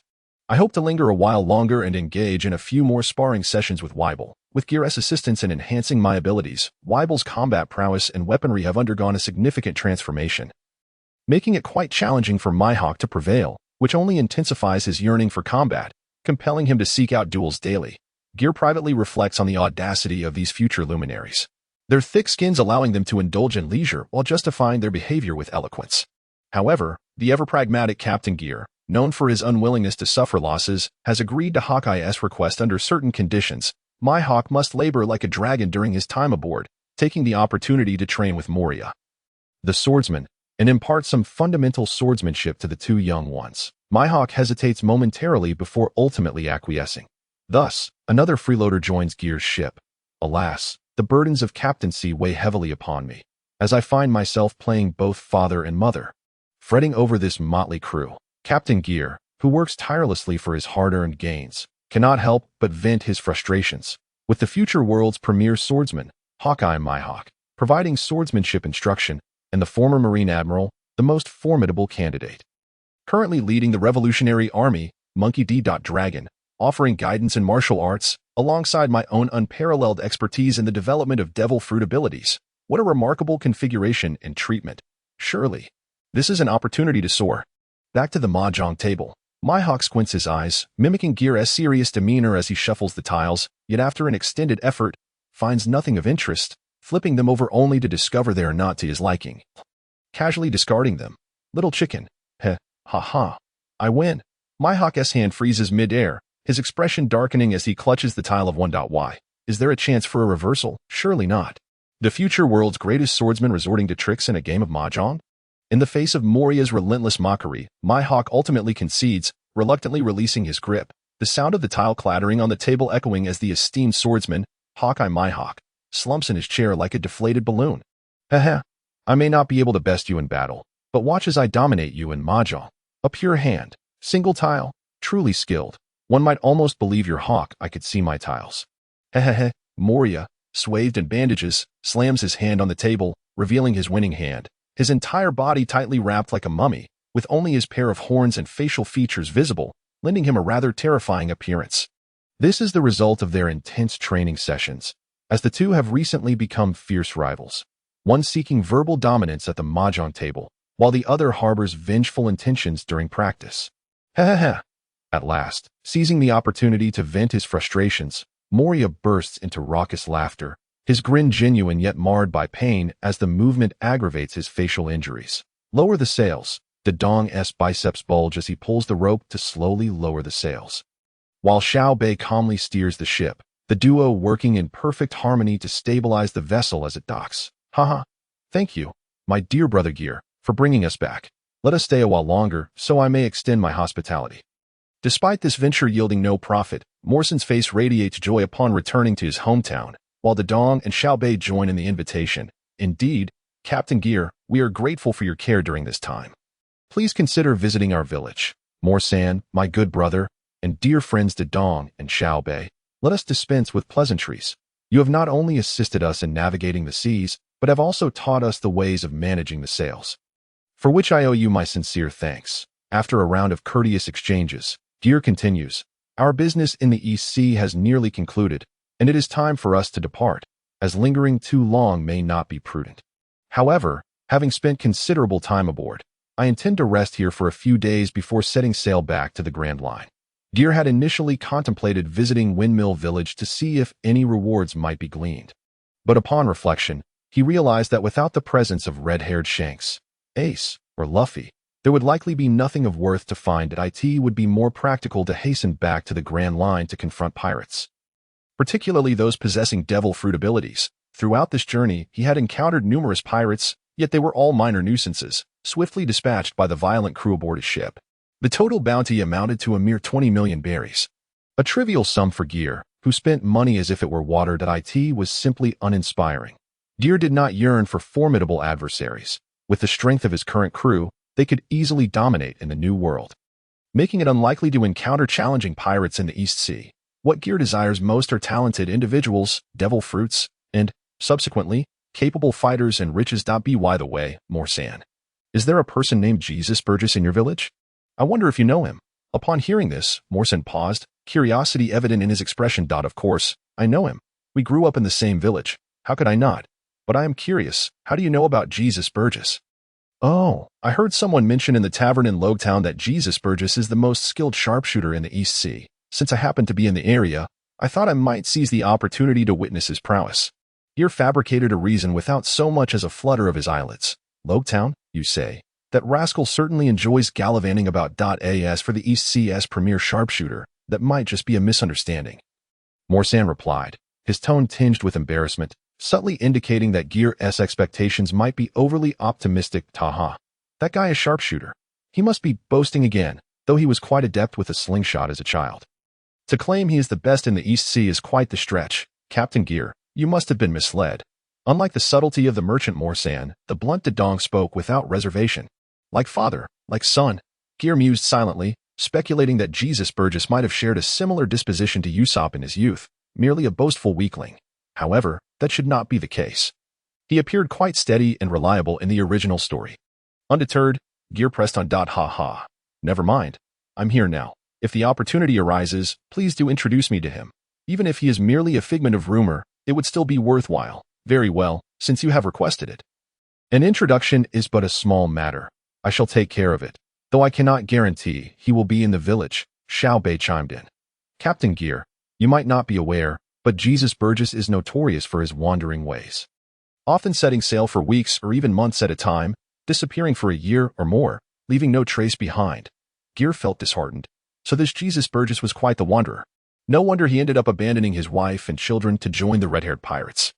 The red-haired pirates often lingered in East Sea's Windmill Village, drinking for an entire year, and this fellow had never once returned home to visit his wife and children, not even when his wife passed away.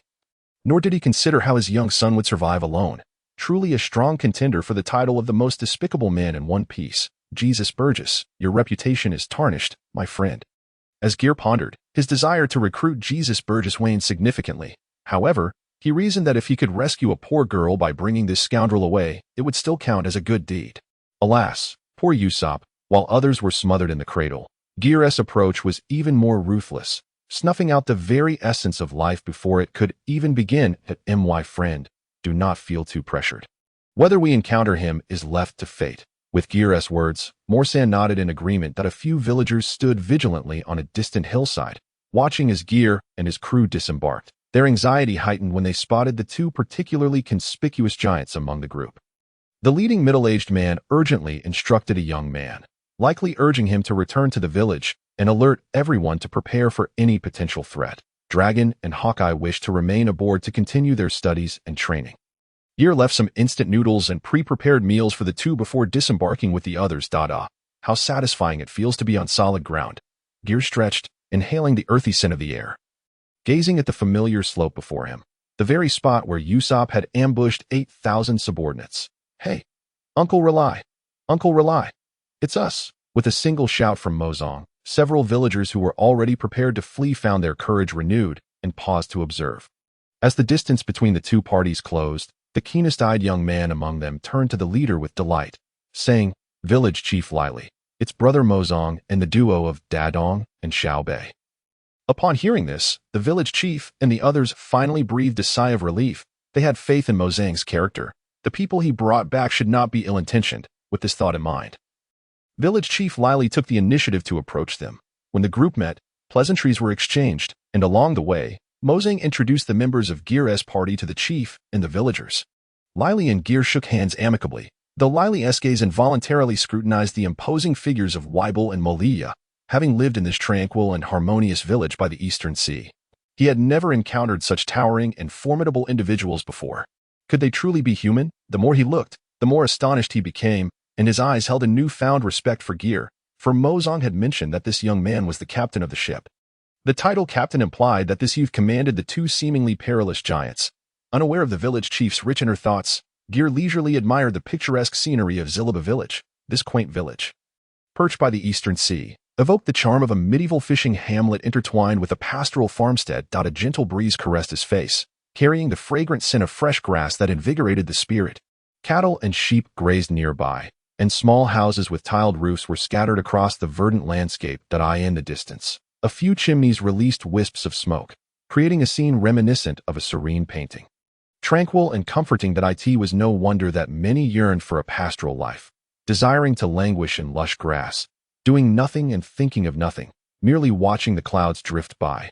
Who could resist such a sublime existence? Upon returning to the village, Dadong and Xiaobei bid farewell to everyone and hurried home. Their journey as merchants had been fraught with dangers, nearly costing them their lives. They were not solitary souls free of ties. Both had wives and children eagerly awaiting their safe return. Having finally arrived back in the village unscathed, Dadong and Xiaobei could hardly contain their excitement as they raced homeward. Mozong, meanwhile, led Geer and the others along the winding dirt road. Arriving at a brick house situated at the edge of the village, before them lay a stone path covered in moss, green bricks, and red tiles. A plump, snow-white cat lazily basked in the sun on the windowsill, while the yard was adorned with thriving flowers, creating a scene of harmony and beauty. The house was modest but aesthetically pleasing, particularly with the array of blooming flowers in the courtyard, a clear indication that the owner had devoted considerable care to their cultivation. Wow, these flowers are stunning. The appreciation for beauty is innate in every girl, and upon seeing the vibrant blossoms, Bee flitted about the garden like a joyful little bee. Knock, knock, knock. Afu, are you home? It's me. Mozong. I'm back. Tap, tap, tap. No sooner had he spoken than hurried footsteps echoed from within the house. Creak. The sturdy brown wooden door swung open, revealing a fair-skinned, golden-haired young woman of refined demeanor. What a beautiful sister. Thank you for the compliment. You are quite adorable yourself, little sister. The candid Bee voiced what everyone was thinking, and the golden-haired lady responded graciously. Seigneur's expression turned peculiar as he scrutinized Mozong's plump face, then cast a careful glance at the lovely lady before him. Clearly feeling a twinge of envy at Mozong's fortune in having such a beautiful partner, Funi had initially rushed to embrace Mozong upon seeing him. But Bia's voice made her aware of the presence of several strangers nearby, and she quickly halted her advance. "Brother, you are truly fortunate," Geer remarked with a grin. Mozong, smiling, readily acknowledged, "Haha. I also believe that meeting Afu is my greatest fortune." Funi, feeling bashful from being praised in front of so many people, gently tucked a strand of hair behind her ear and smiled. "It's wonderful. You're finally back. These must be your friends. Come in, everyone. Let us sit down. Afu, let me introduce you. This is my good friend Captain Geer and his crew. I truly owe my safe return to them," Mozong said, pulling Geer's hand in introduction. "Excuse us for intruding," Geer politely stated as he followed the host inside.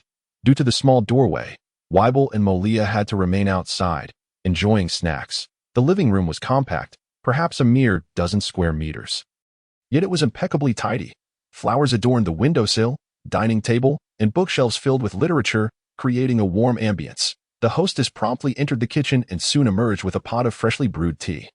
Serving everyone with fragrant camellia and jasmine wafting through the air, everyone settled down to enjoy their tea.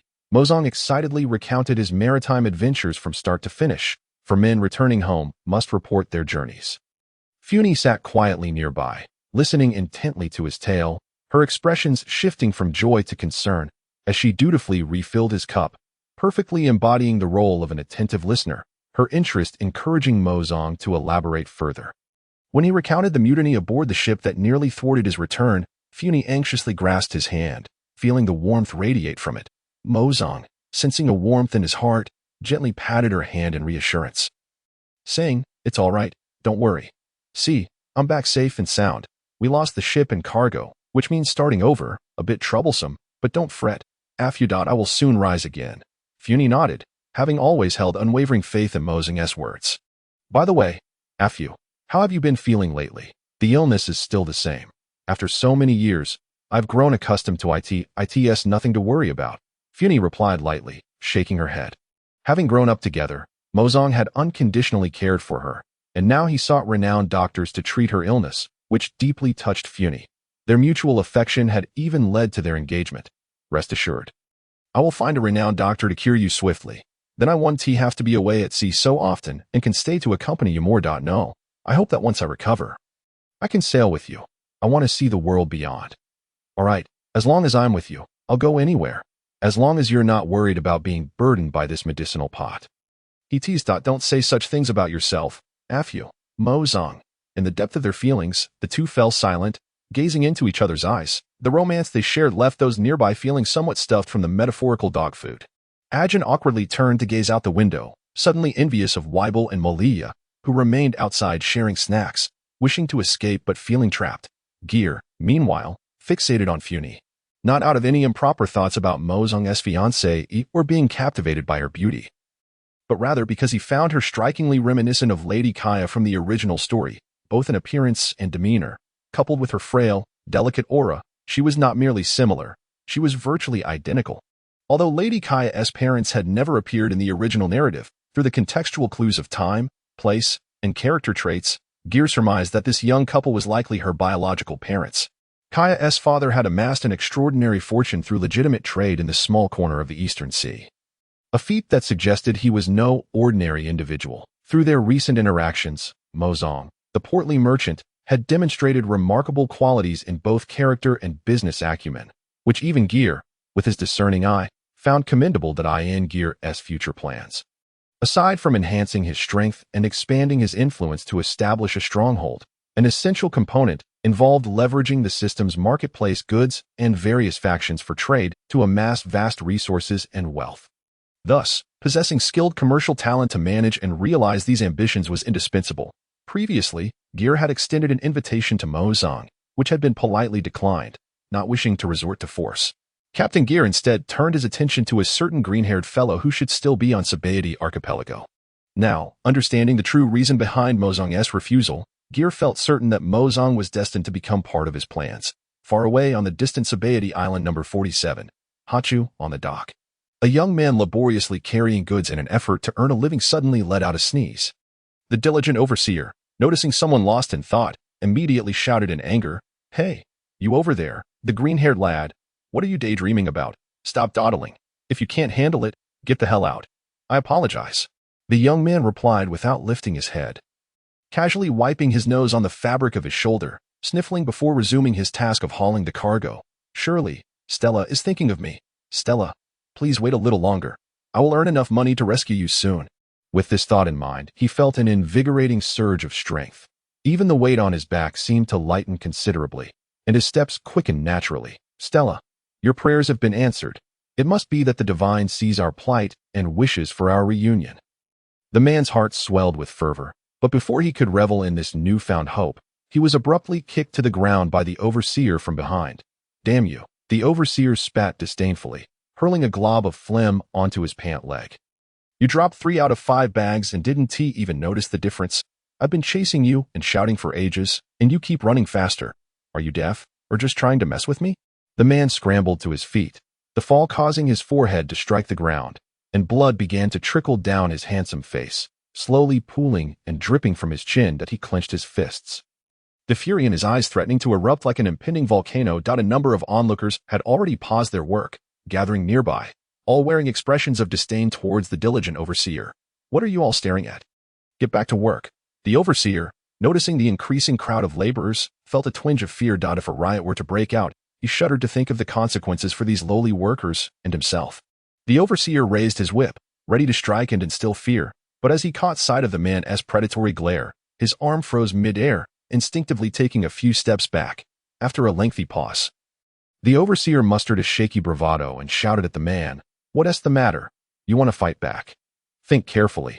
If you lay a hand on me, not only will you lose this job, but all the hard work you've done these past 2 months will go to waste. Don't expect to earn a single penny, and you lot, get lost, if you dare to keep watching. You want to have to come back tomorrow." Slap, slap. "Keep calm. Don't let anger take over." The man struck his own face a few times with such force that those around him winced in sympathy. He gradually relaxed his clenched fists, casually wiping the blood from his face with his tattered sleeve. With the help of a few fellow laborers, he picked up the 5 sacks that had fallen to the ground, turning silently away to leave. Once the man had walked far enough, the overseer breathed a sigh of relief, leaning against the wall as he retreated to a secluded corner, his trembling legs finally giving way as he collapsed onto the ground, gasping for breath. It was then he realized his palms and back were drenched in cold sweat, and he couldn't help but feel a pang of fear. That green-haired brat was truly terrifying. "I almost thought I was going to die. Well, we're all just workers. There's no need to truly risk our lives for the boss. That I should just keep my distance from that guy in the future." "Ahem." Geer coldly interrupted the two who were lost in their own world, not out of jealousy, but because women only slowed his shooting speed. "Mo-san, I wonder what ailment Miss Funi is suffering from?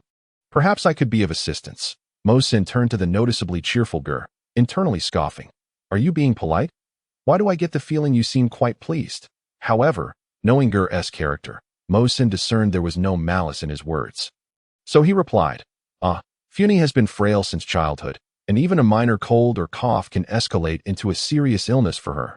I've been venturing out to sea for trade in hopes of finding renowned doctors. But after consulting numerous physicians and trying various medicines over the past few years, her condition remains unchanged."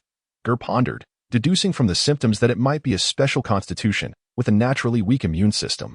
However, it was merely speculation. He wasn't exactly an expert in medicine. "Mo-san, why don't you and Miss Funi join us on the Grand Line?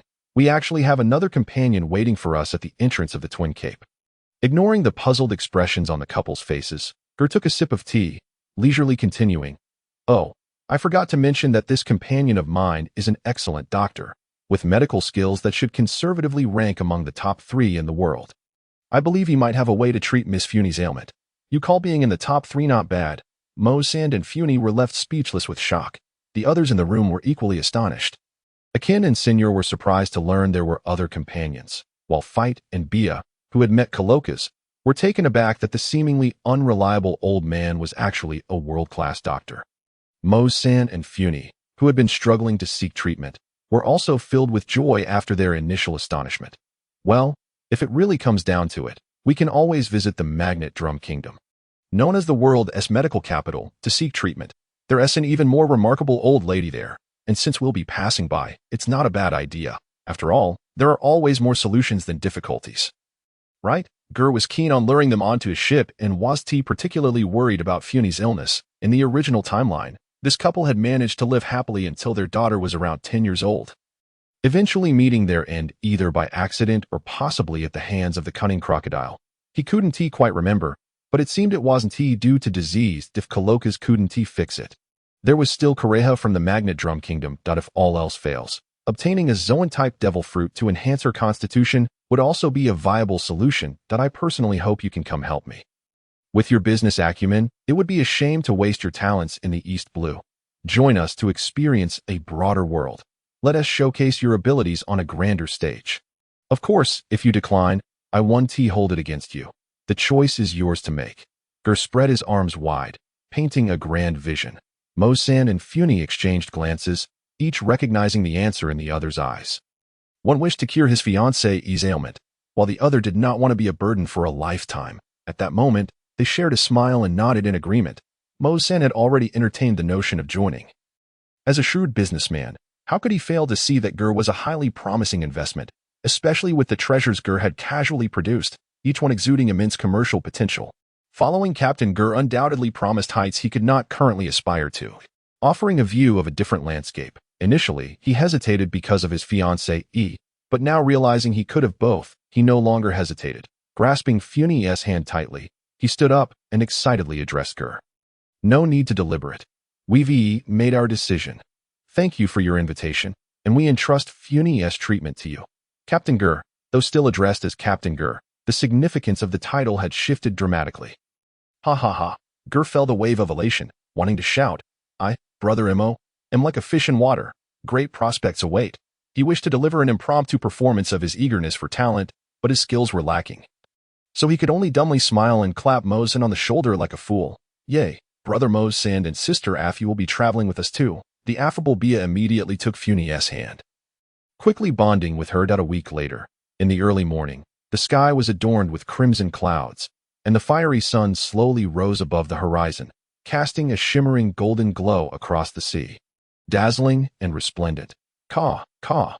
In the village, an old rooster from an unknown household flapped its wings and leapt onto the fence, crowing with great fervor out on the uneven dirt path.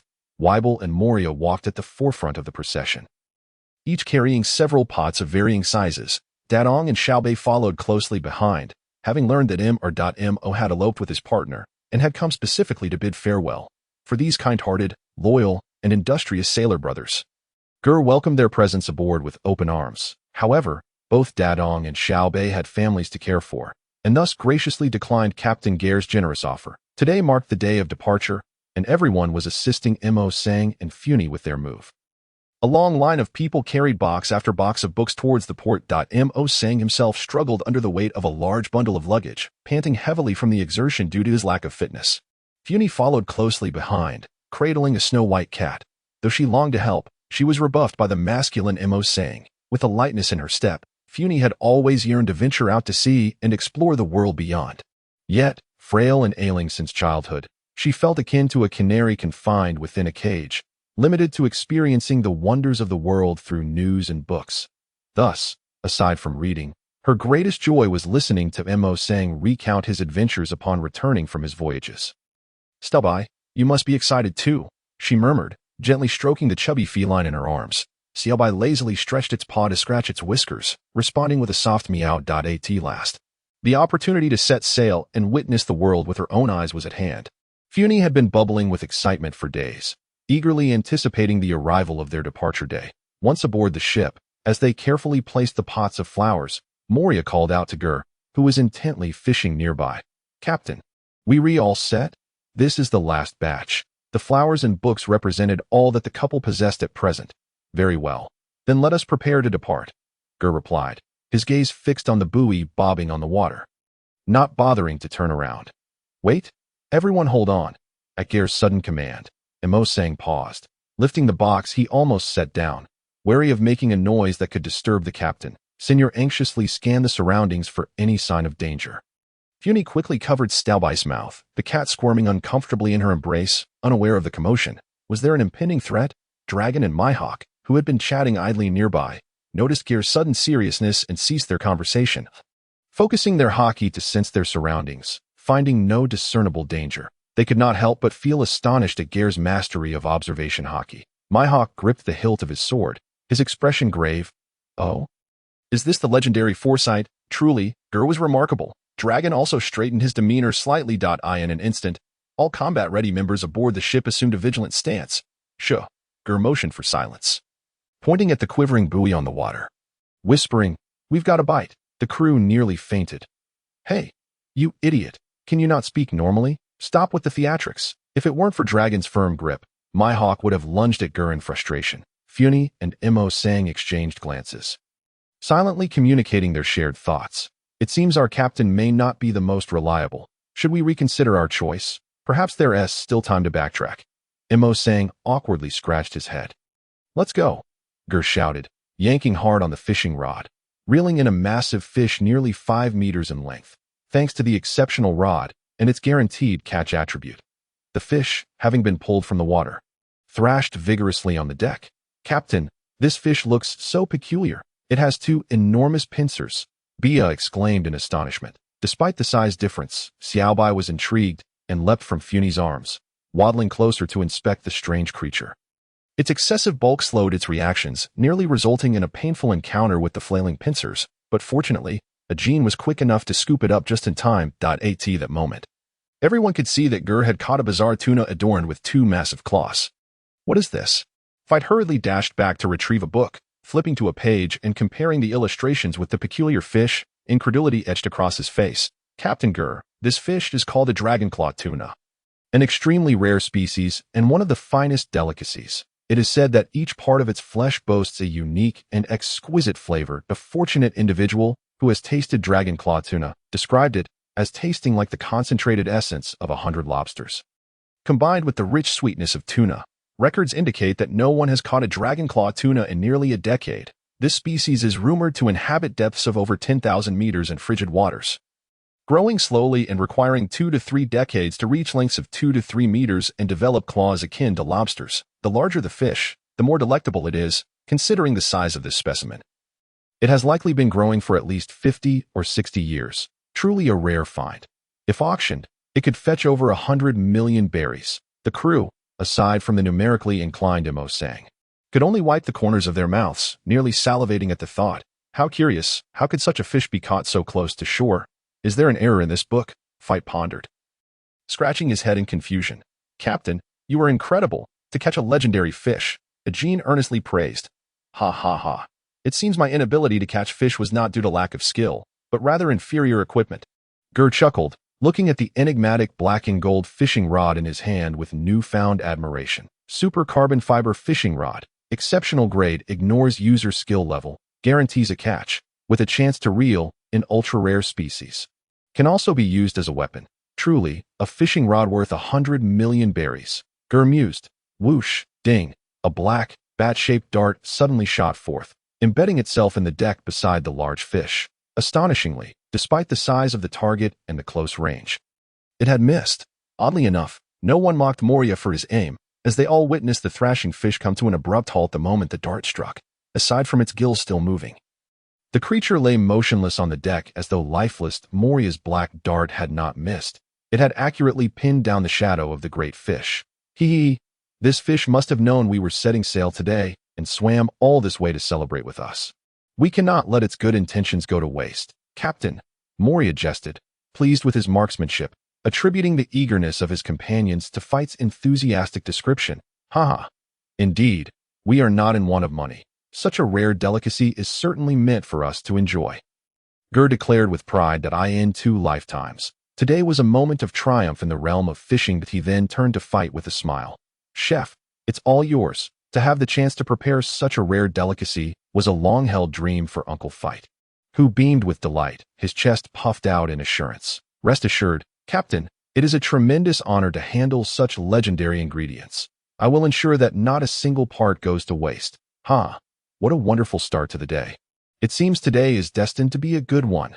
"Crew, hoist the sails." Yo-ho! Captain Geer stood at the bow of the ship, raising his arm in a rallying call, to which the crew responded with fervent enthusiasm.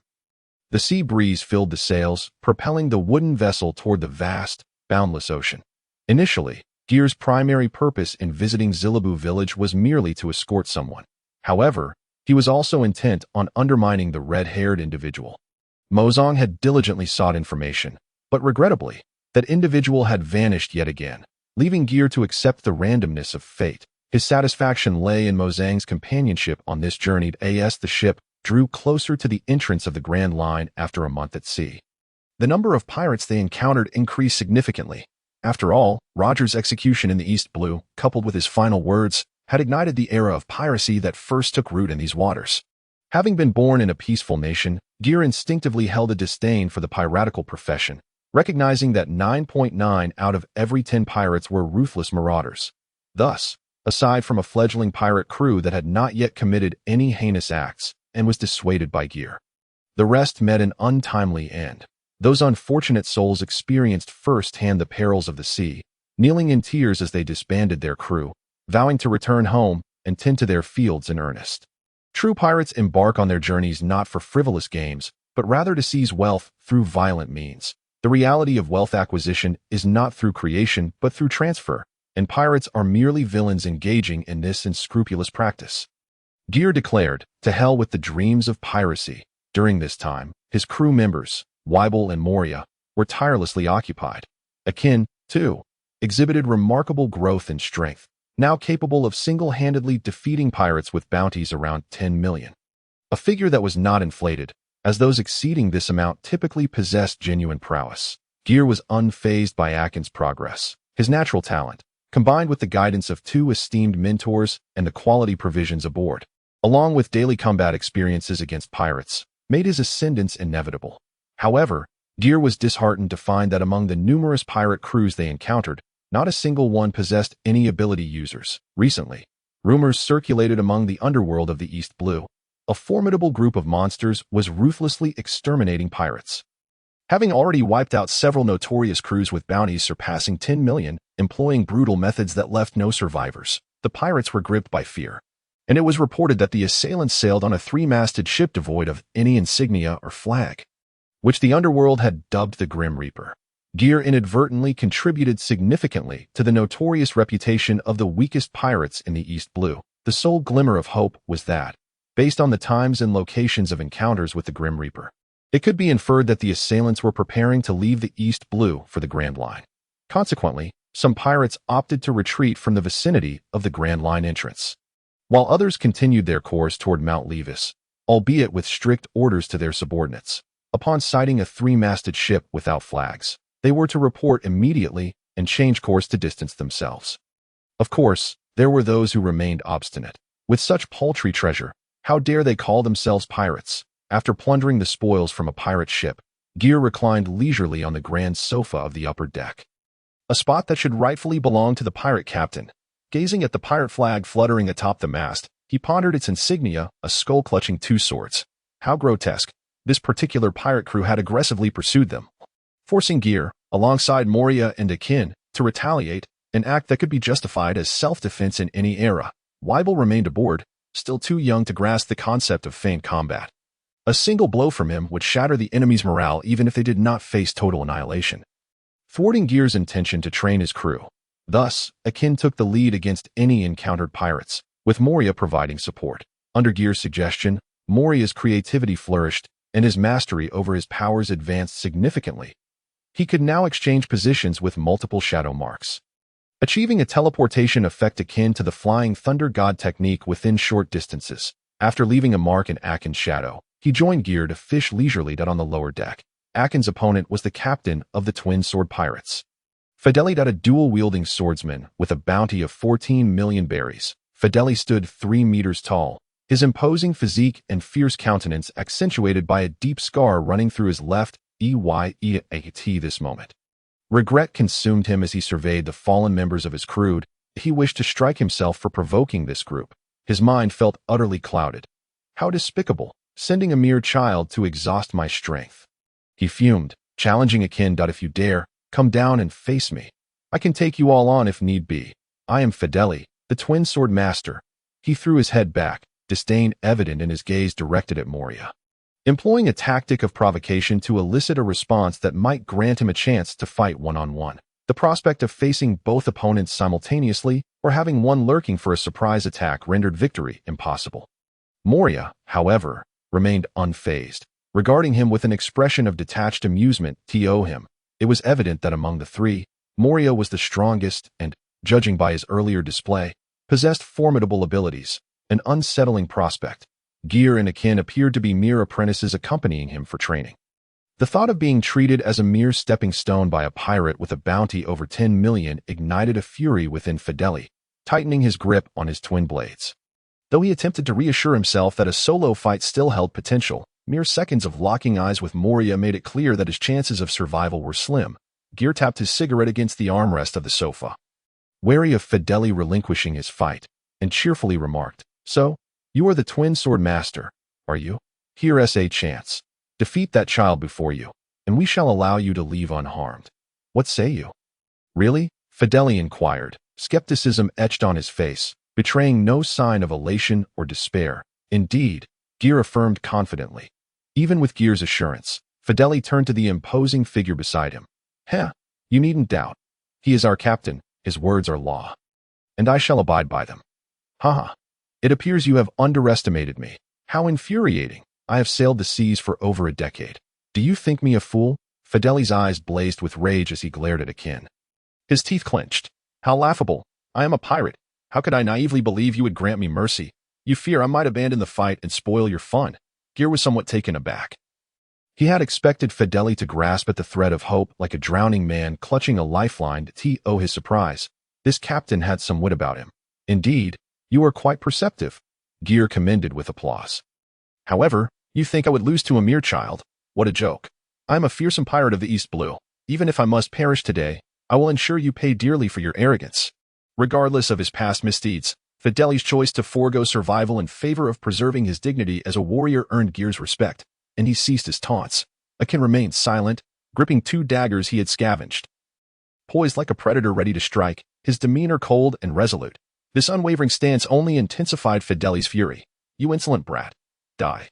Due to the significant height difference, Fideli crouched low to lower his center of gravity.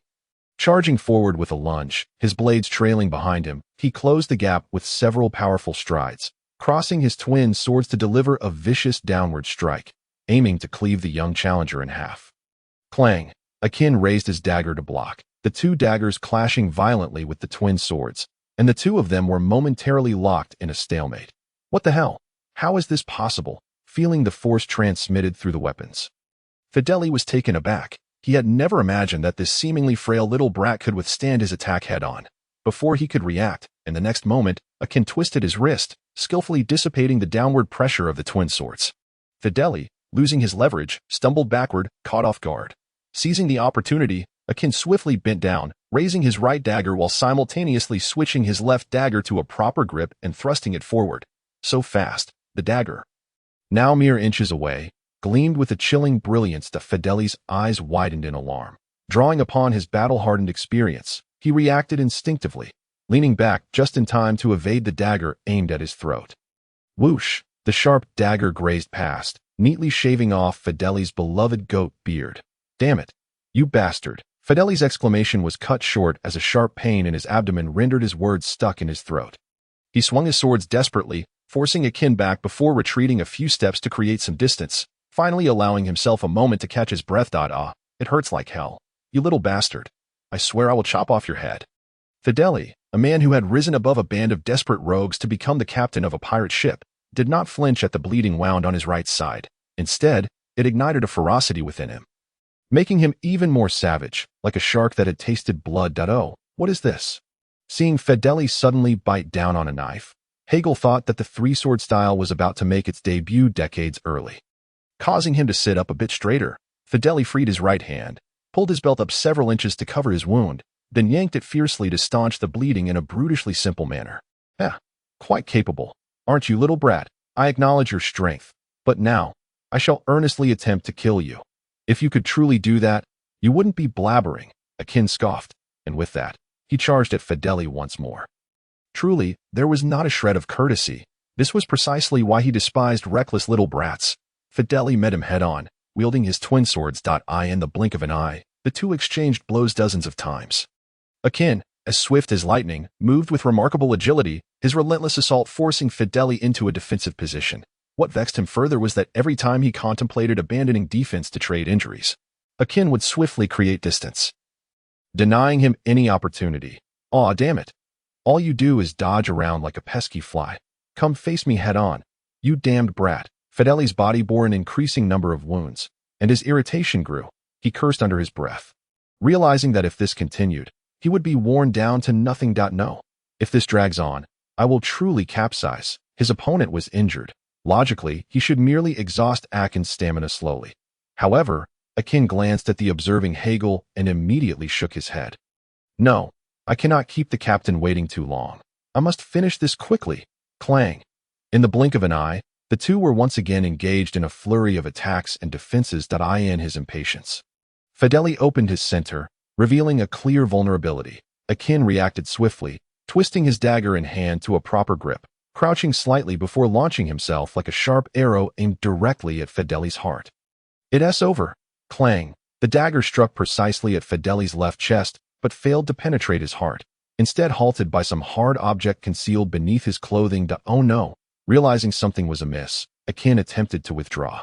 But it was too late. Fideli seized his wrist before he could retract his hand. Ha ha ha. Finally got you, you damned fly. Fideli cackled, executing a shoulder throw that sent Akin crashing onto the deck. Bang! The tremendous impact caused Akin to spit out a mouthful of blood, his vision momentarily blurred. Ha ha ha. Die. Fideli pressed Akin down onto the deck with one hand while raising his sword high, preparing to strike down upon his head. In a split second, Akin forcibly dislocated his captured right hand, swiftly throwing his dagger, then performed a backflip, his feet clamping around the airborne dagger, aiming it straight for Fideli's neck. The two seemed destined for mutual destruction, with life and death hanging by a thread. Pfft. Warm blood splattered across the ground. Fideli clutched his bleeding neck with both hands, slowly collapsing backward. He wished to utter something, but only a bubbling sound escaped his pierced throat, his eyes wide open, fixated on Hegel and Moria standing on the second floor, his expression one of dying despair. He. How could we let you harm our junior? In that final moment, a large black hand emerged from Akin's shadow to intercept Fideli's fatal blow. Although it seemed that even without Moria's intervention, Fideli would have been the first to fall. Akin would have surely sustained some injury had that blow landed. Having just escaped death, Akin pushed himself up with his left hand, his face pale. Gritting his teeth, he forced his dislocated right hand back into place. Somewhat shaken, he approached Hegel and said, I apologize, Captain. I was careless just now and nearly got killed for it. I have embarrassed you. Hegel shook his head, tossing Akin a clean towel, offering comfort. Well, don't dwell on it too much. Just be more careful next time. Battles that reveal issues are the ones that hold value for training, right? Now, wipe your face. Yes, Captain, Akin replied, taking the towel to wipe the blood from his face. That be by the way. Didn't Dragon teach you the dragon claw technique? Hegel inquired, suspecting that Dragon might be withholding knowledge. He recalled that Sabo had a move to catch swords with bare hands and specifically crush others' masks with the dragon claw technique. Wondering if it was something Dragon had taught. Yes, the master indeed taught the dragon claw technique. Then why haven't I seen you use it in battle?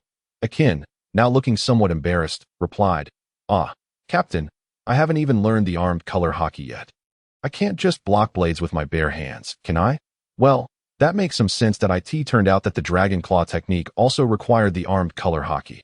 Hegel had thought it was some special move that could turn one's hands into hard, powerful weapons for combat. It was merely about striking a pose, with the principle still being the armed colors coverage. No wonder Sabo always wore gloves, Hegel thought to himself with a hint of disdain. All right then, from now on, focusing on honing your hockey is crucial. Those flashy techniques can be set aside for now. Here, take this medicine. As Hegel spoke, he produced a blue and white porcelain bottle, pouring out a dark brown pill and handing it to Akin. This was a newly discovered pill from the system's pharmacy that could accelerate the healing of injuries. The detailed description of the medicine was a long string of incomprehensible text, resembling a prescription from an old Chinese doctor.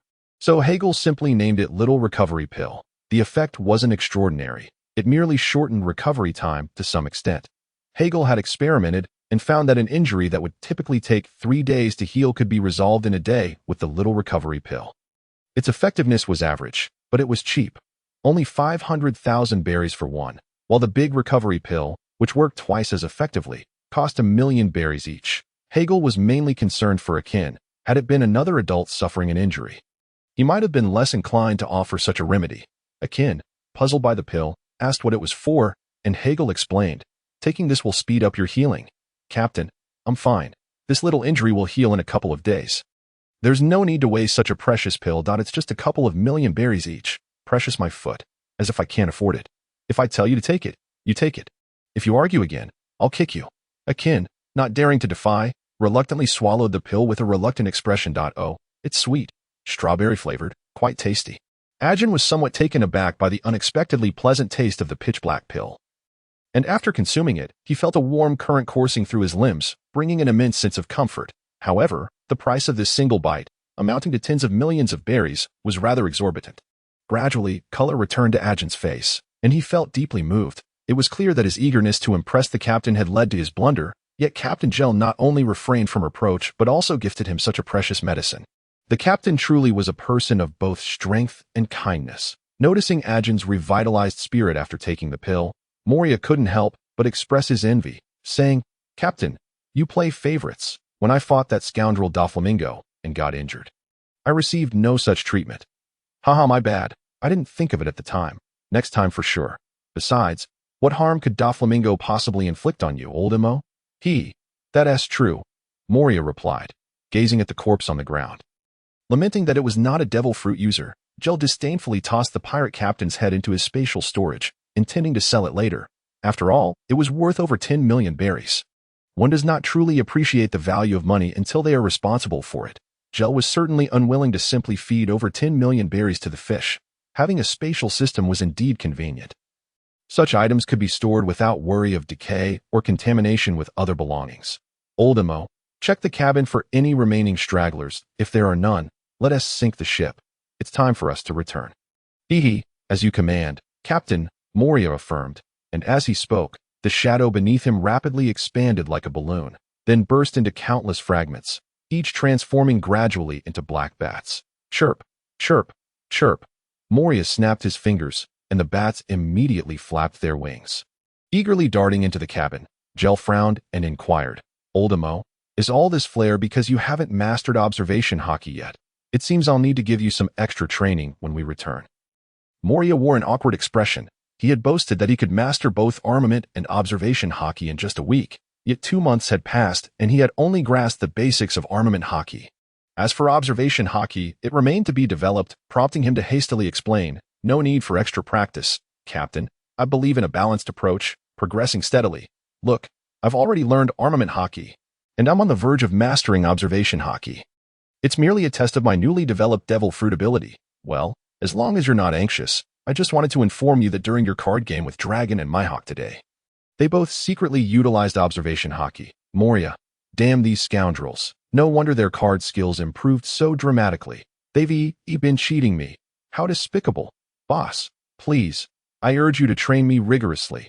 I suddenly feel the urgent need to master observation hockey to better protect my comrades." "Oh, quite the determination. You can count on me," Gel chuckled. Seeing Captain Gel teasing Moria again, Ajin stifled a laugh. Moria closed his eyes and ceased speaking, concentrating on controlling the swarm of bats as they swiftly searched every corner of the ship. After a while, Moria suddenly opened his triangular eyes and exclaimed, Captain Gel, we actually have a straggler." Bang! Several bats worked together to lift a large wooden barrel and tossed it onto the deck. Gel clicked his tongue in surprise, not expecting anyone besides that fool Luffy to choose hiding in a barrel. Even if not discovered by enemies, how does one manage basic necessities while cramped in a narrow barrel drifting at sea? Gel's stomach churned at the thought. Wow! The wooden barrel shattered upon hitting the deck, revealing a scruffy-looking, short, middle-aged man who fell to the ground with a cry. Moria stepped forward, grinning as he lifted the man, who was as thin as a monkey, before Gel. "Spare me, my lord. I'm just a lowly errand boy. I've never done anything wrong." The man prostrated himself, repeatedly bowing his head, the sound of his forehead striking the deck echoing in the air. Clearly lacking any dignity. "What's your name? Raise your head." Hearing Gel's command, the man dared to lift his head, revealing what he believed to be a respectful smile. "My lord, my name is Chaji." However, his lecherous face, combined with a mouthful of yellowed teeth adorned with 3 gold crowns and 2 rubies sparkling in the sunlight, was quite a sight to behold. almost blinding Geer with its gaudiness, narrowing his eyes. Geer regarded this obviously unscrupulous man and remarked, "Hee, I've thoroughly searched your entire pirate ship, and the total value of all the valuables amounts to less than 10 million berries. How can a mere errand boy like you afford to wear gold and jewels? Even your teeth are encrusted with gold and diamonds. Do I look so easily deceived?" The lecherous Chaji found himself overwhelmed by Geer's unyielding aura, momentarily speechless, bowing his head in silence. "That it seems you still don't wish to speak the truth. Fine, let us not waste time. Let us feed you to the fish, old Mohi." "Understood, boss," Moria replied, drawing his long knife and slowly advancing. Upon seeing Moria's devilish visage and the overwhelming scent of blood, Chaji's legs weakened, causing him to collapse to the ground, a warm stream escaping between his legs. In this life and death moment, his mind became unusually clear. Instead of looking at Moria, he turned his gaze to Geer, knowing that this handsome young man was the one who truly held his fate in his hands. "Please, my lord, spare me. I'll tell you the truth. I possess a unique ability to communicate with animals, allowing me to understand the currents and weather conditions of the surrounding seas. Thus, I am an excellent navigator. Please do not kill me. I can serve you, great sir. A person of your caliber is destined to conquer the Grand Line and become the pirate king. Ordinary navigators cannot suffice in those waters. I am confident in my abilities to assist you. Respectful sir." After saying this, Chaji crawled forward to grasp Geer's leg, but Geer, detecting a foul odor, disdainfully kicked him aside. Chaji lowered his head, revealing a barely perceptible glimmer of malice in his expression. Yet when he raised his head again, he wore the same humble and respectful smile. He stood up, unfazed by the kick, but seethed internally. How infuriating. I've put on such an earnest display, nearly to the point of tears, and yet this person remains unmoved. How could a young man be so heartless? Restrain yourself. A gentleman waits 10 years for revenge. The priority now is to earn the favor of this individual and survive before plotting further. Encounters between pirate crews often lead to clashes and annexations, a scenario Chaji was all too familiar with. Since setting sail, he had changed several pirate captains. A steadfast navigator amidst ever-changing captains, he continued to thrive. His exceptional navigational skills ensured he was always appreciated by new employers, leading to better treatment. Chaji feared encountering unreasonable individuals who might strike him down before he could even finish speaking. And having said all he needed to, he felt his previous nervousness dissipate. He believed that anyone making a living at sea could not resist the allure of a navigator capable of predicting currents and weather. "What now, Captain Geer? This fellow appears to be a devil fruit user." Moria paused, knife poised in the air, hesitating to strike.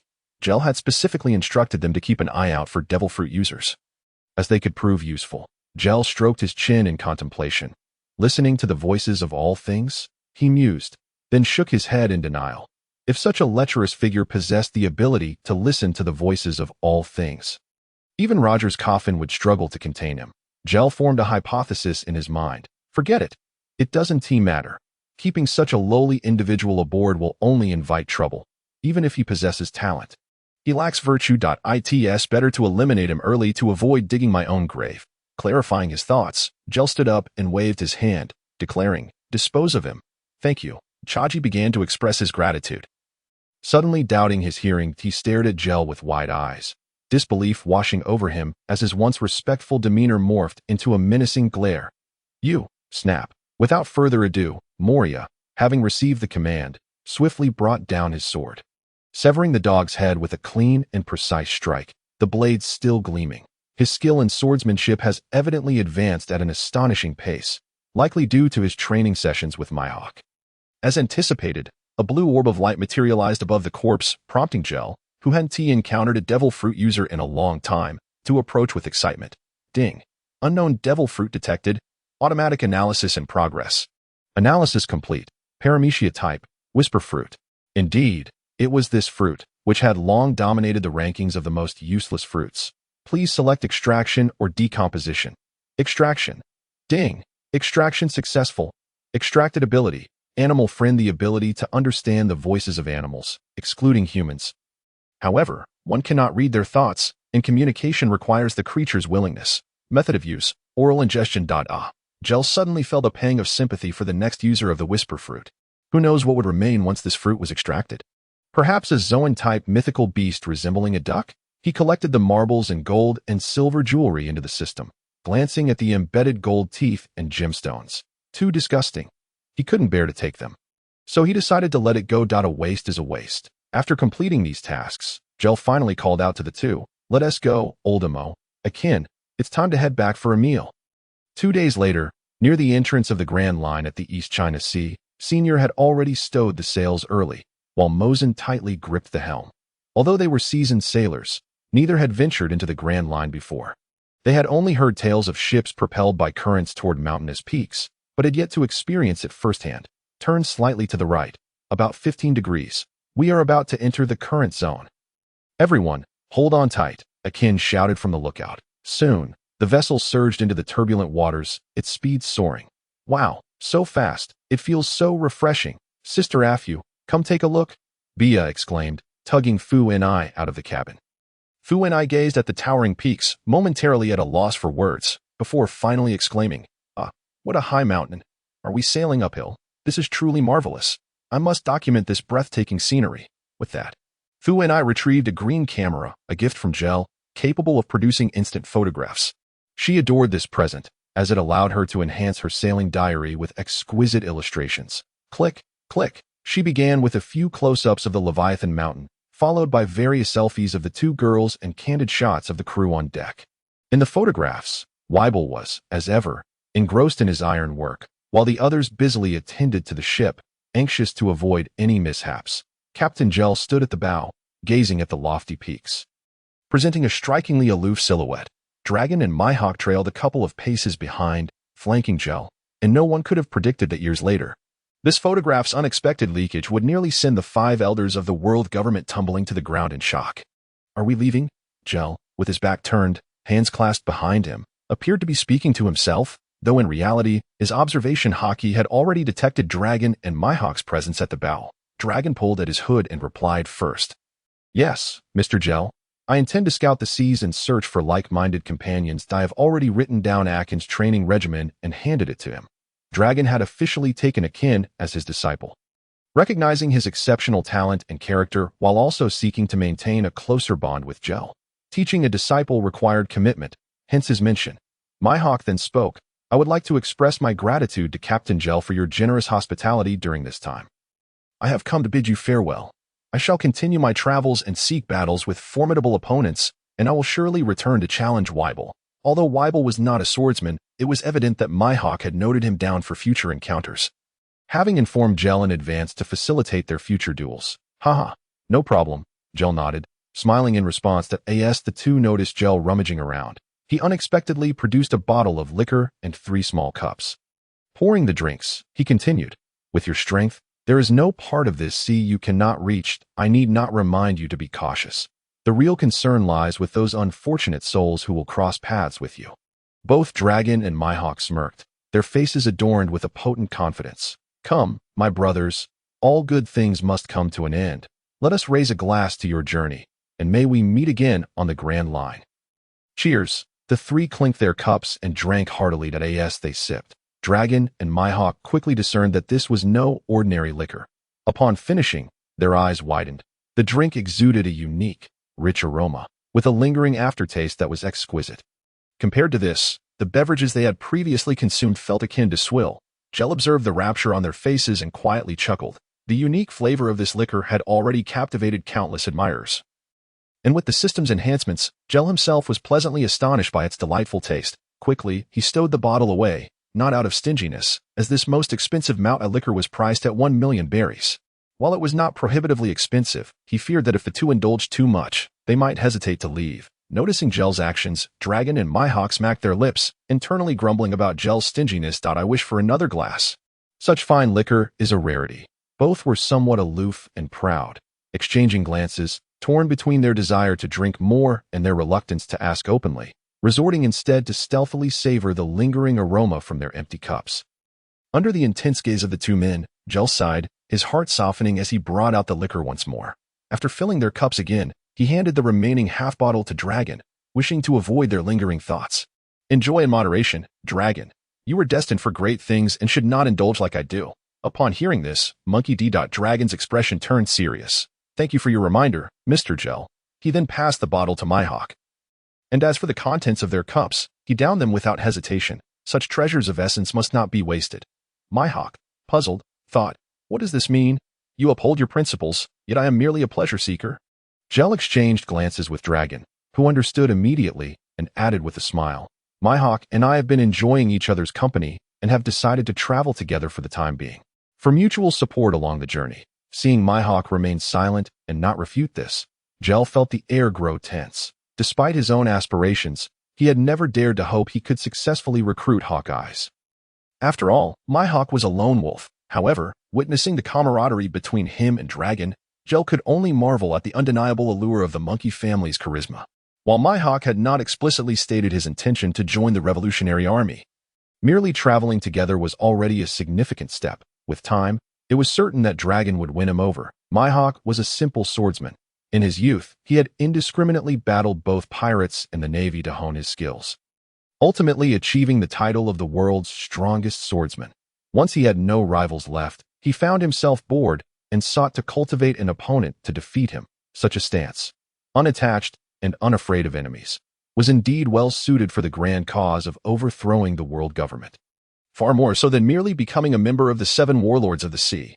What privileges did the warlords possess? Firstly, they were exempt from bounties, with the world government and navy leaving them in peace to develop freely. Secondly, they held the legal right to plunder, albeit with taxation and a degree of obedience to the world government's orders. Others joined the warlords for their own reasons. Some sought to protect their nations and people, while others aimed to covertly expand their influence. In contrast, Myhawk was a solitary figure, neither seeking power nor plundering the common folk, experiencing only obligations without the privileges. Gel felt that Myhawk was indeed at a disadvantage in this role. After bidding farewell to the others on the mountaintop, Dragon and Myhawk disembarked, piloting Myhawk's small boat away. The ripples of this butterfly's wings were rather significant. Well, let the world government and navy bear the burden of their worries. Geer, suddenly regaining his senses, noticed that the small boat had gradually drifted away. As he gazed at the 2 individuals on board, who were playfully draping their arms over each other's shoulders. A pang of sorrow gripped his heart. Zaro Myhawk, the future world's greatest swordsman, was undoubtedly one of the pinnacle forces of the sea. On the small vessel, Dragon, with a sense of urgency, urged Myhawk, Come on, Myhawk, quickly bring out that bottle of wine. Let us toast to the new journey that awaits us. Get lost. Did you not just say you did not want any? Dragon was shoved aside by Myhawk. Yet he shamelessly pressed closer, resembling a rogue, entirely devoid of the composure expected from a figure of authority. Hey, do not be so heartless, Myhawk. Just 1 cup. Just pour me a cup. A half cup will suffice. I will merely take a whiff. I want tea drink. Surely that is acceptable. Get lost. How infuriating. You are being utterly unreasonable to think you would hoard it all for yourself. Do not compel me to take it by force. The camaraderie between Dragon and Myhawk seemed to teeter on the brink of collapse. The 2 squabbled over a half bottle of wine and departed.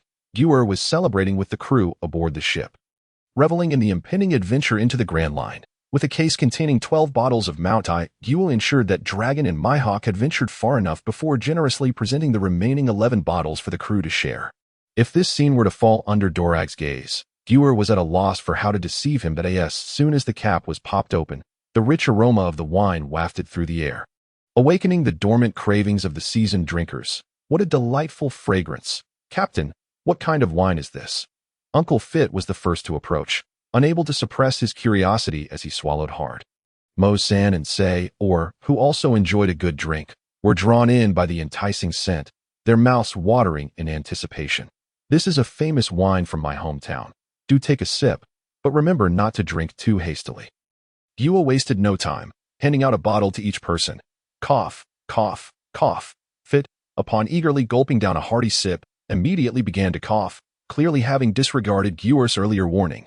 His face turned beet red, leaving one to wonder whether it was due to the coughing or the potency of the alcohol. The group gathered together, eagerly tasting the wine. Elegance never goes out of style. Sei, ever the gentleman, savored his drink with poise that he poured the wine into a glass, examined it, inhaled its fragrance, and then took a small sip, squinting his eyes to relish the flavor. The fragrance is rich and captivating. Indeed, it is a rare fine wine. In stark contrast, Uncle Fit, lacking sophistication, simply raised his thumb and exclaimed, Good wine, truly good wine.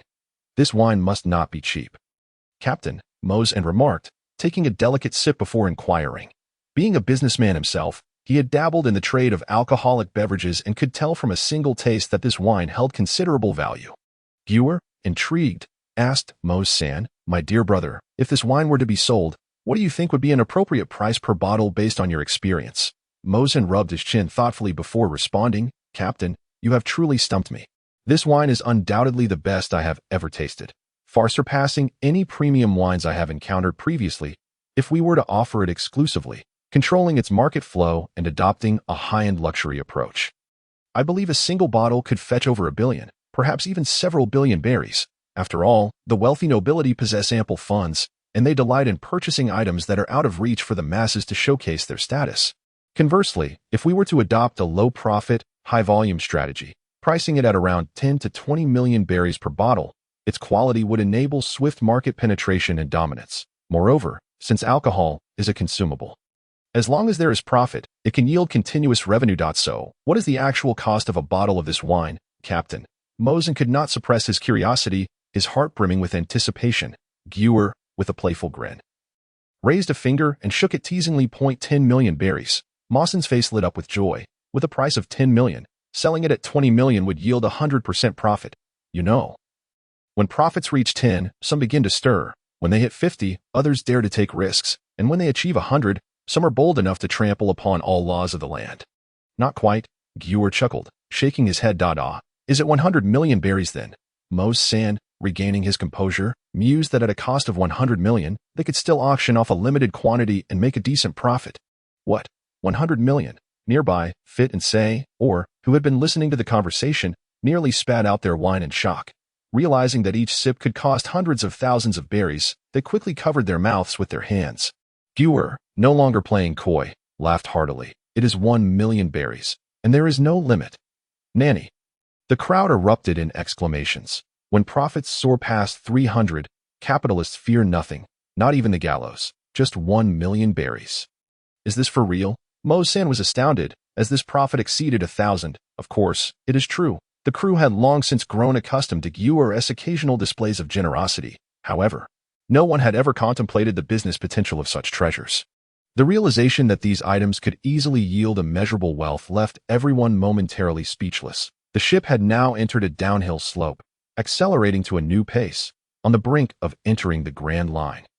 Standing at the bow, experiencing the solitude of towering above all, gazing at the boundless ocean ahead, an overwhelming ambition surged within Geer. He dragged over a large wooden barrel and called out to the crew. "Everyone, quiet down. I have something to share." Upon hearing this, the crew ceased their chatter and gathered around in curiosity. Stepping onto the barrel, Geer continued, "My friends, we are about to enter the Grand Line. It is said that pirates partake in an unwritten ceremony before embarking on this journey. Though we are not pirates, I believe this ceremony is quite fitting, and we can indulge in local customs." What kind of ceremony? Moria inquired curiously. He had yet to set foot on the Grand Line. Having initially planned to form his own pirate crew after witnessing the execution of the Pirate King, only to be captured by Geer before he could embark on his adventure. Oh, come on. Captain, just tell us already. Stop teasing us, Bia urged, shaking Geer's coat. Satisfied that the atmosphere had been set, Geer finally smiled and revealed, "The ceremony involves all members of the ship forming a circle, just like I am doing now. 1 foot on the barrel, and in the presence of everyone, we shall loudly declare our dreams and ambitions, ending with a toast to encourage one another, hoping that one day, we will all realize our dreams." That sounds rather interesting. The crew, upon hearing this, were eager to participate. According to tradition, the adults raised their wine glasses, while the children had juice poured into theirs. Ahem, as captain, I shall lead the way. Geer cleared his throat. Stepping onto the barrel, raising his glass high as he proclaimed, "My goal is to become the freest person in this world, to go wherever I please, to live joyfully. I will not bully the weak, nor fear the powerful. I will remain true to my heart and persist in doing what I believe is right. I will protect my comrades and do everything in my power to help them realize their dreams." The captain is so cool. I want to go next. Geer's barrel was a bit high, but the stubborn Bia managed to clamber up, exclaiming, "Right now, I just want to have delicious snacks every day. When I grow up, I want to be a powerful person so that I can protect you all when you are old." One after another, the crew members took their turns on the barrel, sharing their aspirations. Moria, to become a legendary powerhouse that sends shivers across the seas. Fit, to become the ultimate chef, documenting all culinary delights. Mosan, to become a financial titan, hoping to use the power of money to assist everyone. Funi, to travel the world, capturing beautiful landscapes and experiences. Weevil, to heed my brother's words, and to become the strongest in the world. And you, Akin? At last, only Ajin remained unpledged, and everyone's gaze turned towards him. After a long moment of contemplation, Ajin solemnly declared, "The captain's will is my will. I shall inherit it and defend it with my life." Clang. Geer struck Ajin on the head with a fist. Scolding, "What do you mean by my legacy? I'm still very much alive, and here you are, talking about inheriting my legacy. I reckon you've got a bit of an itch, haven't you?" "I apologize, Captain. That was not my intention." Ajin replied, wincing as he rubbed his head, feeling wronged. This elicited a hearty laugh from the crowd.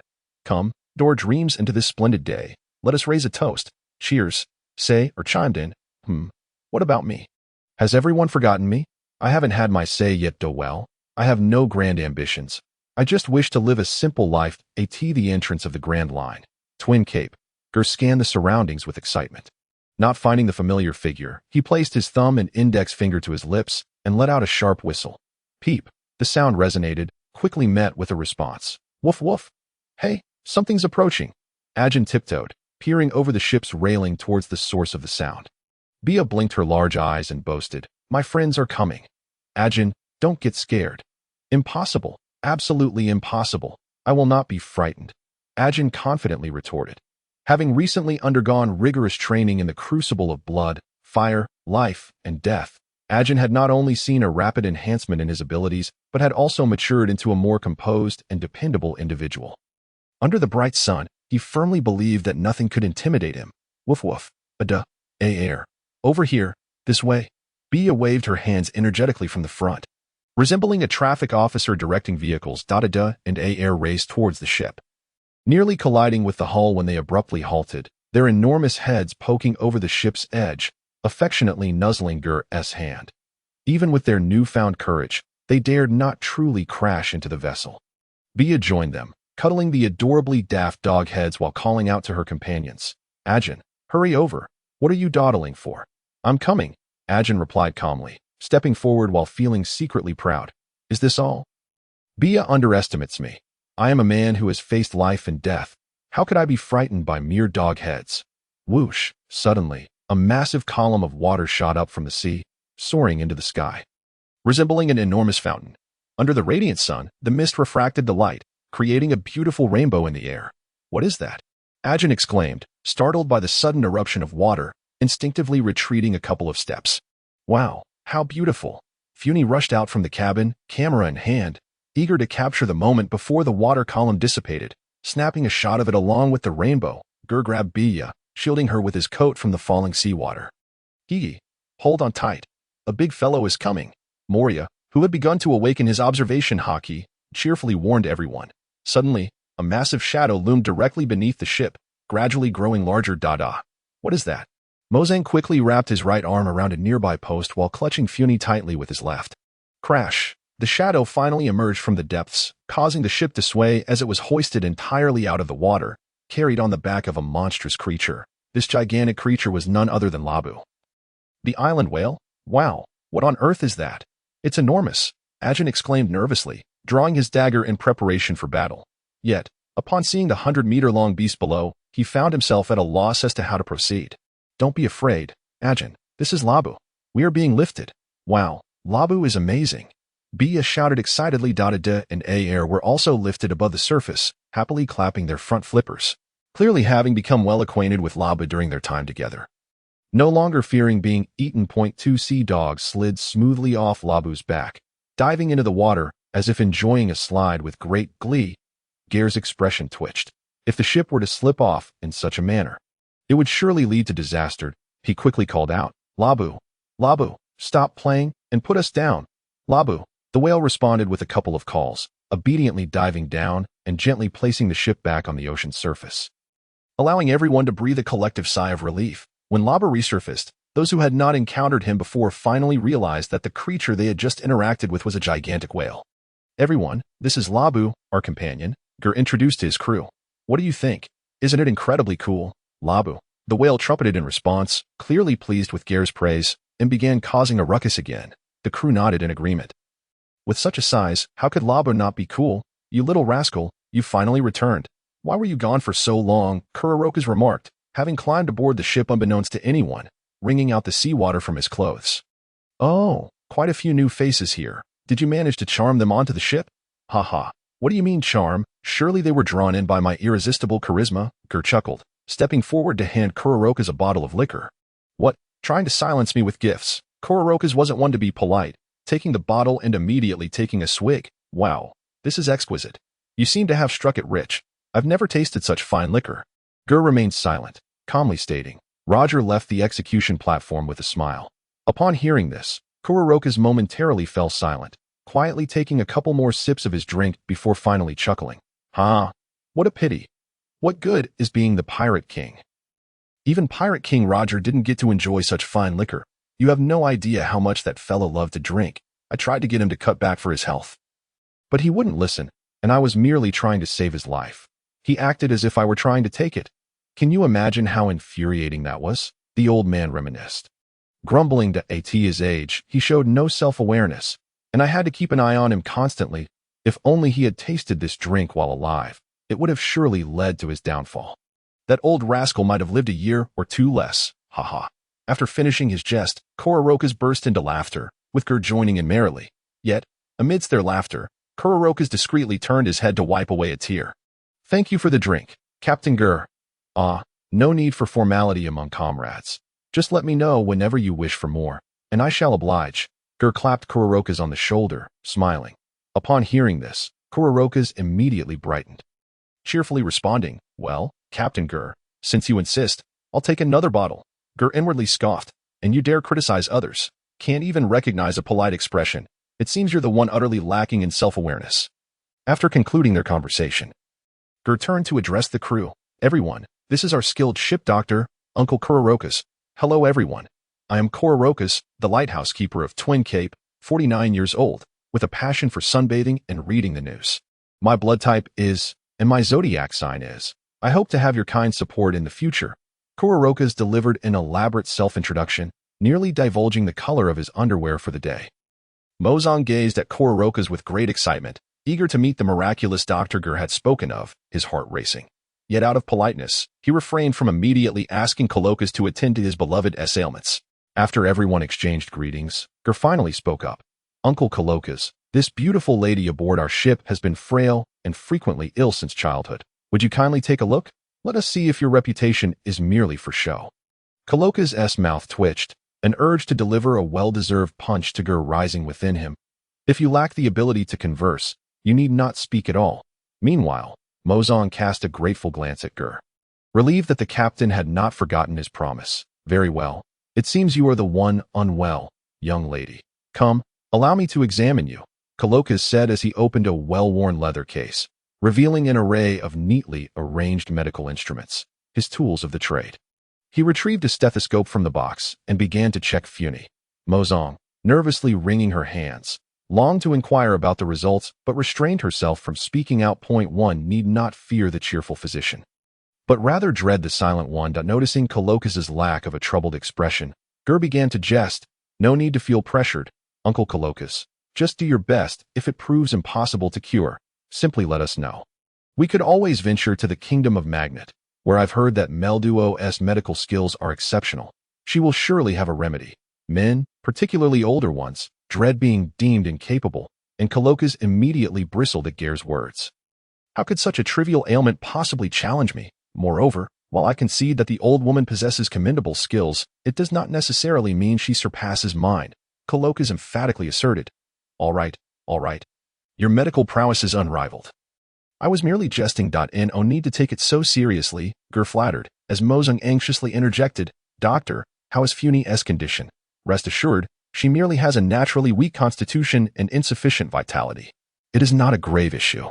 The challenge lies in the fact that it cannot be cured outright with medication. It requires long-term treatment and dietary adjustments, Kuroko's explained, removing the stethoscope and speaking slowly. Thank you, Doctor. Mozong and Funi bowed in gratitude. No need for such formality. We are all comrades aboard the same vessel now. Just call me Colokas, he replied. That's wonderful, truly wonderful, Mozong exclaimed. The heavy burden in her heart finally lifted, tears of joy streaming down her face as she twirled with Funi. Rab, sensing the emotions aboard the ship, joined in the joyful spinning. Colokas stood at the bow, furrowing his brow as he observed Rab, expressing his concerns to Geer, Captain, having spent some time in the Grand Line. You must understand that this sea is not only capricious and treacherous, but also fraught with terrifying natural disasters, colossal sea creatures, and formidable adversaries akin to calamities, given Rab's enormous size. It would be all too easy for him to become a target in times of danger. I am genuinely worried about taking him along. Perhaps we should leave him here until we find Brook and then bring him over to reunite with Rab. What do you think? Roar. Before Geer could respond, Rab, empathetic to human feelings, vehemently protested. Upon hearing that he might be left behind, he let out a furious and sorrowful bellow. Rab incessantly slapped the water with his tail, splashing Colokas, causing Geer to hastily retreat a few steps to maintain a safe distance, while Colokas instantly resembled a drenched chicken. Rab, calm down. I am doing this for your own good, Colokas shouted, wiping the water from his glasses. In response, he was met with another wave of seawater. Rab, chirp, chirp. Rab shook his head violently, and without the need for translation, it was clear he was saying, I want to listen, I want to listen. Colokas felt exasperated, contemplating whether he would need to resort to a sedative again. Geer leapt to the prow of the ship, shouting at the flailing whale, Rab, I am the captain of this ship. You are now a member of this crew, so you must heed my commands. Perhaps due to his upbringing with the Rumbar pirates, Rab had always considered himself a member of their crew, seemingly grasping the necessity of obeying the captain's orders. Chirp, chirp. Unexpectedly, Rab quieted down, ceasing his outburst, though his enormous eyes brimmed with tears as he let out a couple of plaintive sounds. Was he to be abandoned once more? Witnessing Rab's willingness to heed Geer's commands, Colokas finally breathed a sigh of relief, though a wave of sadness washed over him at the thought of leaving Rab behind. Yet, this was for Rab's safety. He had to steel his heart. Aboard the ship, aware that Rab could not accompany them, those with sensitive hearts were already discreetly wiping away tears. Funi took out a handkerchief, comforting Bia while dabbing at her tears. It's all right, don't cry. The captain will surely help Rab find his family and reunite them. As she spoke, her eyes too became misty. Fit, Akin, and Senor, the trio of men, witnessed this scene, struggling to hold back their own tears. The cursed competitive spirit among men prevented any of them from being the first to shed tears. Just then, Geer continued, Rab, listen to me. Don't heed this old coot. His words don't count. I am your captain now. I promise to take you on this journey, and I will fulfill that promise. What whale fears the ocean? Let us set sail. Meow. Rab's tears could no longer be contained, cascading like a deluge into the sea. Geer smiled, raising his right hand, and Rab, understanding, gently leaned against his palm. Funi took out her camera, capturing this beautiful moment. Everyone was enveloped in emotion, save for Colokas, who felt as though he might choke on his own blood. Incredulous that Captain Geer, that rascal, had managed to sow discord between him and our AB.S. Oh, I take the role of the bad cop, and you play the good cop afterward. Huh. Sigh. Colokas sighed deeply, and at this point, he no longer wished to voice his opposition. There was no need for further conflict. From now on, in the face of danger, he would risk his life to protect Rab. Geer stroked the old scar on Rab's head, feeling a pang of sympathy, and whispered a few words before Rab opened his mouth. However, this time, he did not bellow. Geer marveled at how intelligent this little creature was, unlike many who, despite being advanced beings, utterly failed to comprehend human speech. Geer chuckled, then retrieved a piece of candy, tossing it into Rab's gaping maw. Next came the moment to witness a miracle. After waiting in silence, seeing that Rab remained unchanged, the onlookers exchanged puzzled glances, unsure of what the captain was up to. Geer's expression turned awkward, uncertain if his plump little concoction would have any effect on such a colossal creature. Could it possibly be ineffective? Bang! Suddenly, a puff of white smoke erupted, startling Geer and the others. What is happening? As the smoke dissipated, they beheld Rab's immense form vanishing right before their eyes, akin to a grand magic show, leaving everyone except Geer utterly dumbfounded. Geer's face lit up with joy. Ha. It worked. Colokas was the first to react, his demeanor akin to that of a parent searching for a lost child. His expression frantic as he inquired, Captain, What is going on? Where has Rab gone? Click. Geer sprang back onto the deck, pointing to his own head with his left hand, grinning at the crowd. Ha ha ha. No need to panic, Uncle Colochus. Rab is right here. Meow. Only then did they notice, at some point, a striped tabby cat had appeared atop Geer's head, with several small scars adorning its forehead, upon closer inspection. The locations of these scars matched perfectly with those on Rab's head, its pair of shiny black eyes brimming with vitality. Where did this little kitty come from? Meow. Bia approached with light footsteps, gently stroking the kitten's soft fur, incredulous as she asked, "What an adorable little kitty. Captain, is this really Rab transformed?" Geer lifted Rab from his head and cradled him in his arms, nodding with a smile. How is this even possible? Colochus felt a buzzing in his head, as if he were in a state of malfunction, his eyes wide as he fixated on the delicate flower before him. Gel, with utmost seriousness, began to explain, "I have a dream. No, that's not right. Let me start over. My devil fruit possesses a unique ability, which can fit interjected hastily, Captain. I believe it would be prudent not to disclose the full extent of your devil fruit's powers to us." Observing the others on the ship nodding in agreement, Gel appeared perplexed. "You are all my trusted family. I feel it is entirely appropriate to share this with you. Or, stroking his chin thoughtfully, replied, "Captain, what fit means is not that any of us would betray you, but rather that your ability constitutes highly sensitive information. The powers of devil fruits are extraordinarily varied, and we cannot discount the possibility that enemies might seek to extract memories or utilize other means to gain such knowledge. Therefore, it is best if as few people as possible are aware of it." I concur.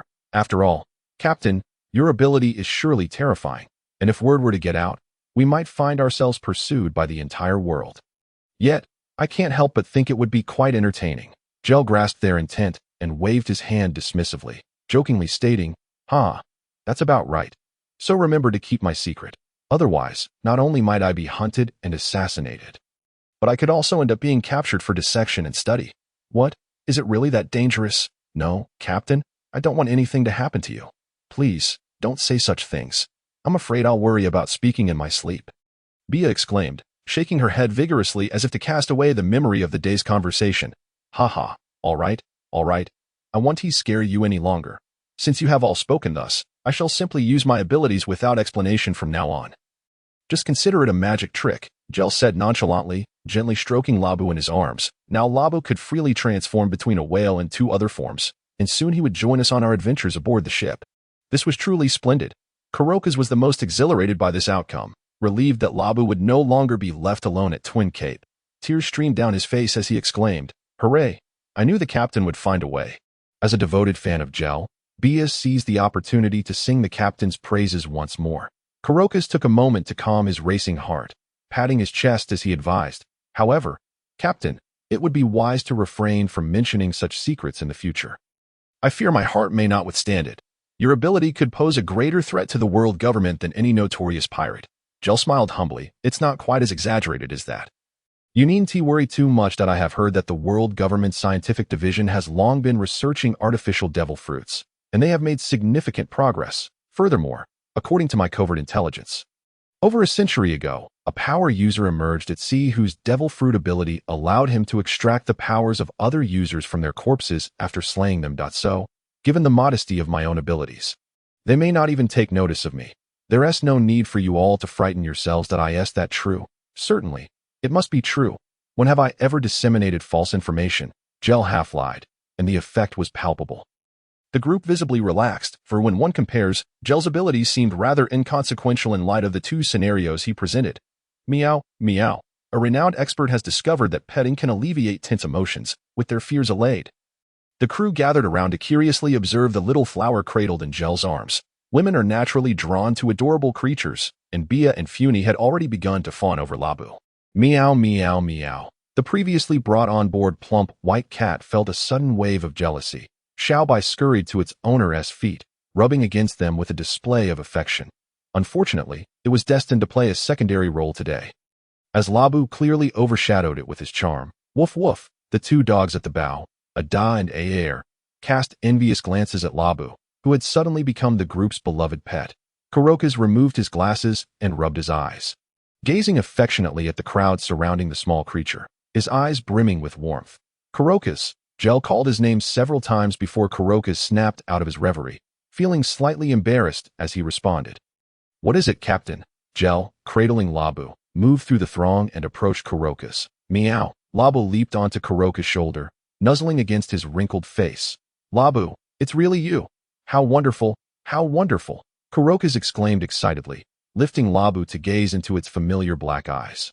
Gel then produced a piece of candy, offering it to Kurokas, saying, "Uncle, please enjoy this treat." Kurokas glanced at Gel but did not inquire about its contents.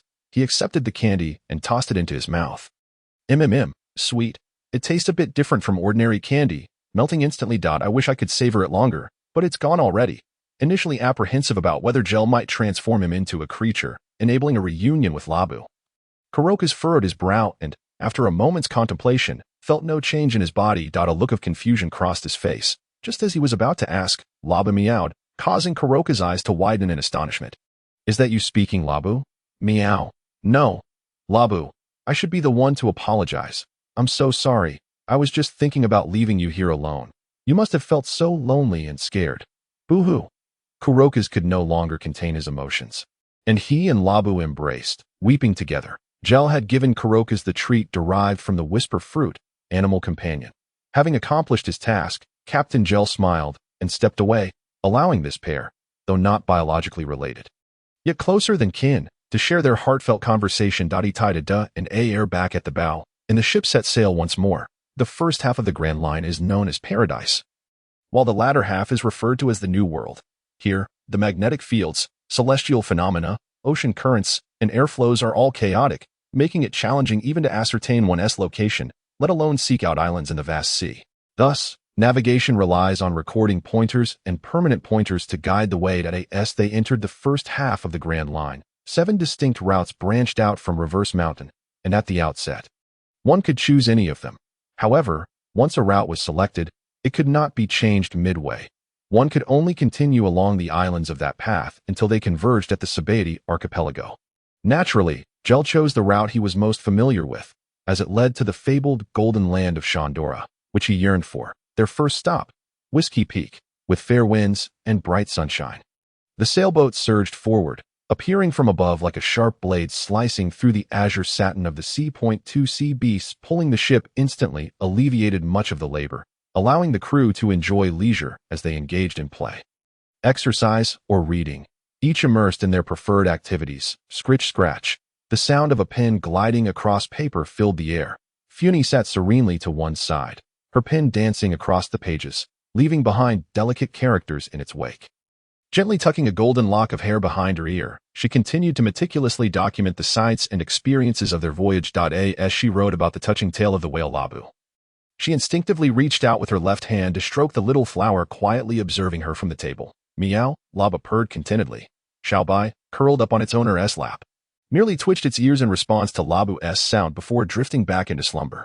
After all, vying for attention was quite draining on calories, and having painstakingly gained its plumpness, it seemed rather wasteful to expend energy on jealousy. So Xiaobai had learned to let go at such a young age. High emotional intelligence. That's perspective, low emotional intelligence. How could one choose to lay back and become a sloth? Labu watched intently as Funi wrote and sketched, although it did not comprehend the peculiar symbols resembling fish and shrimp.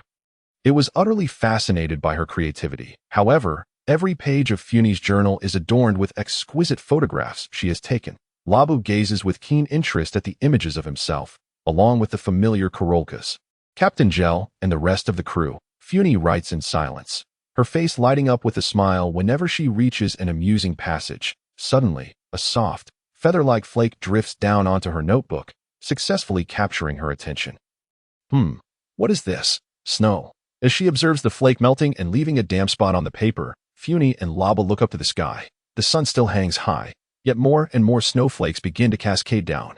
"Wow, it's really snowing," Labu exclaims. Meow meow. There is no trace of surprise in Labu's eyes. Having spent many years in the Grand Line, he is evidently quite accustomed to such occurrences. Funi quickly shakes off the snowflakes from her notebook and closes it, relieved that these notebooks were specially procured for her by Captain Gel, who mentioned that the paper used is of the highest quality, known as Millennium paper. Not only is it water-resistant, but it also withstands sun and wind without fading or deteriorating, making it ideal for recording important matters such as nautical logs, sea charts, or treasure maps. Oh ho ho, it's snowing. Can we have a snowball fight?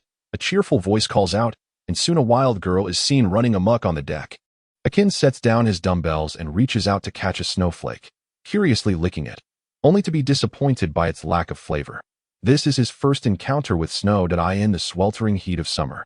A sudden snowfall occurs. The crew drops their tasks, standing in astonishment on the deck, gazing at the swirling snowflakes. Ha ha, no need to be so surprised. Didn't I mention before? The weather on the Grand Line is notoriously unpredictable. One moment, it's clear skies.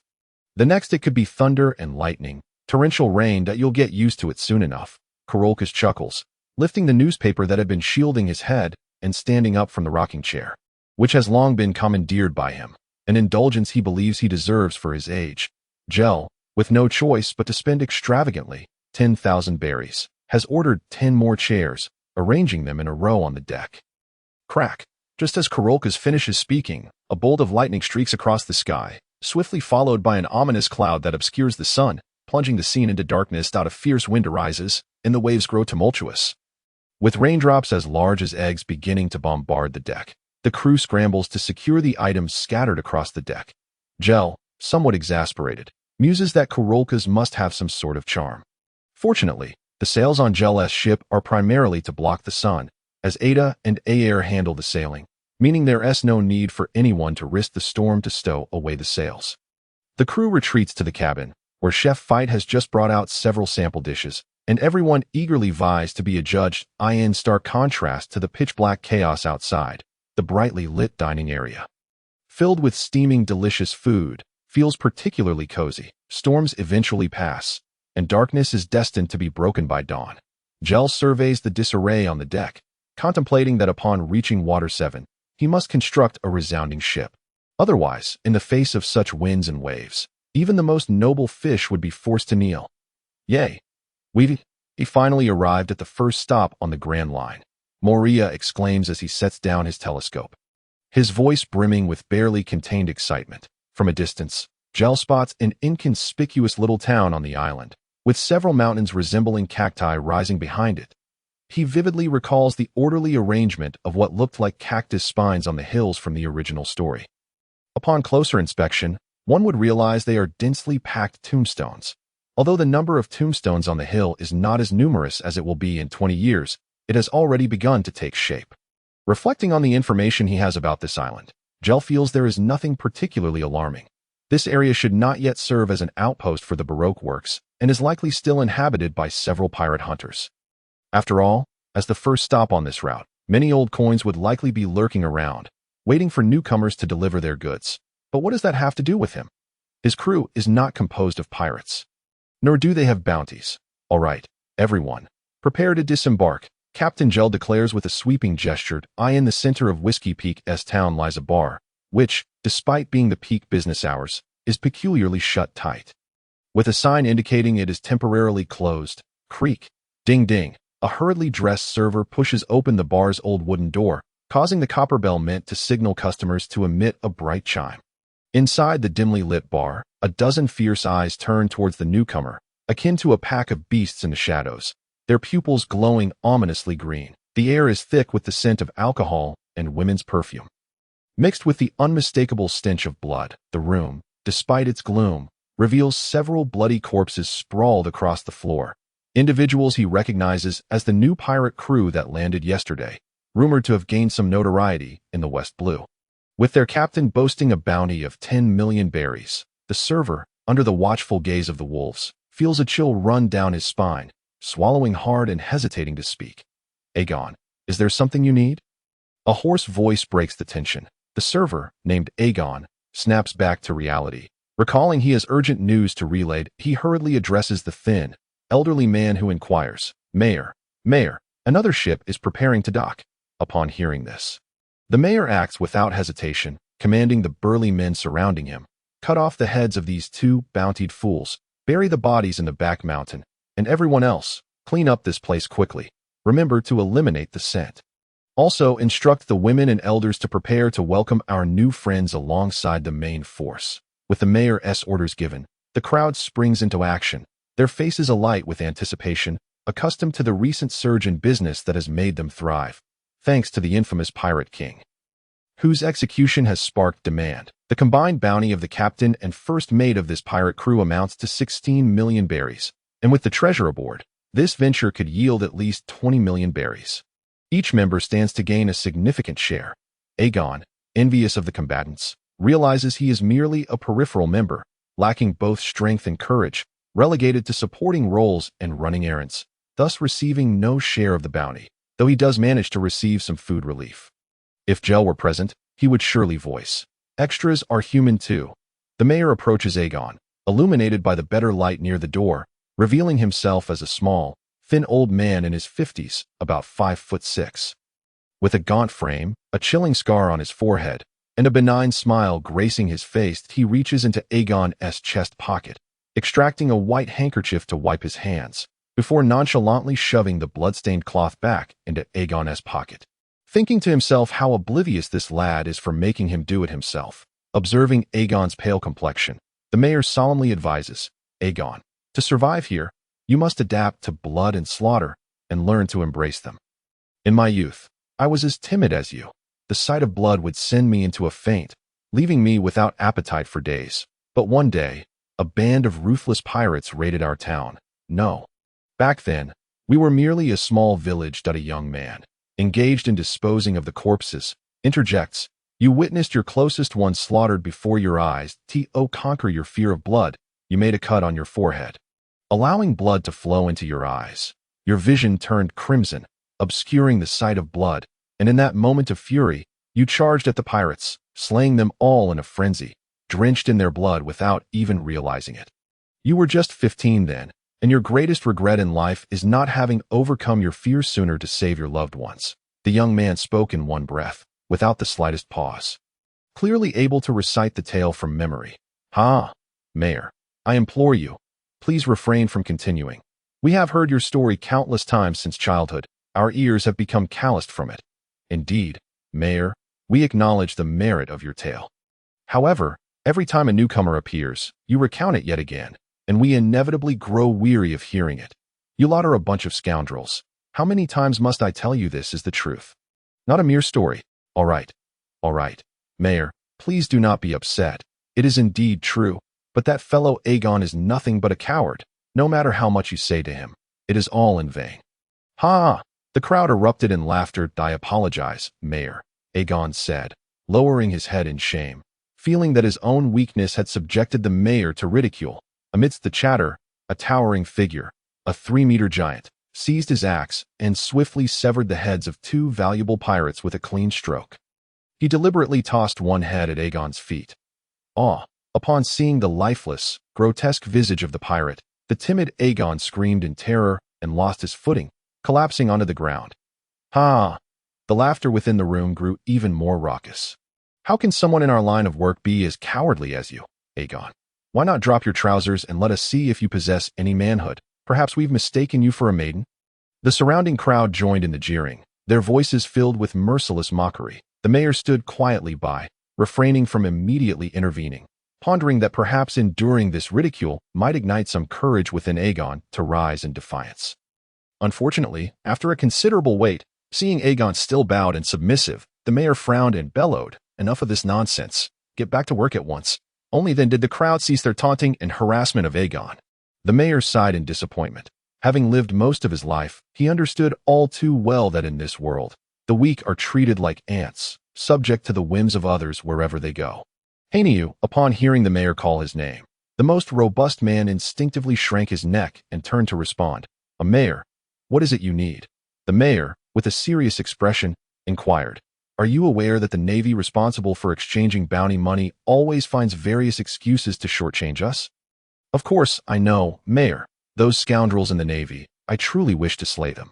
Last time, the head of Gafasa was undeniably genuine. I personally severed it, yet they insisted they could not recognize it and refused to exchange our 6 million berries." As Hanyu spoke, his anger flared, vehemently denouncing the Navy. The mayor's expression grew somewhat unnatural. Inwardly, he grumbled, "You cannot place the blame solely on them.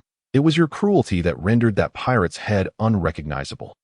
I felt too embarrassed to confront them about it at the time. You ought to be more careful. If I catch you mishandling bounty heads again, I shall ensure you feel the consequences." The mayor said with exasperation. "Sure, I got it, Mayor."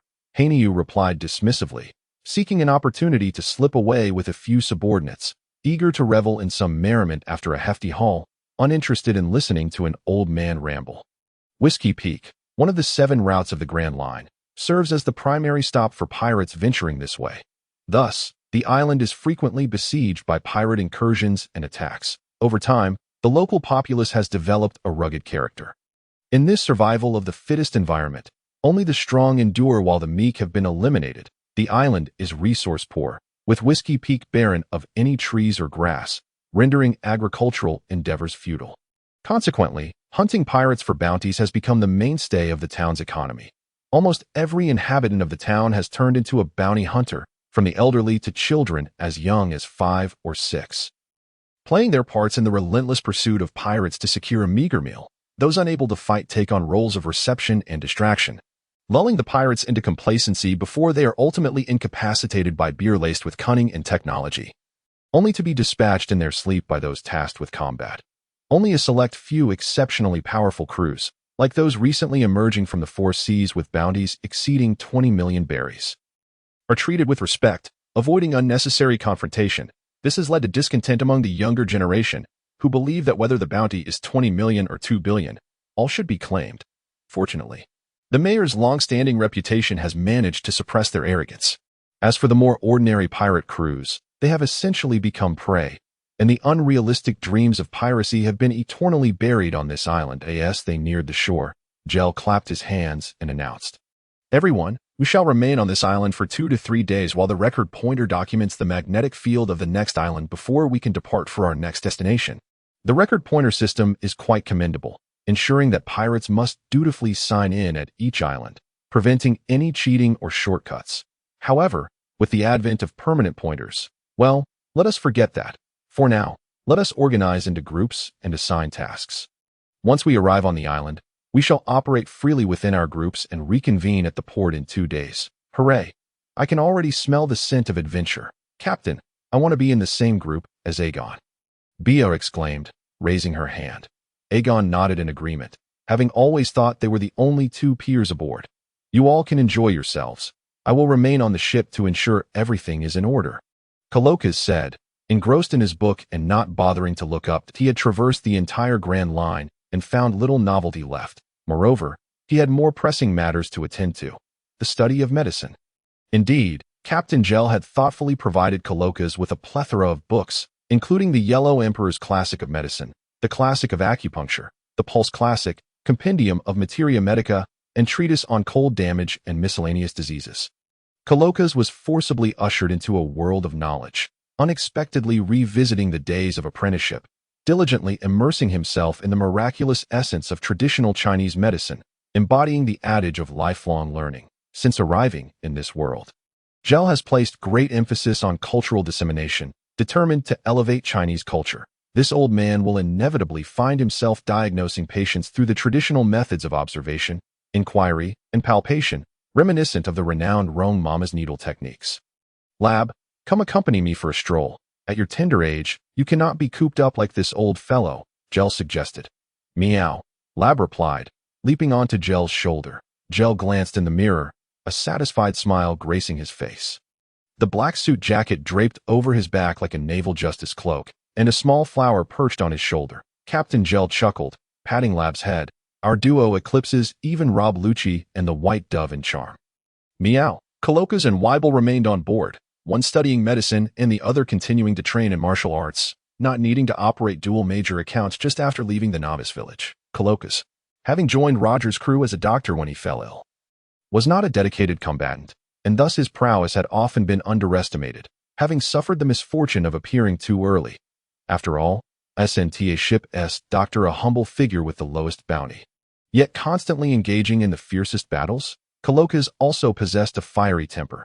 In his time aboard Roger's ship, he often clashed with Roger for drinking excessively, ready to throw down at the first sign of disagreement.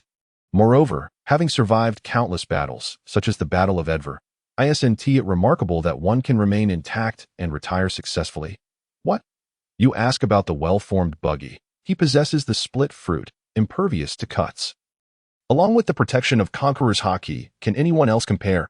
In the original story, Colokas was already over 70 years old at his introduction, yet he remained as vigorous as ever, capable of effortlessly dispatching a small sea king with a single blow. Underscoring his remarkable strength, the final group assignments were as follows. Aegon and Bia would be paired, tasked with eating and playing. Ada and Aer would operate freely, and Mozong and Funi would team up. As both lacked combat prowess to prevent any unforeseen incidents, Moria was assigned to follow us, while the three others were responsible for eating and having fun. Senor and Fit were supposed to handle supplies. But since Geer had access to the system's shop, their duties were reduced to merely enjoying themselves and indulging in local delicacies that the system could not procure. Geer pulled out a large sum of cash and boisterously declared, "Each of you will receive 5 million berries. Eat and play to your heart's content. Buy whatever you desire. There's no need to save money for the captain. Our motto is to be extravagant and stimulate the local economy. Those who fail to spend it all will see their budget halved next time." "Wow, I love you, Captain. You're so impressive," Bia exclaimed, showering Geer with compliments while clinging to his leg.as ship neared the port of the quaint town. They were greeted by a thunderous cheer from the shore.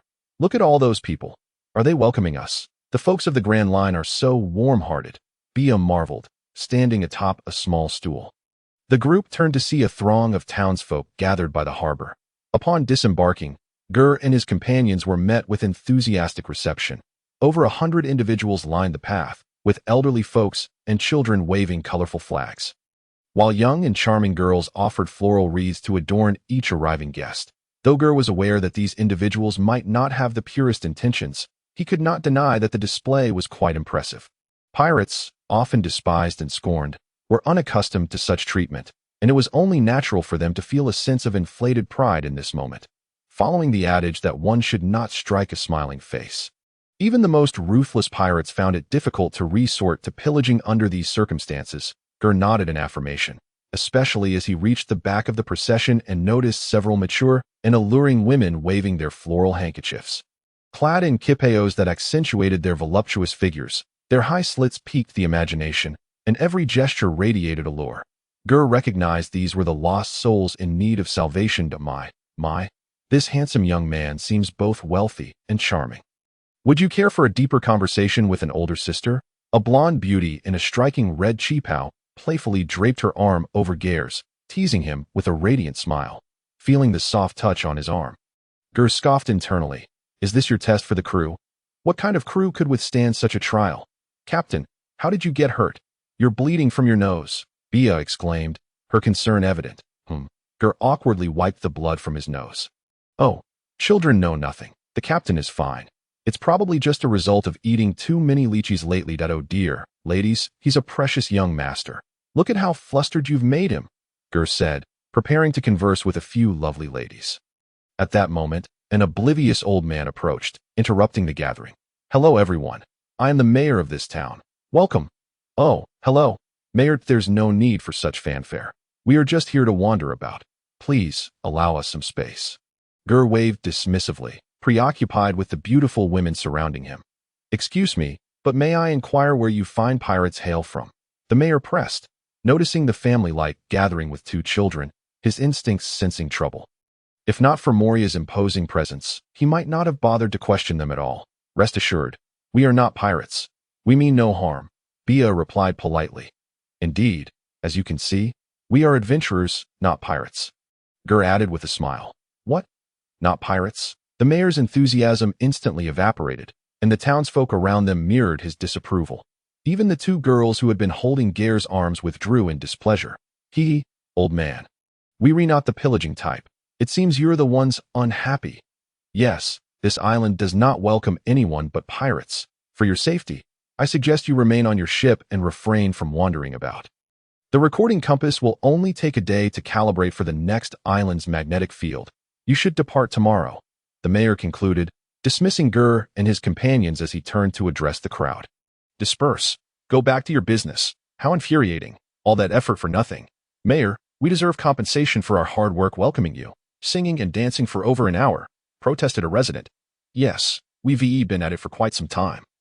My throat is hoarse from cheering, another added. You promised 1,000 berries for our efforts. We deserve at least something for our troubles, right, Mayor? The mayor's face reddened. With no pirates in sight, he had no business to conduct. These ingrates dare to cause a ruckus in front of me. I've worried for their survival, and they've forgotten who to heed. As the mayor's expression darkened, the townsfolk, sensing the shift, fell silent and began to disperse. Wait! Geer's voice halted them all. The mayor turned, his demeanor cold and displeased. Young man, what do you want? I advise you to heed your elders. Despite the mayor's harsh tone, Geer sensed a glimmer of goodwill behind it. However, why should he be treated with such disdain when he was merely a traveler seeking enjoyment? Geer promptly produced a large stack of berries and tossed it at the mayor's feet, stating, "Here are 2,000,000 berries. That's over 10,000 for each of you. Let the music play and the dancing continue until sunset. Is that acceptable?" The mayor, surprised by the money hitting him, regained his enthusiasm and smiled broadly. "Absolutely. What are you all waiting for? Keep playing and dancing. Today's welcoming ceremony must last until dark. Children, 3,000 berries. Adults, 6,000 berries. Understood, Mayor. Welcome, welcome."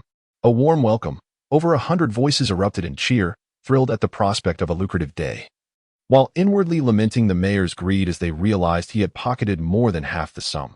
Seeing this, the earlier dismissive women flocked back to Geer, only to be swiftly dismissed with a mere 10,000 berries each. As Geer firmly declared, "I despise women who approach me for my wealth rather than my charm." The women, somewhat speechless, left with smiles, grateful for the easy earnings. The mayor remained slightly bewildered. Typically, the visitors to their desolate island were pirates, and occasionally, unscrupulous merchants who charged exorbitant prices for subpar goods. After driving off those unscrupulous traders, the townsfolk had taken it upon themselves to procure supplies from neighboring islands, leading to a significant reduction in merchant visits. Geer, as a pure consumer and tourist, was a rare occurrence in their experience. Faced with this unprecedented situation, the townsfolk were momentarily at a loss for how to respond. Is there anything else you require, sir? Our humble town may lack in resources, but should you need anything, please inform me in advance, so I may make appropriate arrangements," the old town mayor inquired with a smile, exuding an air of sycophancy as if to imply that wealth alone grants one status. Geer, observing this old man transform the moment he received money, felt the truth in the ancient adage that suggests money can indeed compel even the most obstinate of souls. "There's no need for service. We shall meander at our leisure. We won't linger long, as we plan to depart either tomorrow or the day after, so as not to impede your affairs." Upon finishing, Geer offered a knowing smile. Noticing the mayor still squinting, seemingly oblivious, Geer abruptly posed a question.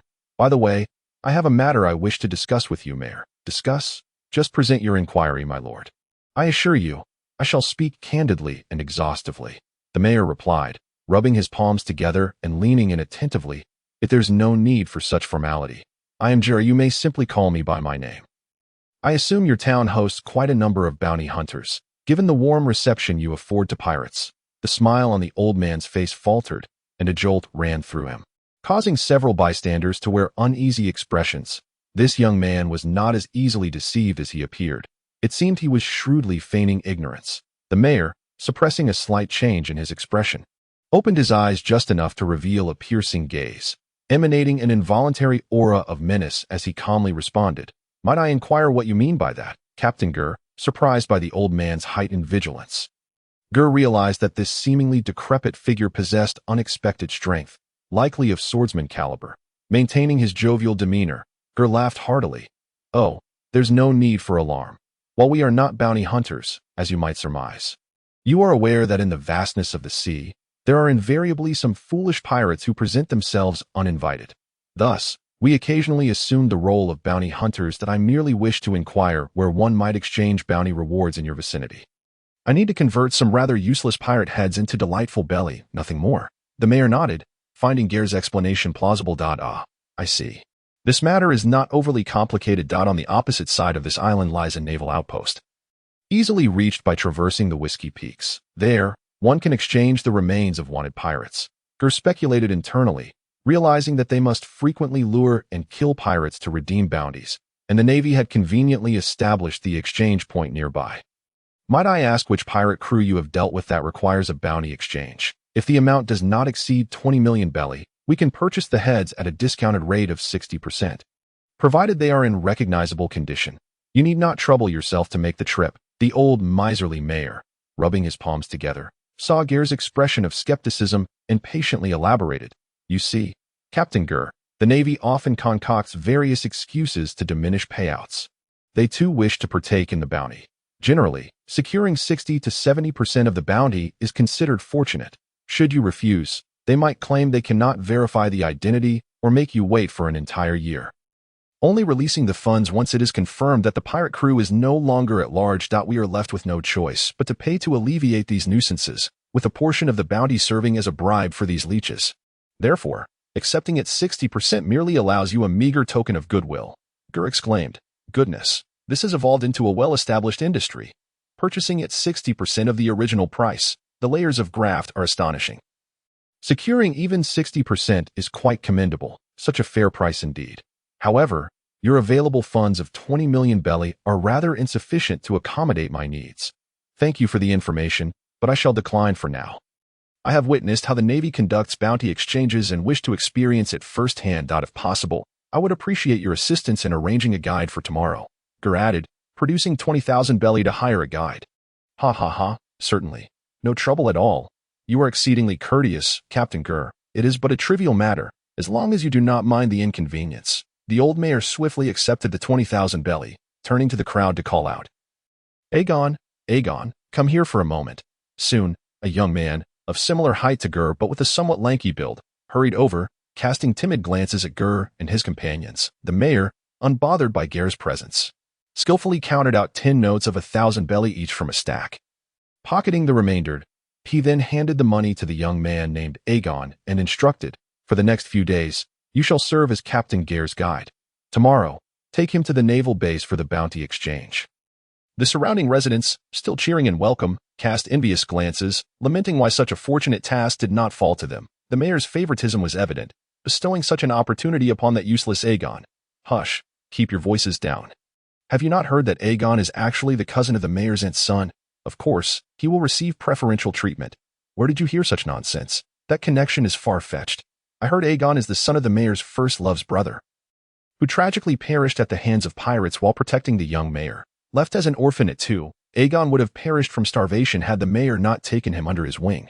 Ridiculous. Everyone knows our mayor has been single for nearly 60 years. He turned down countless suitors in his youth. Rumor has it that he may not be inclined towards women at all. Where is the initial love story in that? Besides, our mayor is a formidable figure. He has dispatched dozens of pirates without needing protection. The crowd began to murmur and debate amongst themselves. Meanwhile, Aegon, having received the money, expressed his gratitude to the mayor, saying, Thank you, Mayor. The old mayor rolled his eyes. Thinking this fool truly lacked perception, he did not hold back, swiftly leaping up to deliver a light punch to Aegon's head. Admonishing, Why thank me? You ought to express your gratitude to Captain Geer, to your utmost. If you fail to satisfy him, I will replace you without hesitation. Only then did Aegon turn to Geer, repeatedly thanking him. With matters settled, the group dispersed to enjoy their own pursuits in the quaint town. On this planet, the ocean covers a vast expanse, with islands scattered like stars, due to the isolation caused by the sea. Communication and interaction between islands are infrequent, and various factors, including differing climates, have led to the evolution of unique cultural identities on each island, encompassing beliefs, customs, attire, architectural styles, and culinary practices. Thus, every island boasts distinctive landscapes to explore. Aegon guided Geer through the town until nightfall, with Labu dozing on Geer's shoulder. Although it was not yet midnight, the streets were nearly deserted, exuding a sense of desolation, aside from a small tavern still lit and operating.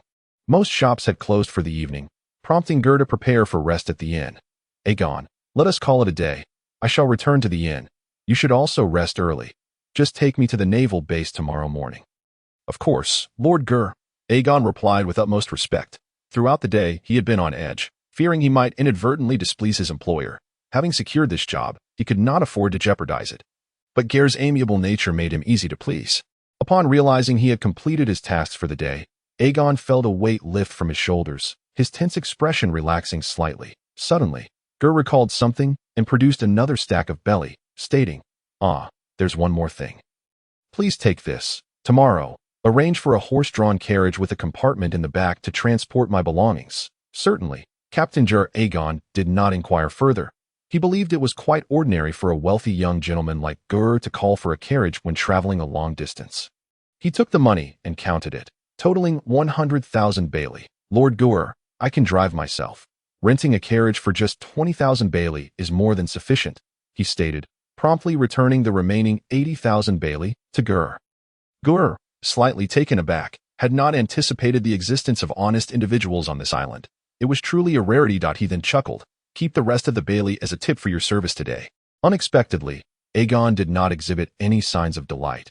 Instead, his face turned pale with alarm as he hurriedly gestured. No, that cannot be. I have already received my due payment from the mayor for guiding you. I cannot accept your money on the side.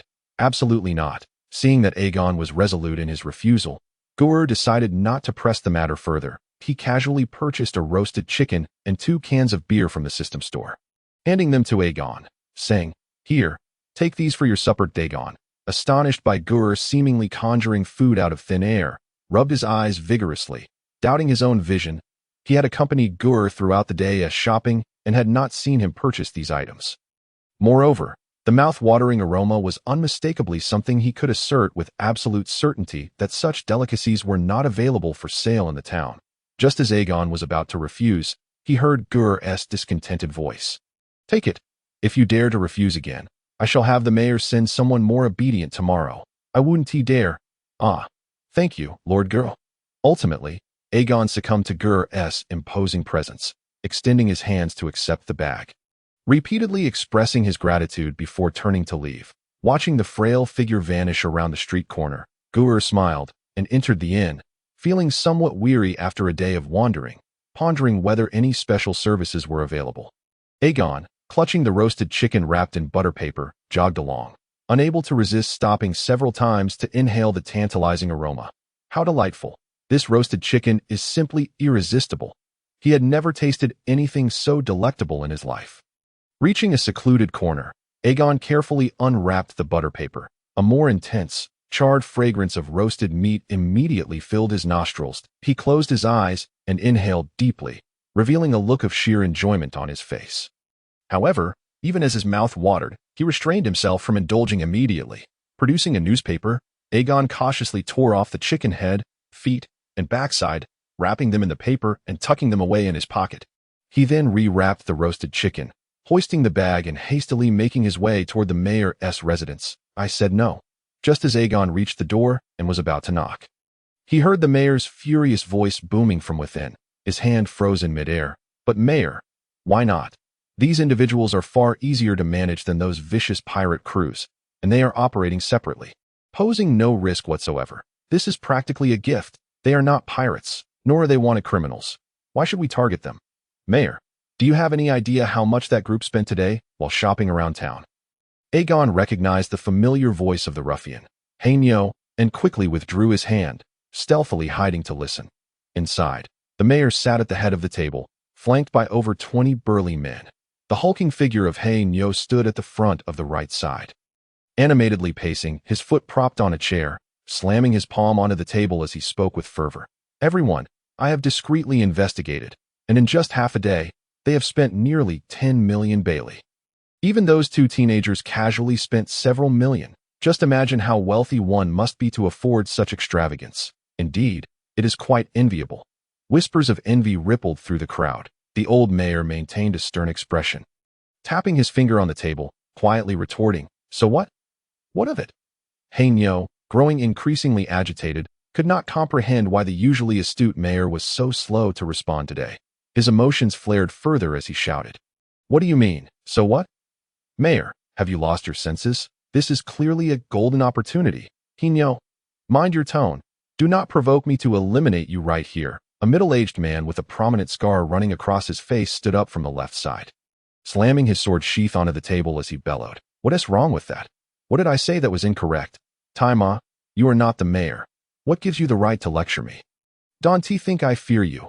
Facing the imposing figure of Tai Ma, known for his few words and fierce demeanor, Nyo felt a twinge of trepidation.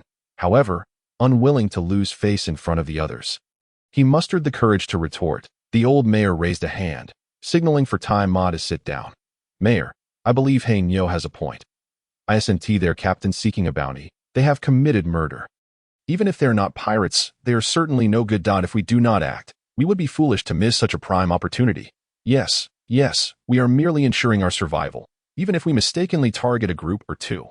It can be justified, can it not? We cannot wait until they strike us before we retaliate, can we? Don't you all agree? Exactly. Several supporters of Nyo began to chime in, and some of the more indecisive individuals started to waver. Thinking it indeed made sense, the mayor's face darkened as he observed the gathering of fools dancing about in their frenzied as. He gazed silently at the clowns before him. The mayor felt a sense of calm wash over him. Dispelling his earlier anger, bang, the mayor set down his teacup, and the room fell silent in response to the sharp sound. Rising, he squinted his eyes, surveying all present before slowly speaking. We are a band of ruthless executioners. It may seem absurd for this old fool to preach about morality and the tenets of humanity to you. Therefore, let me speak in terms you muscle-bound simpletons can comprehend. Our escort group was initially formed to organize manpower to defend against pirate raids. Since our inception, our purpose has been to protect our homeland, fighting for those unable to defend themselves. Over the past 30 years, we have endured countless battles, vanquishing innumerable pirates and sacrificing many brothers in the process. Among all present, I have taken the most lives, employing every conceivable scheme to ensure more enemies fall than our own men. These hands are stained with blood, but all of it belongs to those damned pirates. I only wish for more. Even in death, I can hold my head high before the brothers who have perished. We are executioners. Yet we have successfully shielded the vulnerable of this town, those elderly who nurtured you, the lovers you cherish, and the children you wish to raise. You are all heroes. The mayor pointed a finger, continuing. Yet today, this fool seeks to incite greed among us, cloaked in false righteousness. If I had not sacrificed so much, I would surely be driven to madness by your audacity. Ignoring Nyo's furious glare, the mayor addressed the crowd. If we truly succumb to greed today and abandon our principles, tomorrow we would be willing to do anything for money. What, then, would distinguish us from those vile pirates? We might as well abandon our families and set sail as pirates ourselves, rather than continue to care for the weak and the elderly. How could we face the brothers we sacrificed so much for in the afterlife? Telling them we discarded what they fought to protect like worthless refuse? Now tell me, do any of you share this fool's misguided beliefs? The crowd fell silent, heads bowed in shame, some embarrassed by their earlier flicker of temptation. Even those who had initially supported Nyo bore conflicted expressions, and no one dared to voice support for him any longer. The room was enveloped in a profound stillness, despite their robust physiques. The 20-odd men appeared as timid children caught in wrongdoing before the old mayor. Upon witnessing this scene, the Black Bull seethed with frustration, lamenting his lack of education that prevented him from engaging in a verbal duel with the mayor. He was acutely aware that any hopes of rallying support from others had evaporated, and lingering any longer might lead to betrayal from his own ranks. The Black Bull had already entertained thoughts of retreat. Yet, in a bid to maintain his bravado, he resolved to utter a few harsh words before his departure. Humph, Mayor, I may be at a loss for words against you, but I know that my brothers follow you in pursuit of a better life. Now that the opportunity lies before us, you cower in fear and retreat. You are no longer the mayor you once were. Since you lack the courage to act, I shall take matters into my own hands with my subordinates. The wealth we acquire this time will belong solely to us, and from now on, I shall no longer adhere to the wretched rules you have imposed. I will not part with a single penny of my spoils for those worthless layabouts. Outrageous. Every time we acquire wealth, half is to be shared equally among the brothers, while the other half is to be used to support the families of our fallen comrades. This is our group's unyielding decree. Are you implying that you wish to betray the organization? Iron Horse also stood up, demanding answers, his right hand resting firmly on the hilt of his knife.